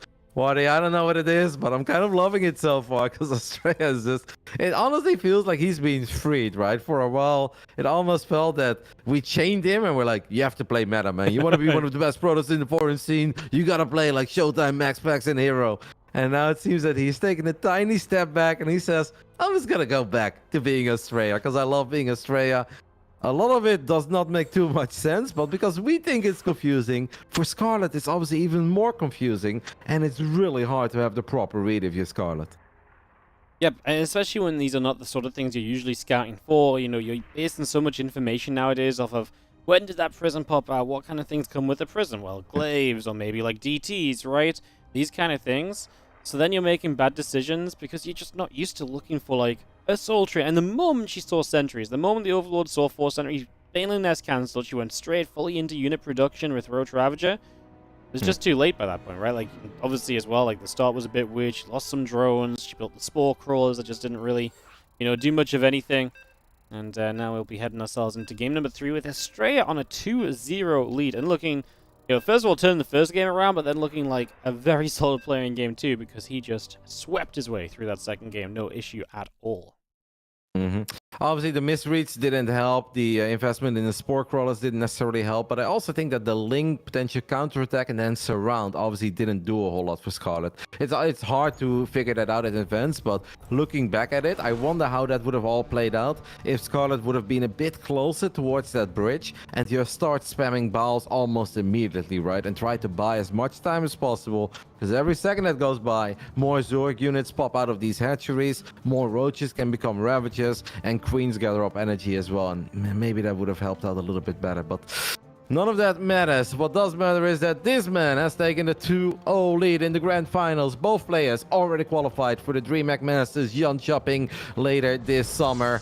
But at this point, you want to crown yourself the champion of the region. You want to walk away with $7,500. This is Alpha Axis Astrea. I get to mention, of course, top 2 have already made it to that offline finals guaranteed trip and seed into the second round or the second group stage or so. As in the bottom left, our red Zerg from the Shopify Rebellion is Scarlett. And like I say, I really did favor her coming into this, but yeah, there's a good thing you said let's not make predictions, Roddy, because it is not going as predicted. No, I didn't want to make predictions, but then I still snuck in that I'm also leaning towards Scarlett because she looked good against Diego, Kelazhur, and Kelazhur is a very good Terran player at the moment. We know that. One thing I was a bit worried about is that out of all the guys that have been playing today, obviously time zone-wise for Astrea, this is amazing, right? Where he's like, oh, cool. What time is it for me when it's like 11 here? It's like 2 p.m., 2:30 p.m. in the afternoon. That's a perfectly fine time to play a couple of games of StarCraft 2. Scarlett, who's currently over in Korea, for her it's obviously rather difficult because it must be like 6 or 7 a.m. almost. 6:30. Yeah. Of course, the players did know a little bit in advance, right? The times, and maybe Scarlett was able to adjust her sleep schedule a little bit. But eventually, it feels like it doesn't matter how well you try to prepare for it. At a certain moment, obviously, it's going to bother you, right? That you've been up all night or that you woke up at a weird time. You just kind of feel that. No, absolutely. It's, you know, if I'm Scarlett, I'm sending an angry message to Spirit later. I'm like, yo, bro, you made my tournament so much difficult. But no, I mean, these things happen. These guys know as well, you know. Scarlett's been living in Korea a long time, and she's had to do this before. Obviously, today has turned into a bit more of an extreme than it would have been usually. So you're right, it definitely does probably favor Astrea that little bit too. And I will say, I feel like there's been points where maybe the tiredness and the lateness might have had an effect as well on some of the things that have happened, and you know, some of the games taking some weird turns. But as this game gets set, we're gonna see a Stargate coming down, and dare I say, a fairly normal opener. Yeah. Come on, buddy. You promised me craziness in this grand final. What is this? An Adept and Expand, the Stargate? Who are we? What happened to Astrea? Are the chains back on? He's like, man, this is 2-0 up. He's like, maybe you should take this seriously. There's actually a good chance here. No, Astrea, you should keep going with your heart. Just do whatever build kind of comes up on the randomizer next. Maybe there'll be something wild off the Stargate, Roddy. We can hope. He's got a dice with like a whole bunch of Protoss builds, but that dice does not go from 1 to 6. You know, he's just got like 17 options. And he's like, oh no, I gotta do the double zealot or the triple zealot and the double adept. I guess it is what it is. I can't let the dice down. Or he just rolls one dice. It's like zealots. He's like, oh, I like zealots. He's like, 3 zealots? What? Yeah. Second Oracle starts. This is abnormally normal for this series, and I guess probably see triple Oracle moving towards. Well, there's a Twilight Council coming down now, so obviously Pretty options quick, off right? of that. Yeah, a little bit faster, right? It could still be like Glaives instead of just Blink. Just so you know, if you do want to mix up and be a bit more aggressive. There's a third base, so yeah, options for sure. We'll see if he makes a third Oracle, because Glaives and a third Oracle definitely doesn't go together. Blink and you can just go very fast Blink and be aggressive, but with a third base, I feel like it is. I'm leaning towards Glaives. Yeah, me too. Even though it's a big map and it's maybe not like the best map to be like, oh, surprise, Resident Enclave adepts, but I think you're right. Yeah, we see extra adepts being walked in now. Well, that's obviously not a guarantee, but I am leaning towards Glaives as well, and there we do see the Resident Glaives. Let's take a look at these two Oracles on the other side of the map, because this is obviously very important in PvZ. So far, so good for Scarlett, and that's actually very nice for her, because that Spore Pro was a tiny bit late, Wardy. So imagine if the Oracles would have came in from this angle right off the get-go, then those Queens would have been able to get the shots off, and a lot of drones would have fallen, but a couple of drones still fall. So not the end of the world. 3 drones is acceptable damage against double Oracle, but you rather don't see it when you know that your queens are in the right position and you're trailing 0-2 in the best of 7 grand finals. Nidus, okay, what? Nidus, so Ling Queen Nidus. That doesn't feel good against Glaives, especially if you can get up to a good amount of Adepts initially, because the Adepts just trade so well against the Lings. So then the threat is the Queens, which eventually the Adepts do fine against as well. Now, obviously, if you let the first Nidus come up without any kind of, without any contest, it's still going to be deadly. I think that's what it's all about, mate. Yeah. I think you just hit the nail on the head there. I think it's all about the first Nidus. If the first Nidus goes up into the main base, all the Queens get out, Queens can transfuse each other, then Queens and Lings can absolutely win the fight against the Adepts. But if Astrea shuts down the first Nidus, he's got vision of it, right? Let's go ahead and follow his camera quickly. Astrea, oh my goodness, he just warped in all the Adepts on the left side of the map. He goes for a recall, but he recalled them towards the third base. That Nidus is gonna go up, Wardy, and now Lings trying to break into the natural. Well, all hell is about to break loose. Queens are here, although they're wandering off creep. Need to be a little bit careful, keep that creep spread going. We have a little bit of Overlord creep spreading as well to help out. You need that creep to transfuse, and that's going to be the powerful part of this against these Adepts, which are kind of getting a bit split up. In fact, the Adepts are getting all over the place. This is one of those scenarios where Adepts absolutely just want to stick together and be best buddies. Limit the surface area available. The Lings on the low ground aren't doing anything, by the way, so they're getting shut down. Super Battery in the main, and oh my goodness, this is Queens versus the world at the moment, with a lot more depth showing up too, and Scarlett just ain't killing anything. Nope. Scarlett had a lot of her Lings running into the third base. While the Queens were doing their thing in the main, Scarlett sent like 20-30 Zerglings into the third base, but Astrea had a battery there. He had 2 Adepts, and the Oracles were helping out. And now I just kind of feel that eventually these Queens will run out of energy. The 4 gateways are being chrono boosted. Even a Revelation has gone down as the Adept number is still incredibly high. GG gets called. Scarlett once more split up her forces there. I don't know if it would have worked if all of the units would have been in the main base immediately, but the Lings at the 3rd, at the 12 o'clock base, they just got obliterated by a couple of Adepts and the Oracle activating Pulsar Beam. And obviously, since this is so all-in, I kind of think things need to snowball out of control in the main, rather than trying to find damage in the main base and the third base at the same time. Yes. No, I mean, just go in one place, right? Like, you get the Nidus up, full send the Nidus and just commit, but yeah, I mean, you just, the Lings split off to the natural, and there's just a few Adepts there that got caught up in choke, which was obviously fantastic for them as well, and I mean, obviously hard to just sort of say anything about that. That was just like the worst case scenario for Scarlett, even though she got the Nidus up. Astrea just had, I mean, it just looked as though Astrea had too much and was never going to work, but that's one of those scenarios where when the execution is a bit different, it can be a completely different game. But that just wasn't it, and Astrea takes a 3-0 lead, and the longer this series goes, the more convincing it gets. It is obviously, if you're Astrea and you make a lot of adepts and you're like, all right, with these adepts, I want to find damage. The adepts are very good against Zerglings, they're good against drones. If you then get attacked, you're like, oh, well, you know, that's fine. But there are still moments where he's like, your adept numbers is not quite there yet. And adepts, if they're not backed up by a shield battery, they have a hard time fighting lings and queens at the same time. But yeah, then they do need to fight lings and queens at the same time.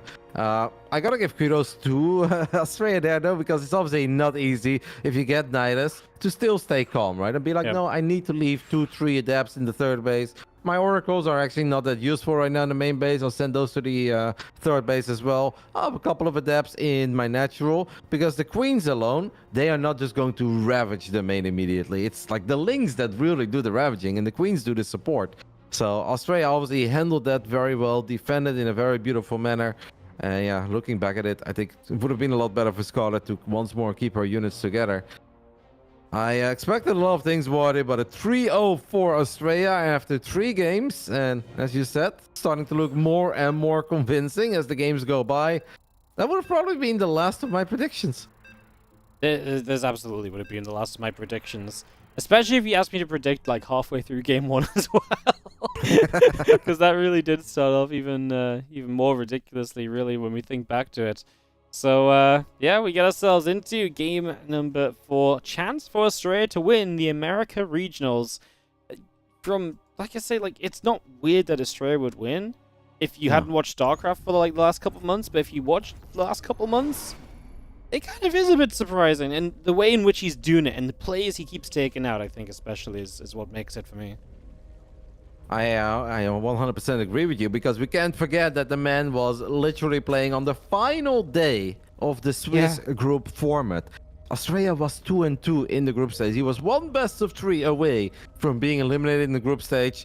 Fast forward, you know, record scratch, 3-0s up in the grand finals as we load into Royal Blood. In the top right side, we're looking at the main base of our Canadian Zerg. She really needs to turn things around right now if she wants to crown herself once more as the Queen of NA. This is Shopify Rebellion's Scarlett. In the bottom left from Alpha X, he's a map away from being once more the winner of the Americas. Well, for the first time in the Americas, previously North America. It is Astrea, Blue Protoss in the bottom left-hand side. Can he be our first combined Americas champ? Oh, it's getting awfully close. Obviously, Astrea was pushed to the limit in his quarterfinals. The PvP against Trigger, it went all 5 games. It was close, it was competitive, it was wild. That really was, I think, one of the more fun best of 5s throughout the entire Americas region. I thought it was incredibly exciting to watch.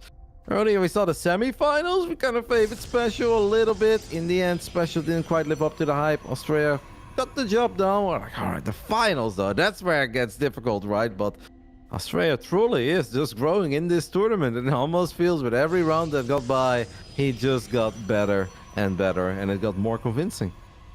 Yeah, absolutely. It was, yeah. It absolutely has been a little bit more convincing. What do you think, Roddy? You had to pick a build for Game 4 here on Royal Blood. What do you think Astrea has in store for us? Because he tried to play, you know, Oracle into Glaives, a little bit wonky, but a bit more normal. Do we go completely maybe normal this this we time? go 4 Gateway Glaive. You know, Yeah, take it that's from true. there. 4 Gateway Glaive, Dark Shrine follow-up. We haven't really built any DTs yet. We know Astrea loves the DT. Could obviously go into Oracles once more. Could even open up Stargate Void Ray. Something that we haven't seen out of him yet. But, you know, it's starting to become a little bit more popular again. As we do have the Stargate there. And let's see. Will it be a Void Ray? Will it be Oracles? Perhaps he goes full NA and goes double Stargate Phoenix like Petty Mac does sometimes. Yeah, that'd be kind of fun as our lanes will quickly dispatch of this pylon block on the low ground, so that gets taken down immediately. Our link speed is starting up, and we are just waiting for the next step of this. That Stargate's still ticking along. Yep. I hope that Scarlett does still have the fighting spirit. It is obviously very hard to look into a best of 7, find yourself down 0-3, 6 or 7 a.m. Where you are located and be like, you know what, I'm going to go ahead and turn this around. But I feel like we have seen Scarlett have a couple of remarkable comebacks throughout her career, and I'm still like, I'm still not 100% convinced that Astrea is going to win this grand finals. But obviously, a 3-0 is a 3-0, and it's starting to become a very realistic scenario here.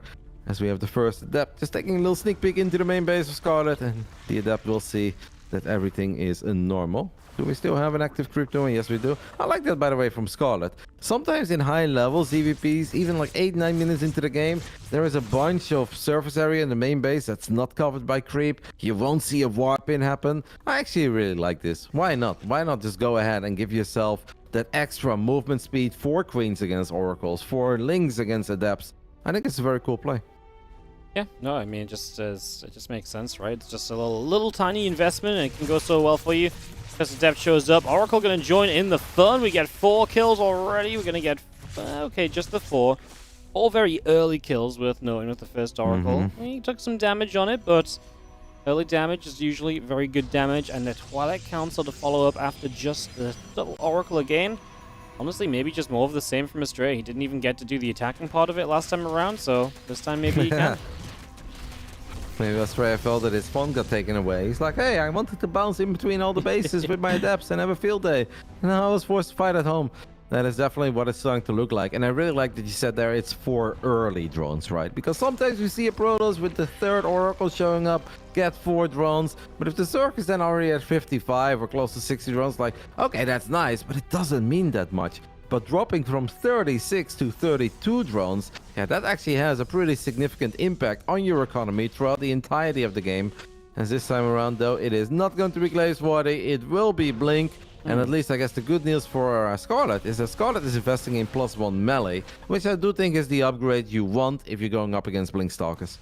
Absolutely, Lings are fantastic against Stalkers. Stalkers usually rely on the Oracles to aid them kind of against the Lings at first.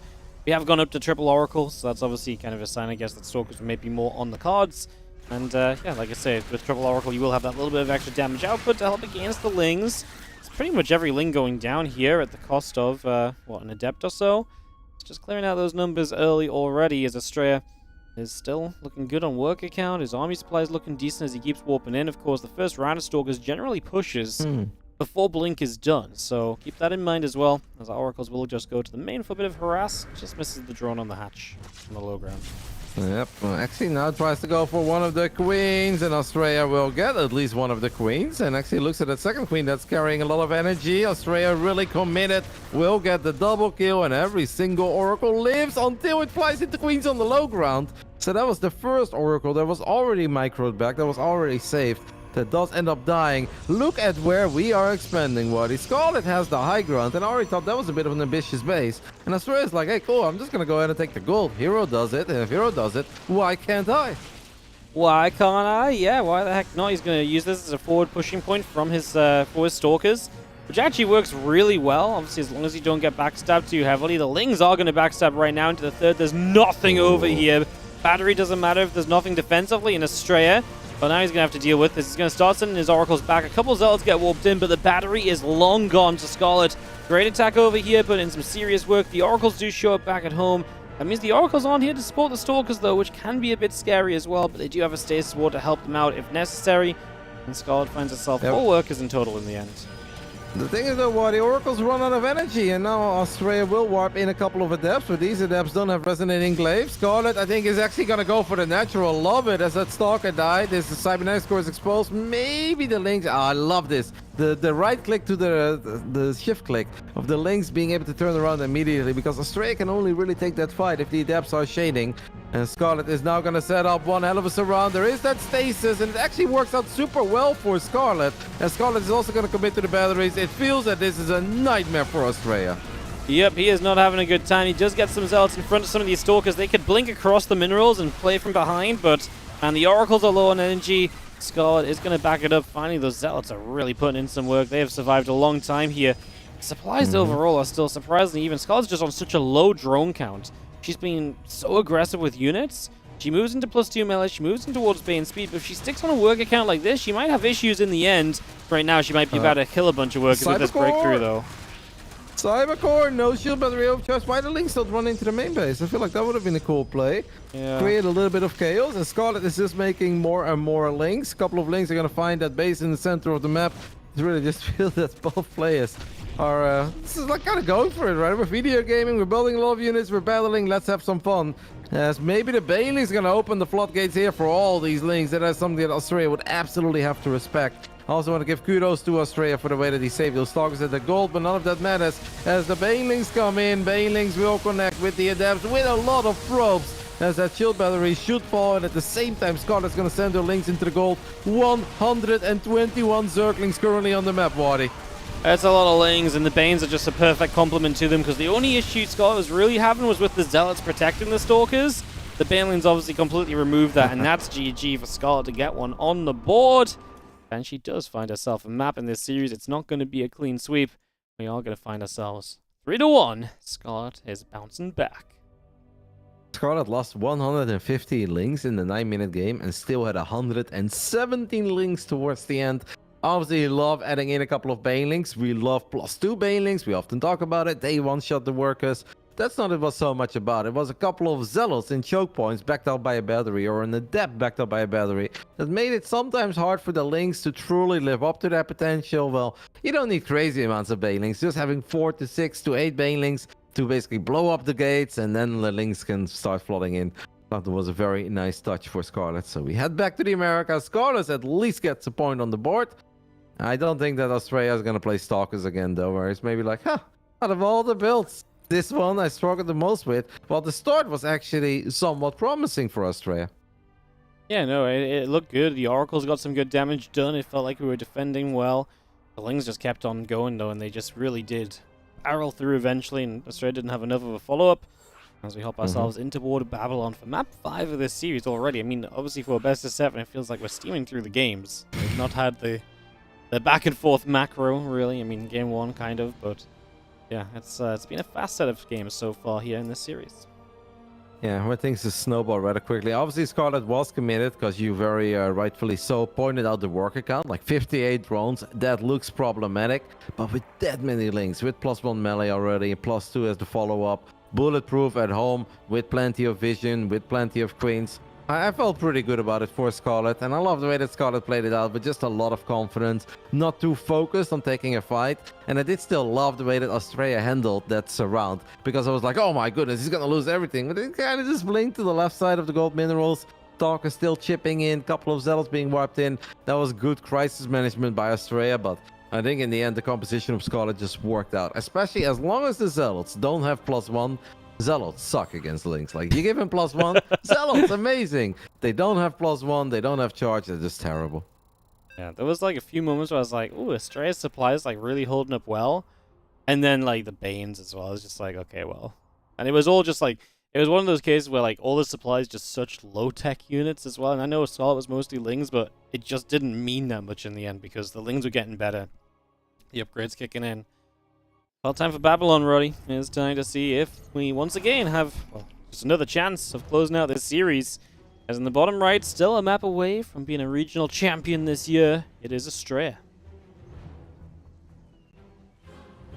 And in the top left side of Babylon, 25% there of crowning herself the champion of the Americas. We are looking at the main base of our Zerg representing the Shopify Rebellion. This is Scarlett.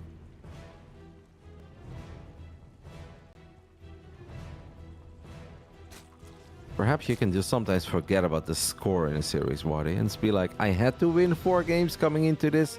I still have to win 4 games getting into this. And now only 3. Yeah, no, I mean, doesn't matter what order you do them in. Just got to win 4. So, yeah, the goal is still the same. I guess you kind of got to do them in a row now, but yeah, put that part behind you. Forget about it. Be like, all right, if Australia can win 3 games in a row, why wouldn't I be able to win 3 games in a row, right? Yeah. And we often talk about it, but momentum is such a real thing in StarCraft 2. We see players have the tournament run of their lives until one thing goes a bit wrong in a game that they're supposed to be winning. Suddenly it all falls apart, and the wheels can just come off, and series can really be turned around incredibly quickly. So, still not counting Scarlett out. I also said it when she was down 0-3. I'm still kind of a believer, Waddy.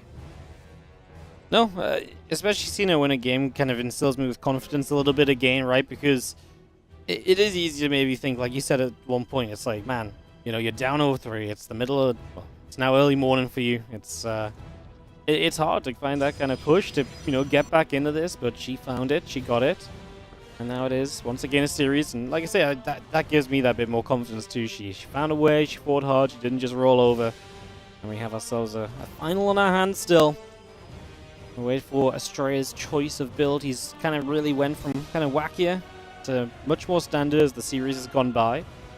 Maybe this is the kind of the peak of standard, and then we start going wackier again. Maybe we start working the other way, something like that.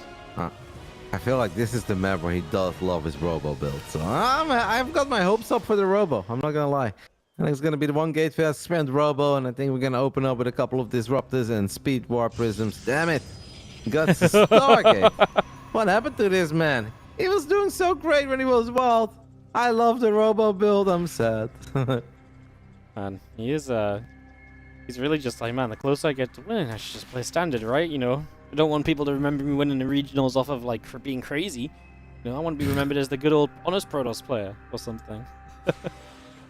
Yeah, perhaps that's what it is. Now, obviously, in Game 3, things did work out very well for Astrea, but in a way, it was a bit of a dream scenario, even though we said it could be close with the Queens and Lings against the Adepts with Resonating Glaive. It comes down to the execution a little. But obviously, if you're getting ready to attack your opponent, but then your opponent is attacking you, you're like, oh, cool, I can fight with defensive reinforcements. I already have battle units. Can even get the help of a shield battery or two. So in the end, that obviously worked out very well for Astrea. As the first Adept got into the main base, got 2 Zerglings and a Scout off. That Creep Tumor was vulnerable, but I don't know if we would have been able to get 3 hits off. Would have been close, but I think it was doable. Yeah, I think so too. Missed opportunity perhaps as he lets it go on up, and obviously just anything to slow down early game would generally be nice, so maybe a bit of a missed opportunity like you say. We do have our Oracle coming up on the Stargate, the couple of Queens still producing, our Hatchery finishing on the Natural very soon, and these couple of Lings coming up, our Nexus building on the third. Astrea will still get at least one of the Spore Crawlers as the Adept shows up at the same time as the Oracle shows up. Pulsar Beam's trying to do its thing. That is 5 drones at minute 4. So once more, Scarlett gets knocked back from 35 drones to 30. I actually really like this aggressive play with our first Oracle Wadi. So often, we always wait for 2 Oracles, but if you wait for 2 Oracles, you're also going up against a way higher number of Queens. The Adept obviously is the decoy there, but you can't completely ignore it, because an Adept can still 2-shot a drone. I love it. It's cool play by Astrea, and it's definitely paying off. Yep, no, absolutely. Just solid stuff, getting some good damage done. As we are sitting on just the 2 Oracles, and our Twilight is finishing ready. Is this where we head back toward Glaives? Or we're just going to blink it up once again? Waiting. And it is going to be blink. It's funny, because out of all the builds that Astrea has gone for, that one obviously went the worst. I don't think there was a single moment in the game where we were like, okay, it looks amazing for Astrea. At one point, it's like, okay, the potential with the gold craziness. But it never looked phenomenal. Scarlett will fire up +1 melee once more. You know what, it also... what piques my interest as well is that we know historically Scarlett has not been a fan of going up against Adepts, right? Once upon a time, she was rocking the Adapted tag on Battle.net. Astrea also mentioned it in interviews in the past. Now, that was a different era of the Glaives. It wasn't necessarily Oracle into Glaives, but I feel that Scarlett enjoys going up against Stalkers with Zerglings. I think these are kind of the games that she's not just good at, but I also think she thinks they're fun. And that makes Scarlett an incredibly dangerous opponent if she's also having a good time. I really agree. I couldn't have said it better myself, because I was actually going to mention it earlier. I was like, I really would have loved the Adepts, because I feel like Scarlett hates playing against Adepts, and she's already down, like, you know, 0-3 previously. I was like, why not now make her play against the one thing she hates the most, and really, like, get under her skin, and make it really difficult to get your focus back in this series. It's interesting to see, like, the same build second time over now. Obviously, only 2 Oracles this time, which means less defense against the Lings, which might be a problem, because we still have +1 melee Lings, just being all the rage at the moment from Scarlett. Blink's about to be done, but Astrea ain't really going anywhere aggressive. The Stalkers are just hanging back, 4th base coming online, and now extra gates setting up too, but not yet putting the Forge into play either. Needs to get that upgrade started. Yeah, it seems... Yeah, go ahead. I was just gonna say, it just seems a little bit kind of wishy-washy right now. But now we get the +1 charge on the way.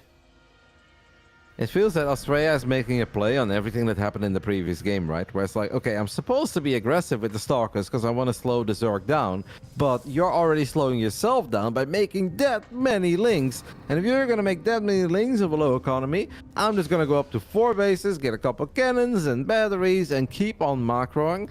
And then I've already done my damage, right? Because the Zerg has done damage to themselves. That seems to be the play here, and I don't hate the logic, but the one downside of it is that if a Zerg has 4 bases, or in this case even 5 bases, it really doesn't take a long time to crank out those 15 extra drones, and then we're still playing a relatively just all-out macro-oriented game, where Zerg will have +2 melee as one more of those oracles, or actually the first one of the 2 oracles, does get picked off. 5 drones is nice, but Scarlett is sitting at 77 drones, so I don't think it was really worth losing that oracle now. No, I don't think so. I mean, the later it happens, the less impactful it is, and an Oracle for vision and help against the Lings feels way better than 5 drones at this point, where Scarlett just kind of, blinks and they're remade already, just doesn't feel like that great of a trade. Do you like the Storm? That's obviously a great choice against what is going to be very Ling-Bane focused, so that's going to help you a lot as long as we get there. I don't see any reason why we wouldn't, as a Stasis Ward pops on the Queen, and Astrea is probably just trying to get this Oracle out of here, just make sure you at least have Revelations available for the follow-up of this game. Information really is key, and having a heads up on where units are coming from gives you a really good shot at getting some good storms off. 90 probes is awesome, but that obviously also means that Astrea, his biggest possible army at the moment, is going to be 110 army supply. That can be more than enough if you nail some storms and you're backed up by batteries and the Zerg is just stacking into you. But it is definitely something to keep in mind, especially because Astrea sometimes just randomly goes back into building even more probes, and that would really make his potential army quite small. I'd love to see some drop lords, Waddy. I don't think we have Overlord speed yet, no. Not just for the Baneling drops on mineral lines, which I think is always a cool play and worth trying, but just these links with +2 melee. They hit hard in this phase in the game. We've seen Reynor find a lot of success with random link drops. I'd love to see Scarlett try to sneak it in. Oh, yeah, nice Storm.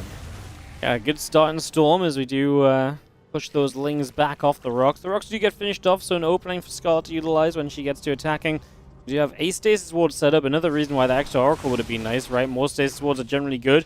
I do not mind if Astrea wants to knock those rocks down, but he doesn't have the time, really. Storms are good again, though. That ramp really kind of causing trouble for Scarlett, and good Stasis Ward as well. Honestly, the one Stasis we have is going to funnel a lot of units through and give you a good place to storm. Really helps get rid of a lot of the Banelings from connecting, and very good fight for Astrea. Yeah, so Astrea weathers the storm easily here. Round 1 was a success, as there are still 5 High Templars out on the map as well. Astrea still has a couple of Zealots chilling on the top side of the map. I think Scarlett actually does not have vision of those. Creep does not go far enough to see that.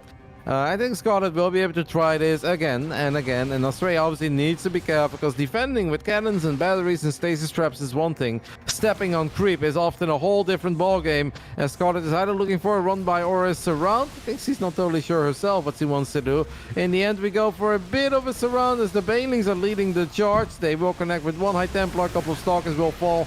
More Lings trying to make something happen in the 3rd base, but the cannons are standing strong. Now the Zealots are finding damage on the other side of the map. Warp Prism in the main base as well. Will that Zealot Warp in finish up? Yes, not a big one, but it's still a Zealot Warp. Just a couple, but still obviously goes a ways to helping, and we do have, at this point in time, Astrea really taking control. The Storms have been great, and it was a little bit haphazard on the bottom side, but he continued to shut down the Banes before they reached anything meaningful, and just Scarlett can't seem to get a good wrap around, and her money is kind of low. For 84 drones, she is not on an instant rebuild or anything, so yeah, Astrea maxed out, Scarlett is not, and just knocking down a few drones there, slowing Scarlett at a good time. Next Zealot run by found ahead of time though, so this one's not going to cause as many issues. That's obviously a pretty big deal for Scarlett, who is definitely looking to try and take a step back into this game at this stage. It's actually insane that Scarlett has basically tried twice to kill workers, and Astrea has lost a grand total of 0 probes in this game. That feels impossible. That feels illegal against this many Lings, this many Banelings, right? Some Banelings are always able to explode at least near a pylon and take out a couple of probes near the gas. but 0 workers have fallen so far on the side of Astrea. That is impressive. As he's trying to go up to 5 bases, Scarlett is wondering what the right angle is, where Astrea is going to be the weakest, as a Warp Prism shows up at the bottom left side one more time. A couple of Banelings connected with Zealots in the top right side. There are just a lot of little scruffles going on right now, a lot of little fights. Neither player really getting the upper hand on the other. But what we can say is that Astrea is already dropping a Fleet Beacon and 2 Stargates. Scarlett now also fires up the Hive, but obviously there is no Spire yet or anything among those lines. Yeah, the Hive feels almost like a continuation of like this current army where it's like, I'm gonna get Adrenal Glands or so, right? Maybe a Viper or 2. It doesn't feel like the, okay, you've got big tech, I want big tech. And Storms like that again, deadly. And Scarlett actually tucked herself in the corner. There was potential for more. I think Astrea's afraid Scarlett's about to jump on him, but I actually think he could have had even better Storms continuing through. Scarlett is going to jump on Astrea now. Let's see some Storms on this left-hand side particularly. I think it's going to be quite important. We are hitting a lot of the Banes quickly, and obviously if the Banes are hurting, the Archon's going to get a couple of shots off, finish them up, and Scarlett's supply just plummeted. She's also losing in the bottom left side. This hatchery's going down, and Astrea is the America's regional champion just like that. As out of nowhere, the GG comes. Scarlett's supply just plummeted, Roddy. Like, talk about losing out on a lot very quickly. That was like max to 130, like a click of your fingers. Congrats to Astrea. I mean, it didn't look all that hot in the Swiss format group stage. Astrea went 2-2. He lost to Kelazhur, lost to Future, and at one point we're like, is Astrea even making the playoffs? How much is he playing? In the end, Wadi, he made playoffs. He played an amazing quarterfinals against Trigger, won it as a nail-biter 3-2. Then played the semifinals against Special. We all kind of think like, maybe Special. Astrea wins 3-1. Rather wonky games, but he gets the job done. But in this grand finals, Astrea truly showed us why we were so hyped about him in 2022. Why he was the best performing Protoss at a Home Story Cup. Not once, but twice in a row. Because he just got better with every game that went by. To give you some numbers quickly there, Wadi, in the final game, Astrea lost 70 units, killed 462. And only lost 2 probes there in the end against multiple waves of Ling, Bane, Roach, Ravager. And that was just incredibly clean by Astrea. It's well done. I have to admit, didn't see it coming. I don't want to say it came out of nowhere, because coming into the season, we always talk about Astrea as one of the top candidates to win it. But after the group stage games, I didn't think he would still be capable of it. But well done. Massive congratulations to that beautiful man from San Diego, California. I mean, just congrats. What a crazy story. Like, it shouldn't, like, again, you rewind a little bit of time, and it shouldn't be a crazy story that Astrea wins the Americas, but I really feel like with how it was setting up, the storylines I was building in my head, it is kind of crazy that he won the Americas. He was not in my top 3 to win it. I will be absolutely honest, based off of what happened in groups. And I really feel like he took the toughest road in the bracket as well. Like I said, Trigger first round, and then Special, and then Scarlett. Yeah, I mean, congrats to him. Absolutely wonderfully done. And there's going to be America's champ. And he did it with Star as well, right? You go over the grand finals, first game, double gate, Pylons, triple Zealot, a depth rush, getting a kill on the hatchery, and we're like, okay, still not looking all that good. 12 minutes into that first game, it really didn't look very good. But suddenly things started turning around, the stars aligned, and the only map that Astrea dropped in the grand finals was Royal Blood. He's just done it again. He did it in 2020, 2021. Last year, didn't find all that much success in the regionals, as it was mostly a Neep and a Scarlett party. But Astrea is showing us that in 2023, he is still a Protoss to get incredibly excited over. I can't wait to see this man show up at DreamHack Masters, Jonkoping, as obviously the flight is paid for, the hotel is paid for. We'll see him there in just a couple weeks from now, Wadi. And I hope that this has reignited the passion for him and that he's willing to go hard one more time, because if he does, he is such an amazing player. Absolutely, man. He comes, I mean, even just the creativity of that game 1 build with the pylons, like trapping those lings and stuff, it might not have put him ahead, right? But it was fun, it was silly, and it was just very, very unique. And that's something that I think Astrea always has been very well known for, just his ability to be unique, creative. He was trying to make the big Blink Stalker things happen before Blink Stalkers were cool in PvZ as well. So, yeah, very, very cool to see. And with that, we have finished the Americas. We have 2 regions left to round out, and that's going to be tomorrow. Roddy, you're here with me and Ben once again. We've got Asia, we've got Europe, And based on today, I think we're going to have some good matches tomorrow. I love how that Asia bracket's looking, and I love what Europe's looking like as well. It's going to be fun, man. I mean, a clam against Zero in the DreamHack Masters or ESL Masters Europe Regionals. Has that ever failed to deliver, Wadi? I don't think so. And then obviously we got MaxPax Spirit in Europe as well. Such a crazy semi-final. Very excited to see who out of those two, for the first time ever, is going to make it to the finals of the DreamHack Masters Europe Regionals. I think for MaxPax, it's only the second time he broke into the top 4. For Spirit, literally the first time. Europe is lining up to be pretty amazing. In Asia, all eyes obviously on the world champ, Oliveira, but I think he's going to have to work for it. Cyan did take him out in the past. Firefly and Coffee should be a very fun series. I think we're going to have a fun day, Wadi. I think we can go without a 1 hour and 15-minute TVZ on Neo Humanity, but you know what? I think it's going to be pretty difficult to get that going tomorrow. I don't think Clem Serral's going to go with that. I just... I don't feel like Serral Spirit, if that's the finals, I don't think that's going to have one either, even if Spirit was kind of the culprit of today. I think it might look very, very different, so... we are back tomorrow, same starting time as today. We start with Asia, semi-finals and finals, and then straight into Europe to do exactly the same, so make sure you drop by for that. It's going to be a lot of fun. Obviously, thank you to our sponsors, Blizzard Entertainment, Monster Energy, the US Air Force, and ESL Shop. And if you want to join Astrea, Scarlett, and the others that qualified to Jonkoping in Sweden, you can get yourself the tickets for the offline finals. DreamHack.com/summer/tickets. 20% off with the code StarCraft. And we might see some of you there. Of course, if you get tickets, you need to get flights as well, but, you know, maybe a couple of you will make out. I know it's kind of late for Europe, but maybe some Americans are ready to make a big trip. Watch some StarCraft. Mate, the passion of some of these nerds around the globe never ceases to amaze me. Like, we see people travel from Central America to Home Story Cup, Americans going to Home Story Cup as well. If they make it to the HSC in Krefeld, I'm sure a couple of them are going to make it to Jonkoping. They come from all corners on this beautiful planet, so I'm looking forward to that. But I'm not even thinking about it yet. Tomorrow we got such an awesome day of StarCraft ahead of us, and still kind of digesting all the games we just saw, Wadi. I did like maybe one final comment on the best of 7 just watched. Sure. That whatever went wrong in game 3, or excuse me, game 4 for Astrea, he kind of just looked at it and said, okay, I'm too aggressive. You're making that many units of a weak economy. I can just go up to 4 bases, total on 4 bases, and wait for you to attack me. And I gotta say, that was a very nice adjustment. And that's kind of what tournament play is all about, right? You come in with a plan, but then you adjust it on the fly. You adapt and you figure out what's happening, where things go wrong. And I gotta say, that was a very good way to do the same thing, but play it out in a very different manner in that final game. No, it's a very good point, man. It was a good adjustment, right? Because it was the same build. It was he cut one Oracle, which in theory is worse because you kind of like the Oracles against the Lings.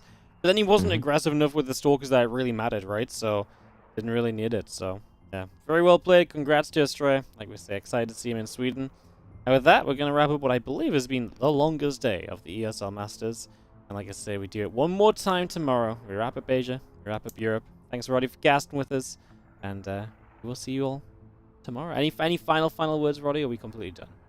I'm never sure. I think we're pretty much done. We saw a lot of StarCraft. I did have a lot of fun. Hopefully you had fun too. And I can't wait for tomorrow. I think it's going to be exciting. I feel like we're going to see some special stuff tomorrow as well. And obviously watching the world champ do his thing, because that is what Oliveira is. Yeah. I think that's reason enough to be excited. So don't just tune in for Europe, guys. Make sure to show ESL Asia some love as well. All right, with that, we'll say goodnight and we'll see you tomorrow for more SC2.